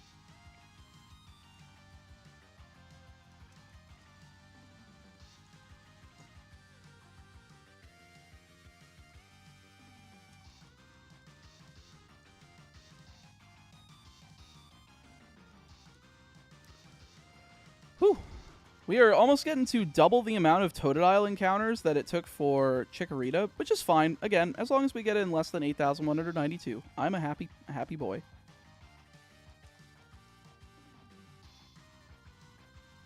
Vanguard has Hololive cards. Duel Masters has Hololive cards. Everyone has Hololive cards. Yu-Gi-Oh! Doesn't have Hololive cards. Why won't they make a Hololive archetype? Honestly, why won't Yu-Gi-Oh! Do the whole, like, other IP crossover thing? I don't understand why they won't do it. I think it would be cool.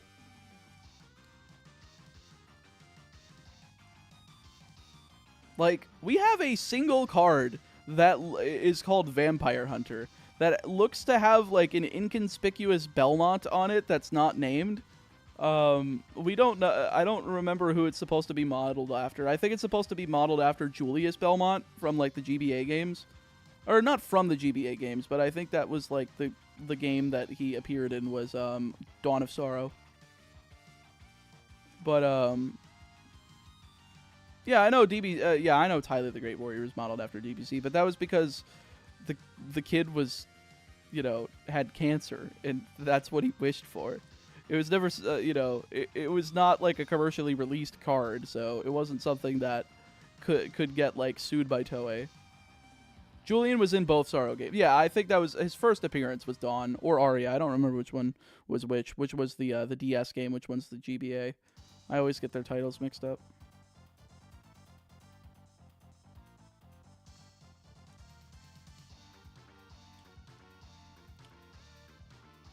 But yeah, that card was based on Julius Belmont. But we don't have any other fucking like Castlevania cards. Like, where's my like? You have the Netflix series. You clearly are doing Castlevania shit. Put like Richter and Trevor and like Alucard and Grant and fucking Sypha. Like, put these characters on the cards. Make a set that's for Castlevania, for fuck's sake.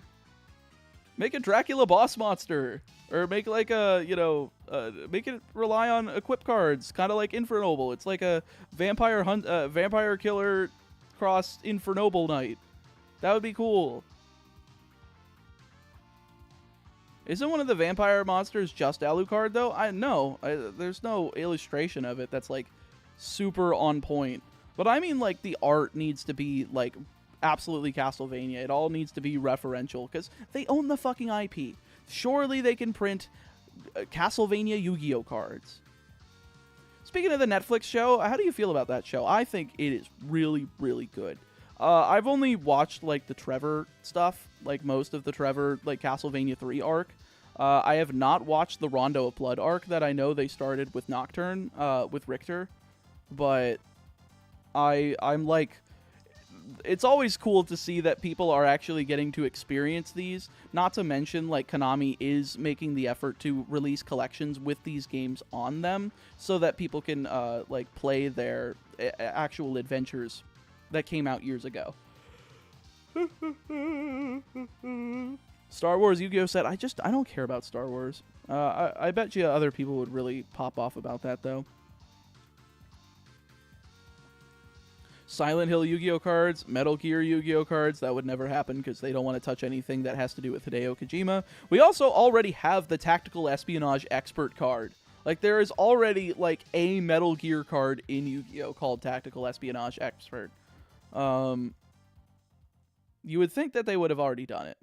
You would think that they would have done it before, like, Hideo Kojima had his falling out with the company. Nocturne is really good? Hell yeah. Am I the only person that wants an open world Yu-Gi-Oh style game? I would love for there to be like a Pokemon style Yu-Gi-Oh game where you go around and you like take on bosses of each individual attribute and you get like medals to challenge like the Victory Cup. And it's like ripped off from Pokemon completely, but it is a single player game. Because mind you, I love the multiplayer aspects of Master Duel. Really would like to be able to like build a deck from scratch and kind of, you know, have to grind for some cards to be able to take on like the computer and be able to only access more powerful cards the later you get. Like you access like Synchro monsters after like 3 medals or like Xyz monsters after like 5 or something like that. That'd be cool as shit. MTG has a Castlevania crossover. Then what part of Konami isn't speaking to what other part of Konami? Why is Magic the Gathering have them? What the fuck?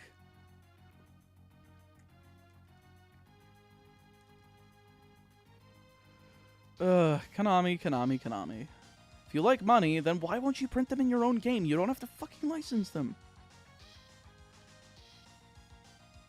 Like the Pokemon TCG game for Game Boy. Exactly. Just like that one.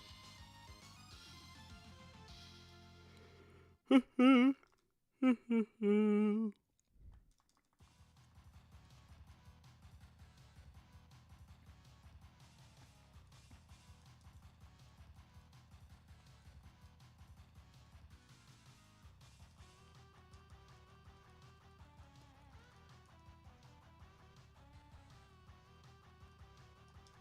was jealous when Magic the Gathering released the Lord of the Rings set and now Fallout.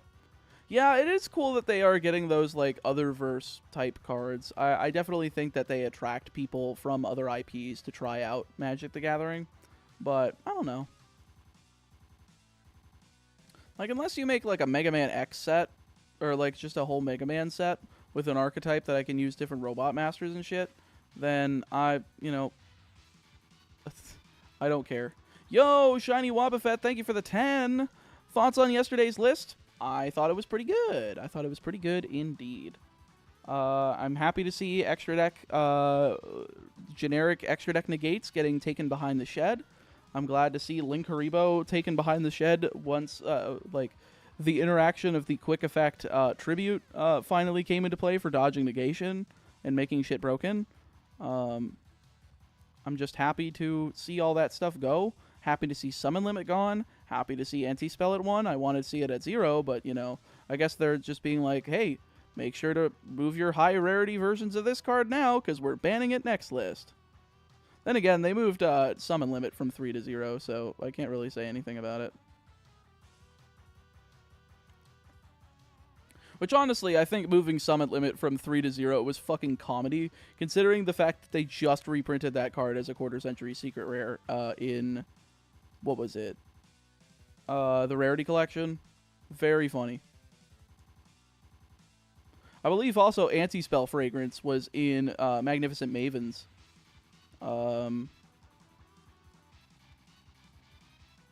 As like a Pharaoh's rare. So they also just reprinted Baron and Savage.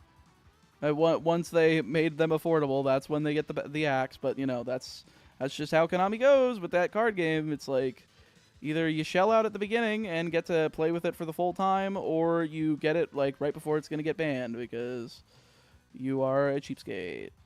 Or not even a cheapskate. Well, to them, you're a cheapskate because you won't buy their product. Besides that, though, I thought it was based. Kieran to 1 was cool. What else went to 1? Chicken Game to 1 is a little bit frightening, considering we just brought Upstart Goblin to 3. Like, if we put a massive, like... We cannot put, like, a massive amount of these draw spells off the list, because if we do, the theoretical Royal Magical Library FTK emerges, and then people get to play, like, 20-card decks, because they get to play, like, 3 Into the Void, 3 Chicken Game, 3 Pseudospace, 1 Terraforming, 3 Upstart Goblin, 3 One Day of Peace. Like, they cannot, like, let off any of this shit, like, more than they already have. I think they're trying their best to see if they can get away with it without it mattering, but, like, I guess it wouldn't matter too much if, like, targeted negation for Royal Magical Library, but we would have to see. They didn't ban, any Snake Eye cards because it's still a modern product, yeah. Plus, they have reprints eventually to sell. So they may as well not do that. And then later, maybe they'll ban Poplar or something like that. Maybe limit Ash. Then again, I would like them to just bring back Tier Limit. You know what deck could compete with that with Snake Eye? Probably Tier Limit. Game is dead, but let's celebrate? No, I like Yu-Gi-Oh! Something funny about that, but glad to see people still care about it. I miss it. It's fun. I know it can sound degenerate and it can sound expensive, but it's still fun. Tier Limit was toxic as fuck. I thought so too, but then I realized, oh, how fun it is to mill. Oh, how fun it is to gamble. We're talking about Buddy Fight? Oh. I thought, okay. I was just reading comments. Oh, I thought you were talking about Yu-Gi-Oh! Being dead. I was about to say, fuck you. I get that we don't have new players coming in, but, like, it's still a good game. I wonder how Tier would perform with just the archetype cards out of the ban list, keeping the Shusu cards limited. Probably pretty well. I think they would be able to do a hell of a job against Snake Eye. I think Snake Eye would probably crumple under that fucking deck.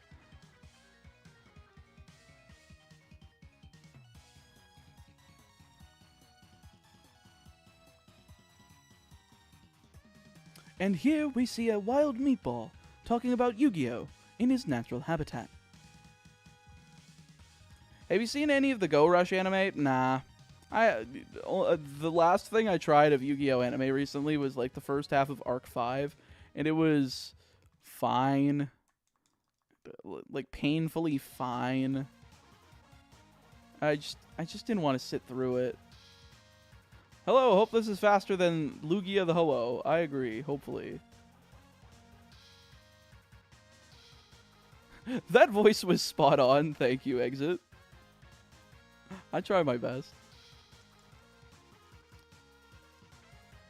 I wish I didn't relate as much to having gambling problems. Oh my god, no, we don't like gambling problems. What compels you to want to gamble? You know what? Maybe, Cool Munch, the solution is getting you to play tier limits. If you play tier limits, then you can gamble without spending money. You could just keep milling cards and hope to God you hit your tier names.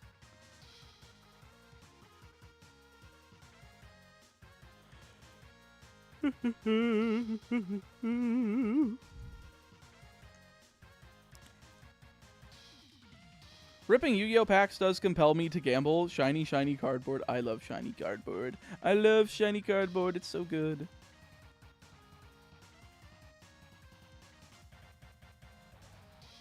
Nope.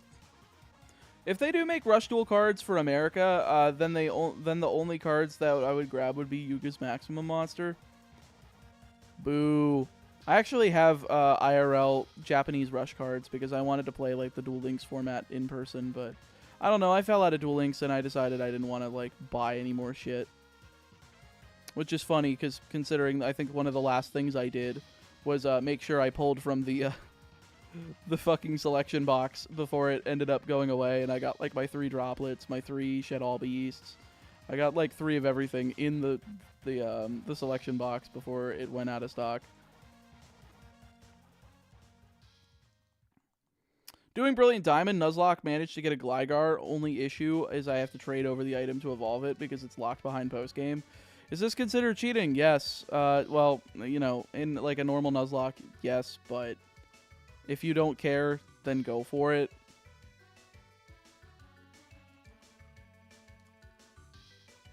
Hello, Pukashu. How are you doing?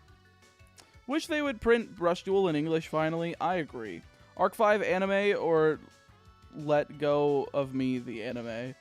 Let Go of Me the anime. Did they say that a lot? Maybe I just wasn't paying enough attention. All I know is that every time like a funny card showed up on screen, I was like, "Oh my god, they ruined the format in like 2015. Oh my god, they ruined the format in 2017."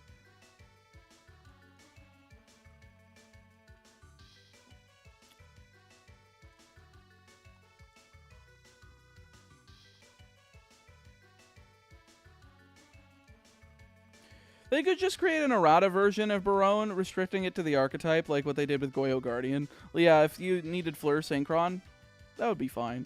You know, then you could actually play Baron in Synchron still. You could summon it off of Junk Speeder. Hell yeah. Also, I do think that Borload Savage could stand to be errated as well to require a Rocket Tuner. You know, hell, just to errata it to be a Rocket Tuner and a Rocket Non-Tuner. They play Recharger, they play Tracer. They can make it.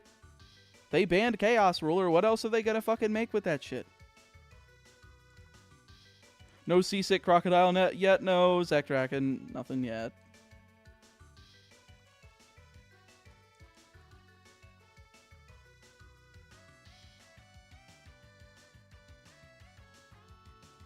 Oh, Solo, I watched the English dub. Because I speak English. Sorry, not a sub guy.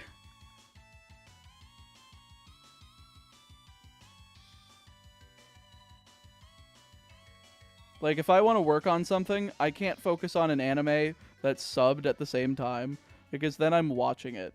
If I'm having to watch it, then that's not good. Because then I'm wasting time.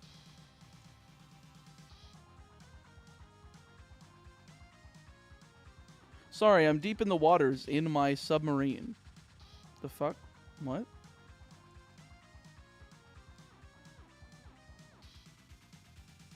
Isn't there a rule that you need to shower before going to a Yu-Gi-Oh tournament? You must, you know, control body odor. It's specifically just for body odor.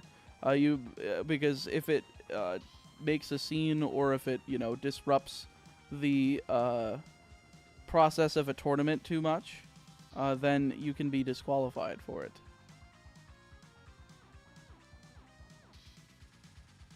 Thankfully, it has not really been that much of an issue. At least at, like, larger events that I've been to. YCSs, it seems like people are, you know, mostly normal.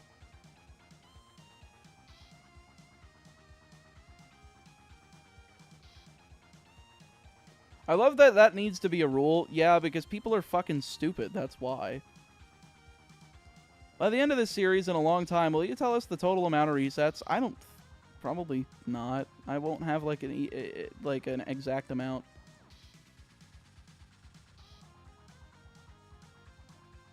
They should have that rule for Smash tournaments. True!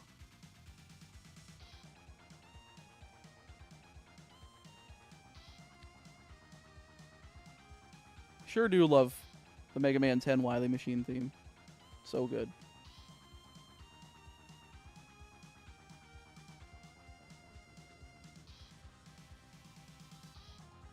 Basically, don't be Bacterian from Dragon Ball and use your stench to win. Exactly. Some crackhead will probably compile all the resets and make a comment on the last video of the series. Trust. True! We rely on crackheads around here, folks. We don't do it. We just rely on it. Good luck with the shiny hunt. Thank you, Chris Dixon. Actually, so fucked that they have to have that rule. Well, you know, they shouldn't have to have it. But the fact that they do means that you can, you know, get people the fuck out. Why did I click there? You can get people the fuck out that you don't want there, but just because they smell bad. Yeah, Mega Man 10 is one of my favorites for sure. And then there's the idea of a handshake that they had to implement for Yu-Gi-Oh! Friendship. Like, making your hand as dirty as humanly possible so that, you know, you got the advantage on Yu-Gi-Oh! Friendship. But then all you had to do, they just changed it to all you had to do was accept the idea of the handshake, which is like comedy. Yes, yes, I agree to the idea of handshaking you. No, you have to agree to the handshake. I agree to the idea of handshaking you.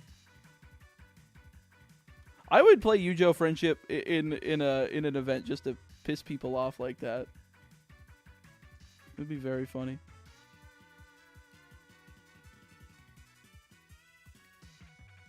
Nope.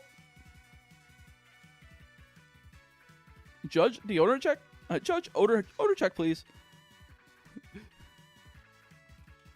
God, imagine being the guy assigned to make sure somebody doesn't smell like shit. What a ridiculous thing. Excuse me, Judge, my opponent smells like absolute dog shit. Could you disqualify them, please? Certainly.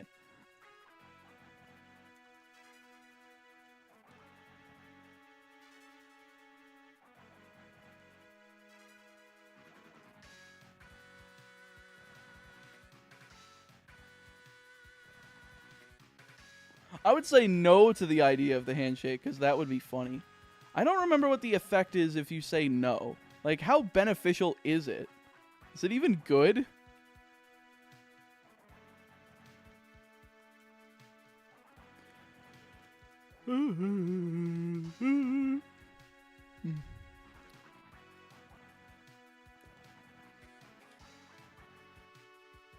So, what's the team for this playthrough? You'll have to watch and find out. Folks, I think that's about 25 times I've been asked as soon as somebody comes in, what's the team for this?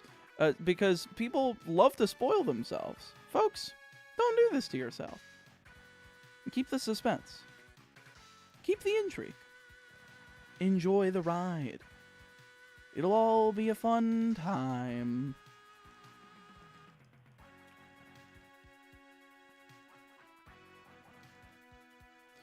Look, you don't understand. If I don't know what his team is, I might actually perish. If I don't clear up this mild congestion, I'm gonna die in 60 to 70 years.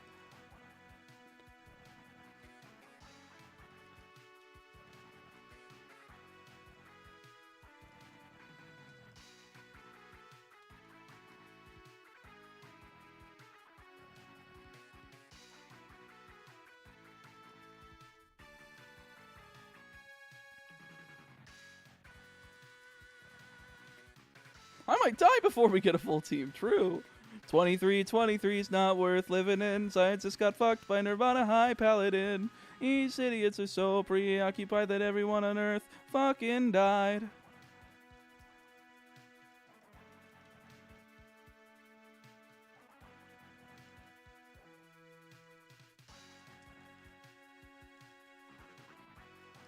You might not believe it, but these streams are helping me focus on collecting my thoughts while writing my thesis.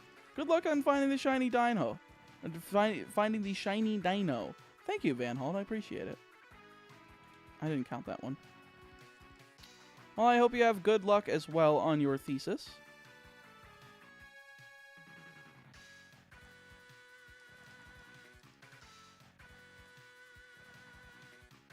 I'm being held at gunpoint. If I do not know your full team, I will die.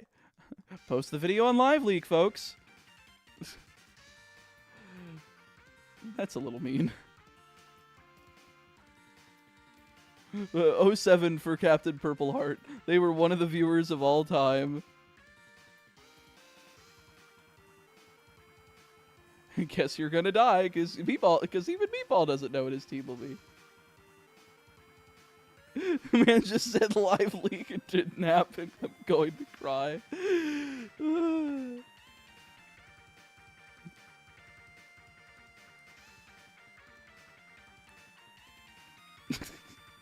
I'm a bastard. Holy shit.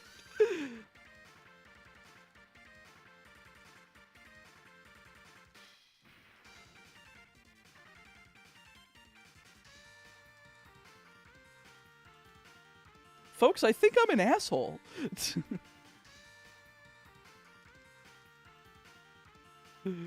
Oh, shit. Or an unknown. I'm an asshole or an unknown? Huh? Oh, you guys are talking about members of my team still. Sometimes I'm just dumb. Sometimes I'm just really fucking stupid. I don't know if anybody's ever noticed that before.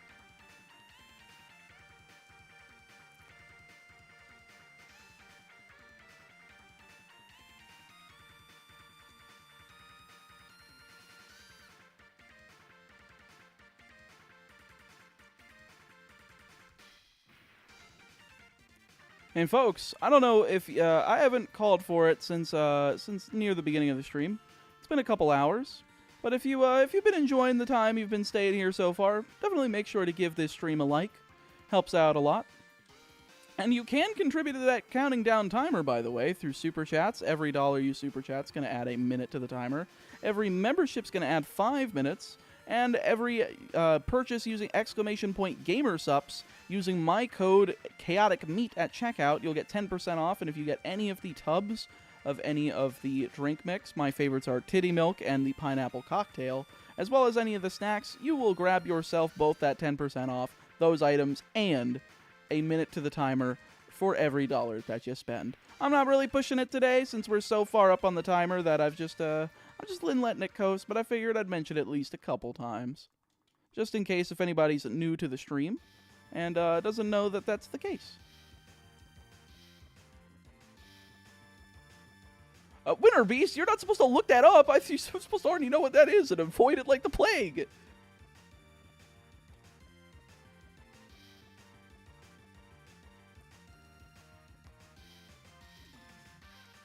The crazy part is that Yu-Gi-Oh! Having the hygiene rule would be the equivalent to Pokemon telling people like Wolfie and Freeze-Eye to shower and put on deodorant before a tournament. That is true. About being in a hole. Do you drive around eating McDonald's in this old-fashioned non-biodegradable styrofoam containers? Then you aren't an a-hole. Oh.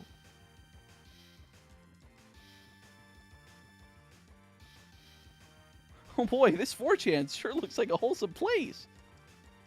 At least I know now. True. Might want to delete that from your search history.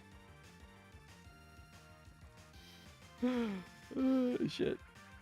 If you didn't do that with A, a VPN on, and B, in a private, in like an incognito tab, then you made a mistake. Wait, does Wolfie smell bad? No, I don't think that. So I think they're just comparing like the Yu-Gi-Oh hygiene policy to being like if the Pokemon tournaments had to ask the same of people like them. It's over. True. It's over. No, they're coming to my house now. They're gonna take me away for typing in live leak on Google.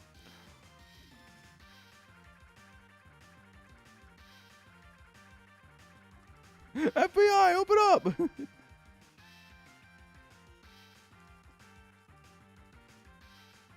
At least they didn't tell you to visit how it feels to chew 5 gum. Wait, Solo, there's no way that one still exists. Because, like, I remember when I was in high school, and, there was also a subreddit called Watch People... You know, watch people put X's over their head, over their eyes, for the lack of a better term. But I remember when I was in high school, somebody showed me a clip from that subreddit, and they were like, "Hey, check this out." And I have never forgotten what that looks like. All I know is that I have now witnessed the unfortunate crumpling of several human beings. So, uh-oh.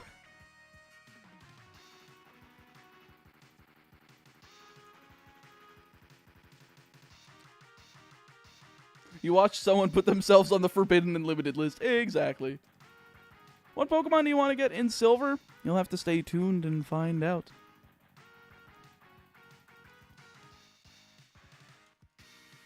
No, Vlalum. No, folks, do not Google that. Oh, okay. They put, please don't read this one out. Okay. I didn't see that until getting to the end, but I saw the second word and I already knew. I'm like, no, don't you fucking dare try to get my chat to Google that shit. I wonder if that kind of legit messes up your head, you know? Well, ask anybody that's been in war or a soldier, then they'll be able to tell you pretty easily.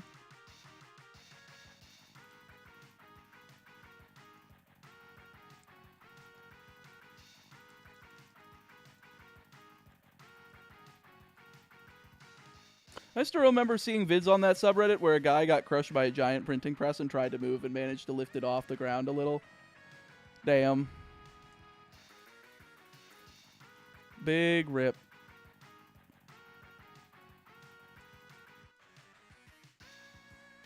Sometimes you, like, if you end up seeing that, sometimes you just have to be desensitized to it, or else you are just going to, like, you're just going to be appalled by the things that humanity can do to each other.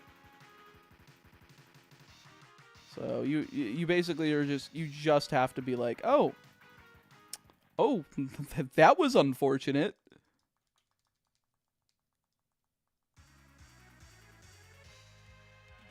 Well, Winter Beast, this stream isn't for anybody below the age of 13. Not to mention, like, this whole channel isn't, because if it was, then we would be subject to marking these streams and videos as for kids. Thankfully, bringing up things that we've brought up in this stream, this is certainly not for kids. I missed Gold Starter. What was the count? What do you mean you missed Gold Starter? Oh, you missed Gold Starter at the beginning of that one. It was like 1100. So we're already over double what we ended up getting Chikorita at.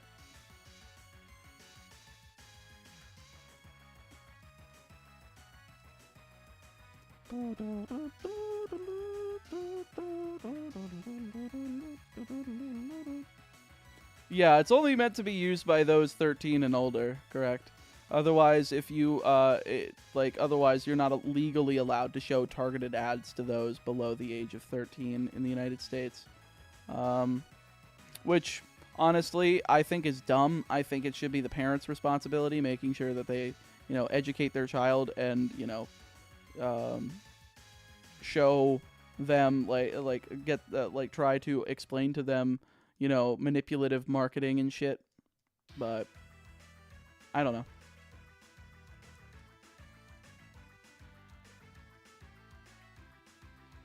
Targeted ads, like old school McDonald's. Yeah.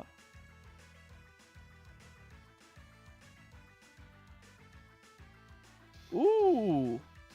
Brewham, that one sounds really bad.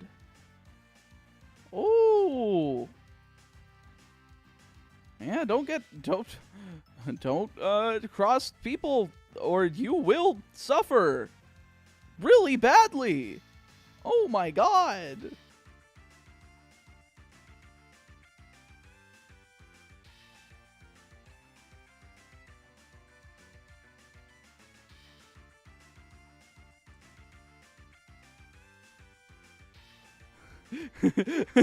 Thank you, Captain Purple Heart.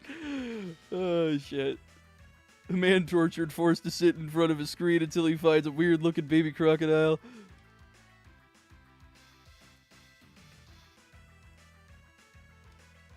Why are they always female Totodiles? How frequently are we getting them? I haven't noticed.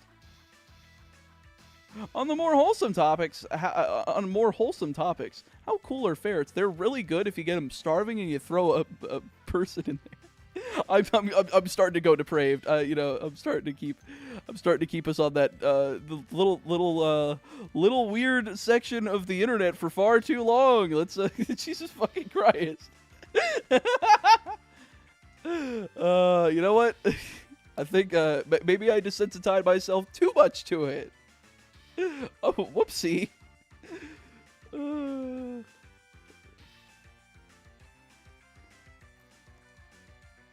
That's another male.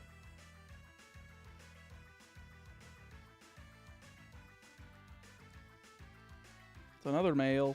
I watched a man dunk a sentient cartoon shoe into a vat of ink thinner.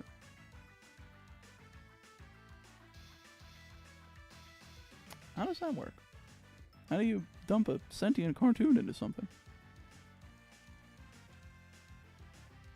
Bro, they are always male. They really are. Oh my god. As soon as somebody pointed out, like, that, why are they always female? We've got, like, almost 10 fucking males in a row. Look, it's another fucking male. Oh, it's a reference to Who Framed Roger Rabbit. Okay, I've heard of the movie. I've never watched it myself. See, another fucking male. I feel that, drunk uncle.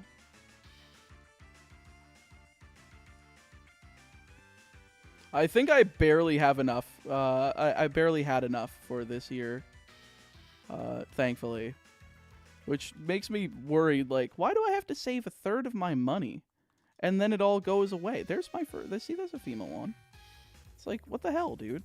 I want to keep some of that shit. Please?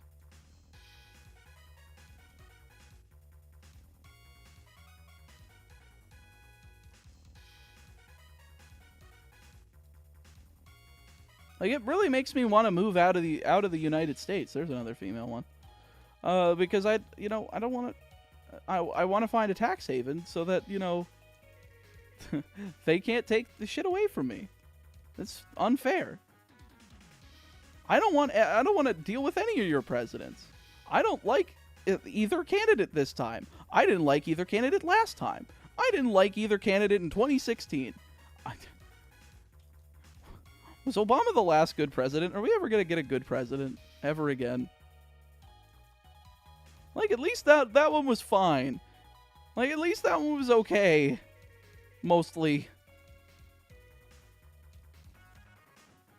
Where was Kanye 2020? Jesus. 24 is not worth living in. Scientists got fucked by Nirvana High Paladin. And to Australia, right? No. I think Puerto Rico is like the place that you want to go that's still within the United States and still easy enough to get to, but also is a tax haven for the country. From my research in taxes there, which I don't know how good the internet is there, but if it's good enough, I may consider it. Fortified. Oh, I double clicked. Fortified home from hurricanes. It'd be great. That's why Logan Paul moved to Puerto Rico. Yeah.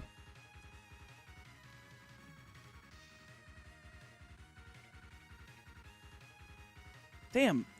He really did move there because of the taxes. And now I'm considering it too.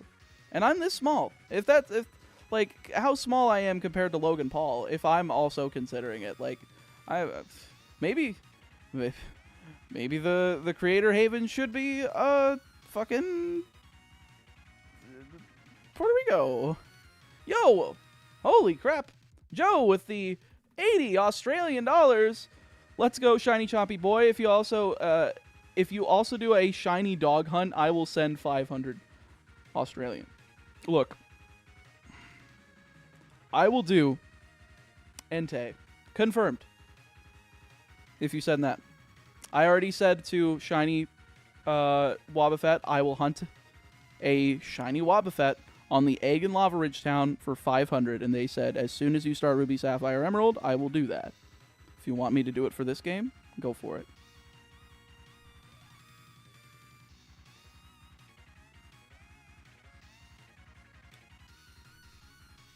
So that's $79.99. Ooh, that's a good 52 minutes to the timer. Oh, that changes it to the next day. There we go. Also, hold on. I can't do... before... Assuming it hasn't gone through yet, I should have probably preface... I just realized you said 500 Australian. I should preface that it should be 500 US. Or else it wouldn't be fair. Which would be 772.62 Australian. Which is a ridiculous amount of money. But if you were going to bribe me to break my... break what I planned on doing, go right on ahead. I am perfectly content doing that.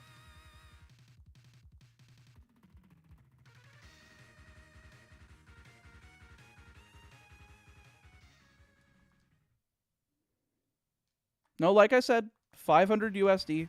I already agreed to that with shiny Wobbuffet. But if you do want to, you do want to bribe me to hunt for specifically a Pokemon you want in a game, then it will require 500 US. $4.99.99 is max per donation. That's perfectly fine.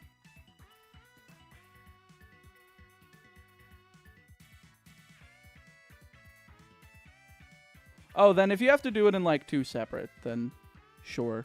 If you were gonna do it, I mean, again, it's up to you.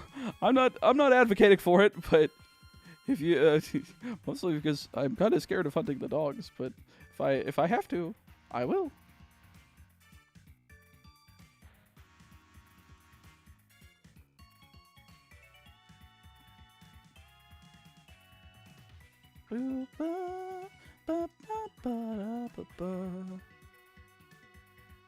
We tax the taxes? What the fuck? How do you tax the taxes?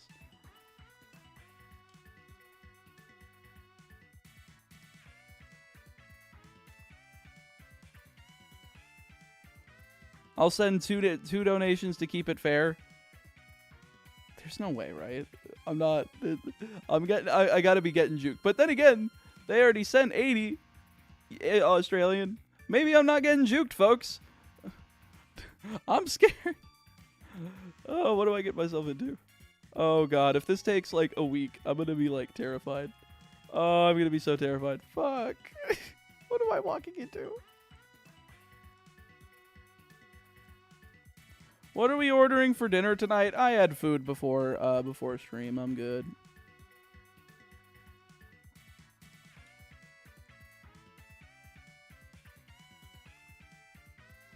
Do you think they'll run out of trees to name Pokemon professors after? I don't know. I like turkey tax rules for family. Once you have 4 kids, you don't pay income tax. Oh shit, get me a wife ASAP.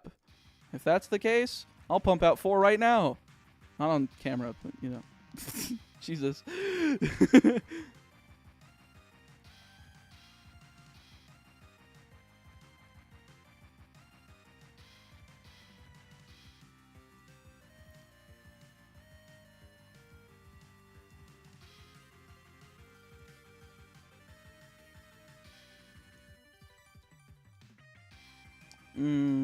No.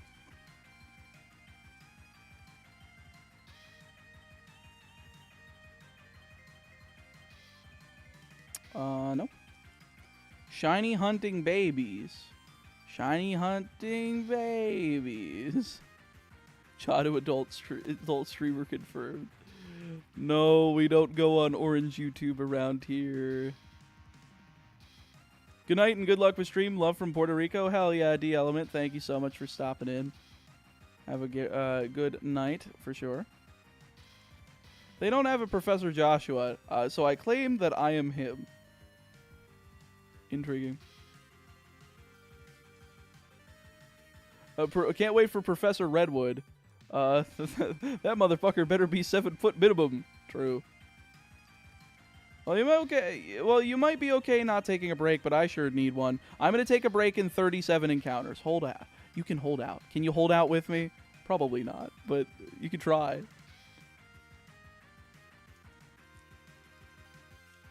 Mind you, I think I've had to go since about like 1,500 encounters. Again, I'm just insane. I'm just like, nope, we're doing the thing I want to do, and the body's like, okay, I guess you're the boss. So, I don't know. I'm pretty good at telling my body to shut the fuck up and do what I want. Base bucket needed. No, it's actually like, it legitimately, like, I will tell my body, you need to fucking stop, like, mentally, and it does. Like, there is a little bit of a reminder, but, like, there's, like, no feeling at all. Like, I will keep it in the back of my head, but I think I'm just, like, mentally powerful enough to turn shit off in my body, which is so, like, weird to say, but it kind of comes in handy. You know, whenever you need to stop for gas and you only have like you still have a half a tank left, right? When you're driving, but you start having to use the restroom. Like, that's the type of time when it's actually useful. It's going to hit hard the moment you stand up. That's not true. You know why? Because I've done it so many times while on car trips. Again, I took only 3 restroom breaks, or was it 3 or 4? I think it was 4 on an 18-hour trip. Just because every single one of them, I was basically almost on my gas light, trying to at the gas station. So, body, I need to do stuff. Brain, no, you don't. Okay, yeah, basically. I guess I'll die. True. For now, when you hit your late 20s, early 30s, that stops working. Well, I'm gonna take advantage of it for as long as I can get away with. And folks, again, I'm going to be taking a break at 2,500 encounters. We're at 2479 right now. So if you were wanting to get up to grab a drink, grab a snack, you know, use the restroom, get a little bit of a stretch in, you'll be able to do so in just a moment if you were trying to match up with me in terms of sticking around for the good old shiny hunting. We're about, again, we're over a quarter of odds. We're a good way towards half. We're getting there. We are definitely moving along, and I'm happy to keep going. Hopefully we end up getting this Totodile today. But, of course, I'm not expecting to go until, you know, I'm expecting to basically hit around 4,800 encounters by the end of today, or we get the Totodile. Either or. But I would not expect it today. Brains sound good right about now. Anybody, you got brains? No, my brain doesn't work, sorry. It's expired.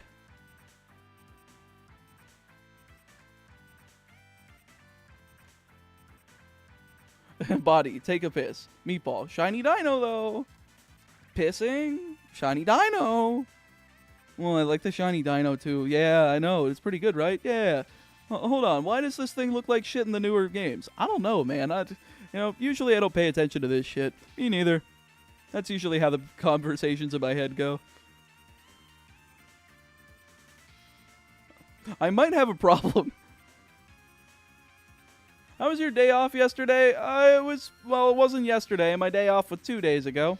Then yesterday, I scripted 2 videos. That is why I took 2 days off instead of 1, because I was like, I need an actual day off. No.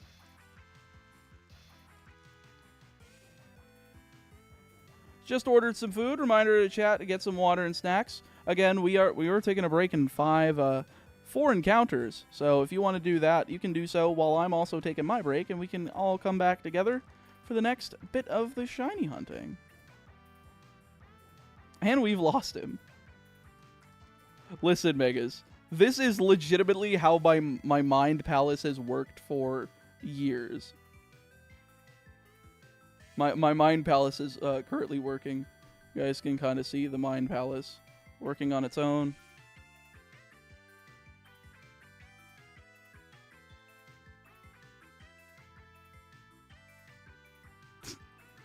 I love doing that. It freaks people out like so much. It's so funny. Because people are like, "What the fuck is happening to your head?" And I'm just like, "Oh, I'm just working the brain muscle."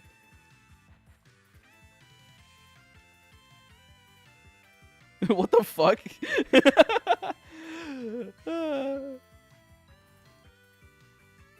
I don't know anybody. Wait, why is this not going? I don't know anybody else that can do that. All right, folks. I'm going to go take my break. I hope you enjoyed the movement of my mind palace. You can leave with that as you take your break as well. We will be back in a few minutes. That was deeply unsettling. I'm sorry, Ace.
I have returned.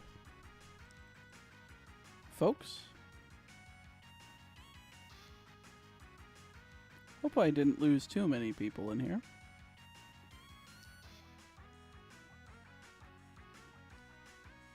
Just taking a look at something real quick, and then I will jump back in.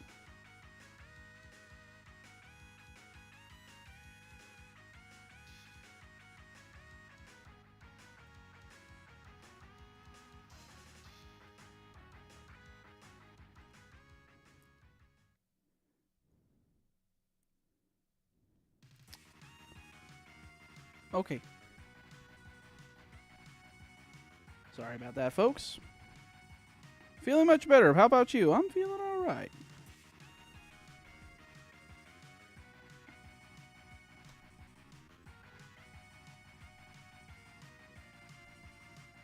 Time to get back in.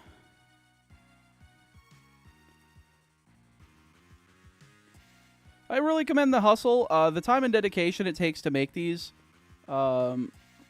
of these types of videos is very admirable. I struggle to keep the motivation levels up. Keep up the good work. Man, gotta sleep now. Take care, Captain Purple Heart. Thank you for being here. I really appreciate it.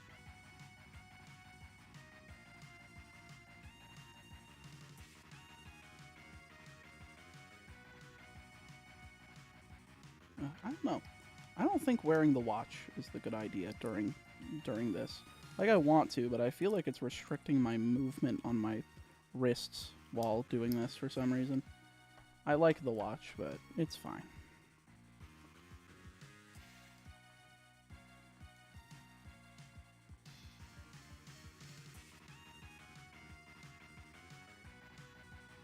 Currently playing Black 2 for the first time. I'm in Castelia now. Current team is Snivy, Azurill, Swablu, Magnemite, and Venipede. Ooh, very nice. I hope you're enjoying it. One of my favorite Pokemon games of all time. Definitely has a lot of content involved. Your patience is incredible. I would have given up, I would have given up a long time ago. It's definitely a mix of patience and stubbornness. I admit, a lot of this is very much stubbornness.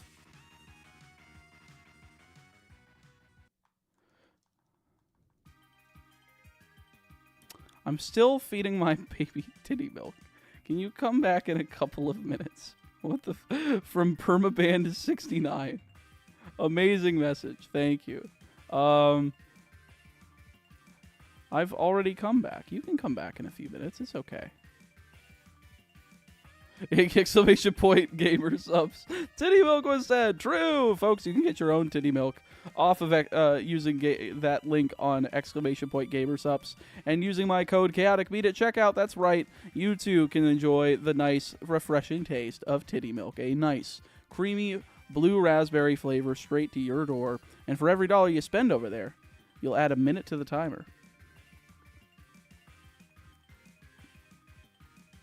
Speaking of which, I think Joe probably was like, I don't know if I want to do the force him to hunt the roamer. Very funny.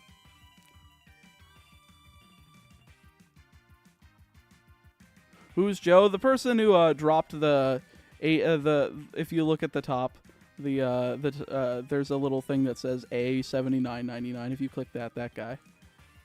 They were tempted to be like, yo, I'll drop 5 hundo if you hunt this. And I said 500 USD instead of 500 AUD. I don't know if they're interested in that, but you know. I am willing to be bribed to hunt for whatever you want. Did someone say titty milk? Oh god, Knight's Oath. Well, hi. No lol, actual titty milk. Fair. No, I mean, I kind of figured, but also, you know, it was just a great segue for good old Gamers Ups. Dude, I think this series is going to be the death of you. Maybe Party Metroid.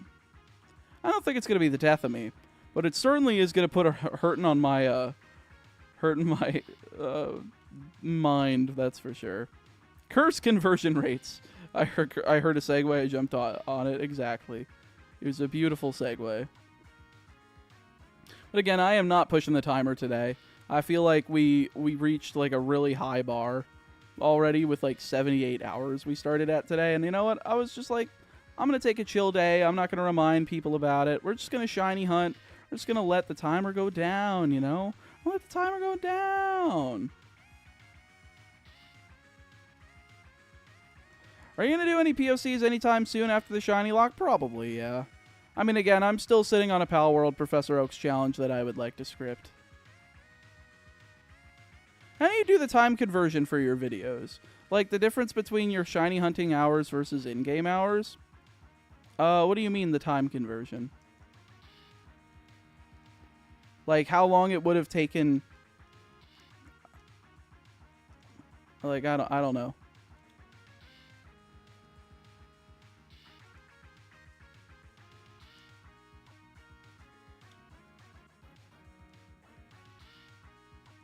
Isn't Pal World open world? It is.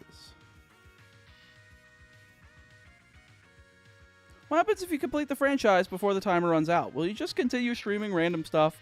I will probably continue to some Professor Oak's challenges, yes, like Scarlet, Violet, Ultra Sun and Moon, Platinum, Legends Arceus. I think the Legends Arceus one for sure. But those are the 4 that I would like to do. How does that even work? You just complete the PAL deck before fighting any of the tower bosses. Is that possible? You may ask. I don't know. You'll have to watch the video and find out.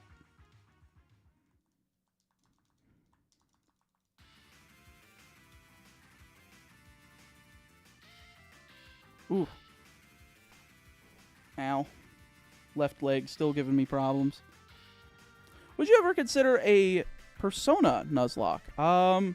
Considering I've never played a Persona game, I think it would, it'd be difficult. It would also be something that would take a long time, especially if I tried to do it on, like, a first playthrough. But, I don't know.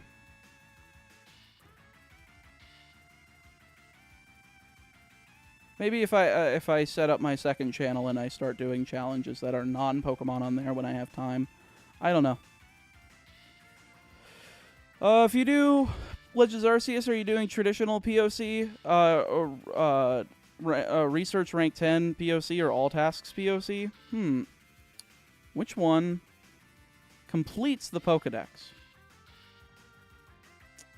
What fills in the Pokedex the most? That is your answer. Have you done a POC for the GameCube games before? Yes, I did them years ago.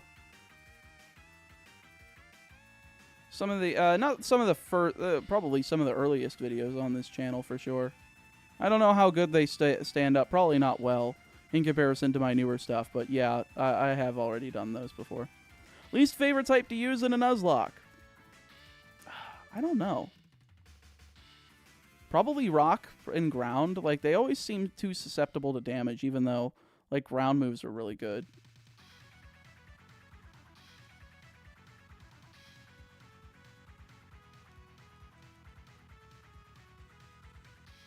Yeah, like, how long would it take normally without the extra speed? Oh, yeah, so I just take the amount of time it took to finish it, or to do the hunt, and then I just multiply it by the amount of time, or by the speed of which I had the game set when I started the hunt. I usually don't deviate how much time, what the like the speed multiplier is.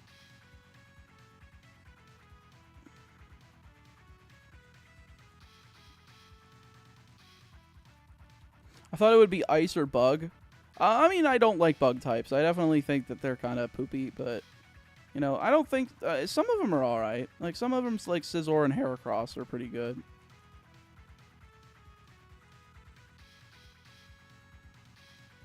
But no, rock ground types, with how frequently they're paired together, kind of just I hate using. So what happens if your Totodile dies? It won't. Just watch. It just won't die. Any headbutt targets? I would like to go for Heracross this run. That would be cool.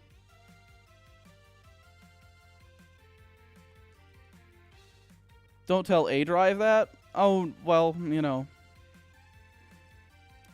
I just don't like bugs in real life. Bug-type Pokemon are fine. They don't look too crazy. But real bugs, I would want them all to die.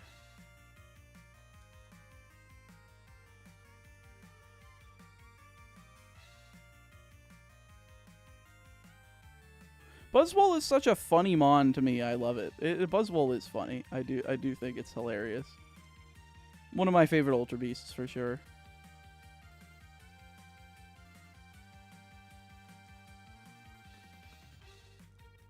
Someone's been juicing up some mosquitoes in another universe. I used to be a freaking mosquito magnet. I don't know if I am anymore, considering, you know, I don't really go outside during the summer that much. If I was, it might have just been because of the amount of, you know, carbs that I used to consume. Nowadays, I don't really consume carbs because I've been on keto for a long time. But because of that, I think that because my what is it? My blood sugar is lower. Like, they're not as attracted to it. I don't know. I don't know if that's like a thing that they can sense. I don't know if that's a thing that they go after, but we'll see. Asking again, do you save your shinies somewhere when you're done with the challenge? I'm going to try to put them in Pokemon Home, yes. Mosquitoes love caffeine. That's interesting because I haven't really had a problem with them since I've been started having like more caffeine intake. I didn't have caffeine intake really as a kid, but I was just a hell of a mosquito magnet as a kid. But again, that might just be in comparison to how much I was outside then compared to now. But even then, I wasn't outside much. It just happened whenever we had like outside gatherings, and every time that would happen, I would just get stung to hell and back. I might be a mosquito. Die.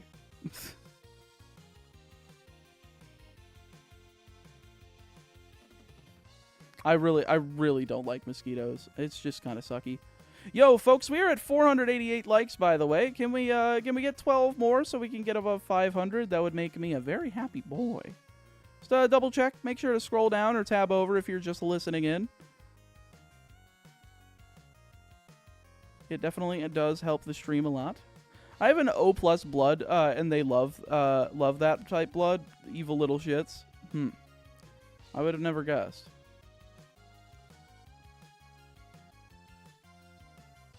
Maybe I have O-type blood. I do not know what type of blood I have. That's never been something that I've been privy to.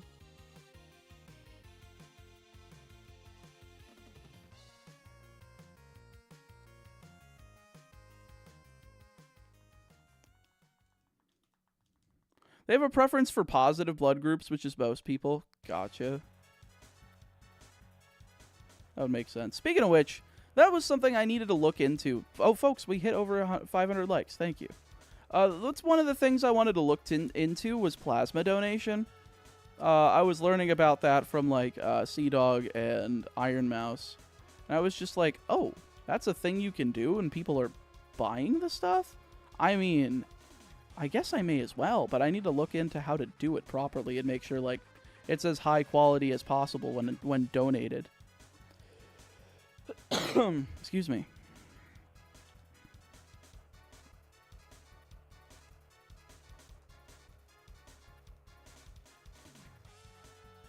I'm O negative and they eat me up, really? Australians donate blood, not in a paid manner? Well, I think blood isn't paid, but I think plasma specifically is in the United States. But I think that's just because that's how the United States medical system works. You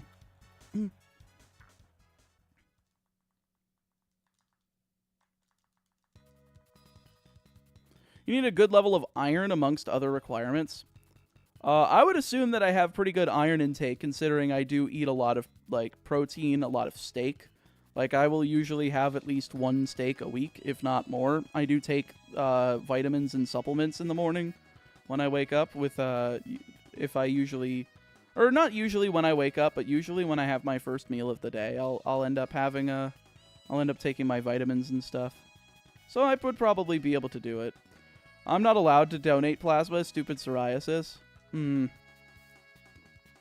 I don't know if I'm able to, but like when I got my blood work done a few years ago, it was like 2 years ago. Everything was fine, and like they said that if I like I could basically do anything with it, because they said all of the levels were good for even like donation stuff too. So assuming I've kept that over the past 2 years, which I wouldn't be shocked, because I think I've only made myself healthier since then. I definitely think that I could probably do it. This old guy just keeps giving you his number. He's not even old. He's like, he looks like a guy that is in his 30s, maybe his 40s. You can donate plasma for money, but it's only once every few weeks. From what I know in the US, you can do it up to twice a week, but no more often than every 48 hours. And I believe that's it. It's just twice a week, no more than, or with 48 hours in between, if I recall correctly.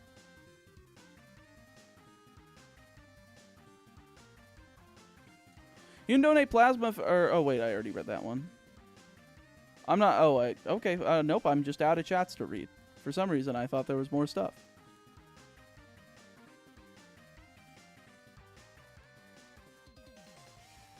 Nah, Professor Elm ain't all that old. No, not at all. I was doing it twice a week. I want to find a place to be able to do that, because I definitely think it's a good cause. And it's not even that you get paid for it. I think I get paid plenty enough.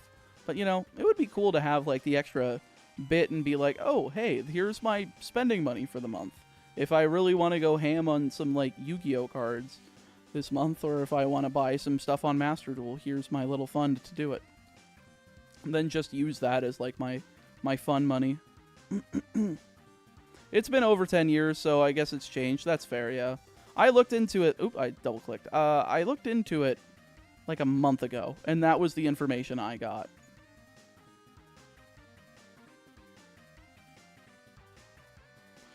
Gold and Silver worked on the original 4-battery Game Boy, right? Imagine doing this shiny hunt in grayscale. I remember, I believe people were saying you're unable to run away from shiny Pokemon because of that in Gen 2. Which is kind of cool. My entire life I've been too light to donate blood. Really want to, but just not allowed. That's fair. I think I would be in a decent weight range for it. I mean, I am still a little bit heavy, but I definitely think it would be worth it. I hate Professor Elm. He's fake as hell. He just sits there in silence while the police are accusing you of stealing. Like, damn, bro, I'm running errands for you. He only does that in the remakes. In the originals, they don't suspect you at all. They just ask you the name of the kid you ran into. Yeah, apparently you can't run from shinies in Gen 2 Zooger.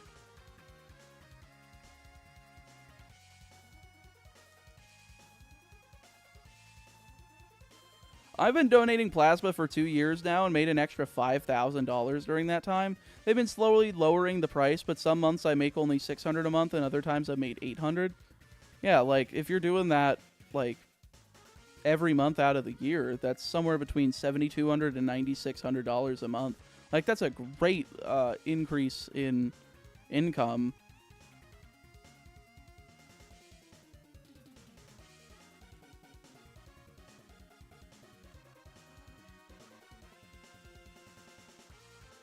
How many games are you about to shiny Nuzlocke? All of them. All of them, Ditz McGee. Have you seen my first season of the franchise Nuzlocke? If so, then we're doing it again, but with only shinies. Except for, yeah, the GameCube titles, because the GameCube titles are too fucking hard. Too much. Like, not too fucking hard for, like, difficulty sake, but, like, shiny hunting sake. It is ridiculous with the way that they kind of calculated them in that game, so. It just takes the life out, a lot of energy out of you. Quite literally sucks the life out of you. Intriguing.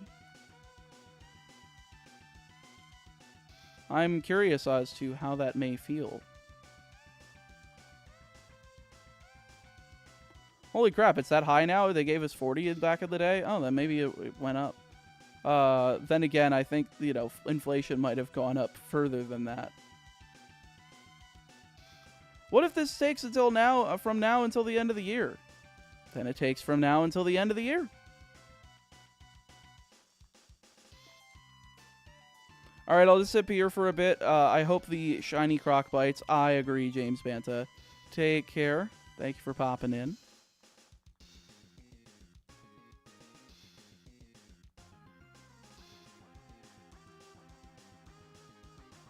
The year of meatball. The year of chaotic meatball. I would call it the year of meat. Damn, son, you sure are dedicated. I wouldn't call it dedication. I would call it stubbornness. Bashing my head into the wall until it works. It seems to be working. That'd be a lot of money in Meatball's pockets, then. Boy, wouldn't it be nice to be able to get a down payment on a house because of this? That would be wonderful. I doubt it, though. I would have had to, like, do the whole thing of, you know, making memberships only add 1 minute each. And I feel like that wouldn't have been fair. I feel like... Yeah, no.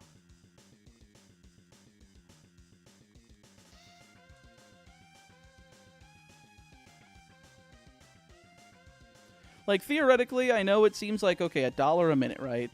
So you're making 60 an hour. However, you got to take 30% off the top from YouTube. So that's already taking off $18 an hour. So you're down to 42. And then from there, you're also having to... what is it? There's also, like... I'm trying to see if I can phrase this correctly. Well, of course, the cost of, like, thumbnails for these streams, the layouts, my time, you know, like, doing this instead of other videos, there's the opportunity cost. So it's definitely, like, not as crazy as people would expect it to be. I'm just doing enough to where I'm gonna at least make enough to where I'm making probably as much as I would be doing normal videos.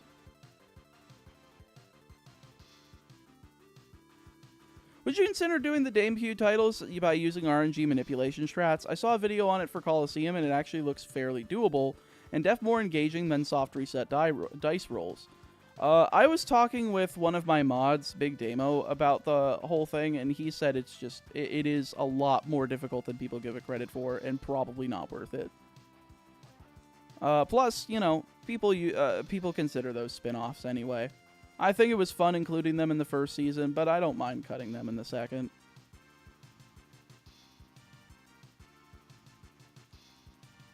Can someone give me a number on how high the odds to be in XD Gale of Darkness, Greevil's entire Shadow Pokemon team to be shiny?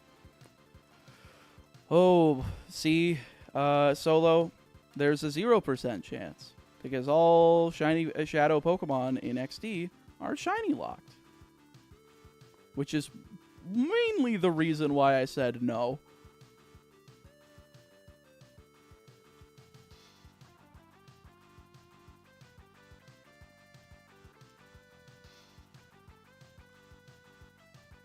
I would rather punch myself in the face repeatedly than use rental Pokemon. I'm assuming you mean Stadium 1 or 2.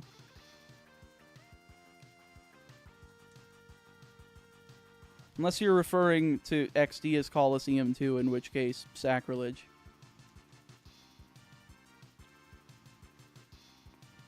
They be having harebrained moves? That's true. That is for sure true.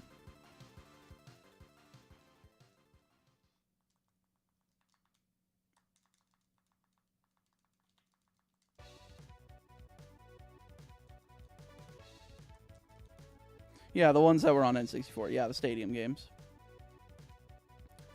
Oh, lordy, lordy. How long will Totodile take? Who knows?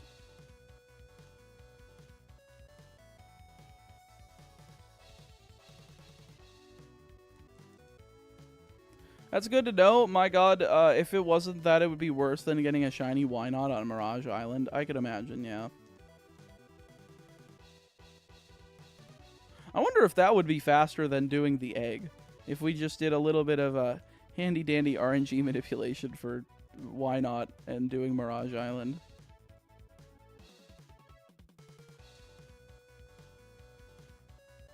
It was super cool as a kid to go over to friends' houses with our Game Boys and load up some Stadium. Oh god, what I wish I would have had that experience as a child.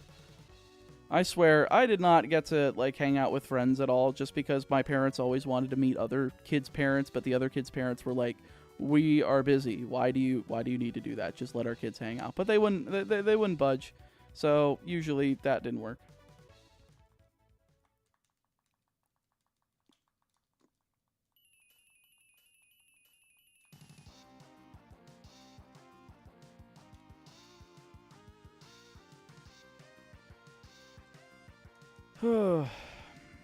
Folks, I'm just a wee bit bored.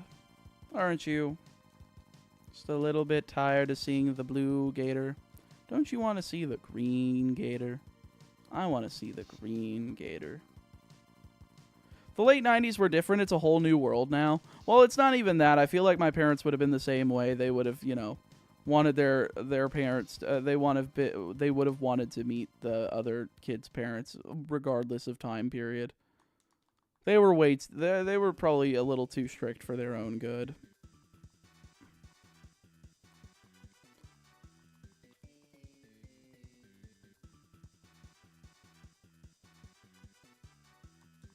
I didn't have any friends, but I was able to hang out with, so I would usually sit in my room and play on my DS or 3DS, exactly. Yeah, it was weird, like, I would have that, but also my, like, I don't know, I guess there's a reason I play video games for a living now, and that's because I didn't get to do as much as I wanted to do as a kid, because I was restricted from way too much, goddamn much stuff. And thankfully, I'm able to do what I want to do now. And, you know, this is definitely what I want to do. Shiny hunting for Totodile for an ungodly amount of time. You started getting more unlucky after you added the counter for encounters. No, Douglas, I definitely didn't, because Rattata took me 20 hours still.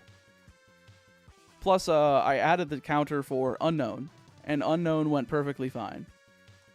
As well as the eggs for Paris and Pineco. We just don't have a good enough sample size yet. My parents would eventually want to meet my friends' parents if I hung out with them repeatedly. That makes sense.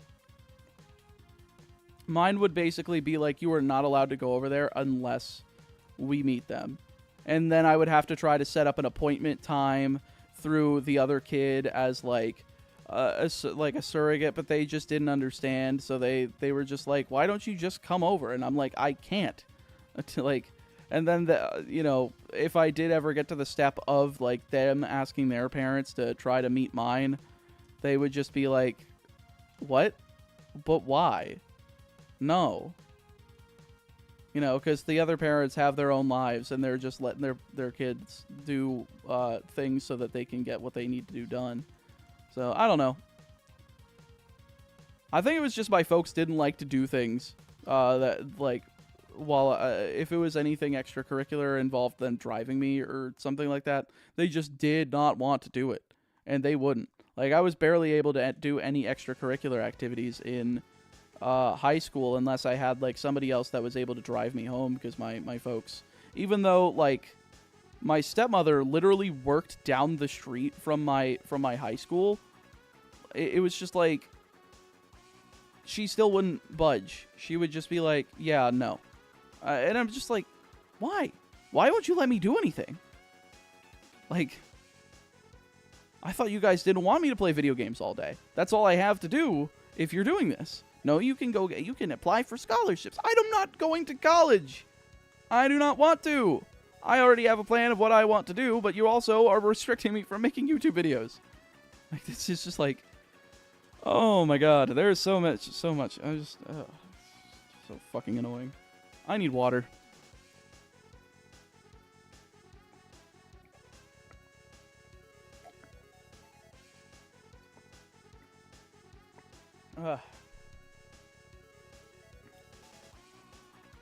And they wonder why you cut contact. Well, I mean, I wouldn't have cut contact over that. I feel like, you know, it was just annoying, but...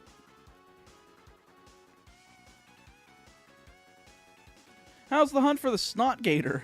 The snot gator. We're schmoving, you know. Ah, yes, college. Spend 100K to earn 25K, exactly. Like, that's why I always feel bad whenever, like, one of my high school, old high school associates reaches out to me after realizing I actually did the whole YouTube thing, and they were like, oh shit, he actually did it. And then they ask, like, how I'm holding up financially, because their debt is, like, fucking massive, and they're always worried about it. Like, how am I supposed to make up for this? And I don't have an answer for them because I don't know. So... I let the military pay for most of my degree. For me, it was the best choice I made, injuries aside. Yeah, exactly. But you got hurt. Like, fuck that.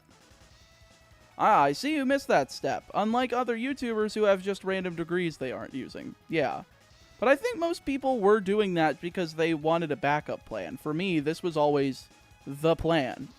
But I think it was because I was young enough to where I was in a generation where that was a thing that you could try to achieve while you were in high school, and eventually, if you did it well enough, and after that bit of time, you could eventually like make that your full-time job. Of course, that required me moving out of my parents' house into my grandparents' house like 3 months before I graduated high school. But guess what? By the time I graduated high school, I had a successful channel in 3 months, and it's like, oh. I swear, if my parents had just let me do what I was intending to do for years, I probably would have been doing these videos since, like, 2016. Which, honestly, I don't know if it would have worked out, because I would have also had to have been part of the Nintendo Partner Program. But, I probably would have definitely done the monotype stuff. I would have done the Professor Oak's challenges. I think a lot of those ideas, were things that I could have conceivably come up with at the time. But who knows? We don't live in that reality. I'm actually going bankrupt because you went to college. USA is insane. I agree. Honestly, the degrees don't even really do anything in the US. The degrees are basically pieces of paper for, okay, I can trust this person at a job. It's not even usually for the education that they went there for. At least for a lot of jobs. It's just like... It's so dumb. Well, I can't give you a hug. I feel like you need it. So here's an e-hug offer. Thank you, Vollum. I would move my arms, but I'm soft resetting.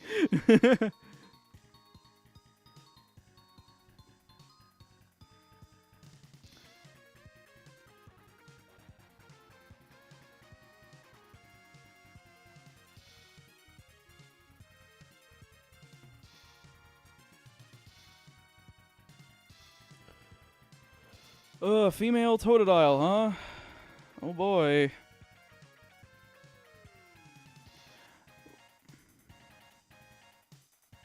That's why I love the fact that unless you want to do university or require financial aid in college, UK is basically free and you only have to pay back if you earn a certain amount. That's crazy. I know you don't need a backup plan, but if needed, come to Australia. You don't need a college degree to get into the mines, and you could easily get a 150K job. I don't think my lungs would hold up. Quite frankly, I think I have too damaged lungs to be able to do that. After accidentally having created mustard gas after some idiot told me to combine two chemicals that I didn't know was going to do that while I was in at my restaurant job, I don't think I would be able to live through that.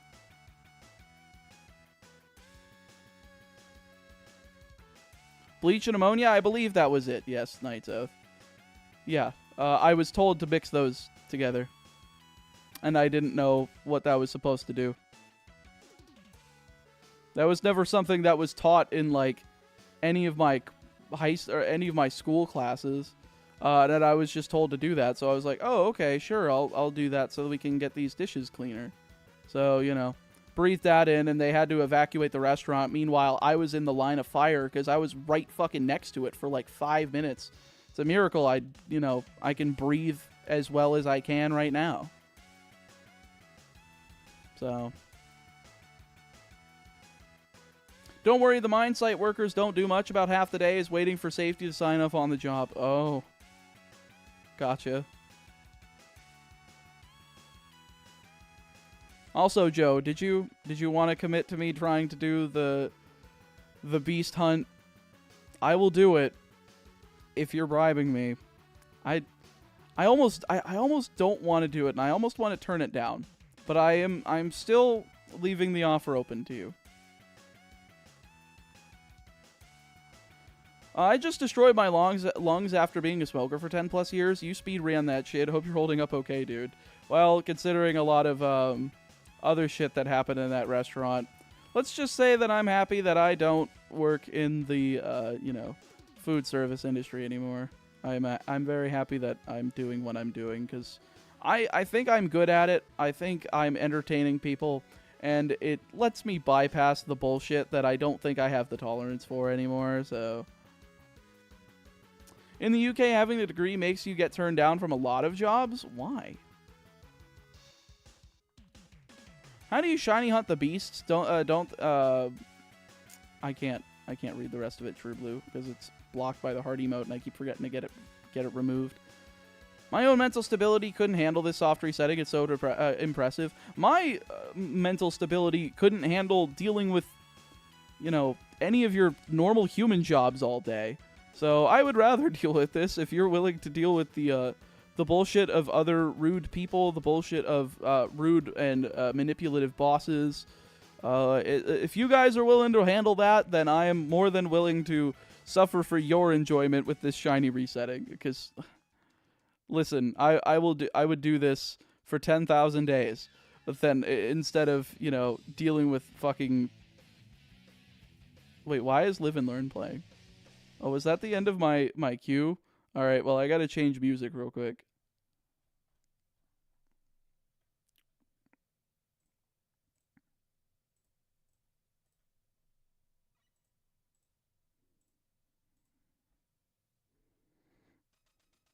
I don't know if I can play that one, so I'm glad I caught that.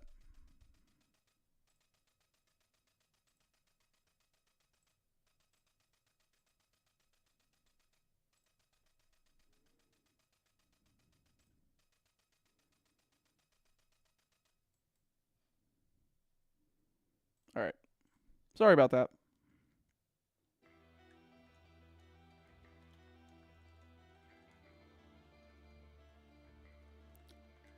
My job isn't the greatest, but at least to get to work from home, that's probably good, yeah.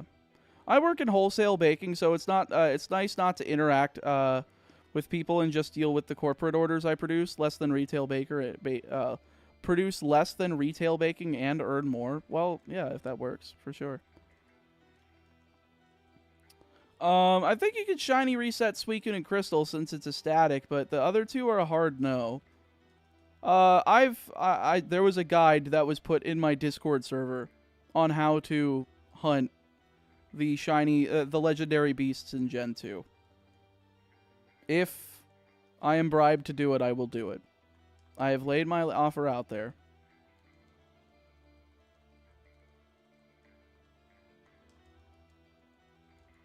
Stream so long the playlist ends. The playlist had 170 tracks in it. I think I went through, like, 80% of the guy's channel.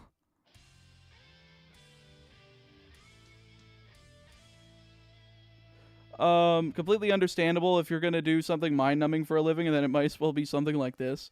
Yeah, at least I don't have a boss yelling at me for, not efficiently pressing the buttons enough.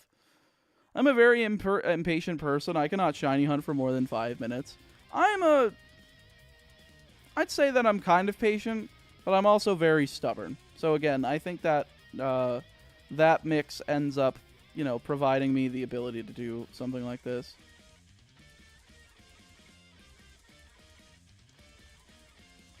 Found the Tangela. Let's hope I can finally catch it. Ooh.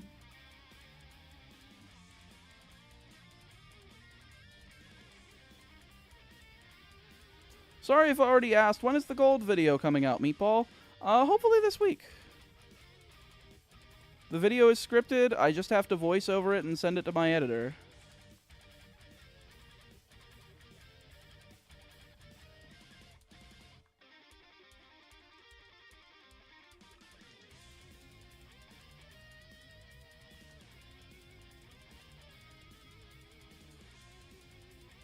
I did it finally. This was like Tangela number 10. What were you looking for? Like, I understand you were looking for Tangela. Were you looking for a shiny or what? What were you looking for specifically out of this Tangela?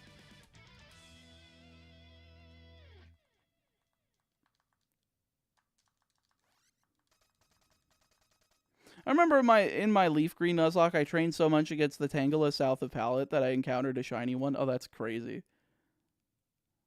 Do I want this? No, it's not shiny. What are the odds in Gen 2? I feels like you should have had one by now. 1 in 8,192.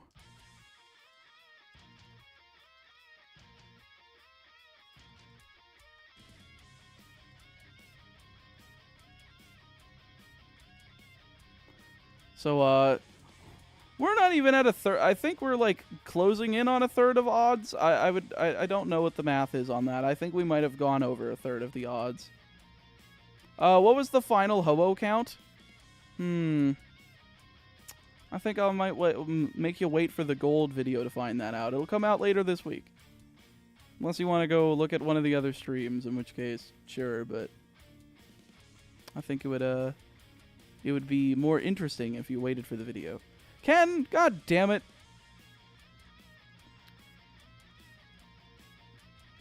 What are the odds? Push-ups whenever someone asks odds. 5 push-ups to that chatter. True.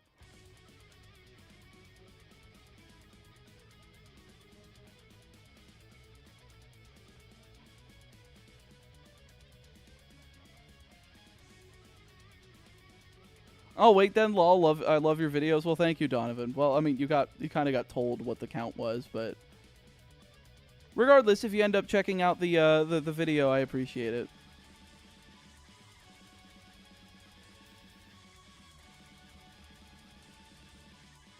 Yo, what's good, Miro? Welcome to the stream. How are you doing?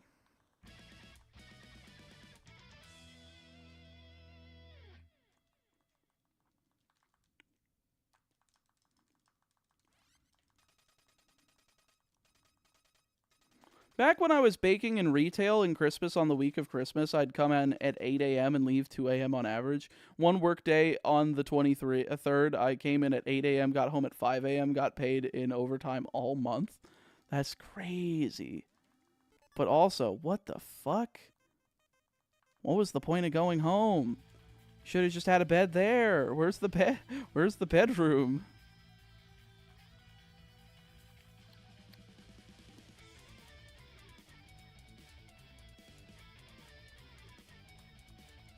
Also, hi, Meatball. Been kind of lurking as I can't sleep. Have you had a good enough break? You could always use a bigger break, but you know what? I'm feeling good after 2 days. I got my 1 day off, and then I used the other day to script the 2 videos that I wanted to do. I still have a third that I would like to do, but we will get there shortly, hopefully.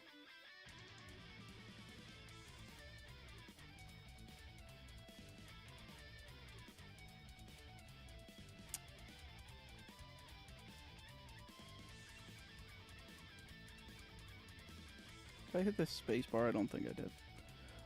Shats, your opinion on Skylanders. What? Shats? Who's Shats? How close are you planning to match shiny teams to the teams from the original series? I'm trying to at least diversify a little bit, make it a little bit more interesting, you know. Try not to make the same goddamn videos that I've been making for the past year and a half. But at least making it more alluring, you know. That's the reason we're doing the whole, what was it called? That's the reason we're doing the legendaries, was to try to make things different.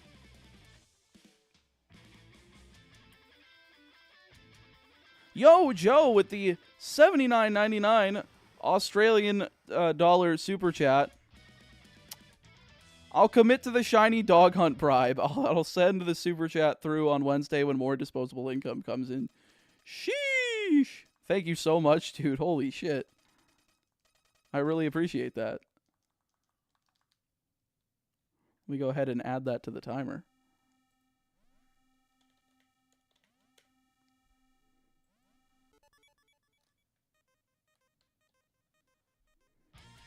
Adds another 52 minutes to the timer, folks. If you want to add to the timer as well, you could always super chat. You could always get a membership for yourself, or you could get memberships for other people. Each membership adds 5 minutes. And using !gamersups, you can find my affiliate link.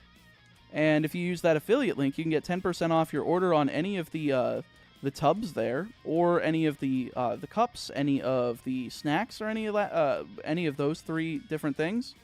You could get the discount on anything, but specifically if you buy any of those 3 things, you'll get that 10% off, and for every $1 you spend, I will add it to the timer. Damn, we went back over 75. I'm really not, like, pushing the timer today. I think I've only done my spiel, like, 2 times, maybe 3. And, like, the Gamersups thing is a joke. So, it's crazy that the timer's still holding strong. Have we reached all of the goals for the donothon yet? Oh, no, not even close. Not even close. We're still a good ways away.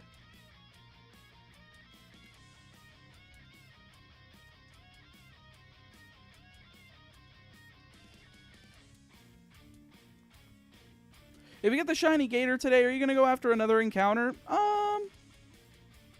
Maybe. Depends on how early I get it. If I get it by, like, hour 10, I'm probably going to cut it there just because there's no reason for me to keep going. Or, you know, I could just go for the extra 2 hours. Why not? You may as well get the work done while we can. The stream VODs only last for, are at a maximum of 11 hours, 55 minutes.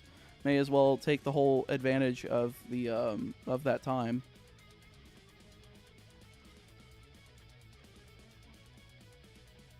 I completed my Nuzlocke of Silver yesterday and had Pokerus on my Pokemon. That's fucking crazy. Congratulations. When will the video on the gold run come out? Hopefully this week.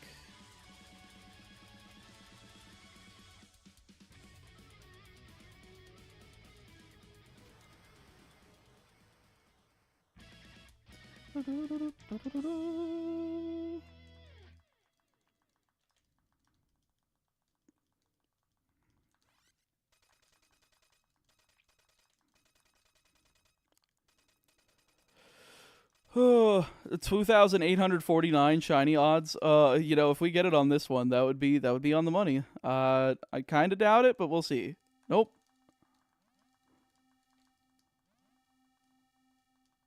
Well, I just passed out on the couch and woke with a start. Oh shit. I would donate or buy stuff, but I'm broke as shit. No worries. If you are unable to contribute to the timer, just as long as you've made sure that you're subscribed to the channel, that you are liking. Hitting the like button on the stream, turning on the notifications with the bell icon, changing that to all so you get the notifications for the streams and for the videos. As long as you did that, I could not ask for anything more. Meatball, do XD and Coliseum even have shinies? They do. It's just... no, not worth doing. Way too much. First time joining the stream since the Mandela effect kicked in. Well, I figured out that I was just looking at the sprite and it looked weird and then I figured out, oh, I understand the perspective now. And then I understood, it just looked weird. I thought that it had its mouth open in this pose too. I thought it always had its mouth open both in gold and silver, but it was just in gold. You have an idea for what you'll go after you get shiny Totodile? I have like 2 diverging paths I can go down. I'm not sure yet, but you'll have to wait and see.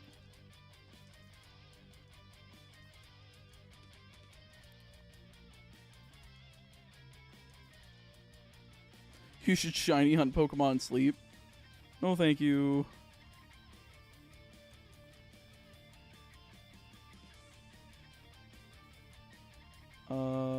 No. No.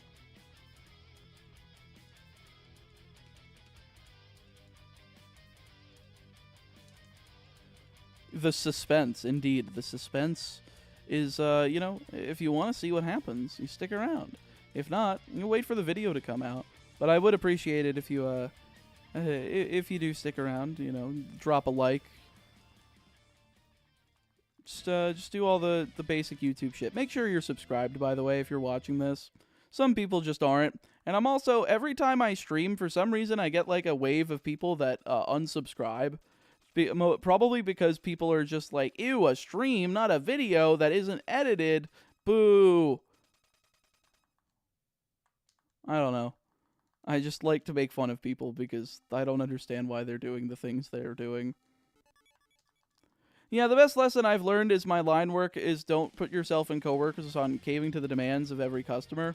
No, the customer is not always right, and everyone to work less or more. Yeah, that's fair. Are the Espeon and Umbreon and Coliseum shiny locked? Yes. If they weren't, I would be fucking terrified, since I don't think there would be a human in existence that would have been able to get those two shiny at the same time. Like, even if I, like, tried to do it, I feel like I'd be wasting people's money, sitting there resetting for months on end. But streams are great because you get to participate in real time. That's what I'm saying. I do wish I had, like, space for chat on screen, but aside from that, yeah, for sure.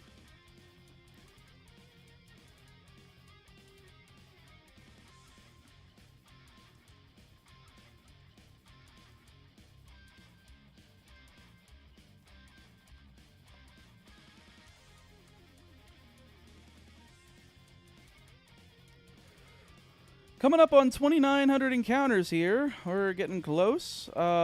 Today, my goal was to get to 4,800. Or get the, just get the Totodile in general, but we'll see. It learns its first water move at 13. My god.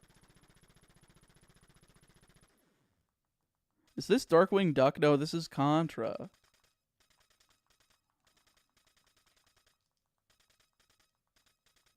Another Konami game, you know? Just like Yu-Gi-Oh! Folks, are you ready for going back to the Yu-Gi-Ohs? Do you want to go talking about more Yu-Gi-Oh! Conversations? I'm more than capable of talking about that.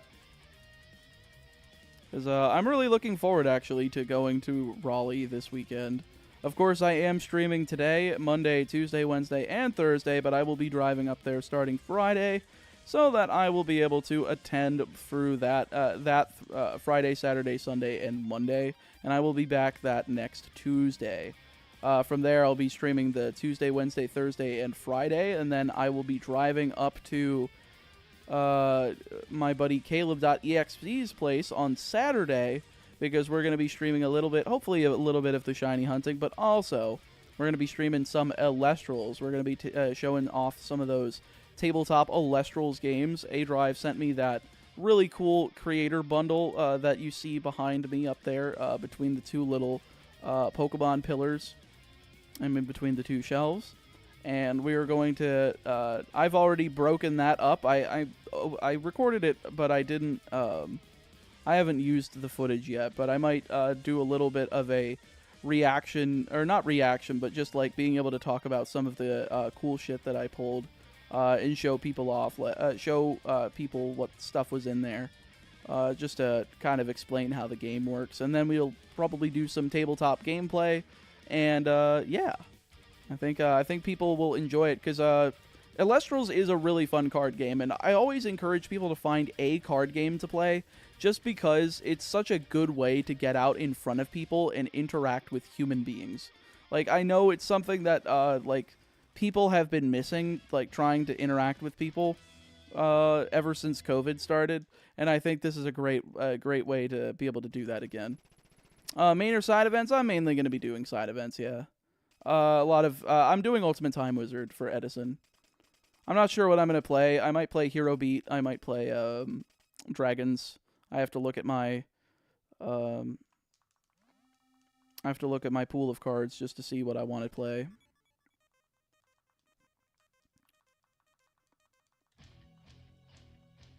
Interact with humans? Ew. That's what I used to say, but now I'm very happy to interact with people.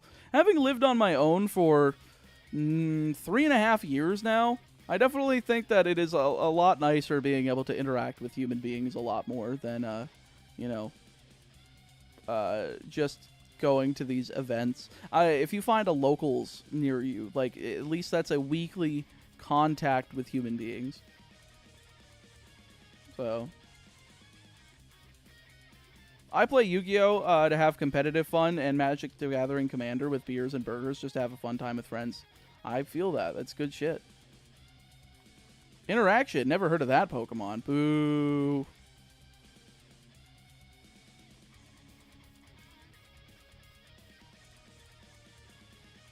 Just go full Gamble deck. Time Wizard. Dangerous Machine 6. Dangerous Machine 6? I don't even know what the fuck that card is. I thought you were going to say, if you just go full Gamble. Well, Gamble, play tier limit. Play 60 card tier limit.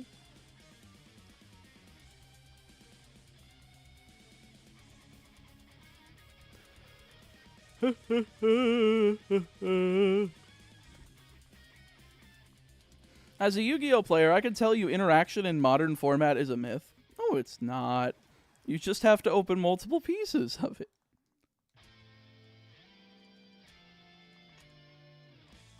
I'm waiting on the Legacy of Destruction reveals before I commit to a new deck for this upcoming format. Well, I've already committed to Drytron once Infinite Forbidden comes out, which is in July, I believe. So, is Legacy of Destruction this month? I don't know.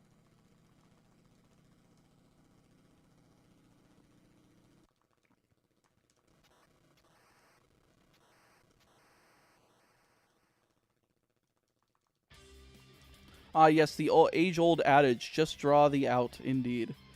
Never enjoyed playing TCGs, but I do enjoy collecting, so I used to go to my local game shop and just hang out with people while they played. Oh, that's kind of cool. I don't know, I always think that participating, once you get into it, you kind of understand it, and you start gaining an appreciation for it. At least that was me, because I didn't know if I wanted to play or not, but when I started, I really started having fun, and I really enjoyed interacting with the people at the local store that I was at. We get Legacy of Destruction reveals. We get it in 2 weeks. Creator reveals start tomorrow. Oh, I'm tempted to play Tenpai. I recently sold my Trident Dragon. I got one because it's playable in Edison. You can play it in like the Dragon's deck with you can use that to sync off like a Debris Dragon and a Prime Material Dragon or something like that to make Trident Dragon in that deck. But because I ended up just going towards the Disaster Dragons build, I did not need Synchros in that deck. So I just decided, you know what? This is a free $40. I'm never playing this deck because I enjoy side events a lot more than playing the main event. So I'd rather play alt formats. I'd rather play a lot more, dumb Yu-Gi-Oh! I have a friend that runs Melfi in Master Duel, and due to all the draws he ends up doing, he put Exosia and Slifer in it. Why would they be getting a lot of draws in Melfi? I've been playing MTG since I was 7. I was lucky we had a good commander group at the LGS my friend owns. Oh, that's cool. I'm just a white man that has taught. Oh, you meant taught the fish to synchro summon, but I have struggled to teach them to up, left, right, or up, right, down, down, down. I don't get it. Sorry. Is that like a... What is that, like a fake Konami code? Up, down, or 2 up to down, left, right, B, A, start?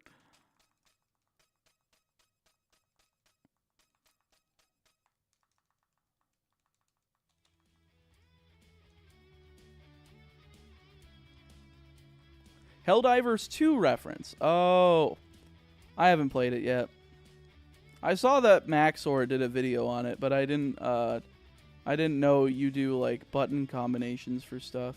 I thought it was just a shooter, which is why I don't I feel like every shooter's the goddamn same thing every time.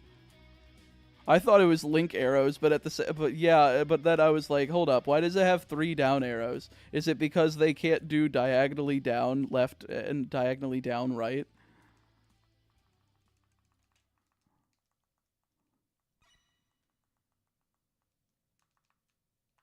Helldivers is fun as shit. Shit's not very fun, so I get it.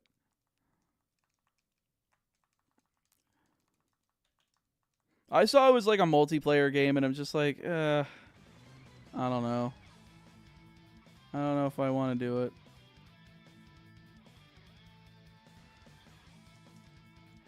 Anyone that leaves select off the Konami code had no friends. There was no select on the Konami code. It was always 2 up, 2 down, left, right, B, A, start. There was no select there.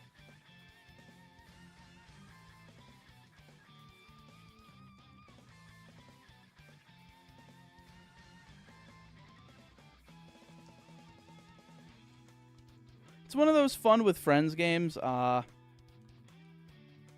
See, I like single player games. Like, I will play something stupid like Among Us with people, but like, or Mario Party. Honestly, I would rather just play Mario Party because I can riff the whole time. It's just more fun. Party games with people are always fun. I don't want to play like multiplayer goddamn shooters. No thanks. It's way better when you have a full squad of your friends that actually know how to play. Yeah, like, I don't know. I'd rather not. I'd probably get play Helldivers 2 at some point, but I already have a vast backlog that I want to get through. Exactly. Same here. Just a big old backlog of nonsense. No thanks, Pokey.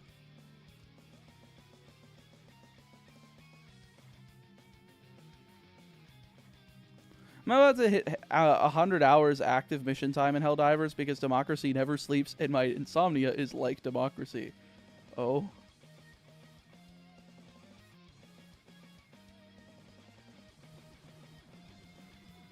Again, I basically don't have any context behind this game.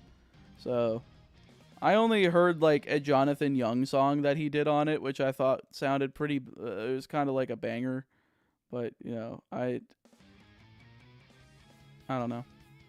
Select in the Konami code gave both players the 50 lives? What do you mean both players 50? Also, the select isn't in the Konami code. You just do it and it gives you 30. What the hell Mandela effect are you talking about now, Zuger?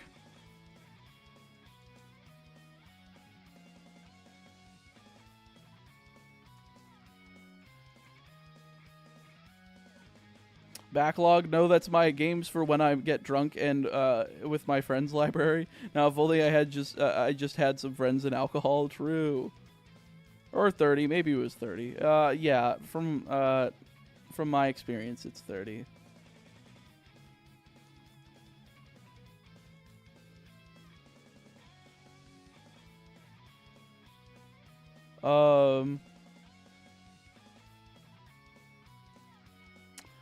Public games suck for Among Us, Dry Brains, and what is that? Erotic role players? True. Oh, select isn't part of the code itself. It just selects 2 players. Right. That makes sense.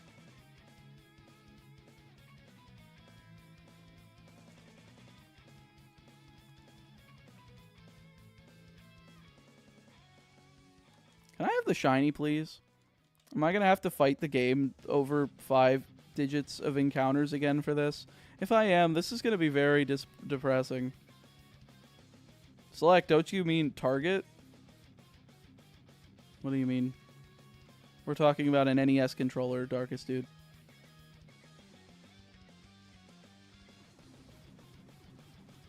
I agree. Chaotic shiny, please.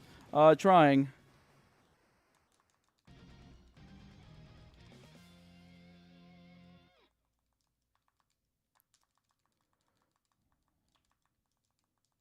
I always include it as part of the code.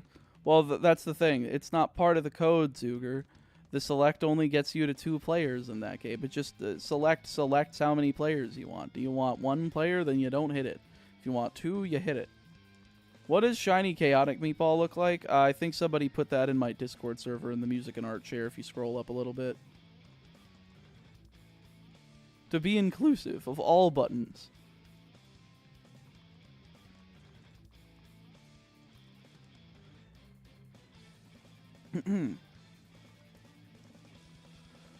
Oy, come on, Totodile. Are you really gonna make me go over 3,000? Please don't make me go over 3,000. I don't want to go over 3,000. I just want to be done. Why won't you let me be done? It'd be really nice of you. Nope.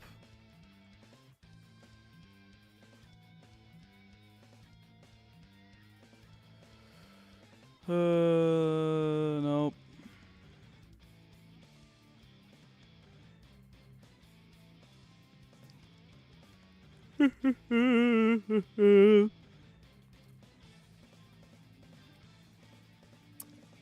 Nope.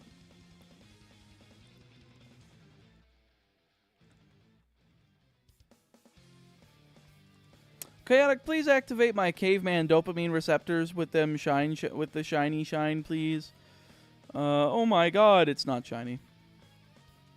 Alright, what about 2,978? Is this one going to be the one? Let's see. Ooh, that's definitely not a shiny. What about 2,979? Are we going to have a lucky number? No, we're not. We're going to get fucked yet again. How many times are we going to get fucked today? Well, let's see if it's 2,980 or is it going to be more? Oh, it's going to be more. We're going to get fucked 2,981 times. That's right, folks. Do you imagine getting fucked 2,981 times in sequence? Isn't that going to be painful for your asshole? That's right, 2,982 times now. We're really closing in on 3,000. Ooh, all right. Getting fucked again. Oh, shit. No way, a blue Totodile. Oh, no way, a female Totodile? Wonder if it's shiny. Nope. It's, I'd say it's getting you back for the Chikorita, but I saw what Ho-Oh did to you. That's what I'm saying. Like, there's...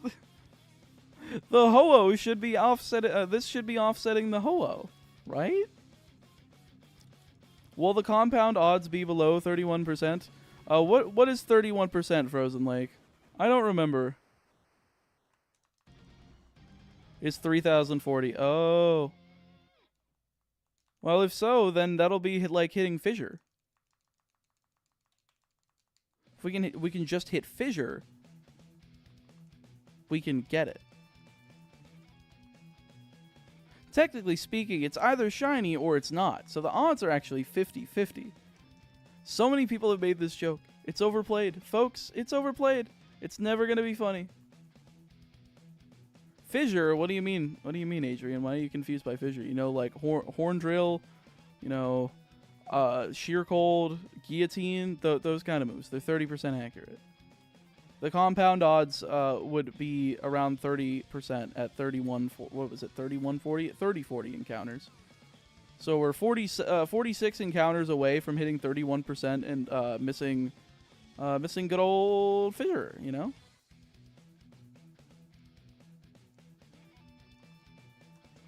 Too bad we're not saving the starters for the remakes. Hunting them in HGSS is so much faster to reset. Is it? 3427 is the number I'm calling it. Well, thank you, Mr. Sakurai. I would very much hope so too. If we can, then I will buy 10 copies of Super Smash Bros. Ultimate so that you can put more money in your wallet, good sir.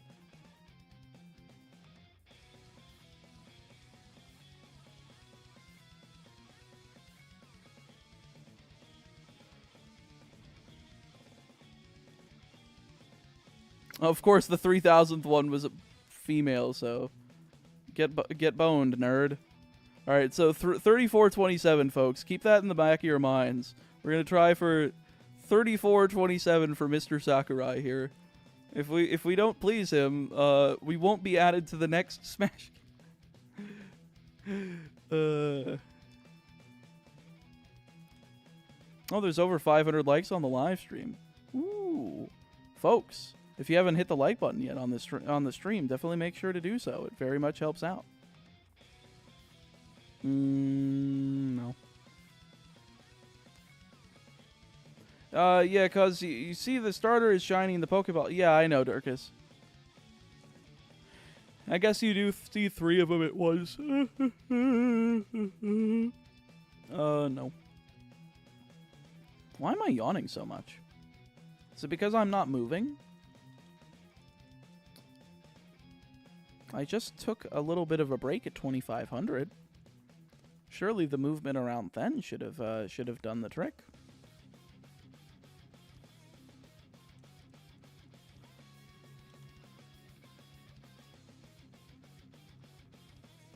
So nice, I'd like it twice if I could. Well, thank you, Mandy. I appreciate it.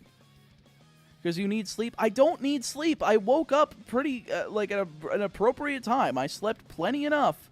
Zuger, you don't have to tell me I need sleep. I don't need sleep. I have gotten enough sleep. What is... oh, there's... I didn't read that far. Listen, I'm a Yu-Gi-Oh player. I didn't read that far into the message. I just saw "cause you need sleep," and you said it multiple times before. I know, as for sarcasm, I didn't get to that part. I saw everything else in the message except for /s. I got it. Son of a bitch.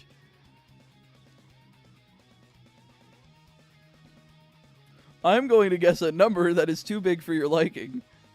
Oof.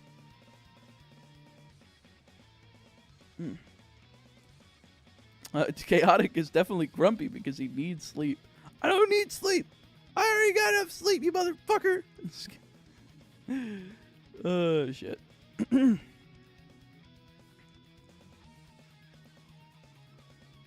Well, you got more views on your Shiny Lock Gold VODs than the Gen 9 VOD you did. That's good.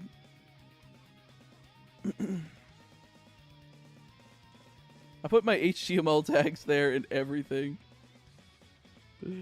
Who needs sleep? Sleep sucks. Why have sleep when you could have pizza rolls? Well, I mean, I guess, you know, I can't have pizza rolls, so I may as well sleep. Does he seem tired to you? 6 words. What do you mean? What do you mean just 6 words? I mean, yes, that sentence is technically 6 words, but like, what do you mean? Do I seem tired to people?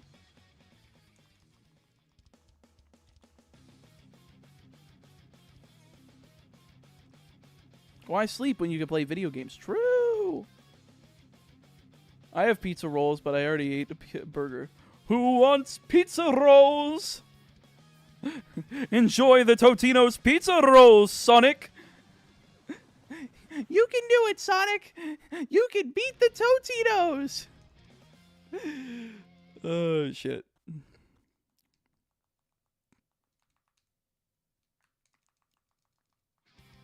Granted, I'm going to have to sleep at some point. Terminal montage reference. Oh, shit. I still can't believe... What was the stream that was sponsored by Totino's Pizza Rolls that Sega did for Sonic that people were memeing the fuck out of fucking Totino's Pizza Rolls? Whatever it was funny as shit. Let's stop yawning. It's gonna make people think I'm tired, except for some reason my body just wants to yawn.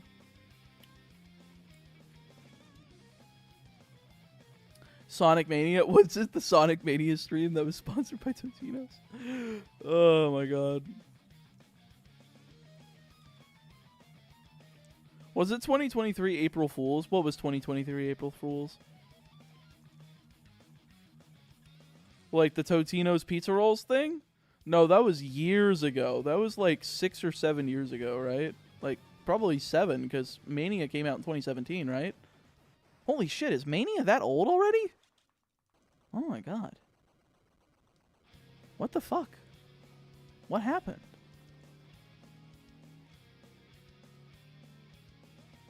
The April Fool's game is actually good. The Murder of Sonic the Hedgehog is good from what I know. Like, it's a cool little visual novel.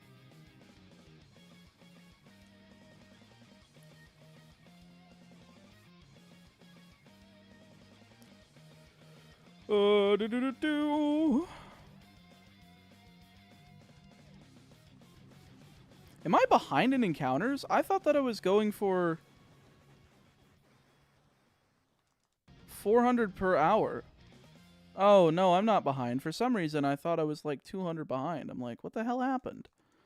No, I'm just unable to do math. Okay, the Sonic Mania Totino's mod and Terminal Montage vid was... The Terminal Montage vid was 3 years ago, yes. But I don't remember the Sonic Mania Totino's mod. I never saw that.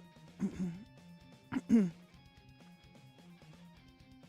you believe that also they're giving like a maid outfit costume to Amy in Sonic Superstars if you know, get 5 like IHOP tokens or some shit? If you spend money at IHOP, they're on like Sonic themed items. They're doing like a special where you can get these little like coins that you could trade in on their website. You can get like full retail copies of the Sonic games. You need to spend $25 at IHOP to get a fucking Amy code? Man, you know, I would be selling the Amy codes on eBay and just getting, you know, cheaper food. All the damn things I miss from being in rural, not America. True. I don't believe you? What do you mean you don't believe me?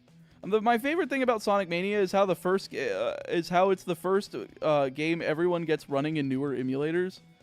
Well, I mean, yeah, I guess that would make sense. I mean, it's you know, one of the most tightly coded games of all time, I'm sure.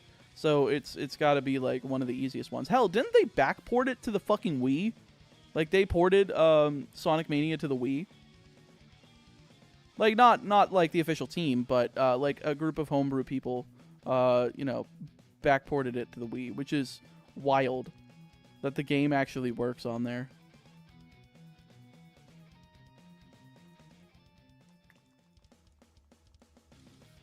Sonic not doing a collab with Sonic the Burger Chain is a missed opportunity. You know what? One day we will get the double Sonic surprise. It'll be great. I got Sonic CD on the new 3DS. I mean, I think that thing can easily emulate Sega CD, so that's not surprising. Unless you mean, like, the 2011 re-release.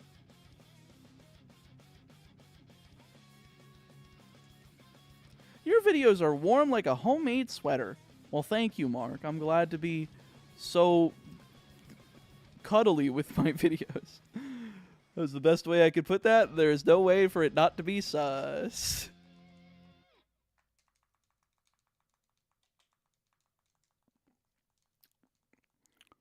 Nothing will be as cursed as that blue Sonic curry they released in Japan. There was blue Sonic curry. Huh. That's a thing. The 2011 release? Really? That works on 3DS. That's crazy. Huh. The double Sonic surprise sounds like something truly awful. It sounds like you're getting double penetrated by 2 Sonics. I should shut the fuck up.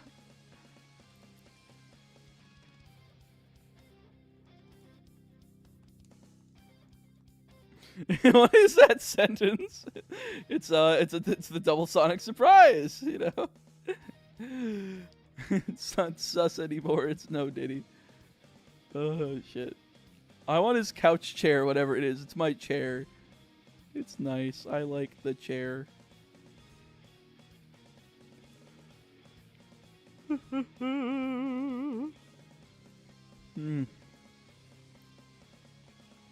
Sonic X Shadow Generations? I'm looking forward to that. I played a shitload of Sonic Generations, and I thought it was really good. Yo, Mark Waklowski! Thank you so much for the $5. I really appreciate that. Let's celebrate their 5th Super Chat on a live stream. Ooh. Let me get this up to 3,065, and I will add that up to the timer.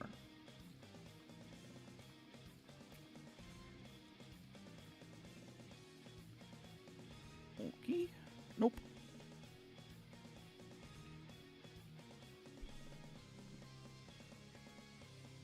Water. I need water.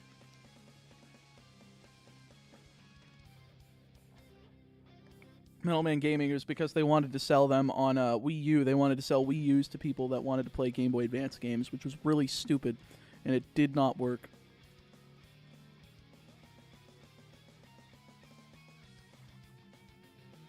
Shiny female Totodile, almost impossible. It is impossible, JJB, from my knowledge. I think. Would you use Jungle Pidgeot in a stall deck base fossil? Probably not.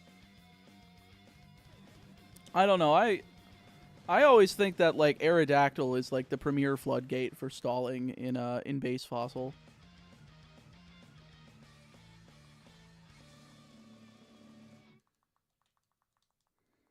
I don't remember what Pidgeot does though. Can you read me the attacks and like just the text on the card, or just put it in chat or whatever?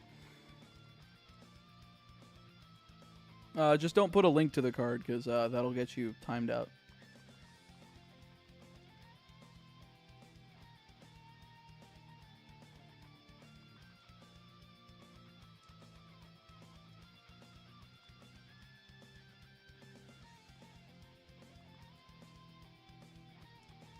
The double sonic surprise is what you find in the dumpster after a FurryCon happened last. What the fuck? Whirlwind takes all cards attached to Pokemon back to their user's hands. Well, that includes your own, which sets you back a little bit too much, in my opinion. But, so yeah, probably not. Sounds like a gimmicky rogue deck, though. Did you hear that we might be able to play Pokemon on our phones legal soon? No. Explain.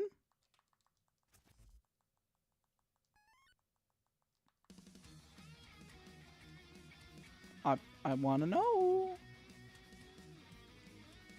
I need to hear more, Mr. Jones.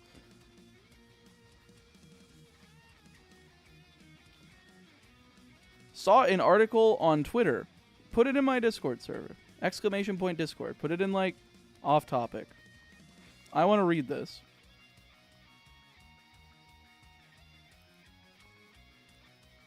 Just let me know when you do. They're talking about the GBA emulator being on the App Store. Are they, like, letting people, like, sell the ROMs of, or are they letting the publishers sell GBA ROMs on the Apple App Store for, like, a small amount of money so that they could play it on that GBA emulator? If so, then, like, you know what?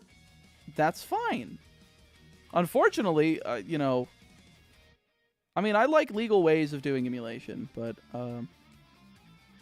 unfortunately, there's no like Apple emulator like there is BlueStacks for like Android products. But they should remake Gen 1. No, I feel like Gen 10 is going to add all the missing Pokemon from Switch to Switch. We'll see. Probably not though. I don't have Discord. Oh. No worries. Still no green croc.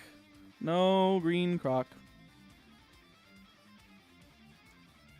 I just want more beta bonds. You know, in that, I really wish that the Giga Leak didn't stop at Gen 4. The fact that it stopped at Gen 4 and not Gen 5 makes me legitimately sad. Because I would have loved to see what, like, what beta Gen 5 shit there was. Because I'm sure, like, I don't know if you guys remember, but like there was a Japanese show called Pokemon Sunday that showed a lot of black and white footage like early in its development, like early 2010, and showed like Pokemon and stuff from it at the time. I'm wondering if any of that stuff was available in, you know, the Nintendo Giga Leak, because reportedly, again, there was like 2 or 3 terabytes worth of stuff in there. But apparently we only got a couple, or I think it was 2 terabytes worth of stuff, but we only got like 3 gigabytes of it leaked to the public. So like, I wonder if there's any more, any more gaming stuff in there, because I'm sure that it would be very good to have. What's your favorite WotC Blackstar promo from the Pokemon TCG? Probably the Venusaur, I believe, that came with the Pokemon TCG on Game Boy Color. A friend worked at a hotel that hosted conventions and went to take out the trash and found a large double-ended toy that was very dirty sticking out of a bag of used diapers.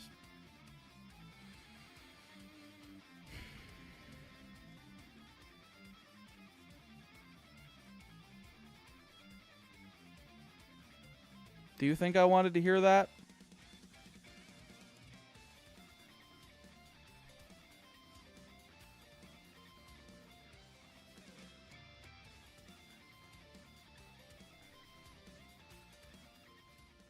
It was cool seeing Beta Politoed repurposed into Belly Bolt. Was that what they said it was? That's kind of funny.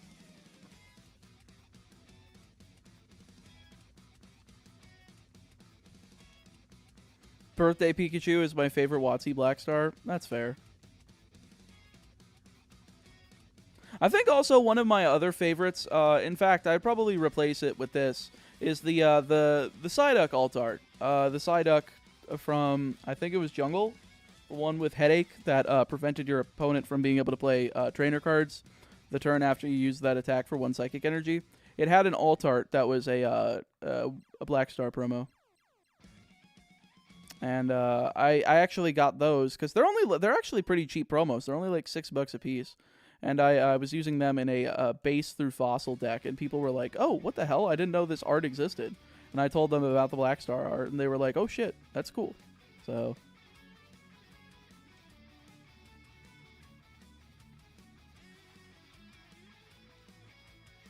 about to crack open a cold one. I could use one, Limu. Drink one for me. I'll take the information I didn't need to hear for 500.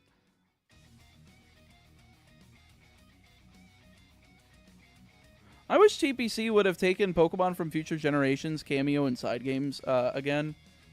That would be cool. Yo, Nightso, thank you for the 10. I hope this made it worth it. Nothing makes it worth your stories other than horrid.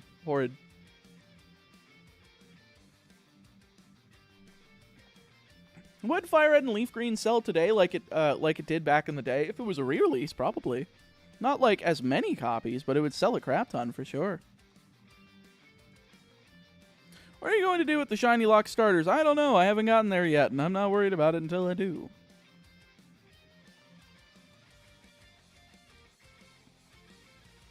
Best I've got is doing a paper route and seeing a similar toy. Oof. The only other thing I could think of in regards to these here toys that people are mentioning, apparently, I was listening to a Maven video. If you guys are familiar, Maven Huffman was a WWE wrestler from 2001 to 2005, and he does videos on YouTube now about his time in the wrestling business, and they're like actually really well done. They're like YouTube videos that talk about wrestling rather than wrestling videos that happen to be on YouTube. There's like a little bit of a distinction that I think would make sense once you give them a watch. But he was talking about one of the ribs that happened to him. Rib in wrestling is basically just a term for a joke or a prank. Is that one time so apparently some of the boys got a hold of his bag, and they put a very large toy in there. They put a 10-inch. They put a 10-incher in there, and he's going through TSA none the wiser. Mind you, this thing is on the top of his fucking bag. He never looked in there, and like the TSA agents are all like they're wide-eyed, and they're apparently waving waving other agents to take a look inside the bag, and they're looking at him like he's fucking crazy. And Maven said he never threw it away, and he just he put it in his laundry room. And apparently he had a maid to be able to keep his house clean while he was on the road. And one time he had it just sitting in there, and she was like, "Large toy you got there. Got a lot of questions once you get back."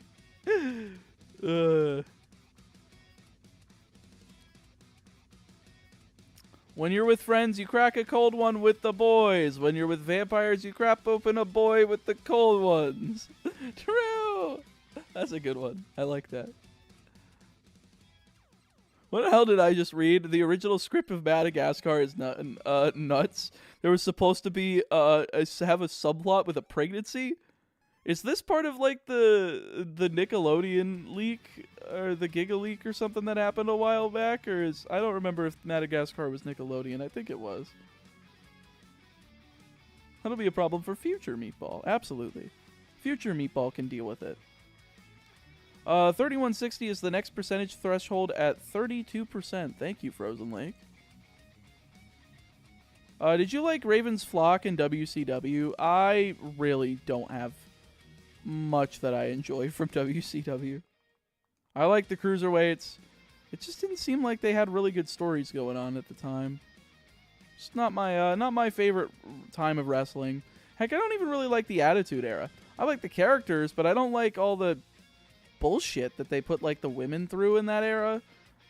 Sure, you could consider it a product of the times, but like considering the semi-recent allegations with Vince, I'm just like, man, I don't think we could really look at the Attitude Era in a very nice light. Madagascar is DreamWorks. Oh, then I remember Penguins of Madagascar airing on Nick when I was younger. But I'm curious how that script got out there then.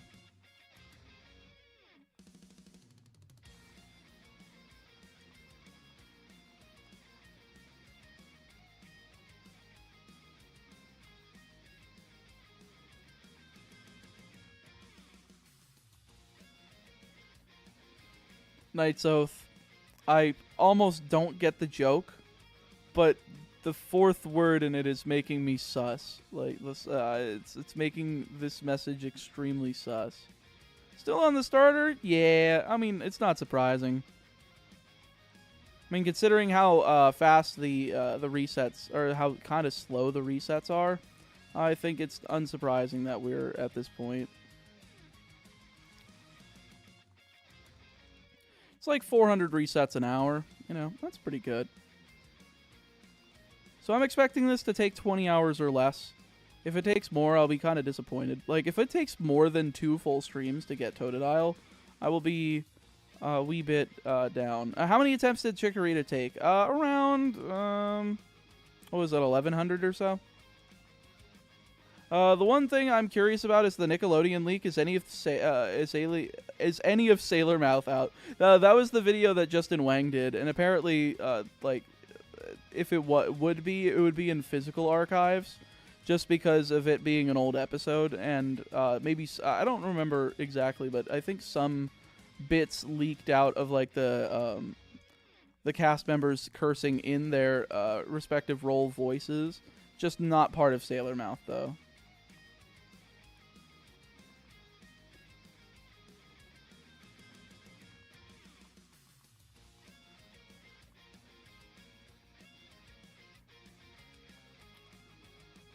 All right, we're about to hit 3140. Then we are we're 21 encounters away from the next compound odds threshold of having 32% chance of getting Totodile by that point. Which, you know, if we could hit a 1 in 3 chance, I would be a pretty happy individual, you know.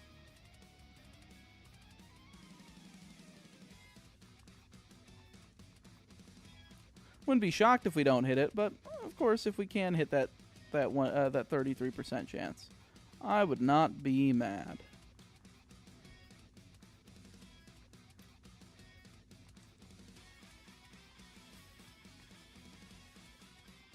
Hopefully you get Totodile soon. I would hope so. I asked just because I got off work at 10:15. If I super chat, would you stay up all morning and shiny hunt with me? I mean, I don't know how much I would. It would require me to end the stream at 11 hours 55 minutes and restart it, which would. But how much are you willing to bribe me for?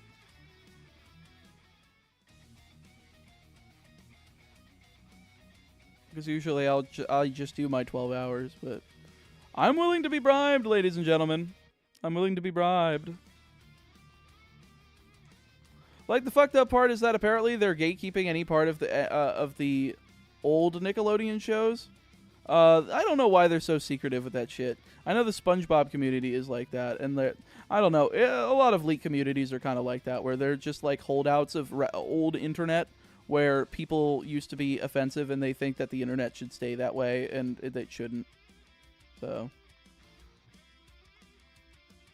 Can't be worse than Funimation's outtakes with the Dragon Ball cast. They said some slurs? Yo, I need to hear me some Dragon Ball slurs. This time on Dragon Ball Slur. I could have gone into a bit, but I think I would have gone too far.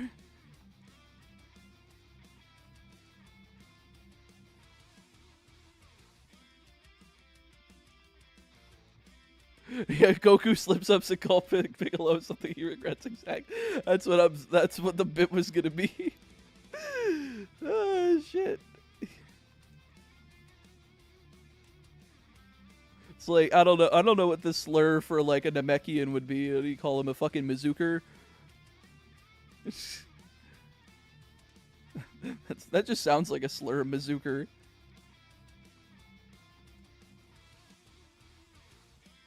What's up, my Namekian? Oh, shit.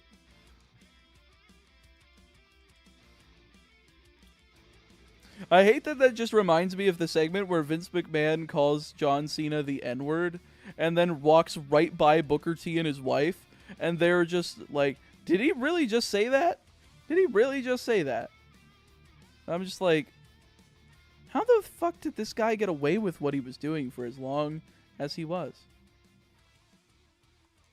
To be fair, if any character would sprout slurs, it would be Frieza. You know, Frieza saying slurs feels like it would be not acceptable, but fits his character. You know, it just feels like something that Frieza would do if not restricted by television. Frieza already says slurs. He does. Oh, he calls every Saiyan monkey? That's not a slur. That's just calling you an animal. That's like me calling another human an ape. Is that a slur? It is for them? Oh.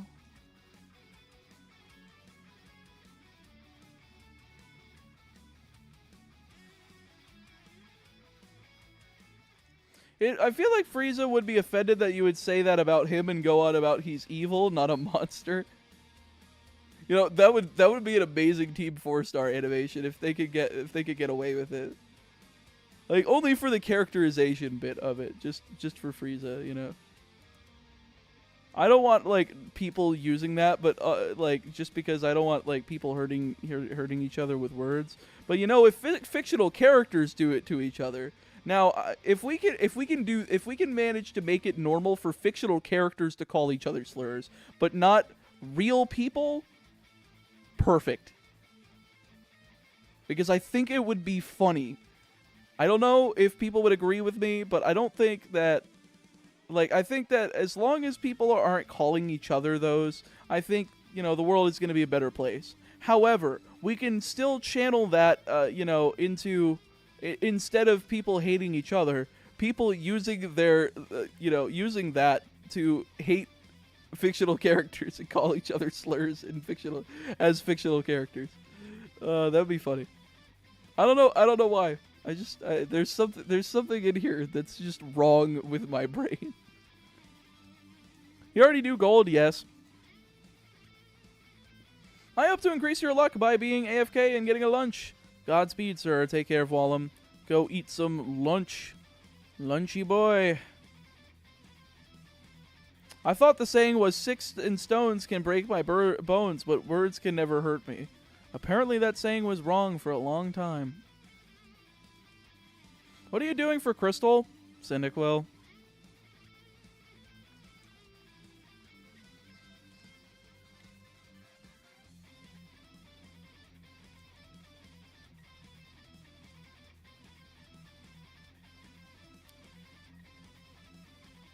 Super Sentai has a ton of times the bad guys call the Ranger monkey-faced and stuff. It's highly inappropriate of them. Calling people monkeys is not a slur. It's just an animal. Oh, thank you, Mark, for the 5. My brother moved away, and I don't get to play Pokemon with anyone. Well, I'm sorry. Jeez, that sucks.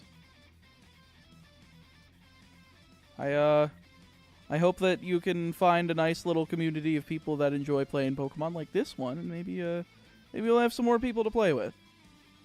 If you do, use ! Discord. You can join my Discord. There's a lot of other like-minded people in there who like Pokemon.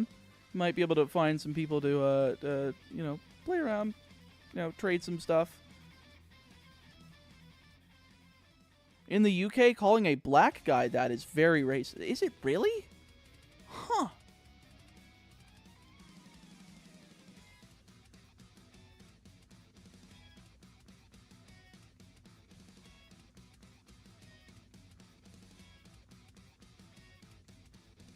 It's a slur to people in the. It's a slur to black people. I would have never guessed that. I guess I've never heard that before. Is it just me, or does it look like Totodile's face is like half mangled in? Like now I'm looking at this sprite, and now it's looking even more like it's like looking fucking deformed. Like the face doesn't even look like a face anymore. Like it looks like somebody smashed his face with a goddamn hammer, and like he's still happy somehow after this. Like I don't know. It just doesn't look right.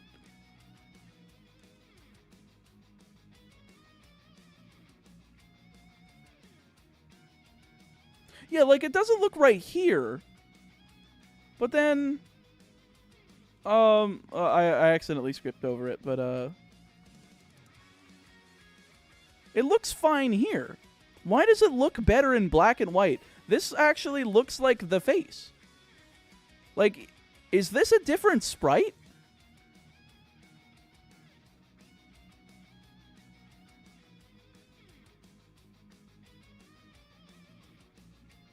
Because that looks good.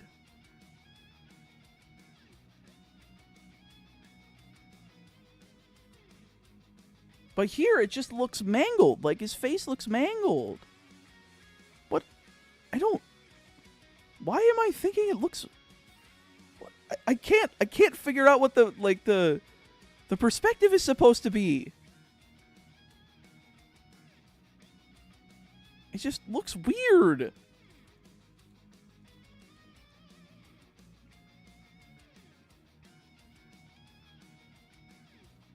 Same sprite, just flipped and grayscaled? Then why does it look better? That's I don't like it. What? It looks deformed.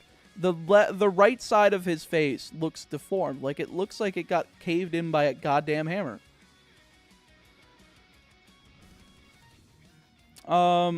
It's not. If I recall correctly, you can use a randomizer to change the starter. So does the sprite. Oh. Also, how are you doing, Damo? Good to see you. You are looking at his upper palate in his mouth.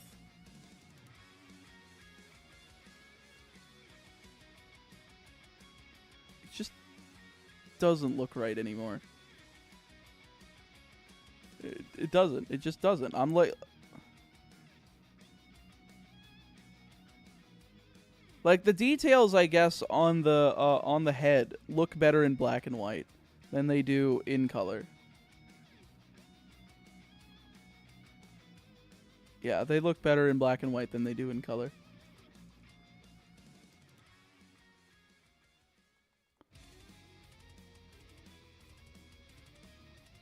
Chillin' Bar was killer, but got days off now. Hell yeah, brother. Happy to hear it. How much money do we have to give you to do a randomizer franchise lock? $10,000 from one person.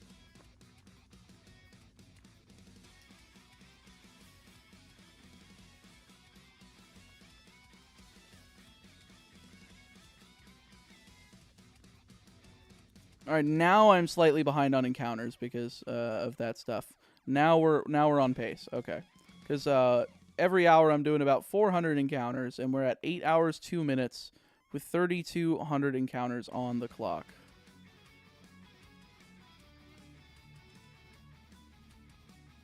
$10 more. Was 3210 the next compound odds number? I forgot. Was that 33%? I also look better in black and white than in color. Intriguing. It's only been 8 hours and he's already delirious. It just looks bad. The sprite doesn't look correct to me. It just doesn't. In black and white, it looks normal. I don't know what the coloration is on this sprite that's like fucking it up for me.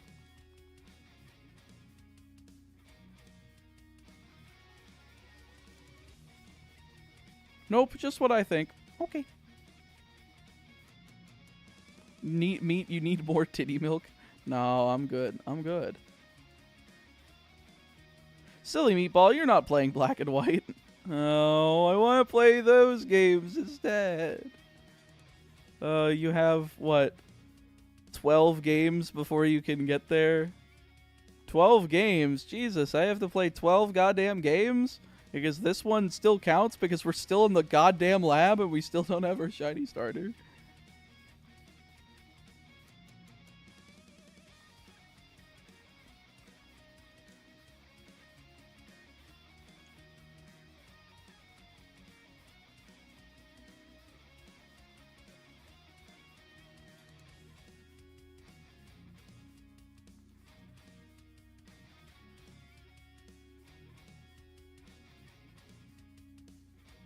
Okay, I can kind of see the snout at the end, but the red on the like the bone going out just looks bad. It does look like his face is dented in. But in the black and white version, it looks great. It looks like the detail is well defined there. Just a little bit of a hiccup in the transition to color, you know? Yeah, color limitations, I know. That's just why I keep getting thrown off by it. But it's perfectly serviceable in black and white, for sure.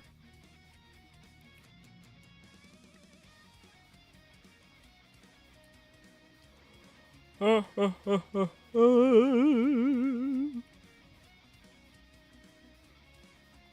you on for the Zubat on this run? I'm thinking about it. Maybe. It could be a possibility. Oh, I pressed pause. Thank you. 3222. Is it gonna be 3222? 3222. No. It is weird that, like, I keep having these weird, like, things in my head that make me think that the sprite looks wrong. But now that I'm looking at it again, I'm like, okay, I can kind of see it on the top. It just, things keep throwing me off about this Totodile sprite. Are you going to try to get a full team? I would like to have a full team, yes. Oh, speaking of Helldivers, too, hello, Corey. Why am I getting Steam notifications?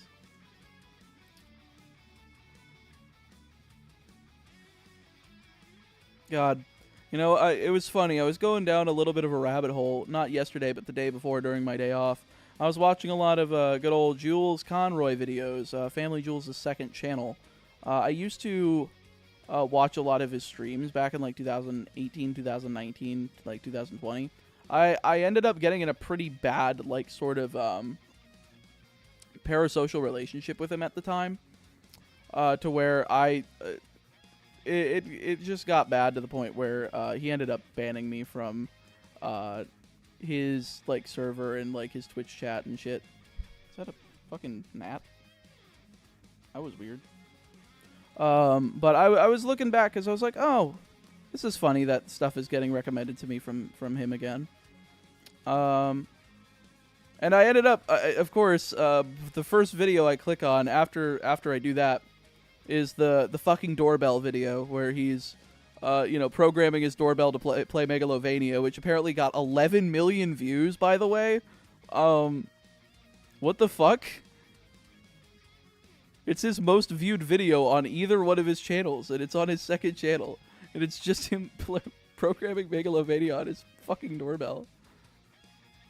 What mons are you planning to get in this game? You'll have to stay tuned and find out. Wait, that video is by Family Jules. Yes, that is his second channel, Yesun.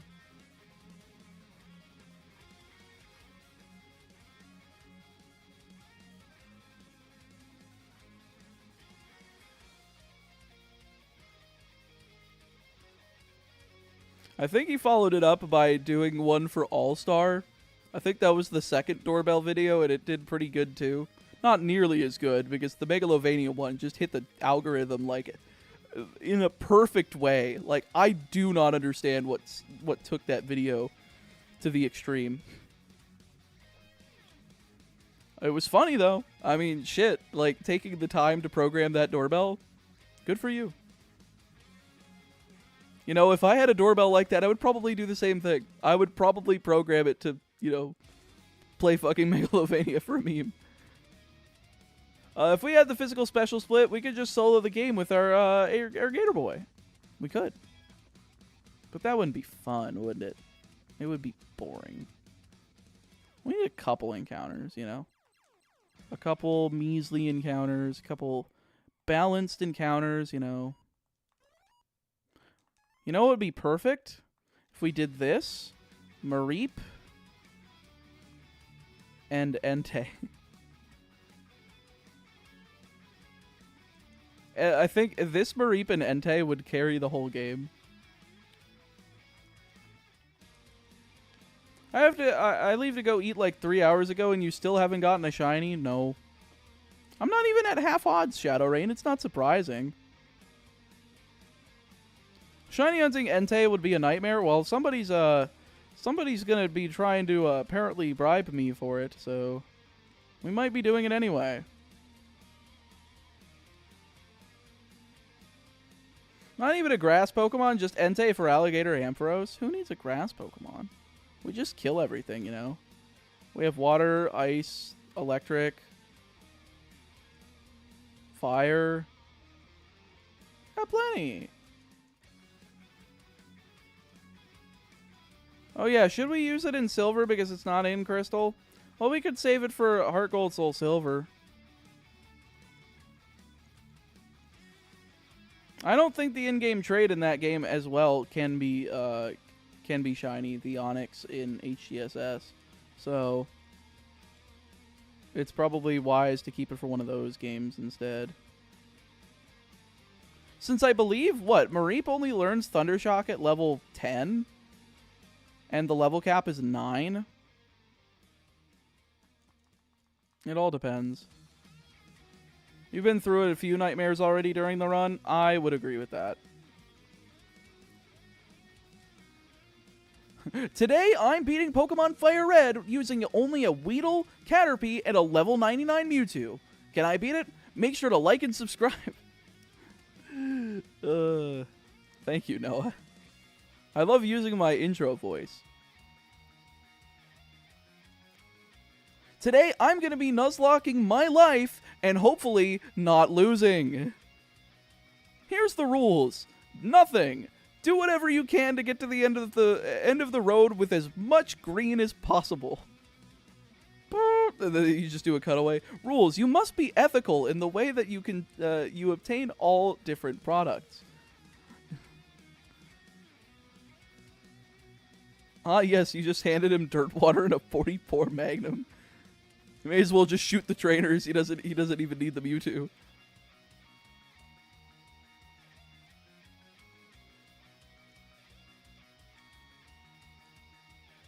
What color is shiny Totodile? It was on the thumbnail.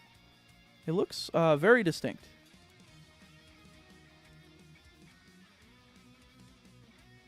I remember Peachow trying to Nuzlocke DP with level caps are halved. I remember seeing that. I think it wasn't possible, right? I wonder if you reduce the level caps by 25%, whether or not it's doable. Or maybe even 33%.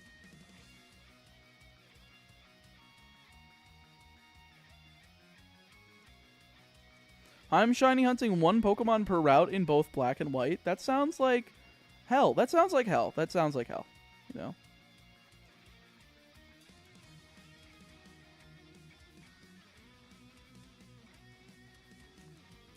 It's distinct to an extent, but it is light green or teal. That is true. I mean, it's definitely more extent than the dark blue that this is. I mean, kind of darkish blue. At least I would say so. I want to do the same in GSC, but only restricting items, not Nuzlocking. That's fair. I could see that.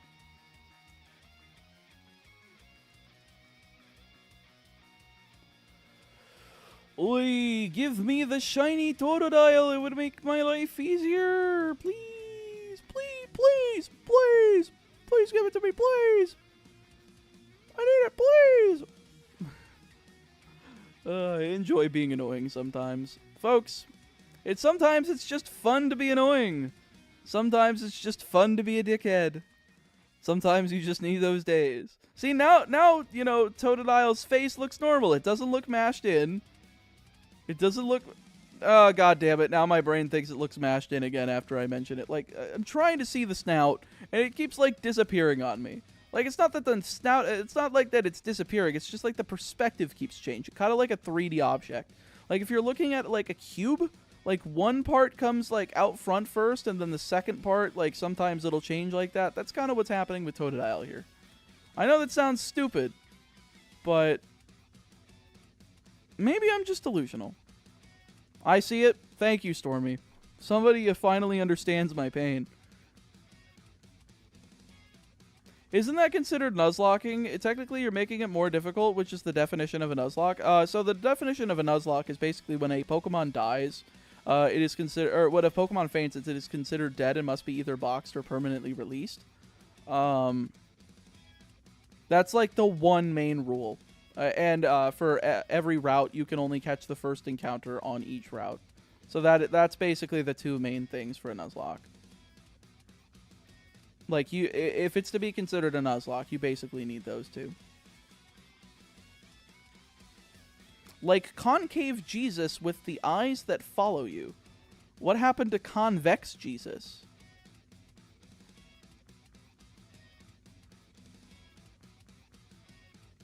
Friendship ended with concave Jesus. Now convex Jesus is my new best friend.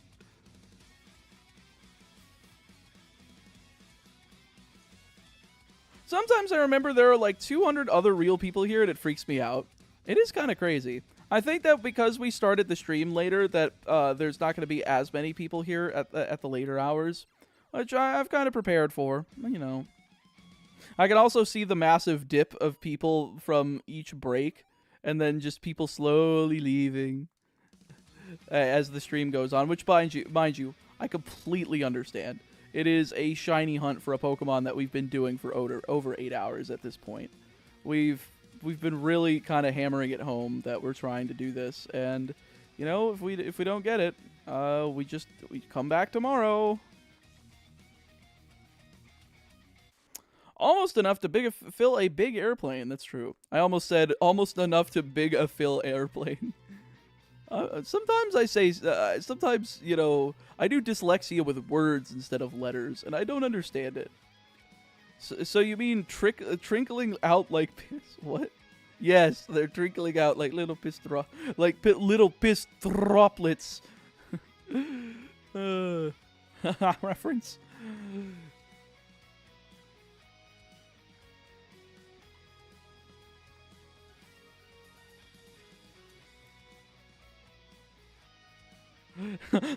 Reference. It's two references, you know. I watch your streams more often, but I usually miss them. That's fair. I mean, you know, I stream at weird hours. I could ask you questions, but I know you're concentrating on Totodile. No, feel free to ask me questions. I'm good at looking back and forth at the chat and looking at the screen. You know, give me something to bounce off of. I'm a lot more entertaining that way. I wish I had speed up for this frickin' Magby egg. This is why we use magic, folks. When we use magic, our imaginations come alive, and the game becomes faster. It becomes more bearable, folks. Just like God intended Gen 2 to be.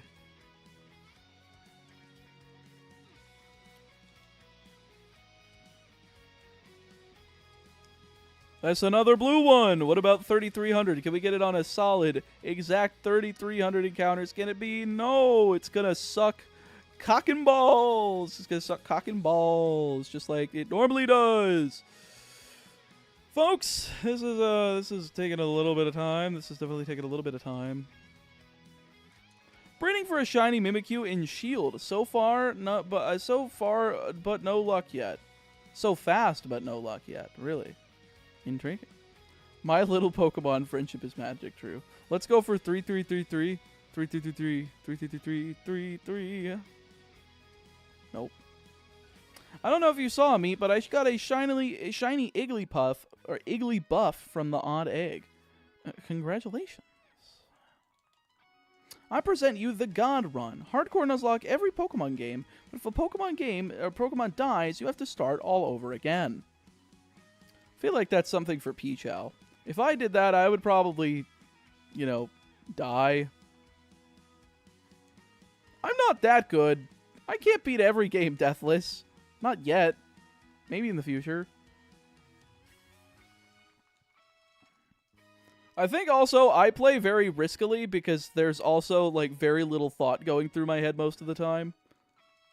I'm just like, yeah, head empty, you know, beat the shit out of my opponent with big ape hands. Boom boom. Unga boonga, I am Berserk Gorilla. Have you tried Ironmon? No. I've seen it pop up, but I still don't know exactly what it is. Like, I think people have tried describing it, but I haven't, like, bothered looking it up. Because if it's, like, they said Kaizo Ironmon, and if it has Pokemon and has Kaizo in the same name, I'm not fucking touching it. I'm not doing it. No. You're not getting me to play that shit. If I need a calculator, and I need dumb bullshit to play the game, I don't want to fucking play it. That's just me. I know some people like to be able to, like, you know what, I'll just say it. I think some people really like spreadsheet simulators. Me, I think they fucking suck dick. I don't want to play that shit. It's like how I play Yu-Gi-Oh! Basically, if I can spam out the turn 1 board that can negate all 6 of my opponent's cards after they draw for turn, I am a happy camper because I didn't have to think. That's what setup moves are for me. That's why I don't play D&D. Yeah, because I just don't like thinking. Then why do you do Pokemon challenges? I don't know. Because sometimes thinking is fun, but I do like just Unga Bungaing my way through most things. Unga Bunga is like my favorite strat. Yeah, if you want to play a harder version of Pokemon, just play multiplayer. But at the same time, I don't want to play that shit because I don't want to fucking play VGC. I already think double battles are stupid. Because it's just like, well, like, I can only kill one of them unless, like, I have 2 super effective bonds out for, like, both opponents. And they both outspeed. Meatball, what's your thoughts on the new ban list? I think they did a really good job. For avoiding all the cards that they released recently and want to keep selling, they did a really good job. Bunga Bunga is, in fairness, normally pretty effective. I agree. That's why I enjoy it.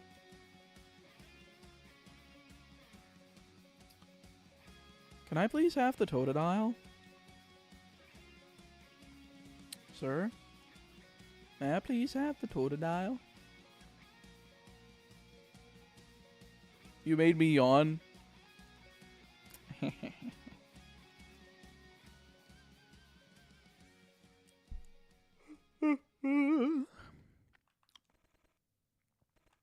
don't know why I keep yawning. Again, I'm not tired. It's just the yawns keep coming.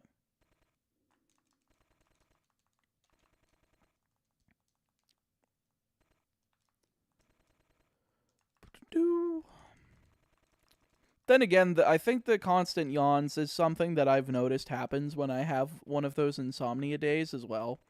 Is that, like, I'll yawn and it'll be like, oh, like my yawns will make me think I'm indicating that I'm tired, but I don't feel that way. And if I do it enough, I will try to go to sleep. But if I do go to sleep, it won't work.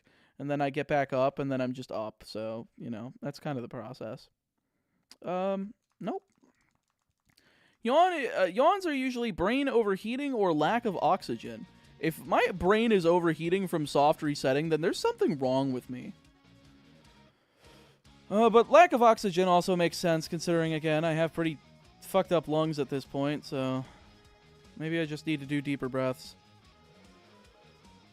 But that's why I'm, like, so noisy when I breathe. Like, people always say that my breaths are very loud, and that's because I can't take in breaths strong enough without being loud, or else, you know, I'm just gonna, like, feel like shit.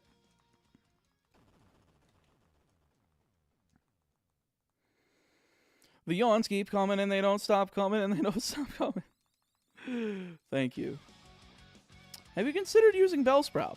Yes, in Let's Go Eevee, because if I do it anywhere earlier, it will be bad.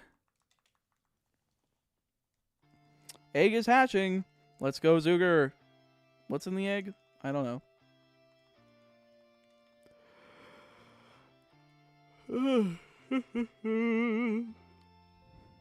I've been trying to get a shiny for the past 8 hours. I have Rusty Shackleford. That is what I've been doing for the past 8 hours. Almost 8.5 hours. It's been great. I've been talking with chat. Chat's been talking to me. And we've all been bored out of our motherfucking minds the whole time. It's been great. I wouldn't have it any other way. Oh, shit. Folks, I wish I could just do bits and play other games on stream at the same time while the shiny hunting was going. But the fact that I have to do this manually basically cuts out the fact that I can play other games on the side. Especially with the speed of which that this is happening. If you were bored, I could tell more stories. Night's Oath. You know what? I might regret this, but fire away. I'm prepared.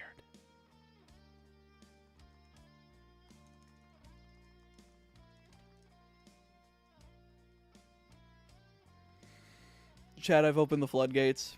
Night's Oath is going to absolutely demolish our goddamn minds with a funny story. If he can top him and one of his friends drinking his friend's wife's titty milk together, I don't know what can. I have the story of the one-legged stripper. Uh-oh.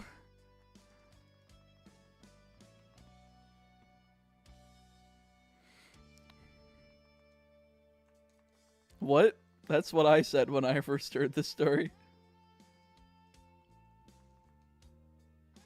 I'm having trouble trying to Nuzlocke Pokemon Ecchi version. The first gym's ace as a Lilip with Ancient Power and Energy Ball. And I'm level capped before Quilava. I need to encounter Nidoran and Scyther. They did what? You heard me. If you need to go back in the video, you could press the left key a couple times. The left arrow.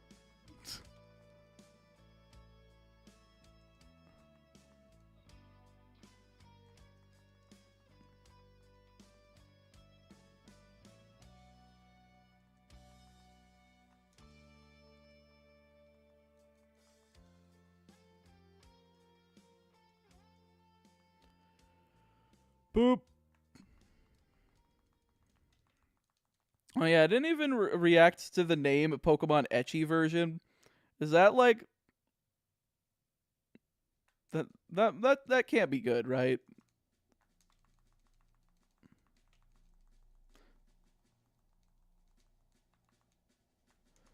There's a strip club in Palm Springs. Is this Florida Palm Springs?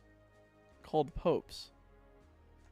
I was there with some of my Marine buddies, and we were all very drunk. I went to give the stripper some money, and it slipped and fell. Uh-oh. Metalman Gaming, thank you for the 2 buckaroonies. Got work tomorrow. Good luck on the shiny dial. I will try my best. And thank you for your first super chat on a live stream. Folks, we call that a super chat virginity, and we collect those for breakfast.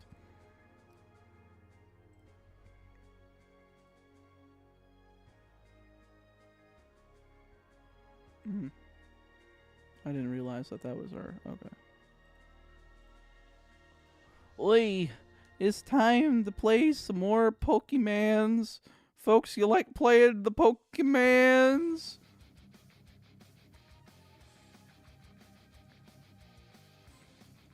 This is just me, but I would never be playing Pokemon Ecchi.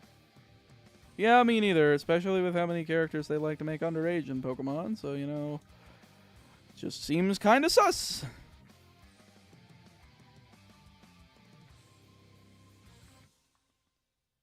I reached forward and I grabbed it to catch myself and ended up with her prosthetic leg in my hands. I am standing there dumbfounded as she screams and all the music stops. Oh no. This isn't going well, folks. Yo, I left for 10 minutes. What happened? Nothing. We've been doing the same shit the whole time, buddies. Welcome back. And Internet and Scyther have the lowest encounter rate. I'm doing a prude lock, locking out the advantages.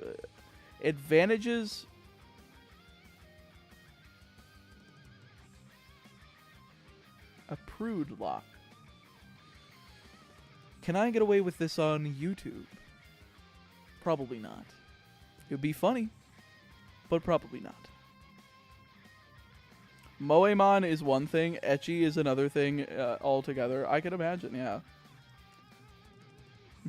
let me just decide this game. Little girls as the sprites in my little girl dungeon, folks. Welcome to the real world. God damn it!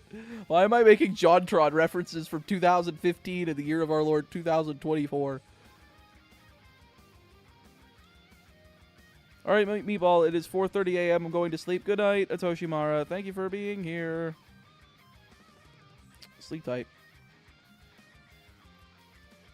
I panic and scream to my Cheez-It, and we proceed to start trying to flee the club with the leg in my hand. I am bobbing and dodging bouncers as we try to get out of the club.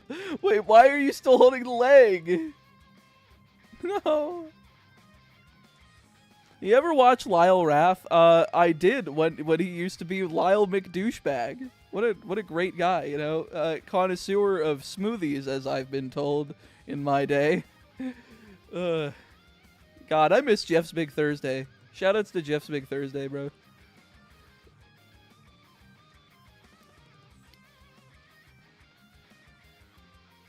Folks, if you didn't know, Jeff's Big Thursday was the second channel to one Jonathan Young and his friend Travis Cart.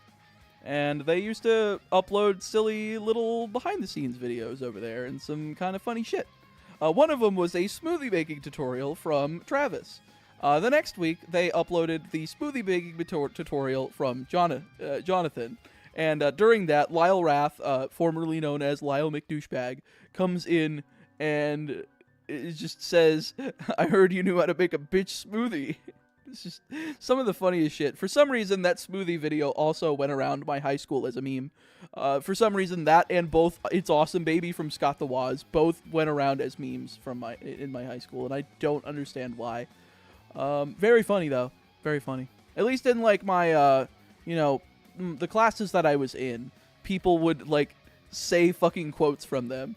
And I'm just, I always would laugh my ass off because they knew they could get me popped. They could pop me if, like, they said something from one of the stupid videos I watched. So it was always fun, though. My Pokemon Black shinies are Stoutland from Route 1, Liepard from Route 2, Watchog from the Dream Yard, Zebstrika from Route 3, and Gigalith from Wellspring Cave. Ooh. I was very drunk and did not think straight. That's understandable. So I see you have your sanity back. I do. Whenever I start talking about funny shit, that's usually when I get excited for stuff again. God, I love, like, I don't remember what this theme is. This isn't exactly Zero's theme. I like to call it X's theme from Mega Man X, from the original one. You only hear it twice, but it is a banger track.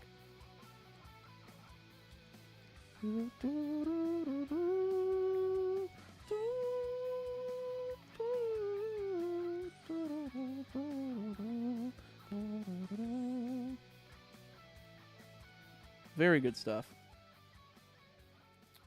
I was also listening back to, like, the streams of the entirety of Gold, and, like, the music was just too loud the whole time. I'm surprised none of you guys asked me to turn that shit down by, like, 10 decibels during that whole thing. So now I have it at, like, minus 45, which is pretty goddamn low.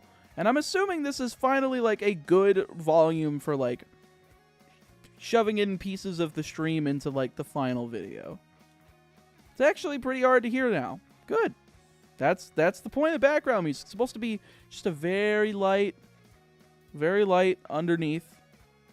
Something you can kind of hear, like, barely. Like, you know it's there.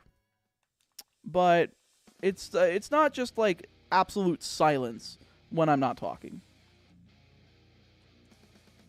The bouncer caught the leg, and that is how I was able to get past him. Oh, did I miss the last one? I get the door with the last bouncer, and there's one on the biggest bouncer starting to block our path. It was at that moment I thought it was a good idea to ditch the leg and throw it at him. Oh. They just wanted the leg back. You guys were freaking out. They just wanted the leg back, but they were like, well, clearly they are being a little bit of a nuisance, so they may as well go. Very funny, though. Some people get into some degen shit. I think the craziest story I've ever had is like... God, I don't even really have a crazy story. Like, one time, some kid when I was in high school thought that I snitched on him for skipping, even though all I did was ask where he was if he was sick to one of his friends. And then he tried beating me up after school. And then the way that I ended that fight was that... You guys know the Three Amigos that Eddie Guerrero used to do? I basically did that with German suplexes, but I did it 6 times, and I just maintained wrist control. And that motherfucker was trying to break out like mad, and I just kept throwing him over and over, and I just kept the wrist control, and he could do nothing. And eventually, after the half-dozenth one, he's like, "All right, I give up. How the fuck do I get out of that?" And I'm like, you know, eventually, immediately, I'm just like, oh, yeah, you just do this. And he's like, oh, my God. Was it that easy? How the fuck did I not think of that? And I'm like, you know, I did martial arts. I kind of understand this stuff.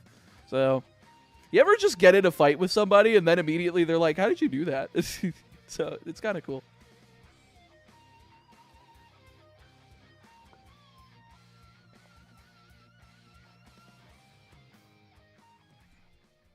This is why I don't have friends. People are annoying. People are annoying, but, you know.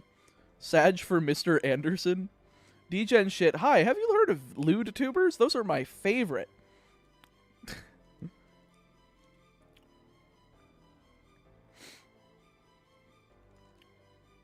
I never got into a fight as people usually try to avoid me. I guess that makes sense.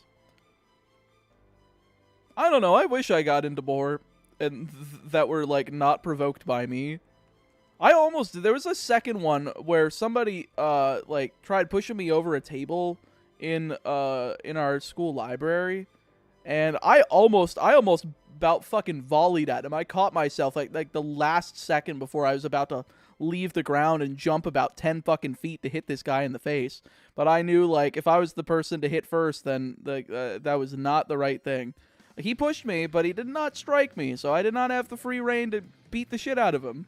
But he didn't pursue, and I was like, damn it, I really wanted to beat the shit out of him.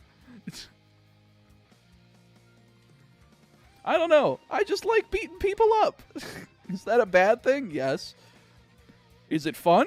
Also, yes. Only when provoked, though, by the way. Not like...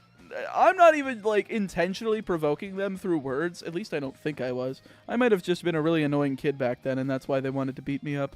But they never could. When I was a lot younger, I was on a bus, and this random kid I'd never seen before just started beating me up and then got off the bus. What the fuck?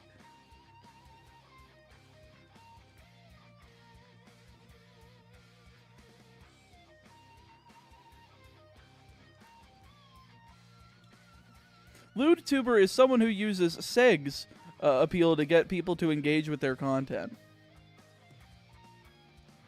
Those are my favorite. Folks, I may or may not have a crippling addiction.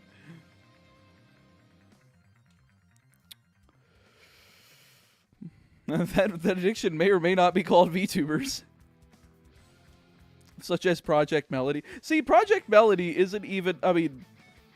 I think she's just the first real VTuber cam girl.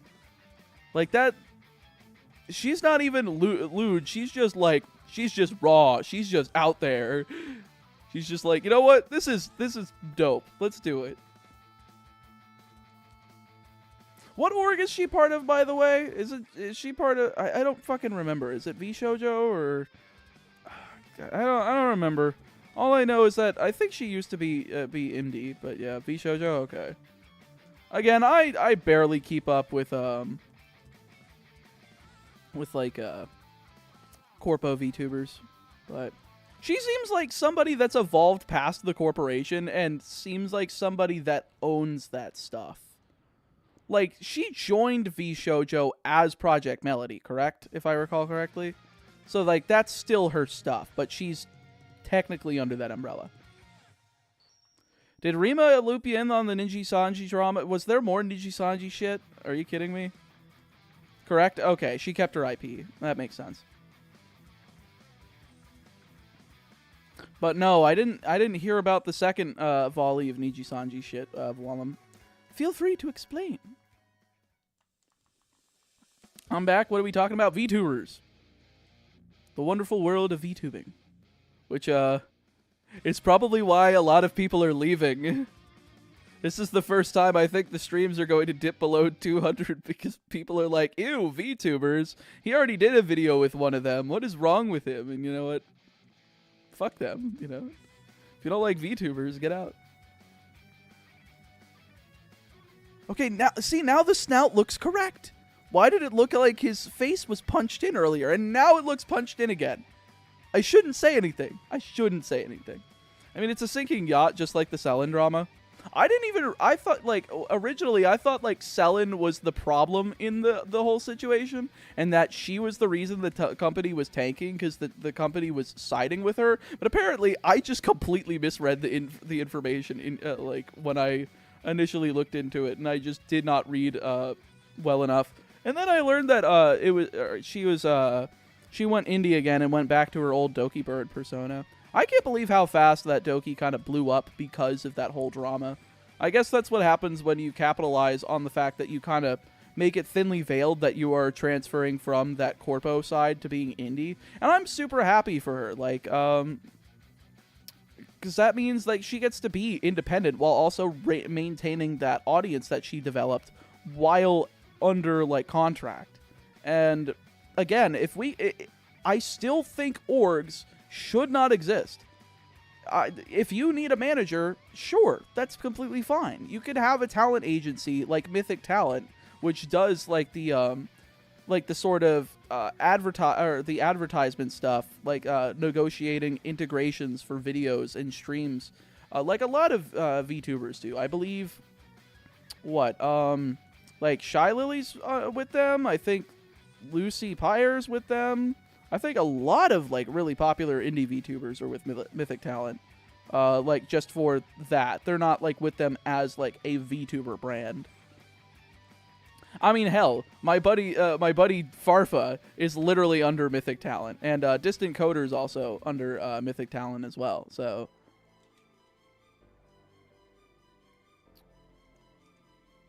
I have no idea who most of these people are. VTubers and Yu-Gi-Oh creators, Night's Oath. Usually, again, like, most of the stuff that I talk about isn't Pokemon related, because everything that I do outside of making my videos is pretty much outside of the Pokemon community. That's why you don't see me at Pokemon events. That's why you don't really see me collaborating with Pokemon people all that much. If you see me anywhere, you're going to see me in the Yu-Gi-Oh community, or sometimes, like, in the VTuber community with, like, smaller indies if I enjoy what they do and want to help give them the boost and, you know, give them a little bit of shilling, because I do like shilling, and I do like, no, if I find somebody actually genuinely entertaining, I want to help support them be able to do, you know, the whole thing full time, because Lord knows that I didn't have that sort of support when I tried making videos full time. And if I can give that to them through a little bit of, you know, internet nepotism, as it were, I'm always happy to. I thought Shy Lily and Lucy Pyre were... They are indie, but their, like, business emails are under Mythic Talent, which is a, you know, talent agency for, like, integrations for videos and shit. They're not, like, part of a VTuber agency. But, like, those sort of talent agencies, I think, are completely fine. But, like, VTuber agencies that have, like, a group of them under one banner, I don't think really works. I think it's a leftover of Japanese idol culture, and I don't think that it belongs in Western stuff. Hell, I don't even think it belongs there, because I feel like they're probably taken advantage of a lot. And it would suck to be like that. Like in that. This sofa looks really comfy. It's just a recliner.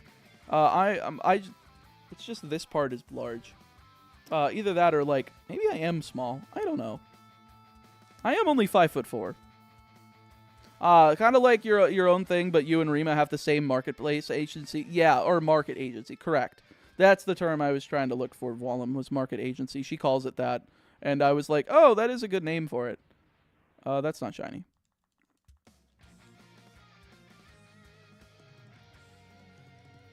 No. I know the names of 5 VTubers. Oh, I was wondering how. I was like, I thought you said I know the names of VTubers. I was like, oh, he knows all the VTubers. Sick, Knights Oath. It's a dangerous rabbit hole, Knights. It is a very dangerous rabbit hole. Folks, I fell down the rabbit hole because I met a VTuber in real life before I realized she was a VTuber. Then when I started watching her streams, it was over. I was hooked. I was hooked into the world of VTubing, and now I'm addicted. And now I think it's great. I think the people that do that are so funny, so good at what they do. And I think that it really helps express like a unique way of content creation. God, I need to blow my nose real quick. Dualogs is a VTuber. He's a spider avatar. I need to blow my nose, though.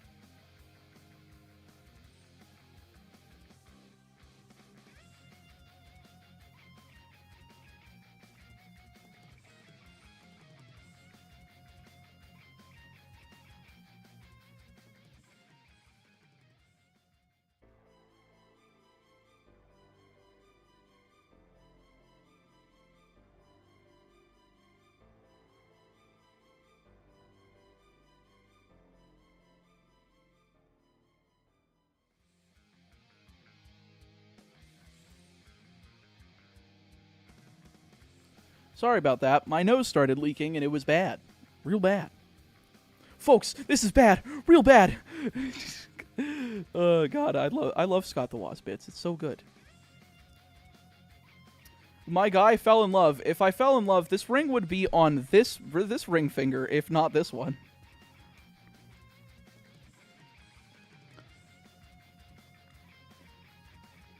Like, I refuse to put it on my left ring finger because I don't want to be like...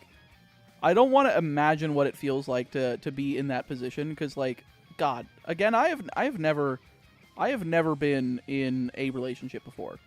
Just because, like, during school, everybody thought that I was too much of a fucking nerd and treated me like shit, despite being a pretty decent athlete as well, especially with martial arts. Like, I remember some of my private one of my private middle school, one of my classmates ended up coming because one of my other classmates from that middle school, he was a grade above me, but we also took the same martial arts class, and we met each other through that, and that's how we discovered that place, because he had been going to that, and he had come to his friend that was also kind of my friend. I mean, not really like friends, but more like acquaintances. I never really hung out with him, especially because his mother was the principal, and the principal hated me. So, you know, I didn't really have a good opportunity to hang out with him much. But he came for my buddy's black belt testing, and which just so happened to be my black belt testing too. So because we were both at like the same rank. So because of that, we ended up doing it, and he had no idea that I was in there. Like, he thought he was just going for his other friend. He had no idea I was there, and he was like, I didn't even fucking realize you did that stuff. And I was like, yeah. And he was like, damn, you're just as good as him. Like, and I'm like, yeah, we love doing this. We loved sparring each other because he was bigger than me. Like, he was a large motherfucker. Like, not like fat, but like really tall for his age. Like, I think he was a good like almost 6 foot already by the end of middle school almost. And I was still 5'4". I kind of peaked in middle school in terms of height growth. But because of that, like, it was always fun being able to spar him, and he liked me, like, because I would go hard on him, because everybody else was like literal children in terms of their sparring ability in there. That's why every time I kicked people in the head, they would cry, and I'm like, you have you have a head protector that has a face shield that's made of plastic so that you don't get hit. You're fine. Like, mind you, my dad knocked me out through my face shield and headgear one time, because he also was doing the martial arts, and our instructor was trying to teach us like the difference between like our normal martial arts sparring versus what like having to defend yourself on the street would be. So he basically just took out the rules. And mind you, I kind of mauled my dad to the wall like 3 times. Then I broke because I'm like, all right, I think he gets the point. I don't want to. Let's center back up here. Of course, he wouldn't do that in an actual fight, but I also wanted to give him a chance because like I thought my old man was just a little weak. But then he hit me with the signature Mike Tyson hook uppercut, and that motherfucker knocked me out through my like whole headgear. With my mouthpiece too, and I was just black immediately, vision gone, my nose was bloodied. He stopped that immediately because he didn't realize that was gonna happen, but I think I provoked him a little too much. I think what I should have done was not backed him up, but probably ground and pound on him instead, so that I didn't keep him at a range where he could do that. But hey, hindsight's 20/20. What's funny is that also people would probably consider that like an abuse thing also, like considering all of the other stuff I've mentioned about my folks before. But I like that because I like combat sports. That's the thing. That was in a combat sports environment to me rather than like a domestic like environment. And that's why I would be completely okay with it, because like I wanted to get hit. I like the sensation of being in a combat sport, whether it be mixed martial arts, whether it be amateur wrestling. Like, that shit is fun.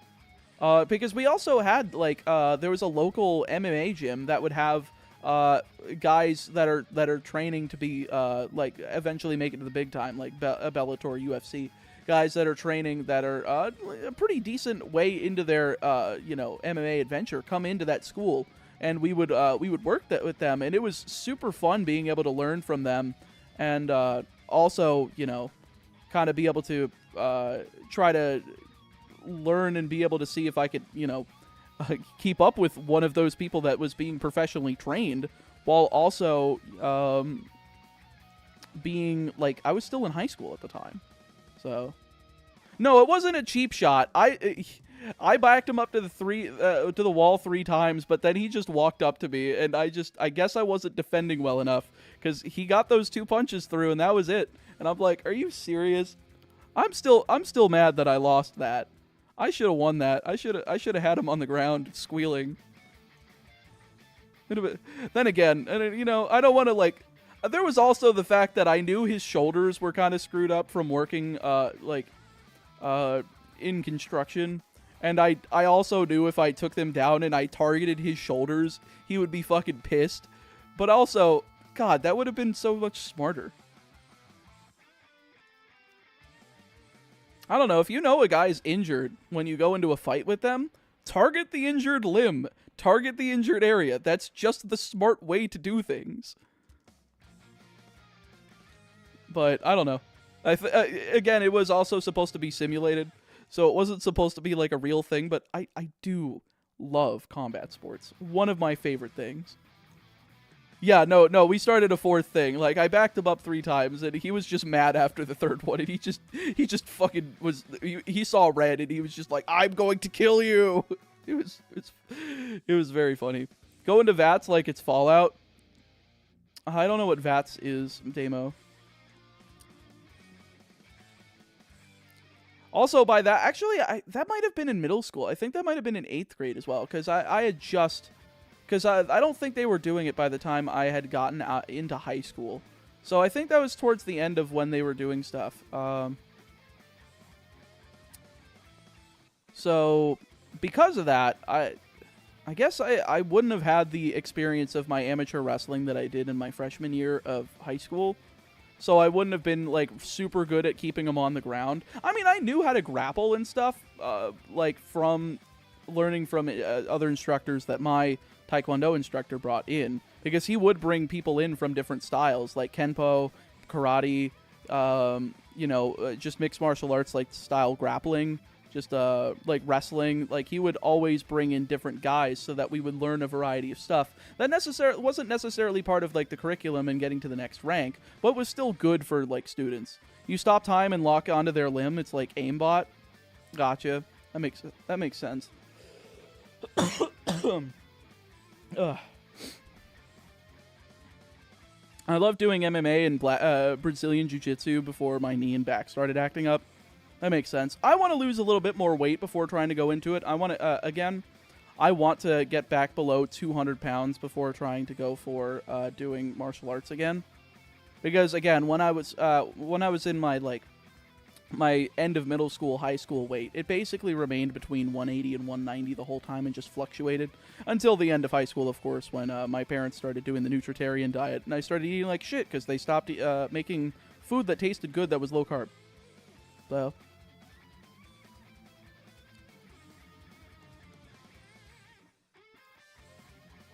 kickboxing was one of the best things I did in college, even though that was fitness. That's fair. I mean, the kickboxing, I'm sure, is still good. But, like, yeah, I always liked the idea of combat sports. Of course, I got into it because I was watching Power Rangers. And I told my instructor that the first day I was there. I told him that I really wanted to do it because I watched Power Rangers and I thought that the show had a lot of really interesting fights. And I really wanted to do those, learn how to do that sort of stuff. Just like on a physical level. Of course, I didn't realize all of the different, life lessons that they would try to instill in people, in like the students through like they had like a word of the month, like integrity, respect, perseverance, all that stuff, and just tried to. They would even set it would be a sit down part of the class for like 10 minutes out of like the hour that you got. That would be about that aside from just the training. Which was cool. I think that style of doing classes was really good. Which Power Rangers? I basically had seen like every single season because it was on Jetix. Jetix ended up ending pretty early on in my childhood, but I ended up catching the original Zeo, In Space, Lightspeed Rescue, Time Force, Wild Force, a Ninja Storm. I think I started watching when Dino Thunder was airing. Which is why, I kind of was like, oh, I like Tommy, because I saw him in the old shows. I also saw the Legacy of Power episode at that time. I was like, oh, this is the history of the show. Wow, this show has been going on since 1993? That's really sick. Like, as a kid, mind you, I think I was only, 4 when Dino Thunder was airing. But I think my brain was still able to catch on to that stuff. Considering the fact that I was downloading old episodes of Power Rangers overnight on my, old, on my family's old computer, and using, uTorrent and shit. Which, by the way, was how I discovered Masked Rider. I watched the 3-parter intro to Season 3, which was A Hero in Need, and it was, the soft pilot for Masked Rider. With their adaptation of Kamen Rider Black RX. So the fact that I learned about that and learned about Kamen Rider because of that show was... It's funny how your interests really become set once you're at a very young age. The interests that you have throughout life, at least for me, have always been something that I think that the basis of my personality and my interests came at about age 3 or 4. Which, sure, definitely sounds weird coming from a 23-year-old. It's 2 decades later, you haven't changed. And I'm like, no, because I think the things that I enjoyed at that time still have value to adults and also have value to hand down to the next generation of kids. I think it's fun. I think it's a great way to spend time with other people, especially Pokemon. I think that Power Rangers being able to be my bridge to martial arts was a great way to learn how to be how to have more integrity, how to have more self-discipline, and being able to do a job like this. Even my martial arts even applies to doing YouTube because it takes self-discipline to be able to schedule yourself and not be on a schedule that your boss hands you for the week or something like that. You need to be able to schedule out your own time. You need to be able to make sure you pay your own taxes. You need to be able to make sure that you are booking like meetings and trying to do networking and taking it all into your own hands. And that really takes self-discipline. And I think that's something that some creators don't realize that this sort of line of work takes. But, you know, to each their own. I mean, that's kind of where I ended up seeing it, and I've kind of used those sort of lessons since I've been in martial arts, and they kind of, I mean, especially the self-discipline thing. I think that really does apply to making content. And of course, burnout still exists. You do have to take care of your mental state, but you also have to be able to realize what's the difference between burnout and laziness. And sometimes I definitely detect laziness, but I will say last year, when I took that big hiatus from like March to like April, or March to May, I think it was the end of May, that was definite burnout. That was not me being lazy. That was just me being like, I don't know what it was about Pokemon at the time that was just like really exhausting me, but it just felt like the same shit over and over again. But I think my love really came back with the franchise Nuzlocke. That idea really sparked into my head what potential there was in the ideas that people could have for Pokemon Challenge content on the YouTube space. And I'm really happy to be doing, you know, the shiny version, because sure, it's not that different, but it's also like really like something that I don't think anybody else has done on the internet, and that's beat every single Pokemon game using only shiny Pokemon. I genuinely don't think anybody else on the planet has ever done that. And if not, then I will be happy to say that I'm the first. Especially with Gen 1. I don't think many people have done that with Gen 1 for sure.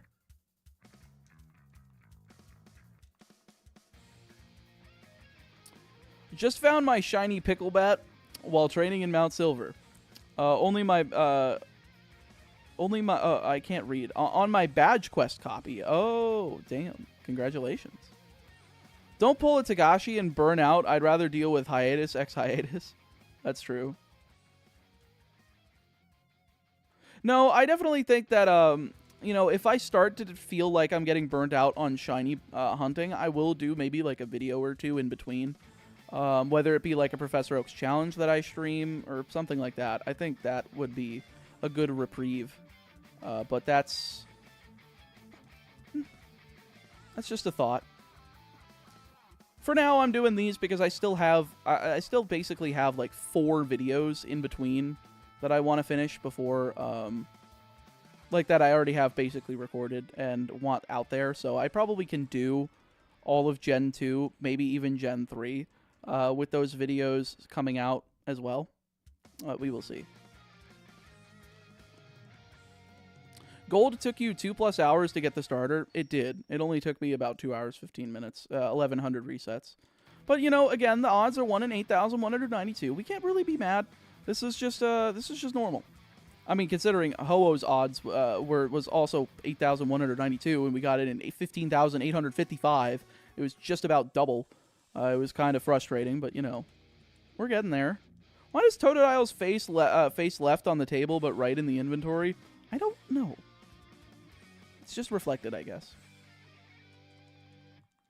Just don't pull a Kentaro Miura and leave us hanging for 6 months at a time. I already did that with the last season with Gen 7. So, you already got that from me. What martial art did you study? I did Songam Taekwondo.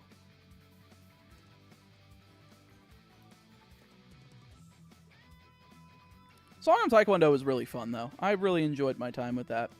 Plus, it was man, what a time it was. We would actually go to a local lumber place, and we would get boards cut so that we could do, like, actual fucking board breaking, which was really cool. We also had, like, plastic, you know, practice boards that would have, you know, that would take a certain amount of pressure to go through, depending on the color. And I think the blackboards were the equivalent of, like, 2 1-inch planks of wood, like you were trying to break through. And I basically learned how to do that pretty consistently. I don't know if I would have ever gotten to 3, but the 2 was definitely difficult.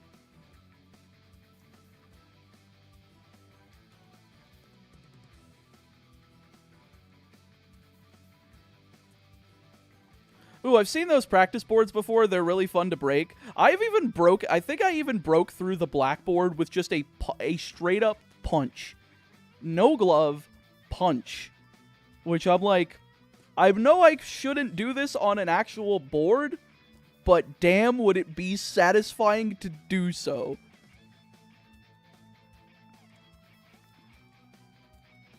I think it was like the blackboard was 2. I think the brown board was 1.5. I think the blue board was 1. The blue board was like the one you would practice if you're just doing like the normal black belt testing with 1. But like adults would have to do the 2. So they would do the blackboard.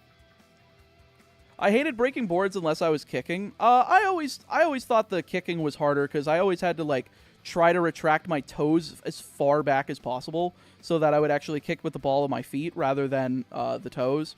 And that shit sucked. But,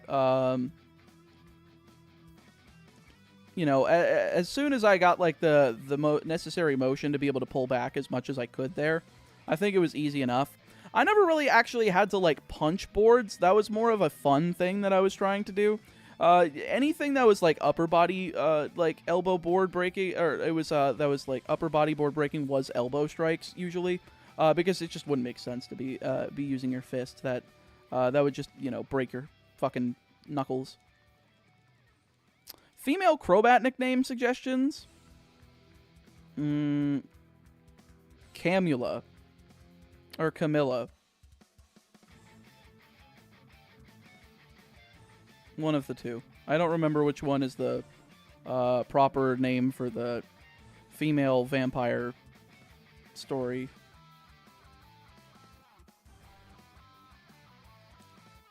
Bathory? Isn't it Elizabeth Bartley in Castlevania Bloodlines? Or is that like a mistranslation from the Japanese version? And it's supposed to be Bathory. What's the name of the bat characters in Sonic? I don't remember.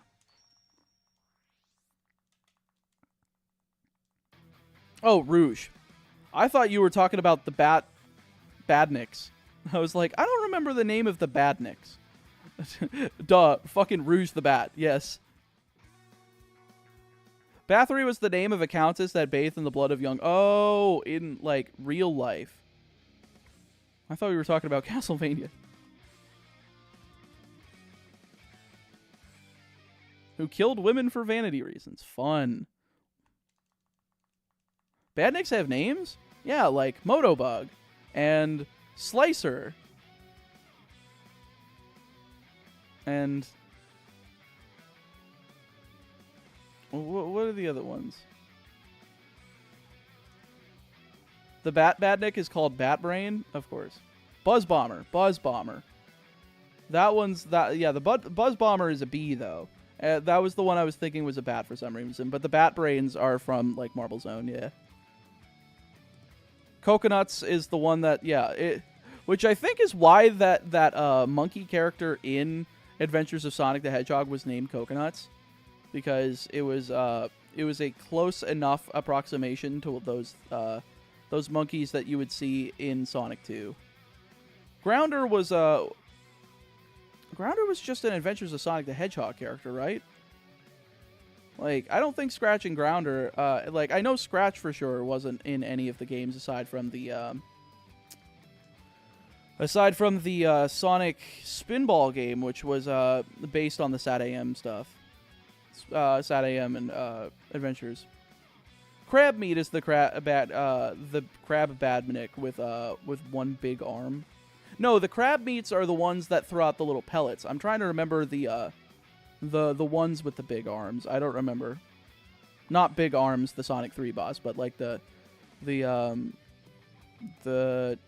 crabs that were in like Metropolis Zone.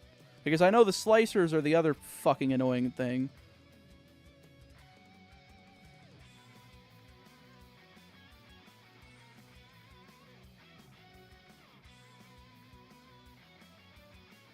Sonic 3D had absolutely banger music.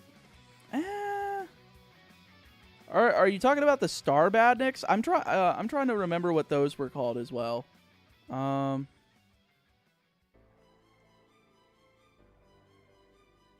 Nope, that's the Shellcracker in Metropolis Zone. Yeah, I was trying to remember the name of that. I wasn't gonna be able to remember. No, not the Saturn port that had dead music. Hey, the Saturn port was good. It just wasn't what the Saturn needed. I like the Sega Saturn. That thing's great. You know, that thing got a port of X-Men versus Street Fighter that never came to the United States. Like, what the fuck? Why would they deprive the US audience of that? That would have sold that console a lot more than if it had stayed in Japan. Like, that game was pretty popular in arcades at the time, from what I know. Oh, Asteron. That was what it was called. Yeah. Name it Camula after the vampire lady in Yu-Gi-Oh! That was the other one I was thinking of, was Camula from Yu-Gi-Oh! GX. I was also thinking of Carmilla from the Castlevania show and from the games.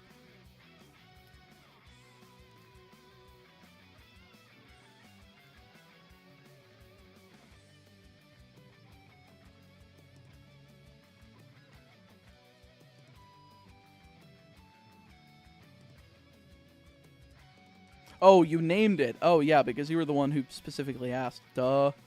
No, problemo, Wobbuffet.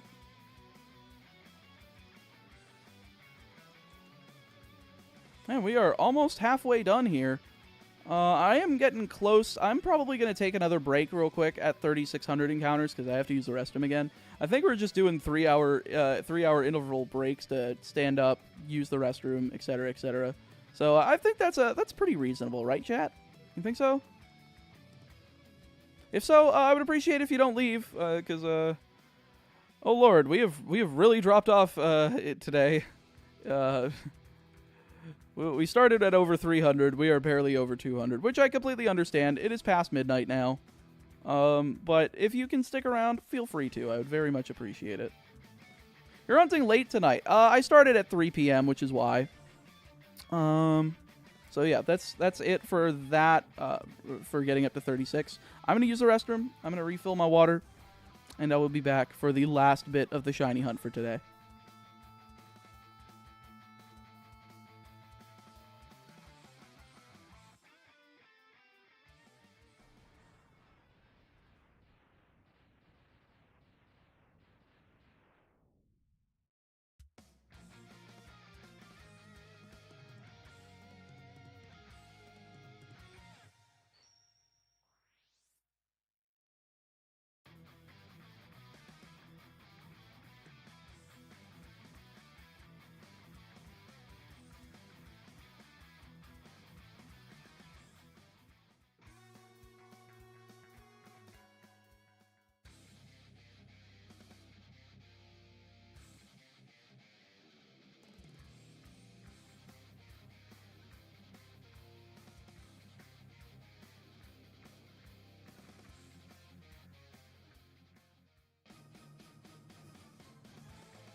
Sorry about that, folks. My microphone arm, I kept having to adjust, and I swear, I wouldn't be shocked if it falls off again. I think the only thing that's messing it up is basically the grip is unable to get like a perfect grip because there's like a metal like base to it, and there's not enough like desk sticking out for me to clamp all the way down. And because the grip is just so barely off center on the metal, like I can't get it to go far enough. It will just be like hanging like this, especially when it's like coming so far out. So, all right, take care, Wobbuffet. Have a good night. All right, let us return to the game. Of course, my controller crapped out here. Let me get this to reconnect my controller here.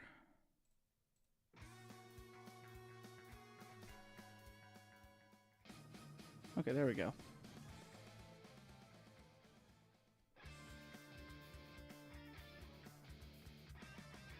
Perfect. We are back in business, folks.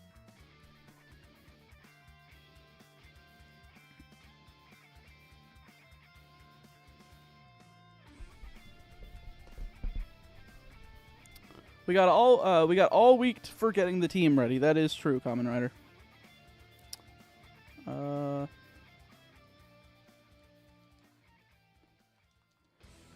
Nope.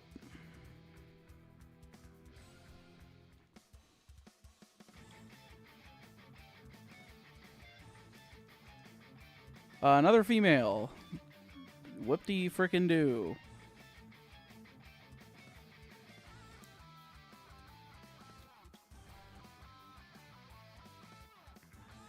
Yo, what's good, Nazo? How are you doing? Welcome, welcome.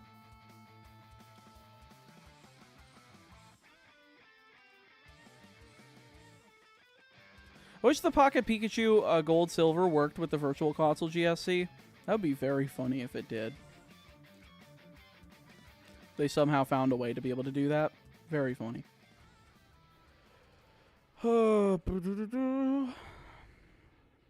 Nope.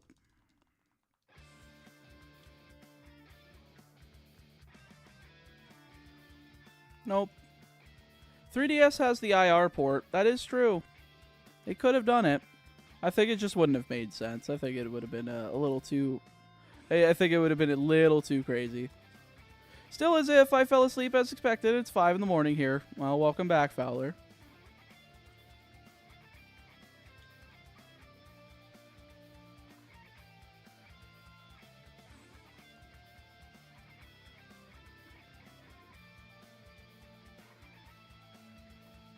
Nope. What game will you have to... we'll have you starting... probably none of them, actually. I don't think I need any of them.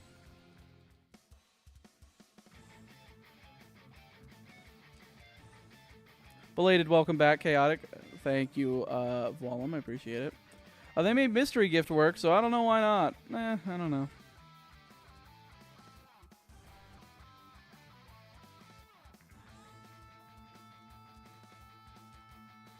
It's not that big of a deal, I don't think.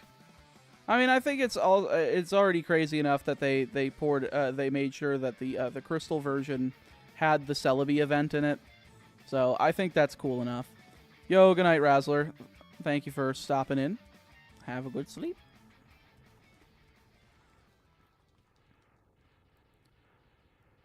I still have yet to decide what I want to do following this Totodile.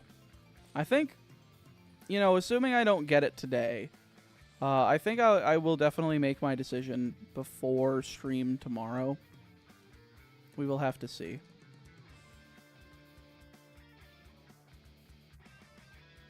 It's late, so I'm gonna quit chatting. Best of luck, but I'll still be here in more than just spirit. Well, I appreciate it, Noah.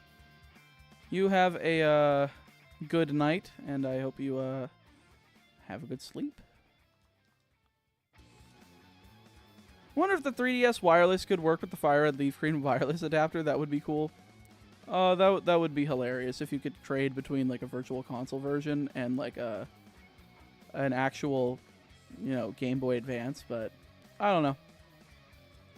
I feel like they could definitely do so with like the Switch if they decide to bring over the older games to that. I think if they bring over the remakes of everything, I don't think they would bring over the Omega Ruby Alpha Sapphire, but maybe. No. Off to bed, I guess. Don't go finding it until at least tomorrow. Well, I'm gonna find it whenever the game decides to give me it. So, good night, Mr. Meaty. Good night, Drunk Uncle. You have a good night. Maybe midnight is a good stream stop time because it seems like everybody ends up taking off at this time. I'm good. Just finished recording part 39 of my LP of Trails of Cold Steel 4. Very nice. Man, people still do Let's Plays in the year of our Lord 2024. Crazy to think about.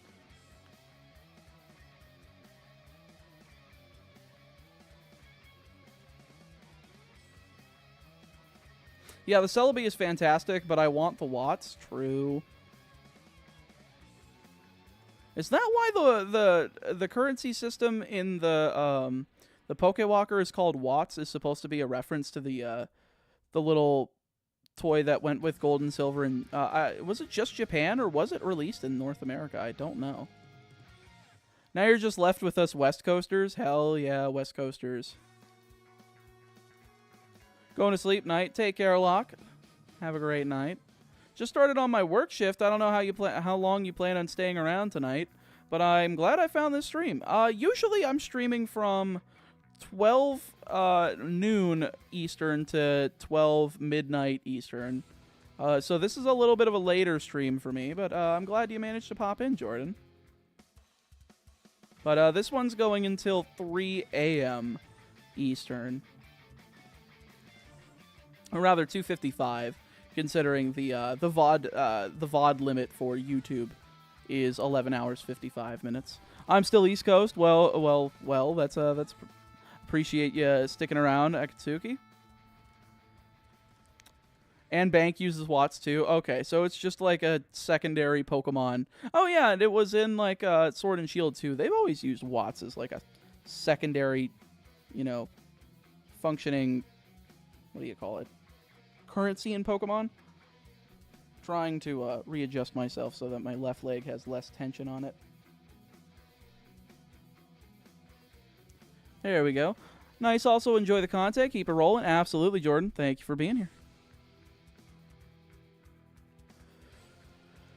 3640, folks. I think we're gonna at least pass 4,000 today if we don't get it quickly enough. Watson, true. Watson. Central represent. Oh yeah, Central Time and Mountain Time do exist. Do we have any Mountain Timers in chat? Anybody in the Mountain Time Zone in the United States or anywhere else in the world? I don't know if any of the South American countries line up with that. I think they do. Me, sir? Well, it's Mountain Time. I appreciate all of the Mountain Times folks coming in and being here. So I say we just skip to the part where you get the shiny, right? Someone manipulate time for us. True. Someone manipulate time for me so I don't have to keep doing it. 2:27 p.m. Monday here. Vollum, I have no idea where you are, but what the hell? 14 hours ahead. Are you in Australia too? You forgot Canada has that time zone? I did forget about Canada. Sorry, Canada.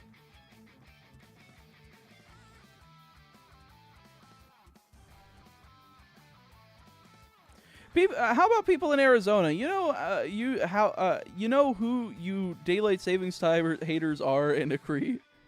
Daylight savings time is nonsense at this point. Wasn't it originally just made for like farmers or something?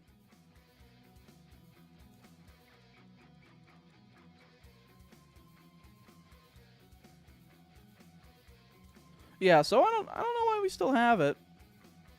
Like, surely the automatic stuff, I mean, surely farming has come far enough to where we don't need it, right? How the fuck did my clan get 3 charge beam special attack boosts? from 3 times I use Charge Beam. Isn't it like a 90% to boost? So I'm not shocked. That's like hitting 3 play roughs in a row. 4 times? What time are you streaming till? 2:55 a.m. Eastern. So another 2 hours, 25 minutes. No. Oh, you play any Zelda games? I played Breath of the Wild. I played Tears of the Kingdom. I beat both. I beat Zelda 1. Those are the only Zelda games I've beaten, and that's mostly because they're all open world.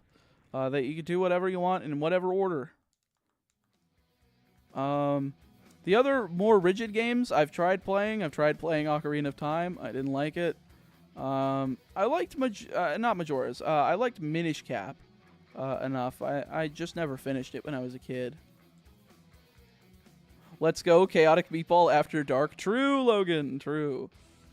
It's 70%? Oh.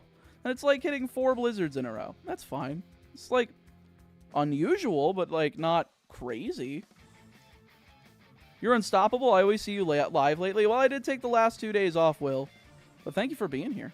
Twilight Princess was one of my favorite Zelda games. That one I just never really touched that much. Like, I just don't think I really spent any time with it. Clang just swept Skyla's team. Based. No.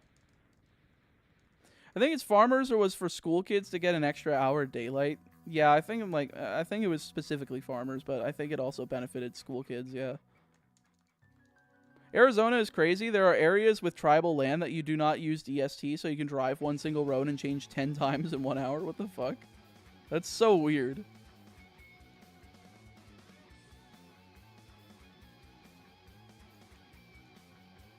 I live in Finland, so at worst we only get a few hours of daylight. Northern parts get none, but even the daylight time is just so cloudy you don't see the sun anyway. Well, as long as it's like you have light outside, that works. Daylight savings time is really helpful in this game for getting the swarms going. Just resetting it back and forth. Even though I didn't need it yesterday for getting Snubble, since I found it on the 1% without re-encounters. Nutty. I've been on a Mega Man kick recently. Capcom had a Steam sale, so I got all the game collections as well as 11. Hell yeah, Jordan. Great pickups. Very big fan of the Mega Mans. Usually most of my background music is Mega Man stuff just because that's the stuff I like listening to. Have you tried the Capcom Zelda titles? Oracle of Seasons is combat heavy and Oracle of Ages is puzzle heavy. I've never touched those. I would like to at some point. I think those would be really cool. I'm a total nerd for Zelda saying I have 2 tattoos of stuff from the games. Hell yeah, Deputy. That's cool. Yeah, Minish Cap is also Capcom. So if I like Minish Cap, I'd probably like Oracle of Seasons and Ages.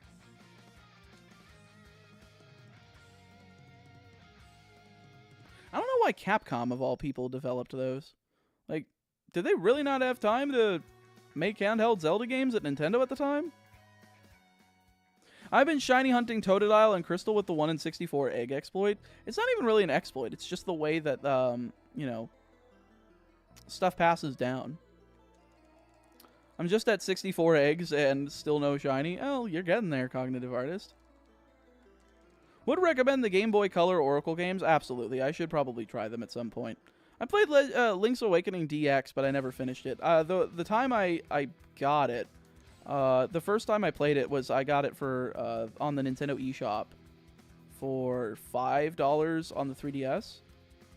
And I never finished it. I think I was just too stupid for Zelda games at the time. I'm only missing 6 physical game copies from the entire Zelda franchise, then I'll have them all. Even like the collector's edition and all of like the GameCube shit, like the, you know what I'm talking about, the Zelda Ocarina of Time Master Quest and the collector's pre-order bonus disc or whatever. I played Mega Man X4, love Zero, but more of a Tekken, Kingdom Hearts, Sonic, and Trails fan. That's completely understandable. I like Mega Man. I would definitely say that Sonic and Trails. I mean, I haven't gotten the chance to try Trails, but it's definitely something that I wouldn't mind giving a shot. I just got done playing Majora's Mask on it. Yes, actually. Oh, that's hell yeah. What was it? They just put Zelda 1, 2, Ocarina of Time and Majora's Mask on that disc, which was kind of weird that that they did that instead of... I mean, I guess it makes sense that they wouldn't put Link to the Past on it, considering that they put that on the GBA at the time. They didn't want to, like, eat into sales of that. Sorry I haven't been here much today. Been super tired, a little overwhelmed with college again. All good, Kevins. I appreciate it.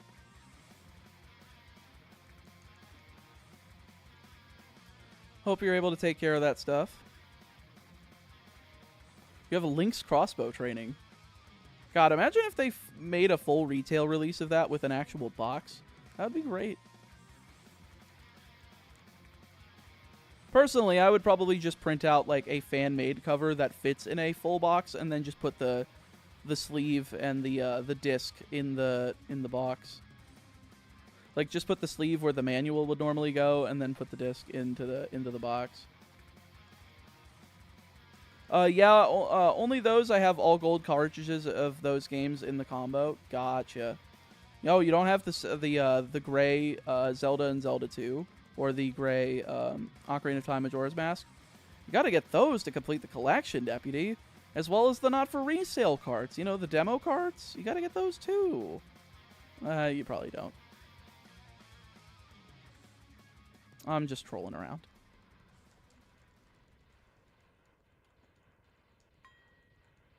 I don't want to jinx my white 2 Nuzlocke, but the only death I have so far is Patrat during the chair and gym leader. How far are you in, Yosoon?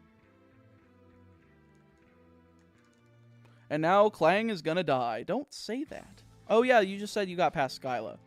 So that's pretty good. I just beat Skyla. Yeah. I forgot you were mentioning that with the charge beam earlier. Don't forget the 3 CDI Zelda games. Oh boy. I love Zelda Wand of Gamelon. I love Link the Faces of Evil. And I love Zelda's Adventure. They're my 3 favorite Zelda games. God. What games? Why did those exist? Somebody want to tell me why Nintendo was stupid enough to do that? I hollowed out an old tube TV and put lights and a shelf in it for my Zelda games and amiibos. Oh, that's sick. That's kind of a cool way of displaying them, Deputy, for sure. Zelda Adventure is okay-ish. Zuger, if you're saying one of the CDI games is good, okay-ish even, like, you are giving it too much credit.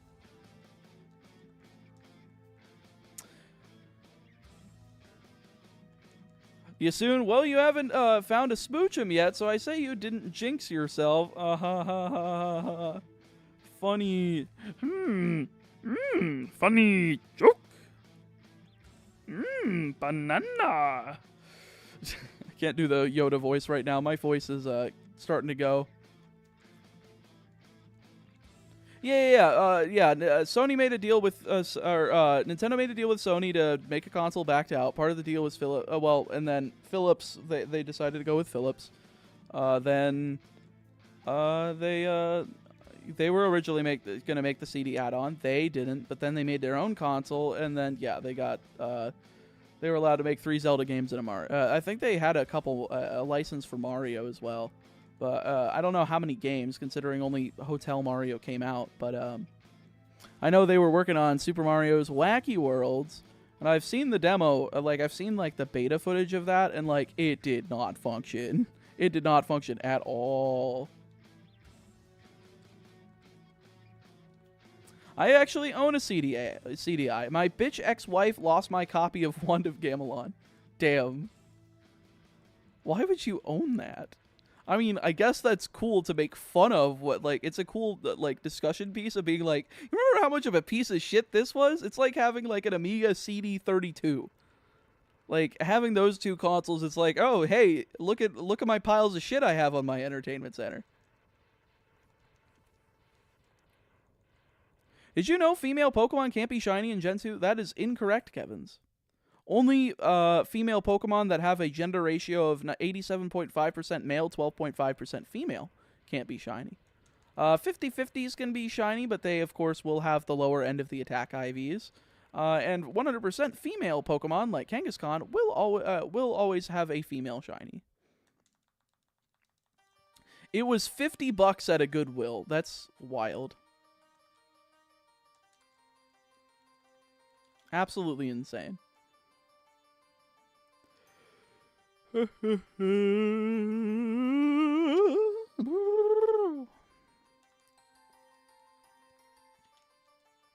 I didn't actually find out about the Zelda games until after I bought it. Well, that's kind of funny. Then why would you... Why? I guess I already asked you why you bought it, and it was $50 at Goodwill. But oh, it was around 2005. This was before the AVGN episodes of this for the CDI. What the fuck? That's crazy.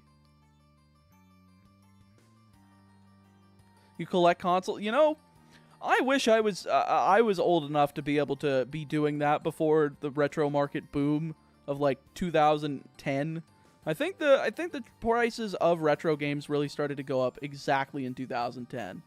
I wish I was smart enough at that age and had enough money to buy up other shit when I was younger. I used to shiny hunt a lot in Sword and Shield and Legends. Watching you go at it makes me want to hunt some more Legends. This makes you want to do this? Man, you must be a masochist. Plumbers don't wear ties. Ah, yes, plumbers don't wear ties. Some of those things are insane. I agree. Someone told me female Pokemon can't be shiny during a soft resend hunt. Weird. Wish I hadn't sold my OG Game Boy. I don't know. I don't like the OG Game Boy. I would rather just have a Game Boy Advance like the wide model that was modded to have the IPS backlight screen. Then that's perfect. You know, it's perfect for Game Boy, Game Boy Advance, Game Boy Color. That's a great little console. It's a great little thing to take on a plane. I've taken my modded Game Boy Advance on planes before. And I've had people look at me like I was crazy for playing a Game Boy Advance in the year of our Lord 2024. But it was worth it. It was really cool. I have one of those, but I collect Nintendo hardware. Hell yeah, Zuger, they are pretty cool. Man, trying to collect old AAA games is not cheap. Better way to kill time than staring at social media. That is true. I have games that, due to rarity, are worth hundreds of dollars, and that is insane to me. Damn, are you a guy that owns Sonic Jam? I know Scott the Woz is, the guy who's known for owning Sonic Jam, but are you also a guy known for owning Sonic Jam? No love for SP. SP's too skinny for my hands. I loved it as a kid. I had a black one that worked until I think I peed on it. I'm not joking about that, by the way. But the only reason I think that was because when I was a child, as most children do, they wet the bed, and it was in the bed with me, and it got ruined. It'd be like that. It was my childhood GBA too. This is the one I got when I was like 3 years old, and it died when I was like 9.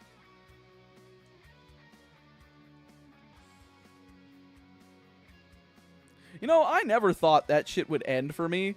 Like, because I just wouldn't wake up at night. And it would just happen. And I'm like, man, what the fuck?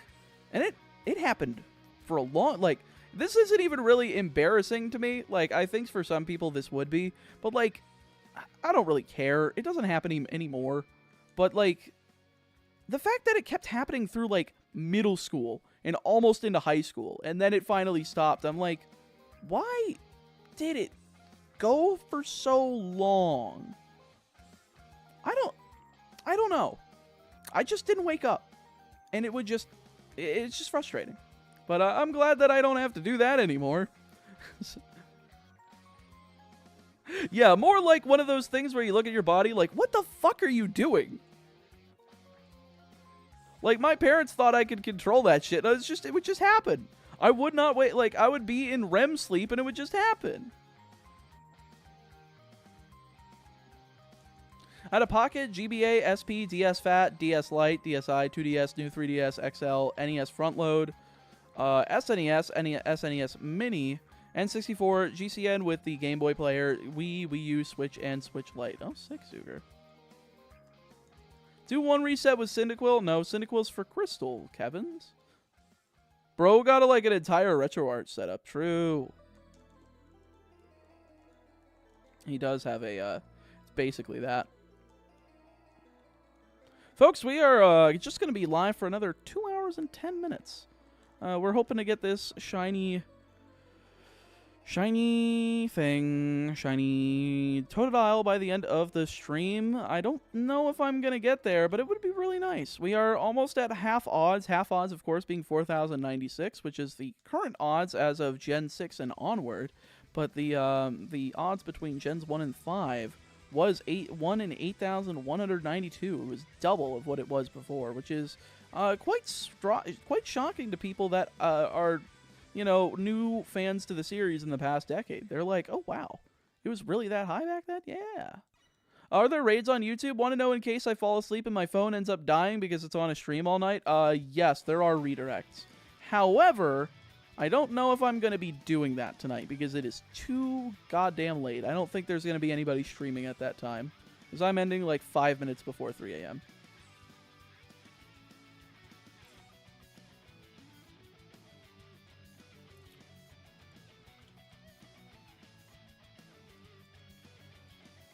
Also have Sega, Sony, and Microsoft consoles. Hell yeah, Zuger.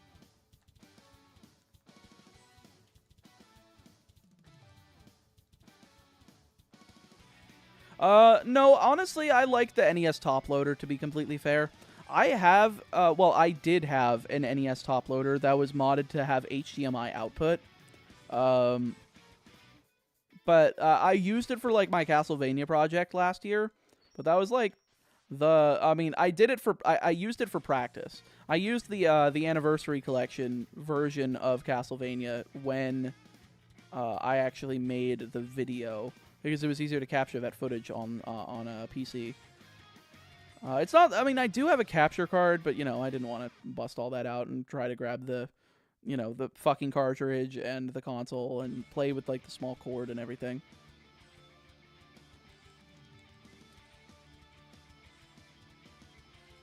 I need one for my NES Zelda games, even though I can play them on 3 different devices based. They are pretty cool. I really do like the top loaders. I also like the Dogbone controller. Like, the Dogbone controller was really comfortable to me. Mostly because it is very similar to an SNES controller. And the SNES controller is my favorite video game controller of all time. It's the reason that I still use, like, the SN30 Pro from 8BitDo. Because it's basically just an SNES controller with dual analog sticks and not dual triggers, but dual, like, L and ZL, R and ZR, kind of like just basic Nintendo controllers nowadays. Honestly, Solo, I really hope that they, like, include the remnants of what that 3DS eShop demo of the Mega Man Legends, like the Mega Man Legends 3 demo, because they were, what, weeks from releasing that? Like, maybe, like, 2 weeks before canning it? That means that shit was done. So the fact that that has never seen the light of day through leaks is a fucking miracle. But they should include it. I think they should include that demo on the Legends collection. If you want to be able to sell a Mega Man Legends Legacy collection, and you want to be able to sell 3 games, you need, like, a 4th thing to be able to make it worth, like, at least $40. And I think that that collection, that demo does. That demo does it, because Legends fans will fly off of the fucking, like they will fly towards those fucking shelves if that includes Legends 3. Like, if it includes that demo. It's coming in the next 28. What's the shiny? I thought you were talking about Legends Legacy Collection. I'm like, oh my god, did they announce it? Are they finally doing it? Nah, we'll probably get the Star Force Legacy Collection before we get Legends, to be fair. I got my hands on a N64 wireless controller for the Switch, which was worth it for 2 games. I know they have, like, wireless receivers now for the N64 as well that lets you just use those. People were really hoping, I remember, that those controllers were going to be good for speedrunning, but, like, the way that they made the sticks is just not the way they made the sticks for the original system, which kind of sucks, but what can you do? But yeah, no, Legends 1, Adventures of Tron Bon, Legends 2, and the demo of 3. Yeah, if you sold that in a package, easy 40. I think you could even somehow coax people out of 50, maybe even 60 if you're crazy. But it could definitely at least go for 40. Still need to get the Genesis ones. Are the Genesis ones 3-button or 6-button, Zuger? I would assume they're 6. It's not even like a demo. The game was finished. No, the demo version was supposed to release on the eShop. I don't think the full game was out. I don't think the full game was ready. But they were going to make it a downloadable demo on the eShop at that time. And then, like, 2 weeks before, they pulled the plug on it. I put a rubber joystick cover because, man, I forgot how uncomfortable the N64 stick can be for a few hours of playing. Yeah, it's not that crazy. It's not that crazy good. I remember selling like some extra N64 controllers I had because I had more than 4 at the time. And I thought the sticks were good. I did not realize what the speedrunners meant by good sticks. Holy shit.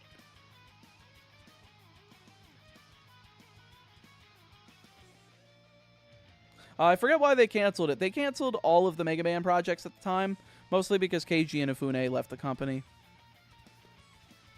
And they didn't really have anybody to helm Mega Man at the time, which is why we got the drought. We basically had, oh, let's endorse this fan game, Street Fighter Cross Mega Man, and release it for free on our website. And then we didn't get anything until the Legacy collections, which weren't even done by Capcom. I think they were done by Digital Eclipse. I think I already hit spacebar for that, so I can just reset and not have to click it. Hey, Meatball, love the series. Love the series since I just began shiny hunting. Been catching up on the original Nuzlocke while I was waiting for a stream. Hell yeah, Chew. Thank you for being here. I appreciate it. I mainly play Paper Mario and Kirby 64, so I don't use my stick that often. That's fair. Those games you do use the D-pad for, so that I think that helps, right? I wish they did the 6, but less like the PlayStation Classic controller. They had the non-analog controller. Nintendo did the 3-button Genesis. Boo! Boo! Sucky! Stream tomorrow. Stream Monday, Tuesday, Wednesday, Thursday, and then I will be off Friday through Monday for YCS Raleigh.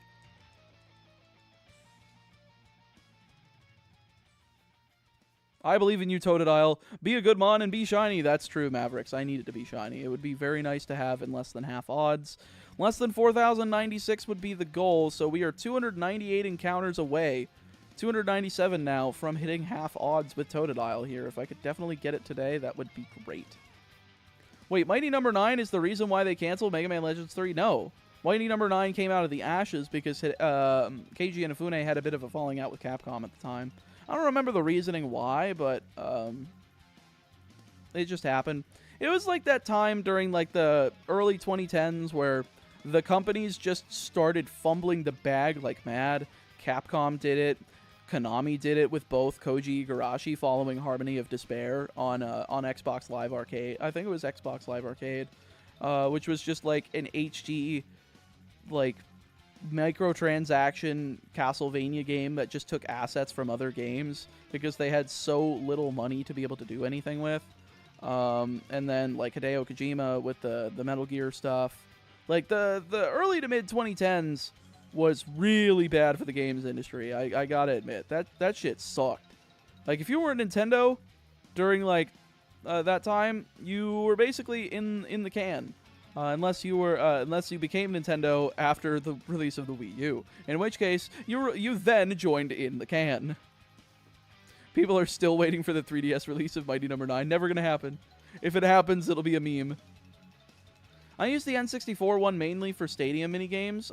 That stupid Ekans toss just doesn't work without a real N64 stick. I've never played the stadium minigames. I've heard they're pretty fun though. I use the N64. Oh wait, that was the same one. Good luck with the hunt. I'm gonna get out of here and get some rest. I'll be lurking for some more for next stream. I'll take care, Deputy. Thank you for being here, and you have a good night.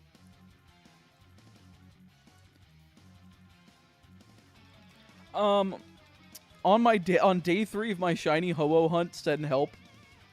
I can't send help. I needed help when I was doing that shit.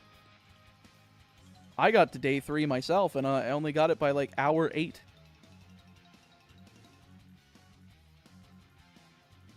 I feel like the last 5+ years have been bad for the games industry as well. I think everything but Switch has been kind of poor. I definitely think that basically since the pandemic has been the bad thing, which I guess, you know, the last 5 years, 24, 23, 22, 21, and 20, that would be 5 years. So, yeah, basically since then.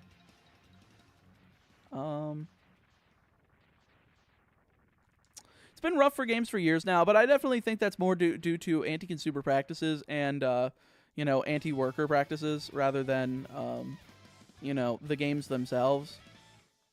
I think the games have been just fine. I mean, even Nintendo's kind of falling victim to this, though, with, like, the games with barren content, but you'll play online multiplayer. Like, that shit is just so... Like, that's the reason why I don't buy too many Switch games nowadays. Late-stage capitalism comes for us all eventually.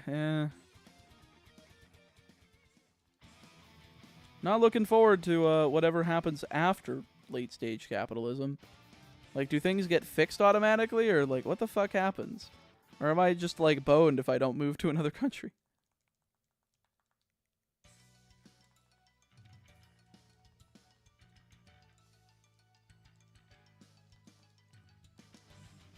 Like, communism? Well, if that means that it turns into Russia, then I hope to God that I've moved out of the United States by then.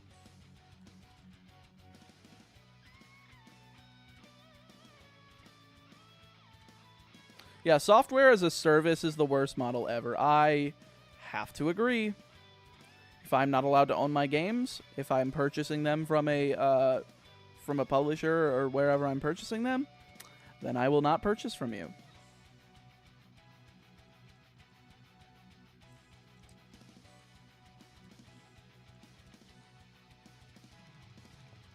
Vollum, you know, that sounds very intimidating. I don't think people would accept that, you know. And I guess if they don't accept that, what do? They go to prison. They get killed. Great. Humanity doing things to themselves again. Like, I don't know. And as long as I get to do this whole, you know, making stupid shit to entertain people on the internet, for my career, I'm happy. If I get to die doing that, that's great. That's, you know, as long as that doesn't change.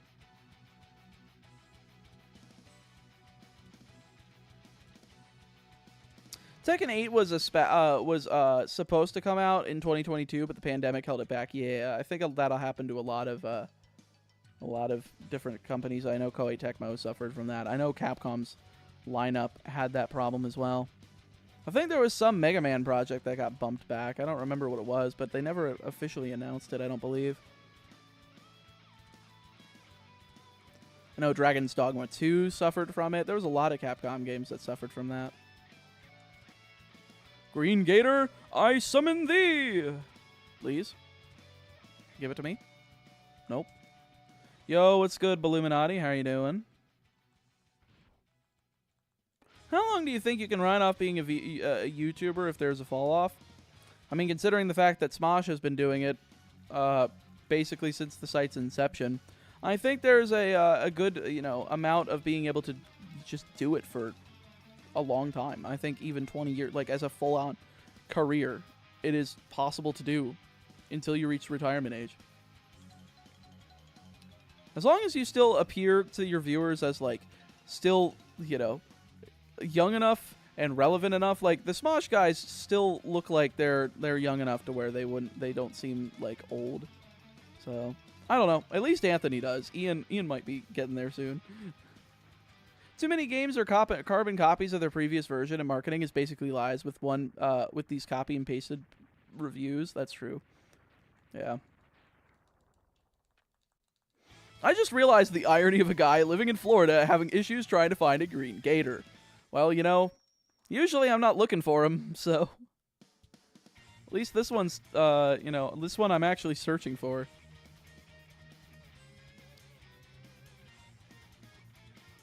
Do you know anything about Good Mythical Morning? I know that's Rhett and Link's show. I know they used to own Smosh until they sold it back to Ian and Anthony. I know they have like other channels as well. There's one called Mythical Kitchen that does this sharing a last meal with type of interview. It's basically Hot Ones, but instead of chicken wings, they prepare someone's theoretical last meal and do an interview. I've watched the ones that they've done with Seth Rollins. I watched the one they did with Becky Lynch, and the one they did with Gordon Ramsay. I think those were the 3. I think I also watched the Tom Hanks one because I was just kind of on a kick of like people that I vaguely recognize from things. After like binging like those 3, I was just like, let me try this one. And you know, there's not really many other guests that I'm familiar with that are on that show. So hopefully they do more wrestlers though. I enjoy whenever Sean Evans has wrestlers onto Hot Ones. I remember like the Stone Cold one. I've watched the Stone Cold one I think like 3 or 4 times. It is fun watching like Steve Austin he looks the fucking same. He's looked the same for the past 20 years. That man is just like trying to lay the whoop ass on some chicken wings, you know. And he's just he is just having a can of whoop ass opened up on him because he's just getting pounded by that heat. And it's very funny, but it is definitely a cool look into his time in the industry. I really enjoyed the one that they also did with Mick Foley. What a fucking teddy bear, man. For somebody that, you know, flew off of Hell in a Cell and literally fell off of a 20-foot structure onto their back through a fucking table with no crash pad. Like, you've got to be a maniac to be able to do that and then get up after a couple minutes. And then, you know, go back up top, then get choke slammed through the goddamn top of the cell and go through and hit the ring. Like, the amount of impact that takes and being able to survive both of those without dying of just, like, splatting is wild. Like, I don't think there's too many people on this planet that can survive splatting flat on their back from 20 feet in the air without dying. But Mick Foley was one of them, and he's still alive to this day.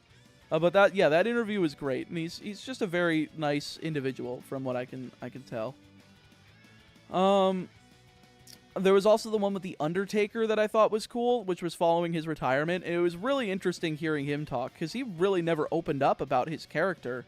The only times that he was, less kayfabe was the time when he was the American Badass with, when he had the Limp Bizkit Rollin' theme as his theme song there, when he was coming down to the ring with a motorcycle.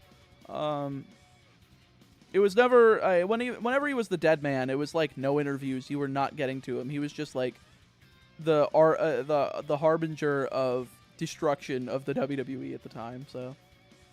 I think the craziest moment I seen him was the multiple chair strikes to the head he got by The Rock. Oh my god. So originally in that spot there was only supposed to be an agreed upon 5 shots to the head with the steel chair during that match.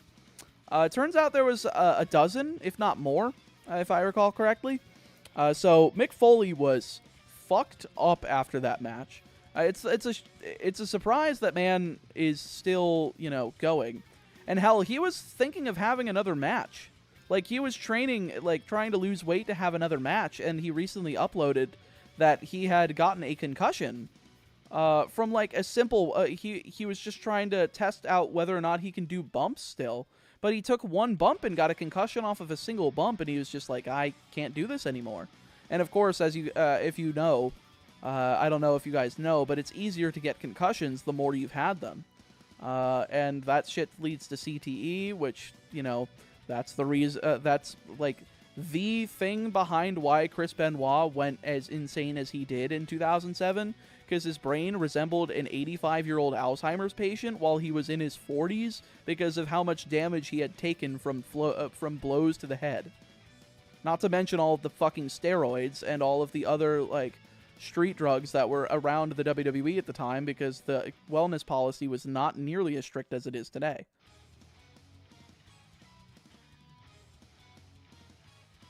Sadly, most of my favorite wrestlers are dead. Ray Traylor, yeah, but, you know, Big Boss Man, if you guys are unfamiliar with Ray Traylor.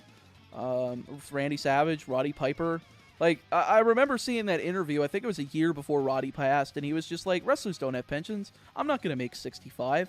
And it was just disheartening because, like, they knew like at that time. Ultimate Warrior as well. I feel like Ultimate Warrior knew that he was going to die the day that he died. And he knew ahead of time, which is why he made amends with WWE. If he had not made amends at that point, or he had just willed himself to keep living until he could make those amends, like he was just so determined to be able to pull that off, I would not be surprised if his sheer human will at that time was the reason he stayed alive until that happened. Until he gave his eulogy on Raw and then passed away the next night. It was something else. And I understand that Ultimate Warrior is not really the best of character when we look at stuff that he did after he retired. You know, he had a lot of homophobic things to say. But considering of the character of the Ultimate Warrior, not to mention, I think that he did kind of get a little bit better towards the end of his life.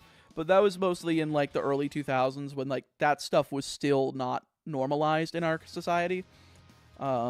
Thankfully, we've come a long way in terms of, you know, accepting that sort of lifestyle, accepting people like that, accepting it as just some, that's the way some people are, you know.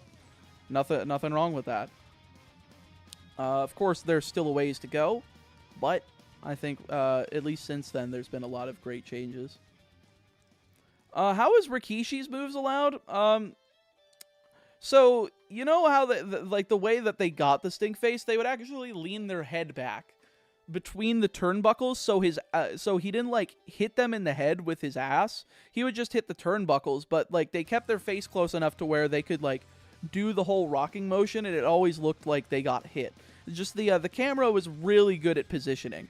They were always good at positioning that, so that it didn't look like they were getting absolutely, like, clobbered and getting their head, like, concussed. But how he was allowed to, I don't know about, like, the rest of it, because, of course, that could be definitely unsanitary, but I don't know. As long as he kept his ass clean, I think it's fine. Which I'm pretty sure he did. I'm pretty sure he would have been fired if he didn't. What's your favorite match, or the first when that comes to mind when you hear that question? CM Punk versus MJF, AEW Revolution 2022, dog collar match. I was there live in attendance for that one. Being able to see the Miseria Canter entrance for CM Punk was wild. Being able to see MJF come out to Cult of Personality just to, you know, screw with Punk's mindset was cool, even though MJF's mindset was more screwed over by Miseria Canter. And just being able to watch that match live, that was something special. It was my first time getting to see CM Punk wrestle live, because he had retired from WWE about 6 months after I got into wrestling. Or maybe even 5, because I only got in a few weeks before SummerSlam 2013, and his match with Brock Lesnar was the thing that got me, like, hooked.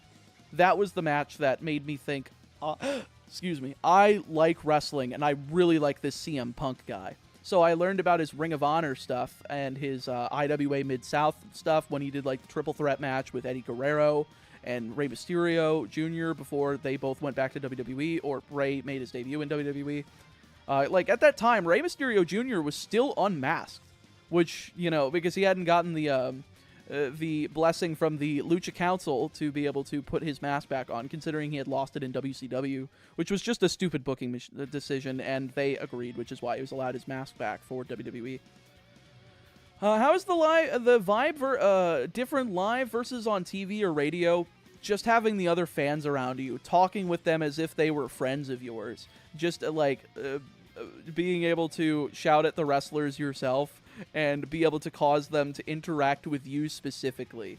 You don't even have to be that close to the ring to be able to do it. As long as you're loud and you're doing it in a funny way, people will appreciate you being there. It was also, the whole crowd was laughing during the main event of that show. So it was Adam Cole taking on Adam Page, the AEW World Champion, for the title. And everybody just started chanting, "Let's go Adam," for, like, the whole match. And everybody was getting a fucking kick out of it. I was loving the whole time. It was one of my favorite, probably my favorite wrestling show I've ever been to in my entire life. I never watched nor got a subscription to any wrestling, so whatever, I only know this stuff because of you, AVGN. Oh yeah, AVGN's wrestling games video is really good. It seemed like he had a really good childhood, fan base, like fandom of it. And I wonder if he watches any of it to this day with his kids. That would be a really cool thing to share. Super Eyepatch Wolf, absolutely. I think Eyepatch Wolf's videos on wrestling are some of my favorite things I've ever seen. Lemon, I love the video that he did on There Will Be Nothing Else Like Monday Night Raw. I don't remember what the title of it was. I think it was called Never Ever, like the show, the series name. Like there will never ever be something like Monday Night Raw again or something like that. But him telling the stories of like the Attitude Era characters in that episode was phenomenal. And I really wish that Lemon would do another wrestling video, because I don't think I've ever seen him do another one since then, and that one was really well done. I also recommend Max Landis's video on called Wrestling Isn't Wrestling. It goes into detail specifically about Triple H and Daniel Bryan, and their stories and how they interacted. And that was just one story that went through over 20 years in wrestling, and he just explains that that's like you can, most of the time wrestling is stupid, but when it's good, it's really fucking good. Like that's basically how wrestling is. You sit through the chaff, but once you find that diamond in the rough, man, it is nothing like it. Is WrestleMania still a pay-per-view thing? They were $50 to watch back in the 90s. No, Night's Oath. They have they're just on Peacock, which is a subscription service. I think it's like $5 a month, and you get all the pay-per-views on there. That's for like the ad version. I don't remember what the I think it's like $10 a month for the reduced ads or whatever. So they're very cheap, and they do pretty decently consistent pay-per-views, at least one every 1 to 2 months. So Silver is not looking good. It is not looking good, Cora. Thanks for popping in. Hope you're doing well.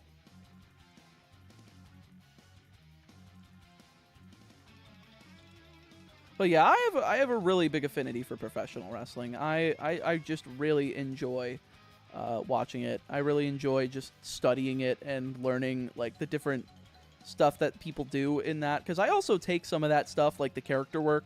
I think that it's fun to incorporate stuff into my own like character for making videos. Just trying to, make a heightened version of myself that has some stupid characteristics that people get to laugh at, or some things that people that just are like, huh? Or some people think that's really cool. I think that's one of the reasons I still love wrestling. Favorite Attitude Era wrestler? I'm not a fan of the Attitude Era. I just don't like how,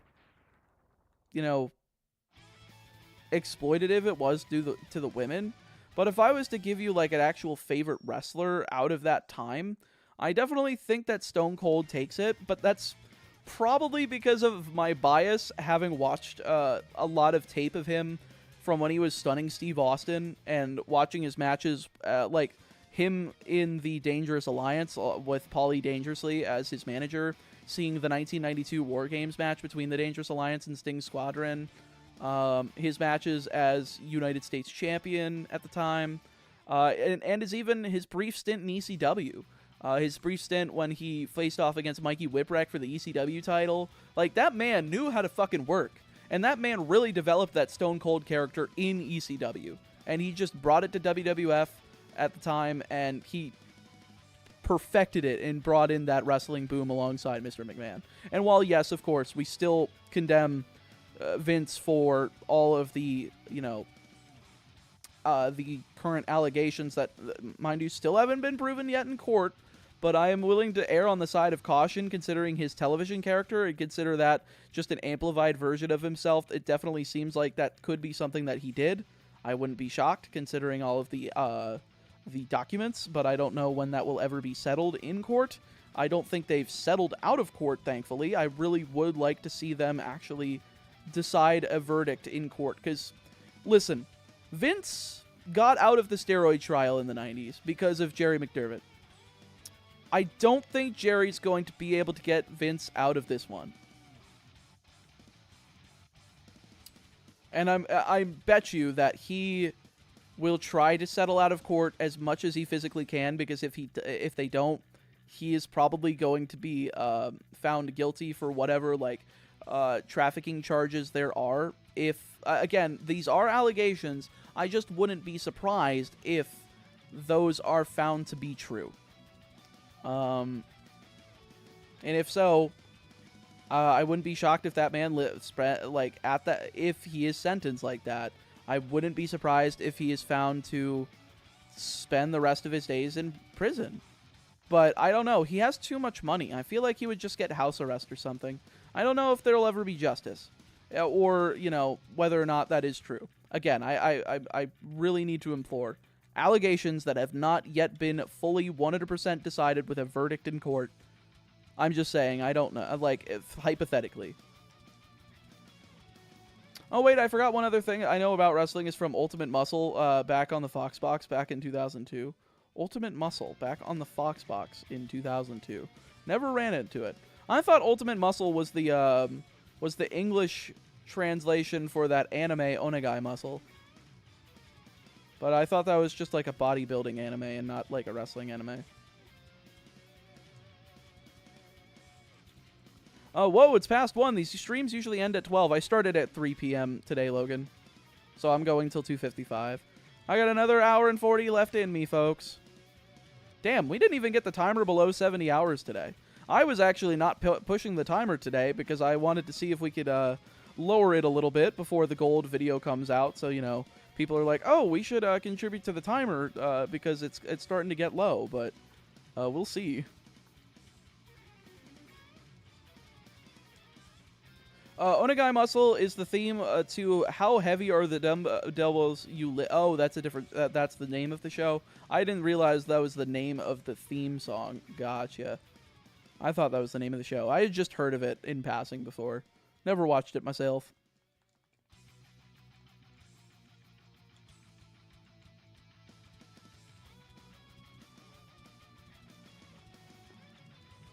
Yeah, that whole situation is bonkers. It is really crazy. Eventually stuff will be handled, I'm sure.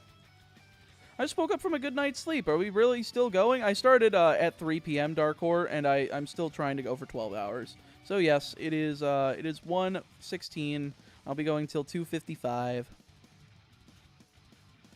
I'm not used to going to university 2 days a week. I literally had a nightmare that I'm gonna be late. Oh shit, Arcia. Ultimate Muscle or Kaniku Man was a parody of Ultraman as a wrestler. Oh, that's kind of funny. Decided to get in hot tub. Sheesh. Watching the stream in the hot tub, Zuger. That's based.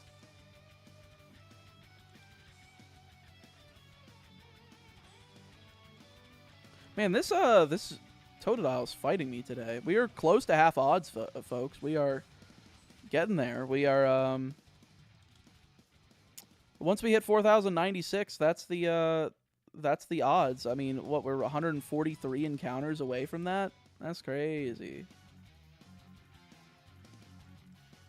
Got a Pelipper before Gen 6, so it's useless to me. Is it? Pelipper in Gen 3 is pretty good with Protect. It can block off, Norman. That's about it.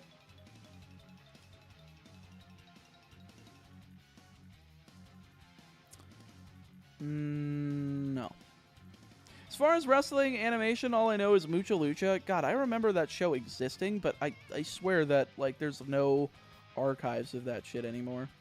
Dang, Totodile is just not being nice to you. Why do I ask? It just appeared right now. Well, we are still below half odds, I guess I was expecting it to be a little bit nicer, considering Ho-Oh took nearly double odds. I figured, okay, maybe we would get this thing today in about half odds, but... we still haven't hit half odds. Half odds is 4,096. We theoretically could get it in the next 136 encounters, 137.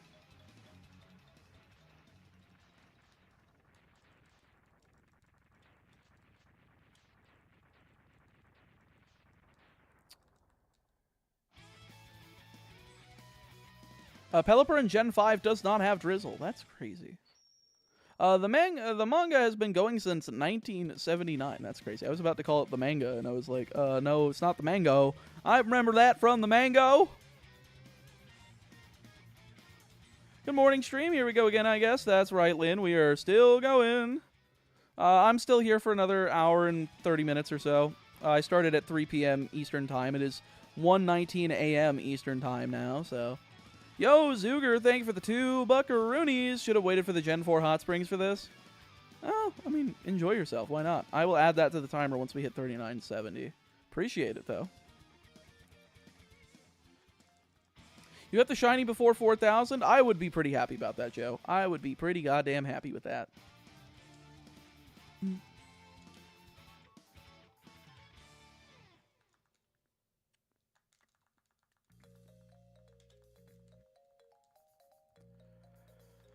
Oh, that is another regular Totodile. What about this one? Is this 3970 the elusive shiny Totodile? It is not. All right, let me go ahead and add those 2 minutes to the bot. Thank you again, Zuger, for the 2. Oh, we streaming late.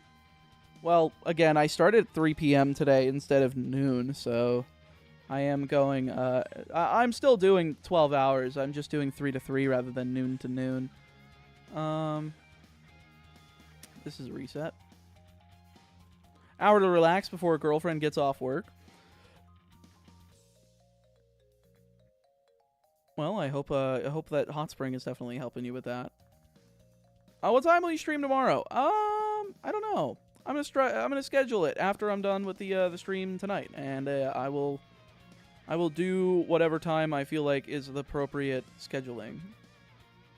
I might even make it early so that I could just do 2 streams straight without... Not straight, but, like, give me a little bit of time in between to voice the 2 videos that I want to do. I want to try scripting at least some of the Pal World POC. Again, I'm already feeling that I am on an insomnia day today. I haven't even had any caffeine, and I'm probably going to be up until tomorrow night, so... Not till tomorrow night, but because it's already the 15th, but I mean, like, tonight, as in, like, 10, 11, like, maybe even midnight. So, that just happens sometimes. Sometimes I just have that feeling where I'm going to wake up at, like, you know, 10 a.m., like, one day, and I'm going to stay up the whole time. So, don't worry. I will just have been awake for a ridiculous amount of time by tomorrow's stream. Or today's stream, technically, because of Eastern Time. It's actually funny. I got to sleep. You on Totodile. I wake up. You still on Totodile. This damn lizard. True. Welcome back, Dante. Gotta say, your thumbnail style is awesome. Thank you, Darkor. I appreciate it. My thumbnail guy does a good job. Gotcha. Godspeed. Out of work on the train back. Hopefully my inclusion increases shiny rate. I would hope so, James. I definitely wouldn't mind being able to get this shiny today. We only have another hour and a half left, and I'm surprised that it's fighting me so much today. I hope I don't have to take, like, 2 full streams on this. That would be kind of disappointing. You'd think the Croc/Gator would be the man from Florida, would like the man from Florida, but apparently not. Ho-oh flashbacks. True, Zoso. Ho-oh. Very funny. Good morning, or evening for you or something. It's like, it is 1:22 in the morning, Dante.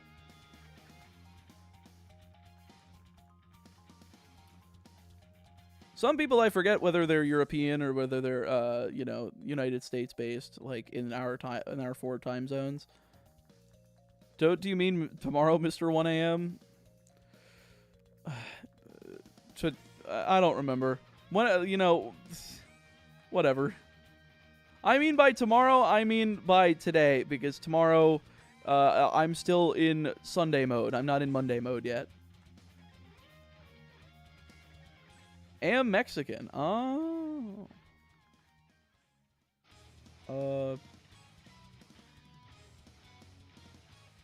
This is not shiny. A series I always go back to are the POCs. They're so good. I'm talking about yours specifically. Well, thank you, Darkor. I am gonna try to script the Pal World POC. I hope that goes well. I don't know if it will, but if it does, then we should also have that this month.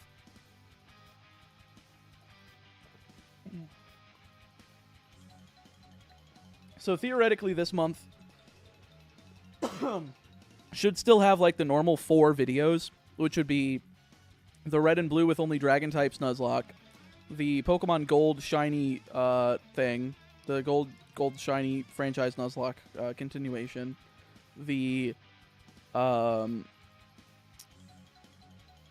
World POC, and maybe Silver? I don't know if I'll have Silver done. Hopefully. We'll see.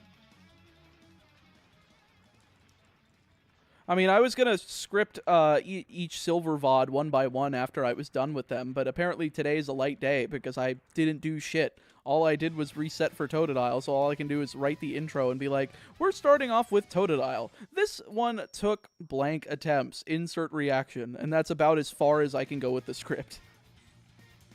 Did you do the raid in Pal World? Oh, this Pal World POC was recorded like a month or two ago. So it was before like they added the new raid.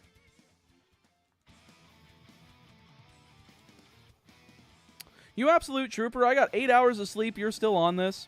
I'm still on this for another hour and a half. No shiny sick croc. I agree, Megas. Why won't they give me the shiny? Folks, is it going to be lucky number 4,000? Will number 4,000 be the one for the Totodile? Let's see. No, it will not. It was a female. In fact, it was the literal opposite of what a shiny could be. Folks, also, again, the halfway towards odds is 4,096. We are still in 8,192 range within Gens 1 through 5. So we are going to be continuing to go, and as long as I get in less than 8,192, I'm going to be a very happy individual, because I will be under odds. But if not, I'm going to be a very depressed individual. In fact, if it takes as long as Ho-Oh, I think we're going to be taking like 4 streams on this, which would be really bad.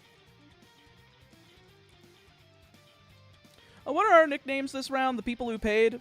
Well, considering the fact that I can't nickname it until, or I have to nickname it before I see the shiny, I'm going to have to go to the name raider just for speed's sake. Or I can use PK Hex to change it. I will probably use PK Hex to change it. But still.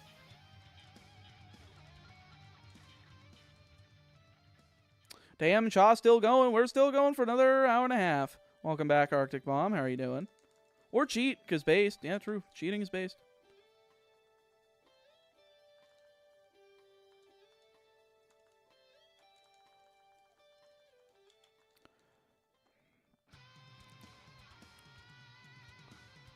Nope. Alright, we are 84 encounters away from the halfway point.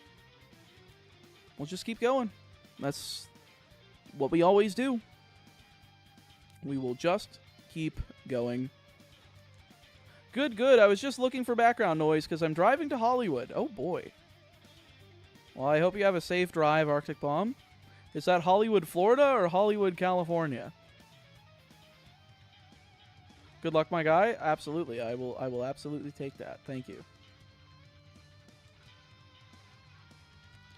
Oh, California. The actual Hollywood.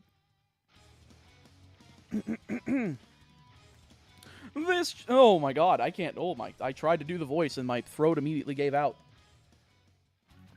I'm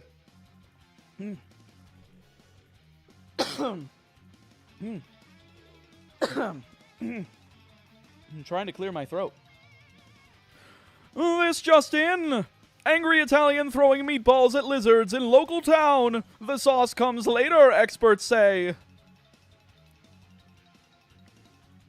That's hard to do after talking for over 10 hours straight. That was just like, holy shit, can I prepare my voice for this right now?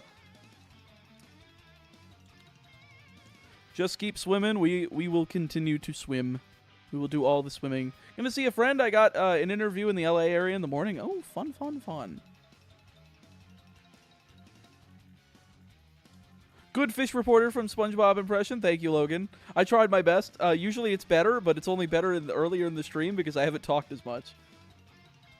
What main series games are left to POC? For the channel, Platinum, Ultra Sun and Moon, Legends Arceus, Scarlet Violet. Once those are done, we will be set to go.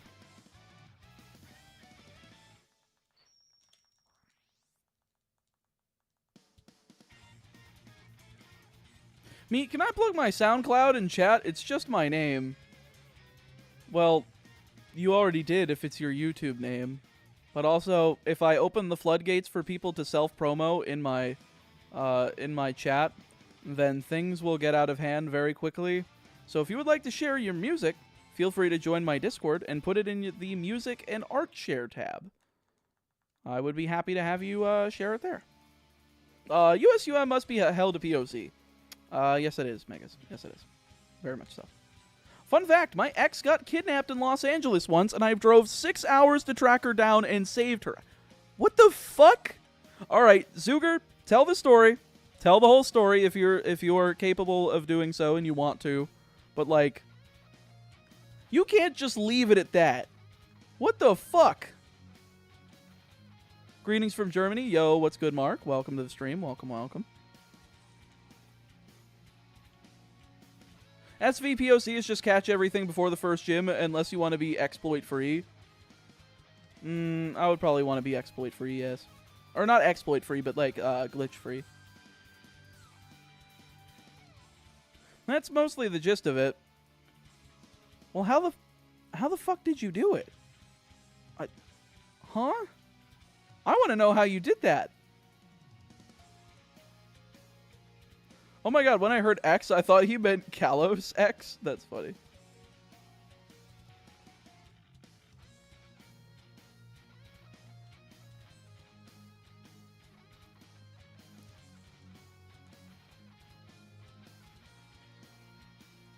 Alright, this one's male. We have a chance, folks. We have a chance. Ooh, sorry. That's a regular Totodile. We don't want those. Those suck balls. Ooh, that one's a female one. That one sucks even more balls. Guys, they took my Pokemon game to Los Angeles. John Wick theme. Jesus Christ.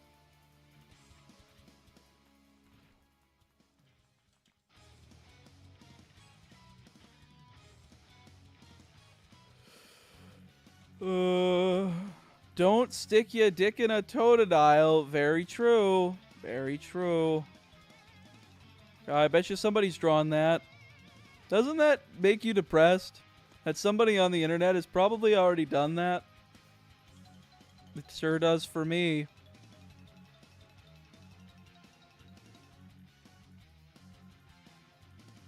She went down there for a one-night stand. A guy that was mutual friends of ours saw her at an arcade. He found out that the date wouldn't let her leave and had a pew-pew. A pew-pew? Oh. Oh. I see.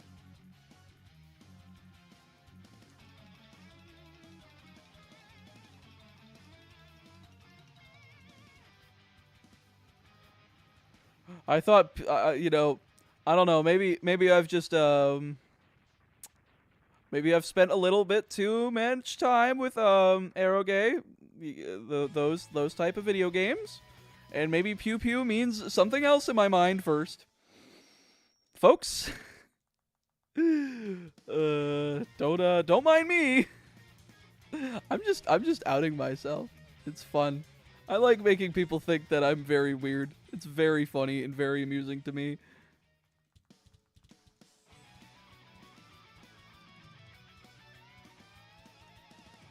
I don't know if I even want to know. You do not. Rule 30. Chat, the frequent F95 enjoyer. I caught that smile. Oh, shit.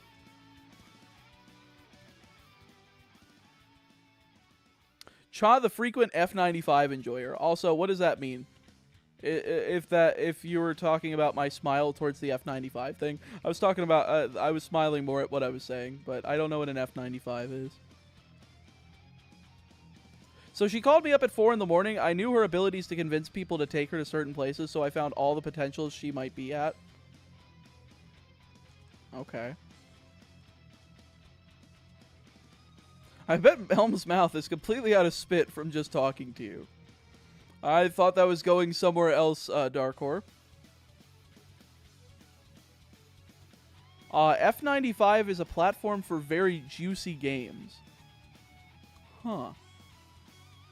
I see.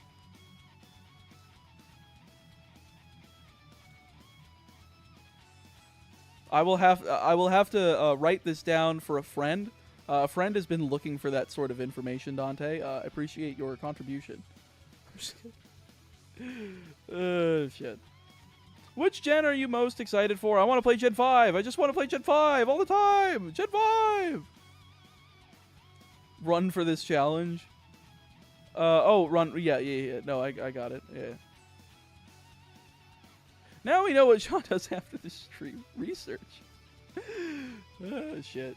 Pips. Tell your friend about Newgrounds. What? There's no way Newgrounds has anything good in 2024. Which will come first, the shiny or the PS6? Find out next time on Dragon Ball Z. Science team works. What can I say? The science team is all about making sure people spew their pew-pews.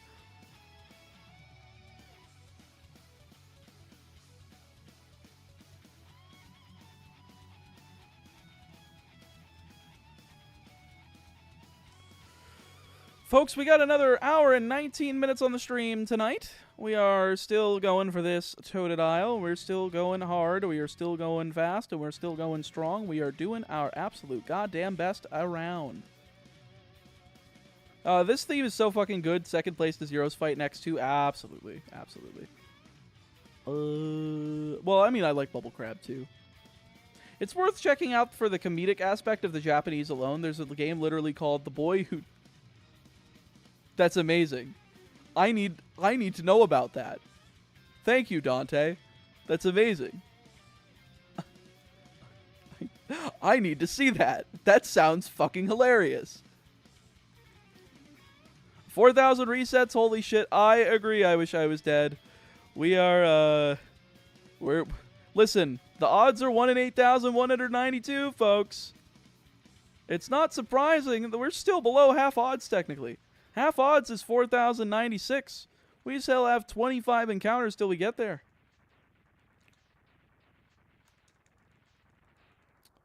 Hey, Friday Night Funkin' came from Newgrounds. The site is still making hits. You've got to be kidding me. FNF came from Newgrounds. Wild. X2 is my favorite X game, and Bubble Crab is also really, really good. I mean, I still prefer the original X. But I could definitely see why people like X2. I don't like it as much because I think there's too much fucking backtracking. Unless you decide to damage buffer with like the strike chain and you're like really good with your timing. I'm not that good with the strike chain. Maybe after more practice I'd be better. But I also, I just hate backtracking. Yeah, which is weird. I like the Mega Man X games, but I hate backtracking. Which is why I only play the first one, because the only backtrack that you have to do in that one is going back to Chill Penguin with the Flame Mammoth weapon.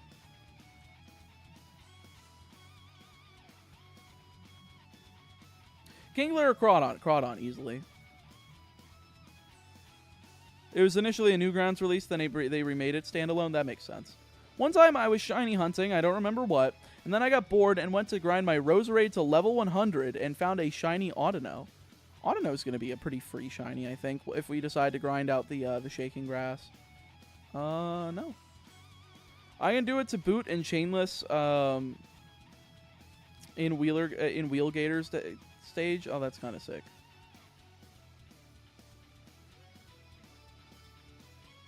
No. I'm like looking at that. I'm like, is that the right color? No, it's completely fucking different. It was my third one. Ooh, very nice, Dark Ore.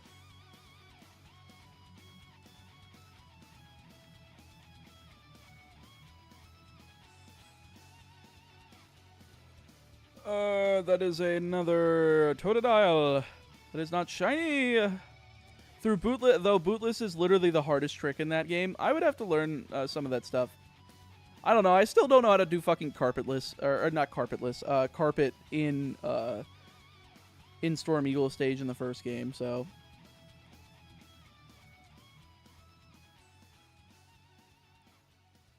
First time in, fam. Good luck on the hunt. Thank you, Video Games and Chill. I appreciate it. We are doing our best here. I'm glad to see a couple new faces coming in, because usually I'm only streaming from about, what is it, noon? 12 Eastern?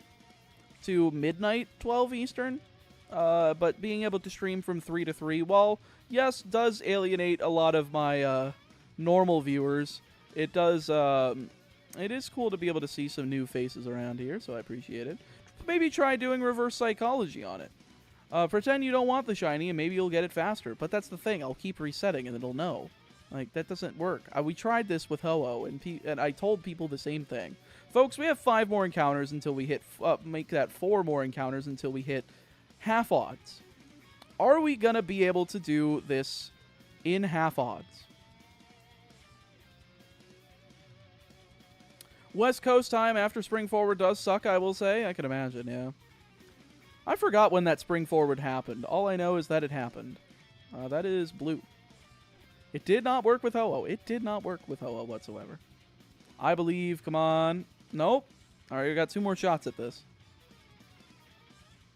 Before hitting half odds. It's the second to last. Nope. Got this. Any reset now? Well, if I don't get it in half odds, my goal is just to get it below 8,192. Yep, that's fine. I kind of figured.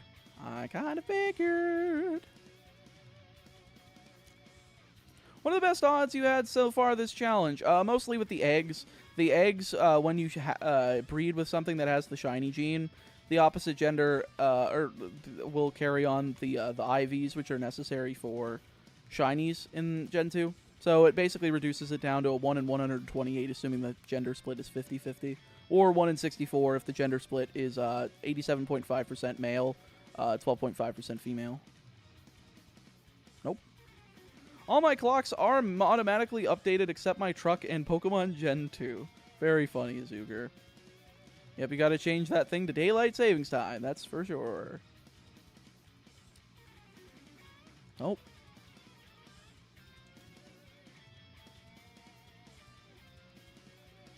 Nope.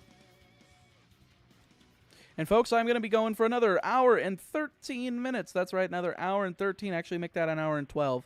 But can we get this Totodile by the end of this? I'm not feeling actually too drained, despite the fact that we've spent almost the entire stream on this. I've been kind of fine with it. I'm attempting a Pokemon Stadium Nuzlocke right now, and I want to scream. I don't know how that would work, but intriguing. Yo, you beat gold? Solid. Hell yeah, we did. Beat that a couple days ago. We finally started on this. I scripted both the gold video and my red and blue with only dragon types Nuzlocke that I did before I started this marathon. Well, I already had that scripted, but I revised the script to be better. And I think that it came out a lot better. I legitimately added like 2 pages to it. And mind you, my pages are not spaced at all. The only things are paragraph breaks between each gym badge, and all of it is single-spaced, and all of it is in, like, 9-point font. So, like, a page of script is going to read about 4 to 5 minutes. Usually closer to 5. But I added, like, 10 minutes of script to that one video. Sounds like you. Yeah, I'm not... I mean, it's organized enough, but I also like to have as a little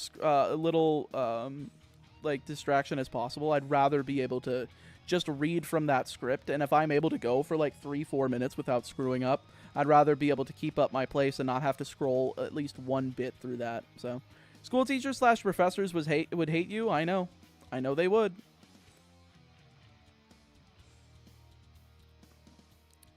I'm not double spacing a script. Sorry.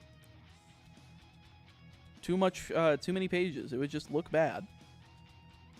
There's like a fucking squirrel or something squeaking / chittering outside my open window. It's low-key freaking me out. I'm trying to sleep. Well, then close the window. Will you also do Coliseum and XD? I think we're skipping those this time. I just don't think it's reasonable to do the shiny hunting in those games. We looked into it, and it's just not realistic. So if you white out a game, will you just call that specific game a loss and move on to the next, or retry from the beginning? I will be retrying from that game, but I would like to be. I think the only thing that would be different would be that the Pokemon that I used in the failed run would not be able to be used again. So they would. I would also have to try to beat the game with a different, arsenal of Pokemon, which is a pretty good incentive for not wiping, And by not wiping, I mean not, like, whiting out in the game and not, like, wiping your ass. You should wipe your ass.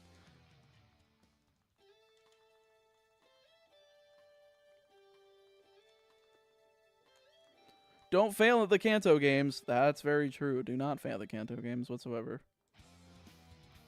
They're technically not mainline games, Lamal. That's true. I just included them last time because I thought it would be funky. And I thought people would appreciate it because people don't usually see Coliseum XD. Thank you, Chaotic of the Meatball. Your life coaching has improved my life. Vollum, I'm not surprised that an Australian wouldn't wipe their ass. I'm glad I could help. Or use a bidet. Yeah, if you have money, use a bidet.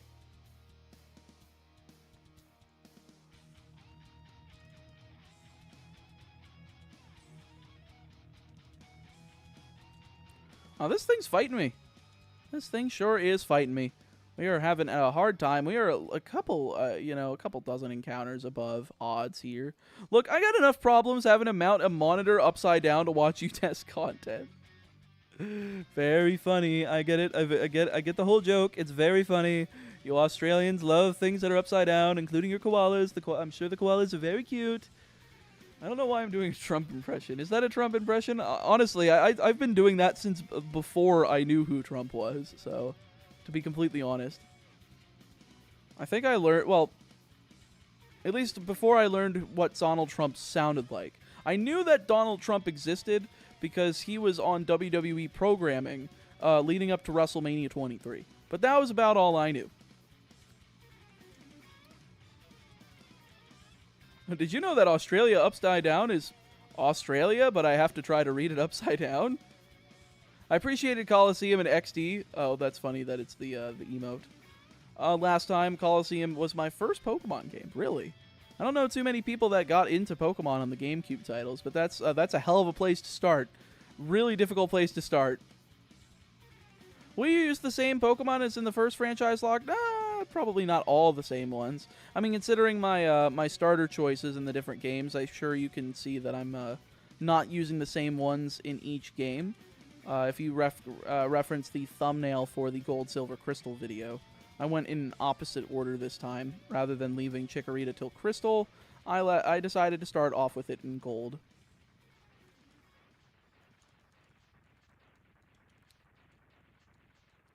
Damn, we have an hour and 6 minutes left to stream. What the fuck? We really don't have this thing by the end of this stream. We still have another hour. Folks, I still got a little bit of confidence. I still have a little bit of juice left in the tank. I'm losing a little bit of the confidence, but you know what? I feel like we could still get there. I feel like we might still be able to get there.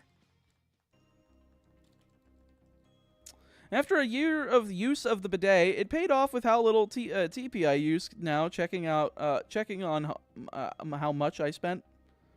That is kind of sick.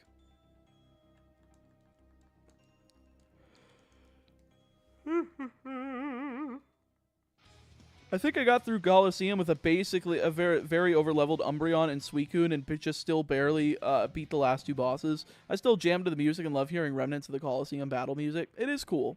I definitely think those games were really nice. I do wish that there was still like a difference between a console and like a handheld Pokemon experience. They really should have done that with like the Wii.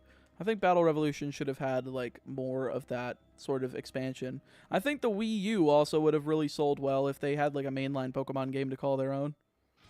I think it would have at least sold better. I think it would have at least maybe gone north of 20 million. But I don't know.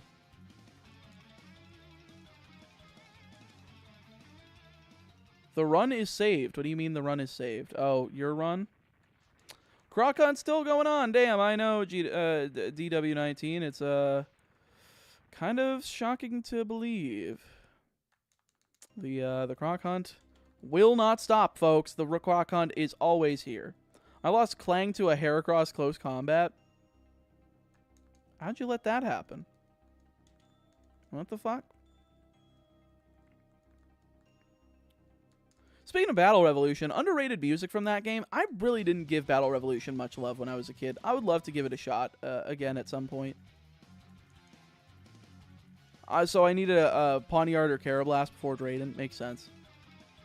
Yeah, I ran into a trainer that I didn't mean to run into. See, folks, that's why you just save in front of them and they decide to turn your way just because of, you know, unluckiness. You just soft reset. You say, no, fuck you. I said, you're optional, therefore I'm not fighting you. I don't care. And that's not something that's in the rules of the Nuzlocke. You can soft reset if you run into an optional trainer. That's perfectly fine by me. Solo, I was only there for a week when I worked for Namco.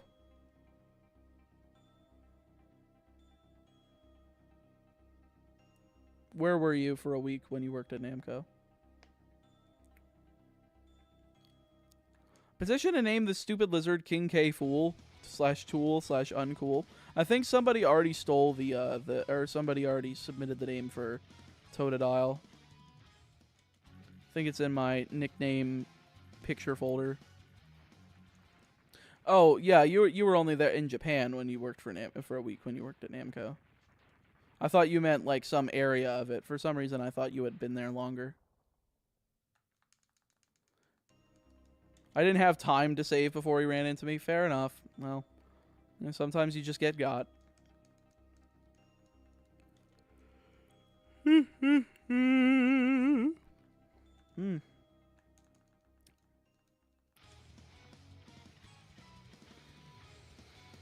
Just need to take deeper breaths so that I can get that yawning out of me. I don't know why that keeps happening. I really don't feel tired. It just keeps happening.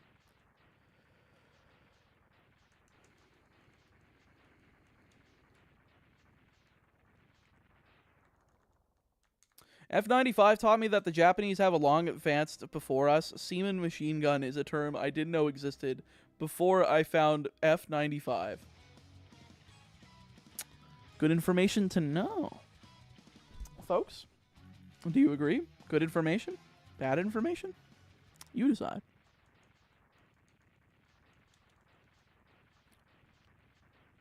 For such a boring person, I have some crazy experiences. That is kind of crazy. I mean, the fact that you've worked at fucking Namco is crazy enough. What was the duration of your time there? Like, I don't know how much NDA there is with that, but I'm curious. How well, what divisions were you working in? Like, was it before the merger with Bandai, or was it after? Like, what stuff did you get to work on, etc.? Did you get to work on Smash Brothers?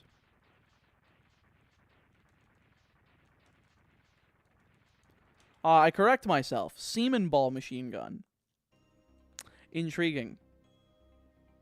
It's just like a ball, like it's like a bazooka, like a seaman ball bazooka, but it's a machine gun. How do you fire that big of balls out of a machine gun? I'm taking this too literally, am I?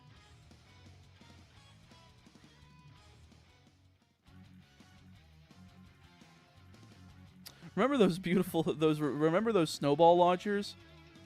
I live in a state where I've never seen snow in my life, Dante. Florida does not have snow. So no, I do not.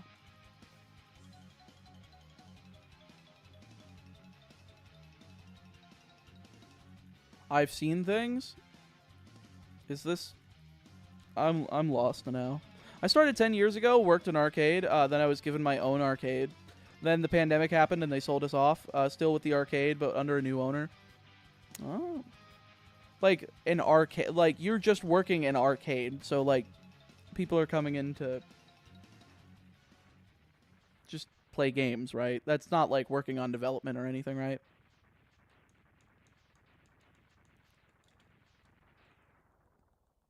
Gotcha.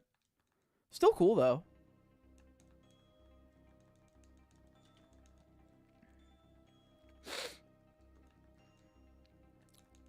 And folks, we have exactly 1 hour left of the stream. Let's see if we can get this Totodile within 1 hour. That is the question. Can we get it in 1 hour?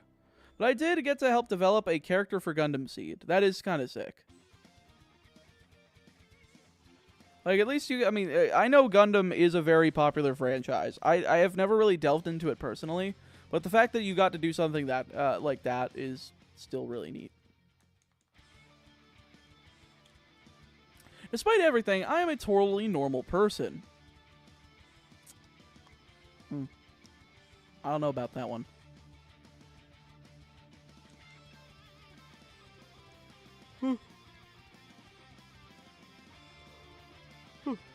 Excuse me. Also, I noticed on Twitter today, did Wolfie fucking win the Orlando Regionals? That motherfucker just wins. How is a man so good at Pokemon? How does he keep winning? Like, truly, I do not understand. Like, with a game that has that much variance and, like, I understand that that man is really good at it, and he has a lot of experience. But, like,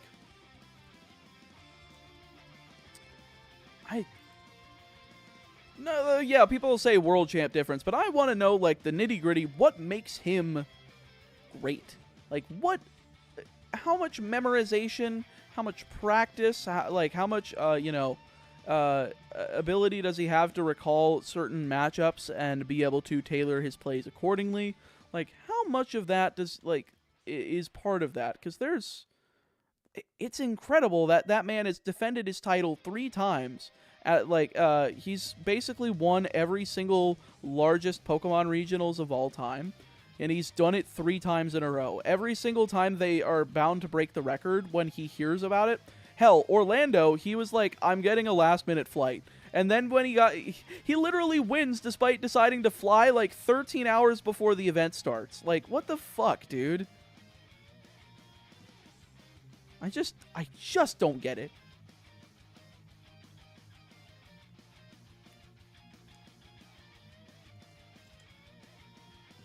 But I also got to help open a location in Puerto Rico. So when you were talking about that earlier, I was giggling. Yeah, I don't know. Tax haven's pretty good. Thinking about it. I don't know how hard it would be to, like, ship stuff. Like, I would probably just, like, not do my furniture, and I would just do my, electronics and shit. Like, my computer setup. I don't know. It would be difficult. And for your research... Oh, I got you, Dante. Thanks. I'll be sure to show that to... I'll be able to tell my friend that, so he has research material. The science club needs research material. Can likely do the damage calcs in their head exactly. It's just like either they've memorized important damage calcs or they are physically able to calculate in their head.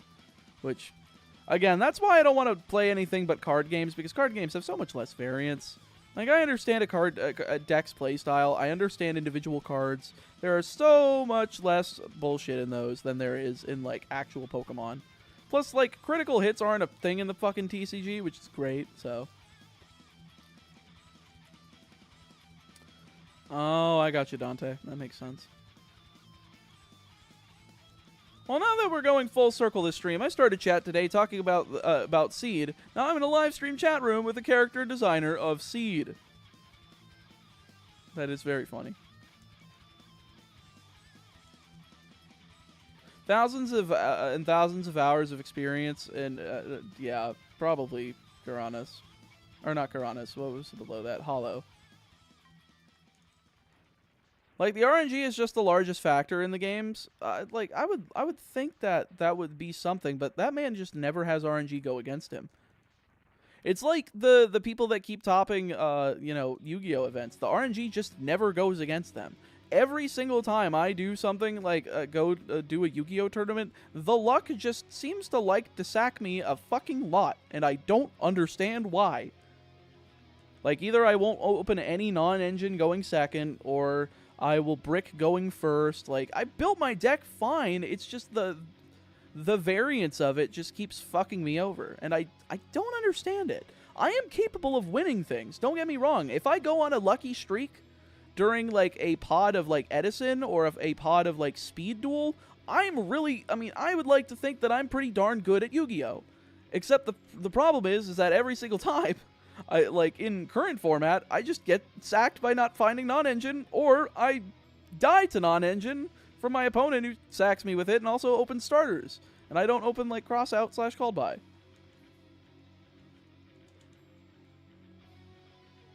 What is this luck you speak of? It doesn't exist. My luck is terrible. It is non-existent luck. See the new Yu-Gi-Oh! Ban list? Of course I did. I thought it was pretty good. I thought all the bans were warranted. I thought everything was warranted except for Protoss and Colossus. I don't know why the fuck we're taking Floodgates off of the ban list. Man, where is the shiny fucking Totodile? I've been going for 11 hours, and I haven't gotten it today. I got Chikorita in 2 hours and 20 minutes. Okay, but can we have Mystic Mine? No.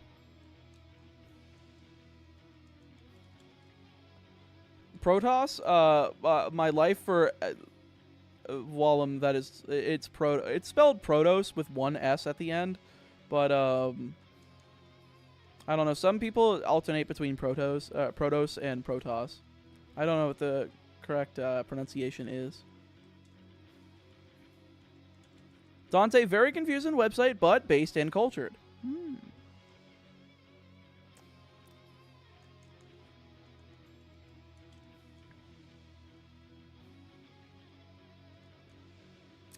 That is a nope.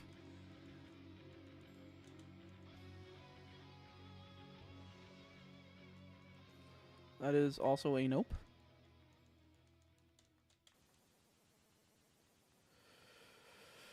Can I get the shiny, please? Can I get the shiny, please? I think today I made many viewers' future evenings happier.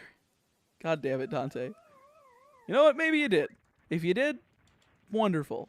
If you didn't, what the fuck?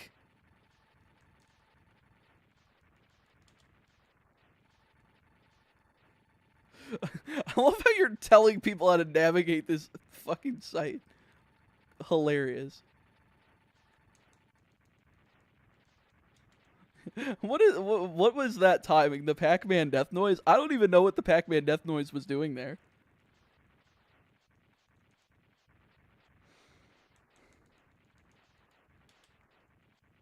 Either make them happier or ruined their sexual lives. Either they get happier or they develop a crippling addiction to anime. To anime, cultured anime. There we go. Cultured anime. There we go. That's the only way we can say it. What deck do you play? Runic Stun. Because I refuse to spend money.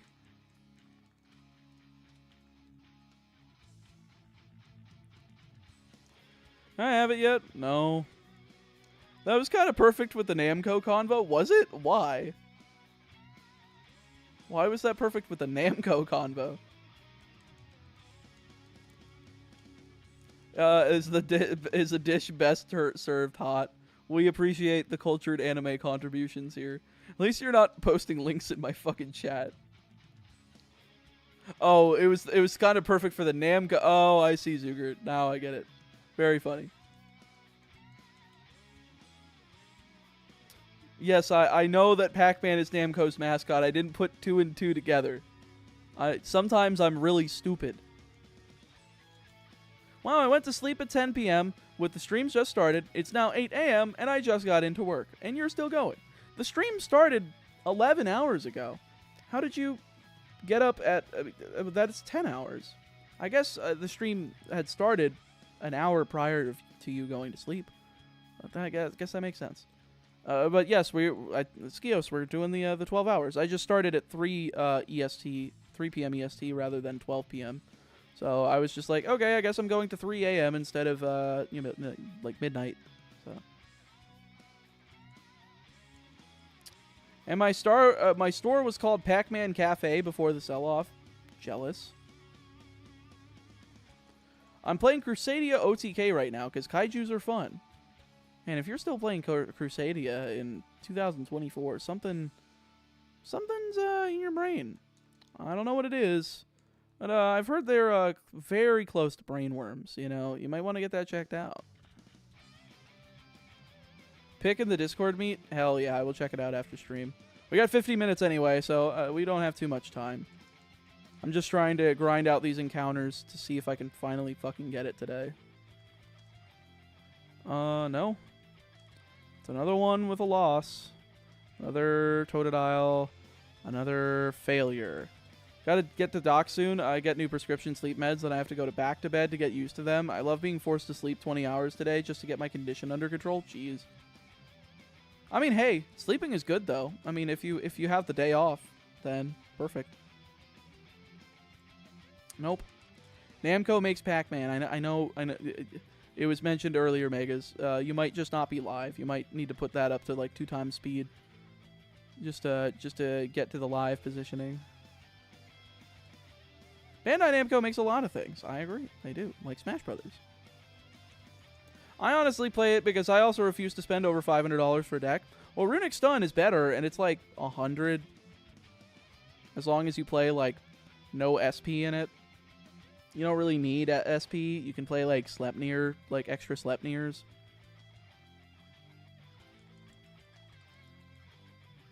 Namco also owns Project Aces, who does Ace Combat. Yeah, I remember Ace Combat being under them as well, yeah. Yeah, no, they I mean, it's kind of crazy how much Namco actually owns. Like, you would, like, there's a lot of shit. Like, you would normally think of them as, like, a third-party company that would be for Nintendo, but they do a lot of more shit besides that. Flu is nice and cheap, and now that they reprinted all the pots into the ground, that's true, but also, A, you don't have Barrier Statue of the Stormwinds, so it's kind of difficult, and you actually have to know what the fuck you're doing. And B, they also have that new hand trap coming out in Infinite Forbidden that's basically Maxi on also normal summons. I still can't believe they printed another fucking Maxi. Yeah, it's worse Maxi, but still. Stupid. Stupidest shit I've ever seen. It's basically going to make sure that any deck that specials from the hand a bunch of times, or normals from the hand, like Fluandereeze, is never meta again, because if they become meta, people just start siding it. Or people start maining it. Stupid. Stupid, stupid, stupid. Oh, speaking of cultured anime, I'm hyped that Fate Stay Night is getting an official release. Is amazing. Wait, what do you mean it's getting an official release? I thought that shit I thought has been around forever. I don't mind if they don't have Barrier Statue. That's fair, I guess. If you know what you're doing, you don't really need it. It's just a pretty good crutch for, you know, lower skill players. It's been getting official Japan releases. It's getting an official English release. Oh, I did not realize Stay Night was exclusive to Japan for the longest time. Shit, I wasn't live. No, you were not, Megas. No, you were not. That's why I said that right when I read that message. I'm like, oh, he's behind.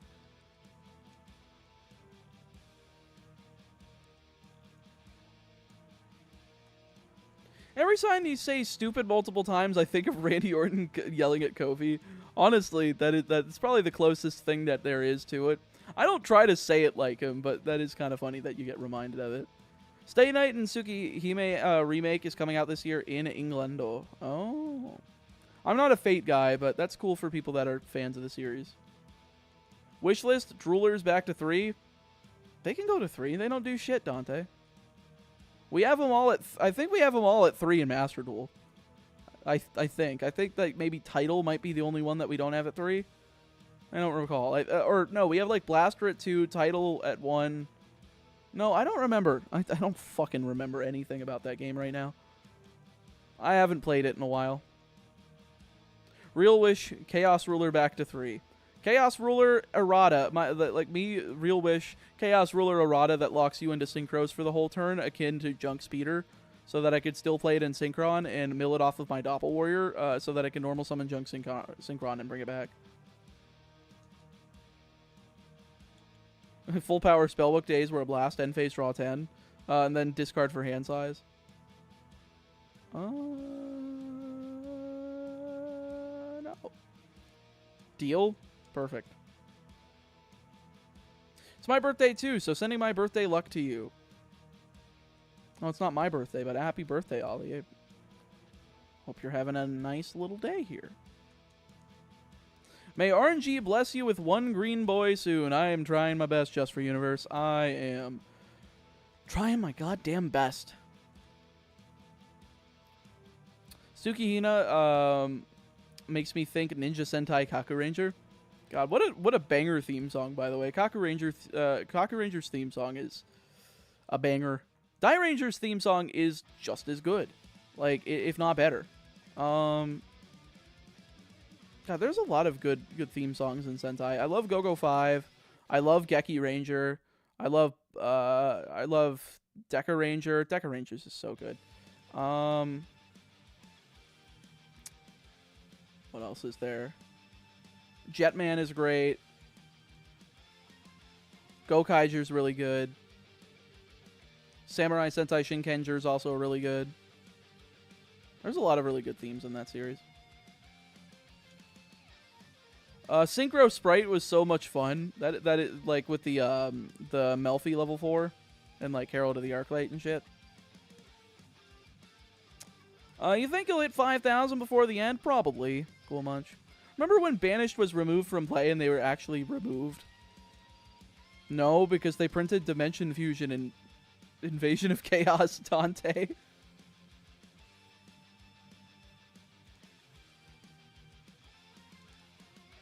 They were never removed from play. Like, sure, they were removed from play for, like, 5 sets, and then they printed fucking Dimension Fusion.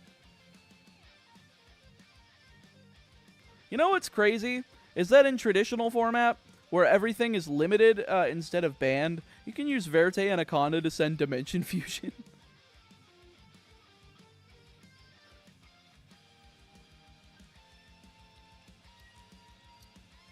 Were you still a child, or did you have a card collection that just mysteriously vanished one day? I didn't have Yu-Gi-Oh cards as a kid, no. And Pokemon stuff, I usually just sold off whenever I pulled something good.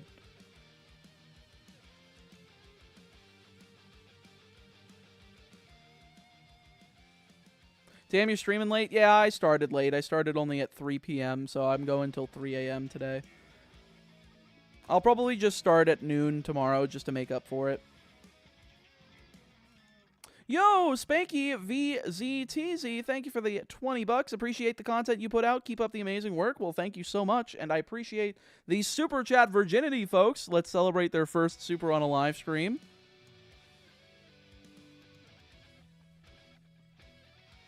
Damn, I thought I was going to get the timer below 71 hours today. I thought I was going to get it below 70 because I did not mention the timer, like, at all today. But people have, people have been going a little ham today, which is kind of crazy.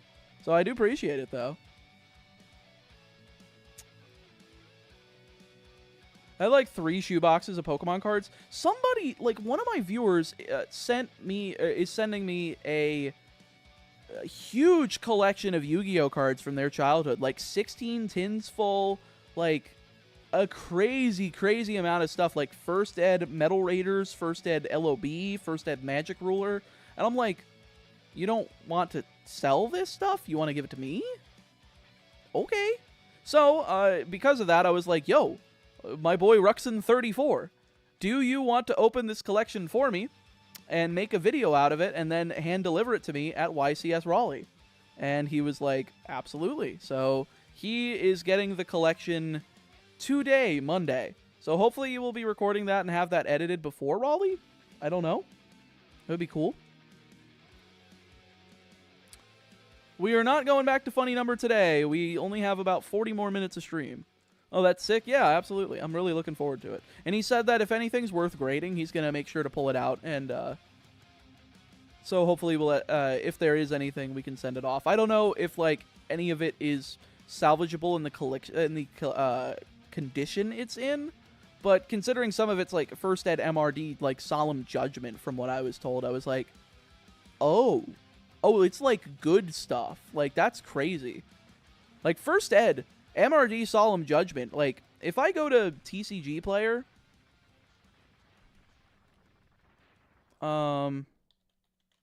just so you guys have an understanding on how much Metal, like original print Metal Raiders First Edition is, like if it's First Ed Near Mint.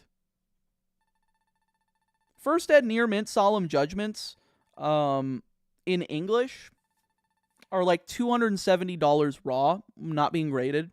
If it's like light play, it's they're like $175 English. Mod play goes for like $70. Like that shit's crazy with the First Ed stuff.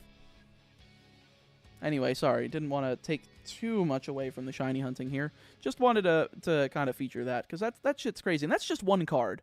Like, I don't know if that's like the pride of his collection. If it was, then I'm really looking forward to using it, because Solemn Judgment is limited to 1 in Edison format, and being able to flip up a First Ed MRD Solemn Judgment on an opponent is just like such a flex. Like, that is so cool. Plus, there might be some other Goat and Edison stuff in there, like Delinquent Duo, for you know, other cards in there that hopefully would be pretty cool to build out of. Hey, I'm super late on this, but I know you're a wrestling fan. Did you get to see WrestleMania? I did get to see WrestleMania last weekend. It was pretty fun. I wasn't there, but I did watch it on pay-per-view or on Peacock. Kind of glad Pokemon did away with the First Ed. Yeah, me too, to be fair. I think they did it in Japan. I think they still do it in Japan, oddly enough. Good luck with the grading stuff, geez. Yeah, thank you, Just for Universe. Hopefully some of it's really good, because I would die to see, like, a really nice slab, like, First Ed Metal Raiders Solemn Judgment. It would be so nice. I would love to be able to display that. My one deck has a flex with a QCR Infinite Impermanence. Ooh, that's beautiful. I love the QCR traps. I wanted to get, like, a playset of every single Quarter Century Secret from Rarity Collection, but I just... You know, I gave up because I'm like, no, this is too fucking expensive. I don't play the game enough to care. But, like, for Edison format never changes. Edison format is an eternal historic format that people just absolutely love. So, it is easy enough to pimp out rarities for that because the format never changes. I don't need to worry about, like, losing out on value on that stuff. It's like, especially the Ash Blossom. Fun fact, I actually bought a case of Rarity Collection, and I did pull the Ash Blossom. I pulled the Ash Blossom, I pulled the Baron, and I pulled the Borreload Savage. I thankfully did sell those before they got banned, which was nice.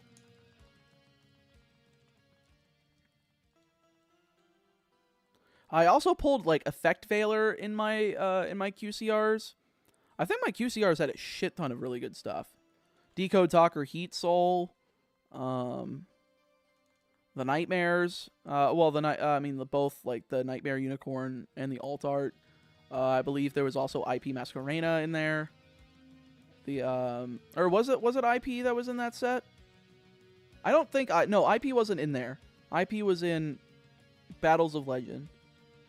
What else was I thinking about that was in there? There was another Link monster that I got that wasn't Crusadia Avramax, but it was decent. I don't remember.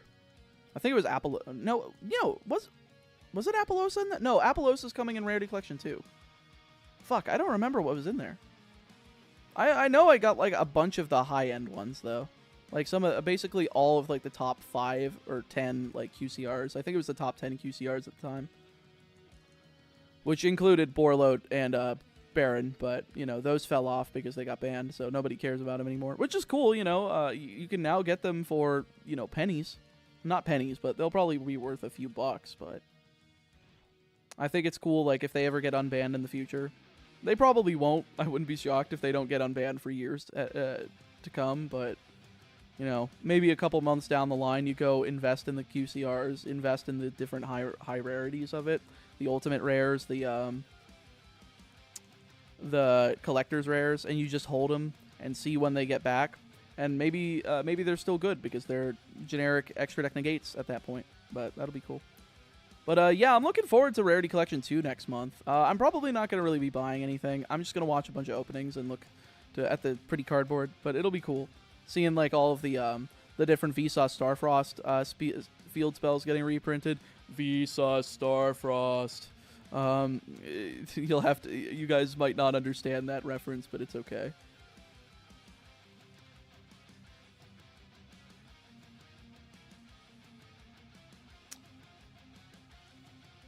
Been slowly trying to put together a paper art Gundam while watching the stream, posting a pic of my progress in the off-topic channel. Hell yeah, Solo. And folks, again, if you have not joined the Discord server, you can use !Discord in the chat to be able to join in there. We've had over 100 people join in over the course of the last 2 weeks. And it's been really fun hanging out with people in there and just, you know, seeing the activity, seeing the art, seeing people's interests in there. So it's been cool. So if you want to join in our community, our little nice community in there, again, !Discord in the chat. Guys, join the Discord. We talk about a lot. Shut up, Dante. You're just scaring them off. Was it Celine? Yeah, it was Celine. It was Celine, Queen of the Master Magicians. Thank you. I don't know why I forgot that one, considering it's playable in fucking Snake Eye.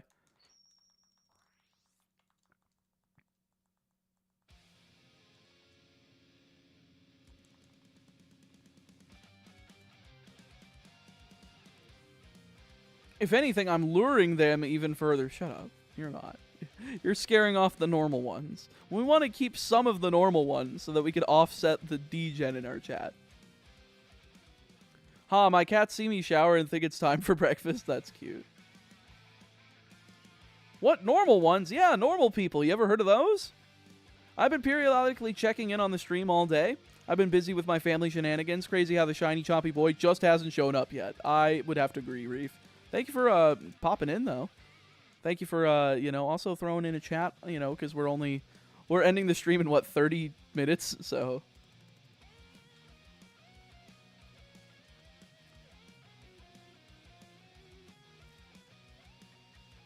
Man, we are just not having luck.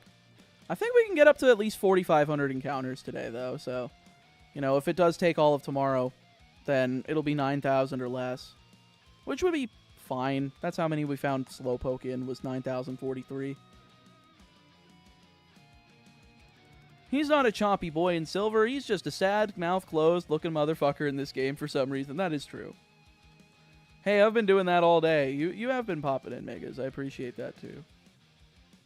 I went for 2 meetings plus lunch, and this shiny still hasn't shown up. Nope.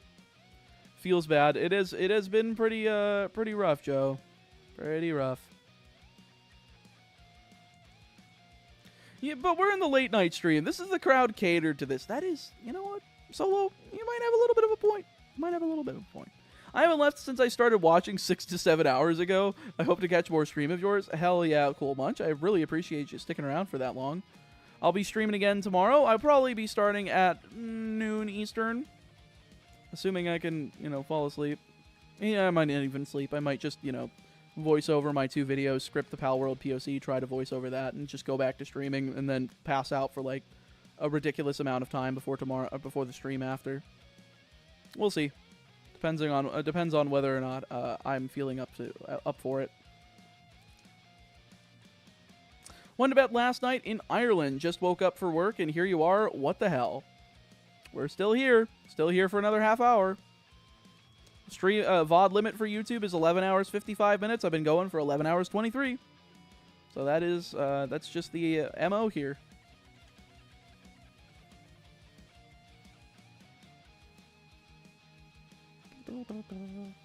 Did I hear Power World POC? Wow, holy shit, I'm having a stroke. Can I speak? I'm having a stroke. Did I hear Pal World POC? Yes, you did.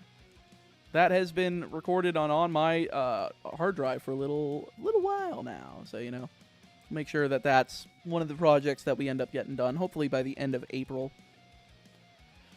Getting it done. Hopefully we get this Totodile by the end. We got like half an hour. We still have a chance, you know. We still have a chance that we get the shiny Totodile by the end of this stream. That'd be great. Yeah, we're still at it, Aaron Guy. Still haven't played nor watched anyone play Pal World. Well, Zucker, when the video comes out, take a look. It's a good game. I think it's fun. I think it's worth the $30. Pals of Colors based. I so want to visit Ireland. I have never gone outside of the United States. I think the only country I've ever desired to go to is Japan. Just because I think it's kind of the root of most of the things that I find entertaining. One day, I think it'll be fun. I want to attend like a New Japan Pro Wrestling show. I want to attend like a Pro Wrestling Noah show. Like, I want to be there to see those types of matches at some point in Japan. I think it would also be like a dream come true to eventually like center a trip around Wrestle Kingdom specifically. I think I would love to be able to go to Wrestle Kingdom one year, and that's like the hot ticket item that I design like a whole trip to Japan around. One day.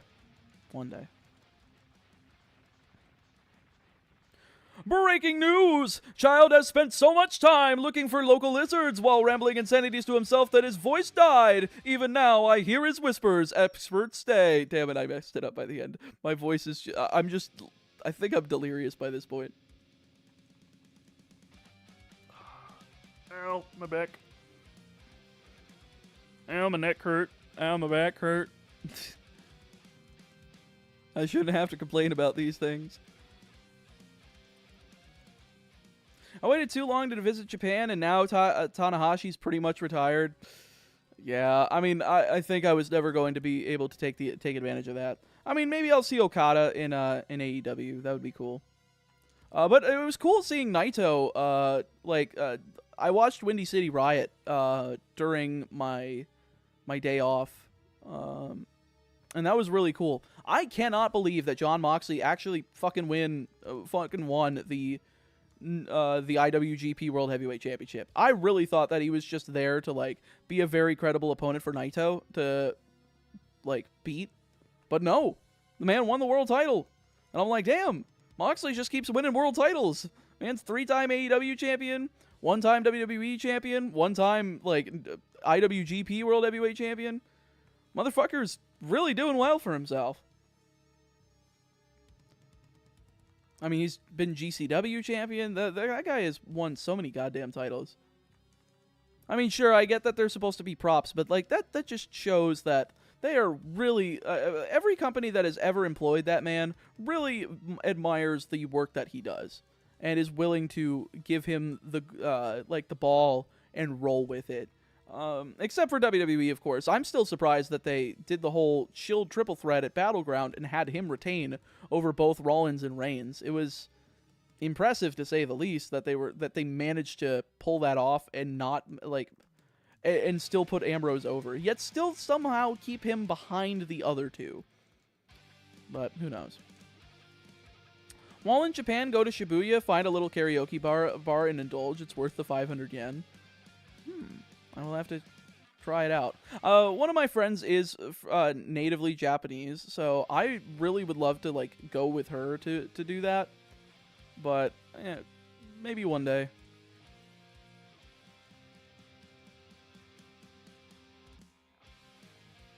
I do definitely want to learn a bit more, like actually really try to delve into the language first before doing that. I don't want to rely on somebody to translate everything for me. I would feel like they would not have a good time while I'm like having an amazing time.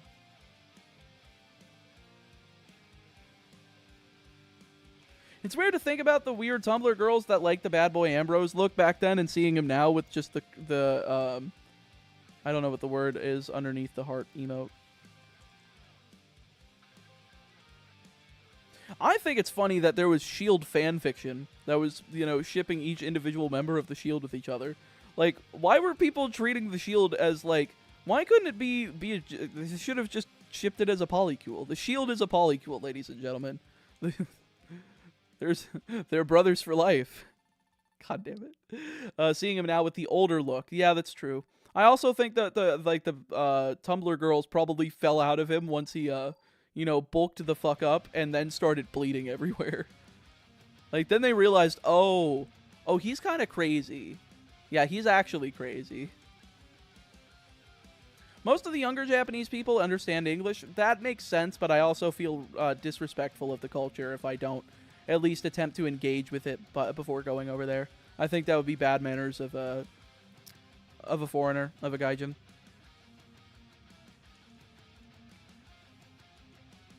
Yeah, wrestling fanfictions are a whole other level of fucked. Yeah, but I also just said they should be a polycule, so maybe I'm worse. Oh, shit. many more times do I have to see this lizard before I die? It's not a lizard. It's a crocodile. It's Totodile the crocodile. You know, it's a little friendly crocodile guy. He's a friend. He's only a friend when he's shiny, though. The rest of them, I wouldn't give a shit. I put him in the meat grinder. Reset and go for the next one. Oh, is it shiny? Please tell me it's shiny, or else you're going into meat grinder. Ooh, meat grinder for you. Let's go to 4,367. All right, do we get shiny or do we get meat grinder? Folks, that is meat grinder for you. We're making Totodile burgers. We're going to be putting some nice fries on the side. Oh, that's another Totodile that's going in the meat grinder. We're going to have some hella burgers tonight. Those are going to be super delicious. Anyway. That's a Pokemon Go ass meat grinder. Ass meat grinder? Pokemon Go ass meat grinder. Why is it Pokemon Go branded ass meat grinder?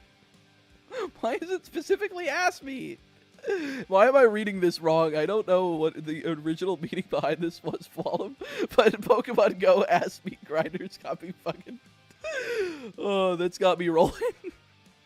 Pokemon Go ass meat grinder. Shit. Breaking news! Lacoste has higher profit year in decades since streamer has started hunting lizards. When will this madness end? Experts ask. God damn it. Oh, shit. In most other countries, I would totally agree, but in my experience, Japanese people find Americans oddly endearing and have giggles when you use Japanese poorly. They either have giggles or they are, like, stunned when you're actually good at it. I remember hearing Kenny Omega do, like, his first promo in front of a New Japan audience in full, like, completely coherent Japanese, as if it was, like, his first language. The man had studied that shit for years, and he did not let people know. And then he just busted it out, and, like, people, like, the whole audience fucking gasped, because they were just like, he's doing the thing that, we speak that! Oh my god! Like, they're basically doing that.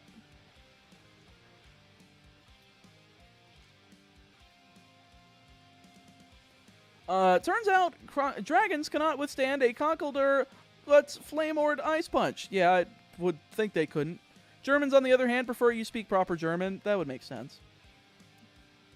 Weirdly, both terms can be used in many situations. Strangely many. Ass meat grinder is almost as ingenious as semen ball machine. Ass meat grinder. What the fuck? But yeah. Ass meat grinder, you know, folks. You guys like ass meat grinders? Kenny Omega lolled Japan. He really did. Like, that motherfucker is incredible.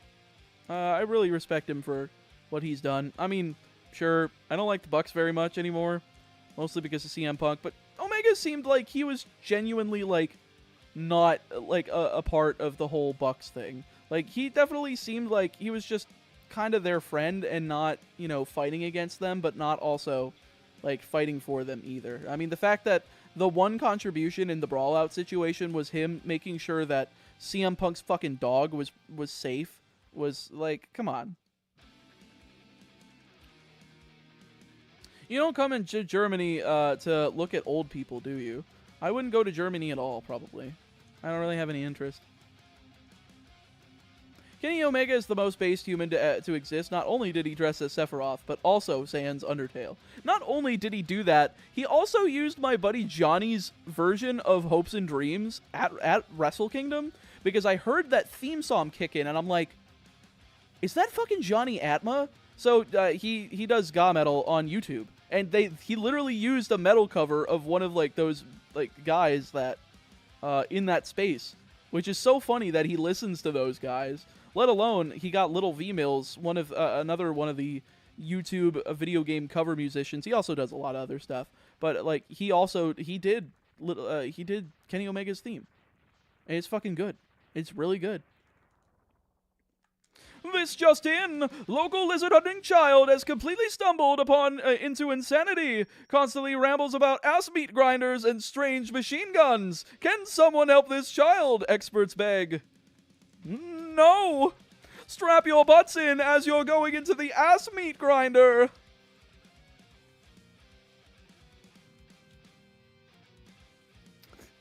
The ass meat grinder. I'm sorry, the ass meat grinder is just fucking hilarious. Pokemon Go branded ass meat grinder, by the way.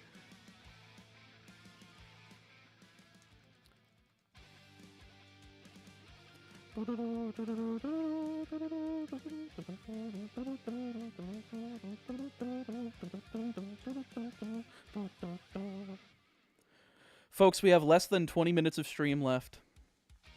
Then I have 4 more days until I get to take my nice YCS trip to Raleigh, and it will be a fun time. It's going to be a grand old time. It's going to be a grand old base time. I'm going to have a real good time. We're going to play some Yu-Gi-Oh! We're going to play some, hopefully some Alestrals. I don't know if anybody's going to bring some Alestral stuff, but I'm definitely going to bring my deck. I think that's going to be cool. That's it. It's time for you Pokemon to go into the ass meat grinder. Absolutely. That one's going to the ass meat grinder. The Autobahn is freaking cool, though. I've heard the Autobahn is actually kind of cool, but also, I would not want to be on a road that I'm going that fast on. No, thank you. That it sounds like just death to me. Like, absolutely not. I love the theory that Pokemon Go is the first game in the timeline, and Rare Candies are the leftover version of ground-up Pokemon that got turned into candy. What the fuck? I guess that would be a theory, and probably, yeah. Sounds a little bit far-fetched. The YouTube employee reviewing this for family-friendly content. What the fuck are they on about? It gets worse? That's basically how that goes. But that's just a theory. A game theory. Thanks for watching. Thank you, Vegas, for giving me an excuse to do that.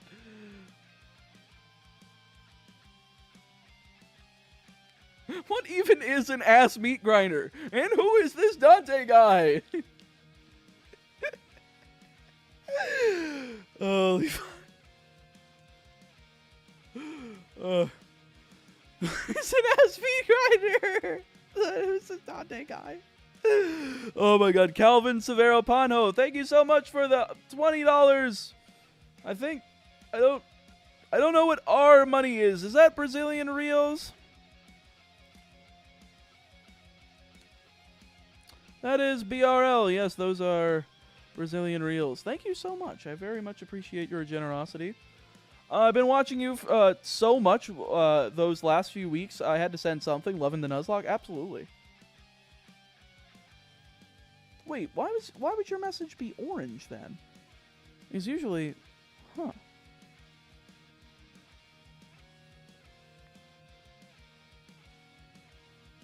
It is Brazilian reals, right?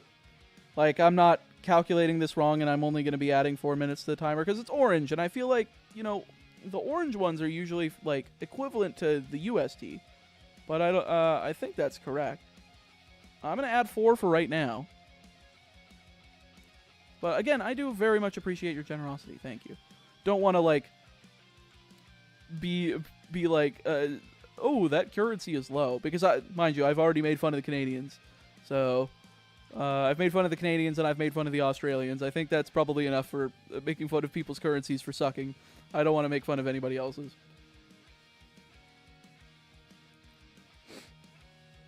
You can make fun of us all you want. Hell yeah. We love making fun of currencies. Woo! Yeah, baby. That's what we're here for. That's what we're all about. Woo!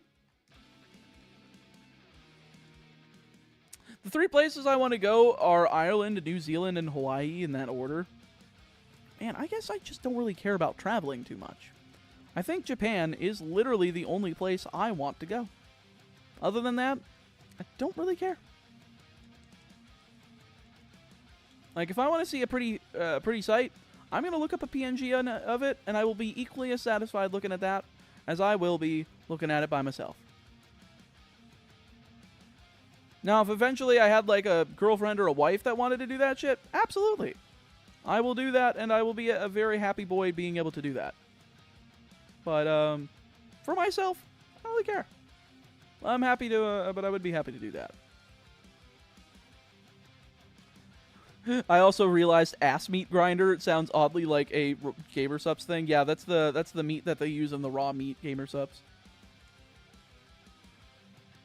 Actual petition, name a shiny in this lock AMG and don't elaborate. Don't let your YouTube audio... What is the AMG? What does AMG stand for? Oh, ass meat grinder. That would be funny. I'm like, what does that stand for? The thing you've been talking about the last 10 minutes, you fucking dumb fuck. Ain't no way I ever want to go to Australia. That whole place wants to kill you. That's why I will never go. I will never step foot in Australia. I will never go. That's what your Gamer Subs flavor should be. Ass meat grinder? Absolutely. One day we will have the ass meat grinder. The Pokemon Go branded ass meat grinder.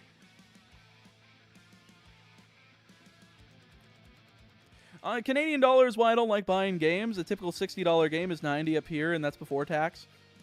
You mean a typical $70 game? We're paying $70 down here now, Mario Kemen. If you're getting them for $90, then you're getting them for cheaper in terms of US dollars than we are. Is that with tax? No, that's before. That's with without tax. Items do not have tax added on to until after. Sales tax is applied after the price tag.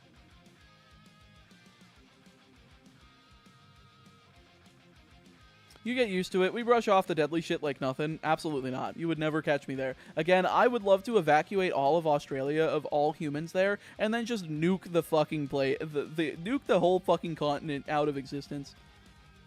Like, destroy it. Just absolutely send it underground, send it into the water. It would be great, so we could kill every single, like, abomination that lives on that fucking continent.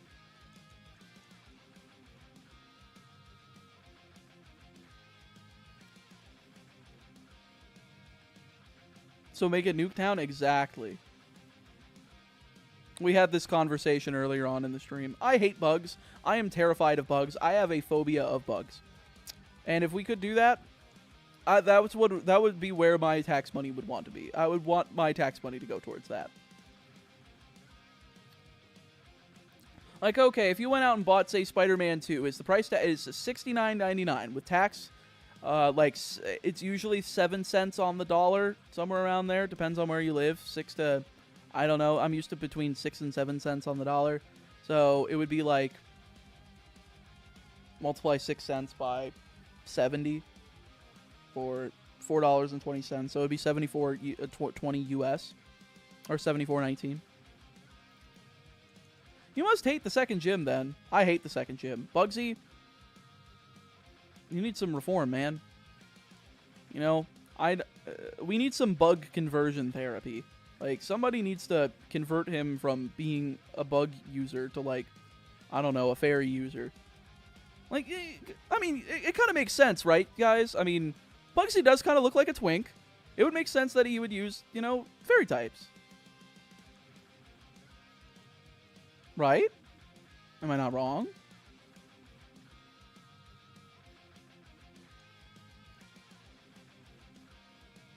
Bugsy kind of does look like a twink, exactly. And this is in a lovable way. Twink is being used lovingly here. We love our twinks. They're the reason I'm still a little fruity to this day.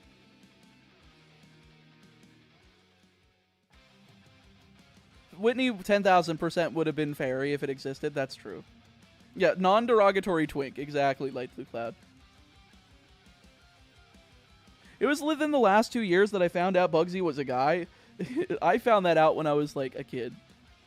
I just read the dialogue. It's true. Chaotic says he thinks femboys are neat. I do.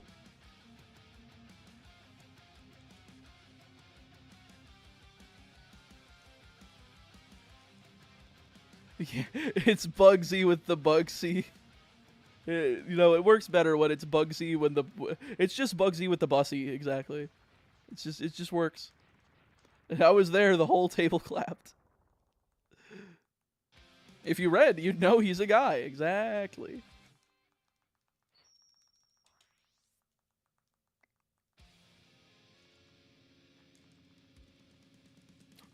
I can confirm I was the table. I am the table. I still don't know some of the Scarlet Violet leaders' genders. I feel like people keep confused. Like, I know Grusha is a male. I don't remember, but I guess I said she a few times. I think I was referring to the Pokemon's gender, which people were getting upset about. I always refer to the Pokemon's gender when I'm facing them rather than the trainer, unless I'm talking about the trainer. And I think people don't understand that sometimes. All right, I'm going to do another 55 encounters, and I think we're going to wrap it up there. Unless we get the Totodile today, in which case we will wrap it up when we get the Totodile. Someday, when Cha gets an even bigger and some funny guy TM makes a chaotic meatball out of context video, things are going to turn real funny. You know, if people are not clipping that already, I think you're making a mistake. You know, that's... Honestly, I feel like we should make a highlights channel at some point. It would be really funny. And then, like, chat just, you know, gives me highlights for bits in the stream and then puts them in my, my Discord, and then we just, you know, take out the bits and we do, like, I take those bits and I hand them off to my editor and we do something funny with them. Like, that would be really good. Like, if you guys think anything is clip-worthy, that would probably be it. That would be smart. Maybe in the future. If a Pokemon has a different gender ratio, the NPCs will almost always use the higher odds. Like, almost all NPC Vulpix are female. There are a few exceptions. Shauna will always have a female starter. Gotcha. Oh, is that why she gives you an egg of the starter that she chooses? Is because she made it fuck?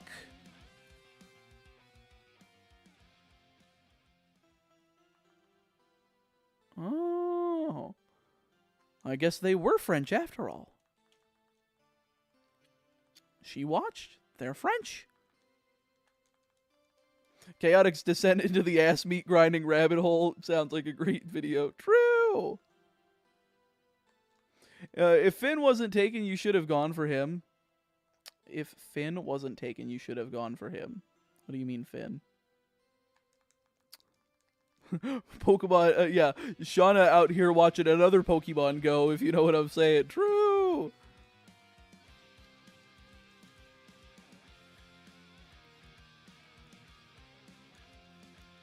Finster? I don't know who that is. I would probably have a Milotic on my champion team. Milotic is sick. I really do like it. Wait, there isn't a highlights channel? I swear I thought you had one. No, I had a VODs channel for the Twitch stuff. And then I have a TCG channel. I don't have, like, a highlights channel.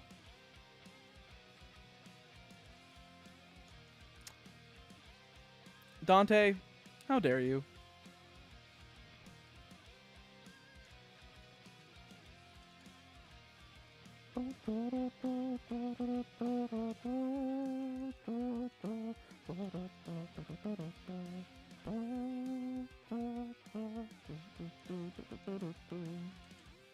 I do like Neon Tiger's theme from Mega Man X3. Really good theme.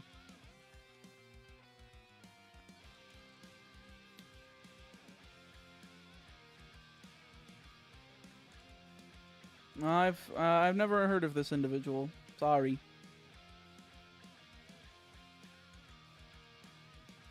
Again, I think is this a Pokemon creator, Finster?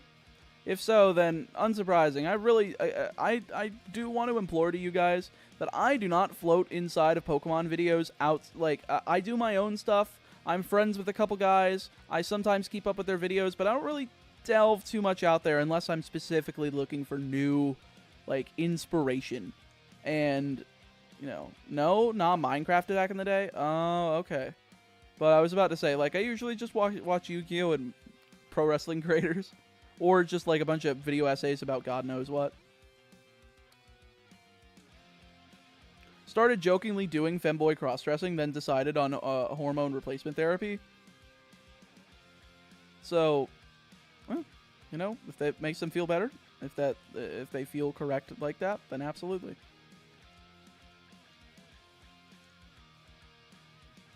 One girl mode for subathons. There aren't many electric types in Hoenn. There's a good few. You got Plusle, you got Minun, you got the Electrike line, you got, and that's it. What we got for that's all we got for Hoenn.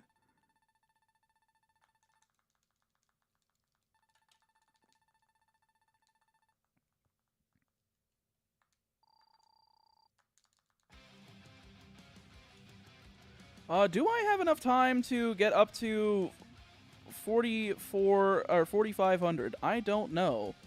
I'm trying. I have literally 4.5 minutes before the YouTube VOD cutoff time, folks.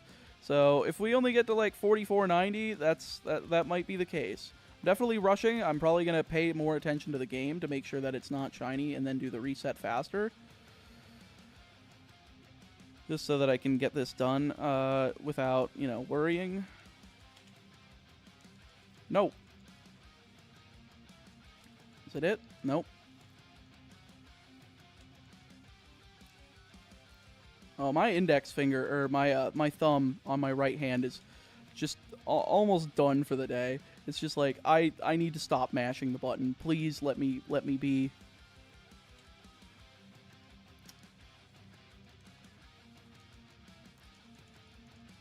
Alright, we got 13 more, folks. It would be funny if the rival chose a shiny. Unfortunately, he can't, but that would be funny if he could. You don't outspeed and kill with Razor Leaf? Oh, that's a different person. Electrode and Magneton are catchable. They are, but I mean just like Hoenn, brand new Hoenn ones. Carpal Tunnel coming in early, especially with these streams. God, you guys are going to be paying for my Carpal Tunnel, surgeries at this point with this series.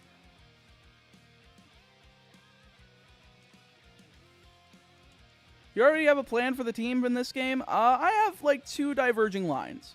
I don't know which one I'm going to go for, but I will probably be deciding by the next stream. So if you want to stick around for that, I will be streaming again. Probably at noon Eastern? We will see.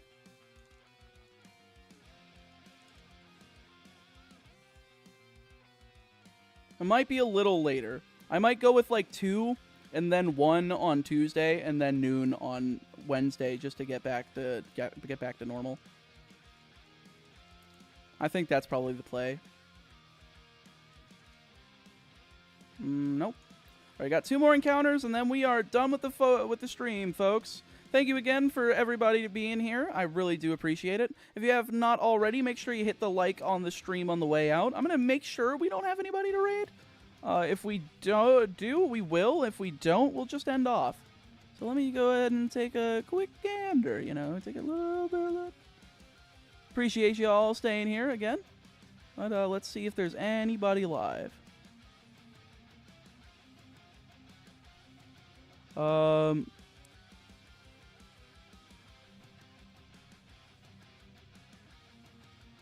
The only person I see that is currently streaming is Pokémon MD, and he's playing Mario Party, and he looks like he's probably going to be done soon. They're at like almost the end of the board.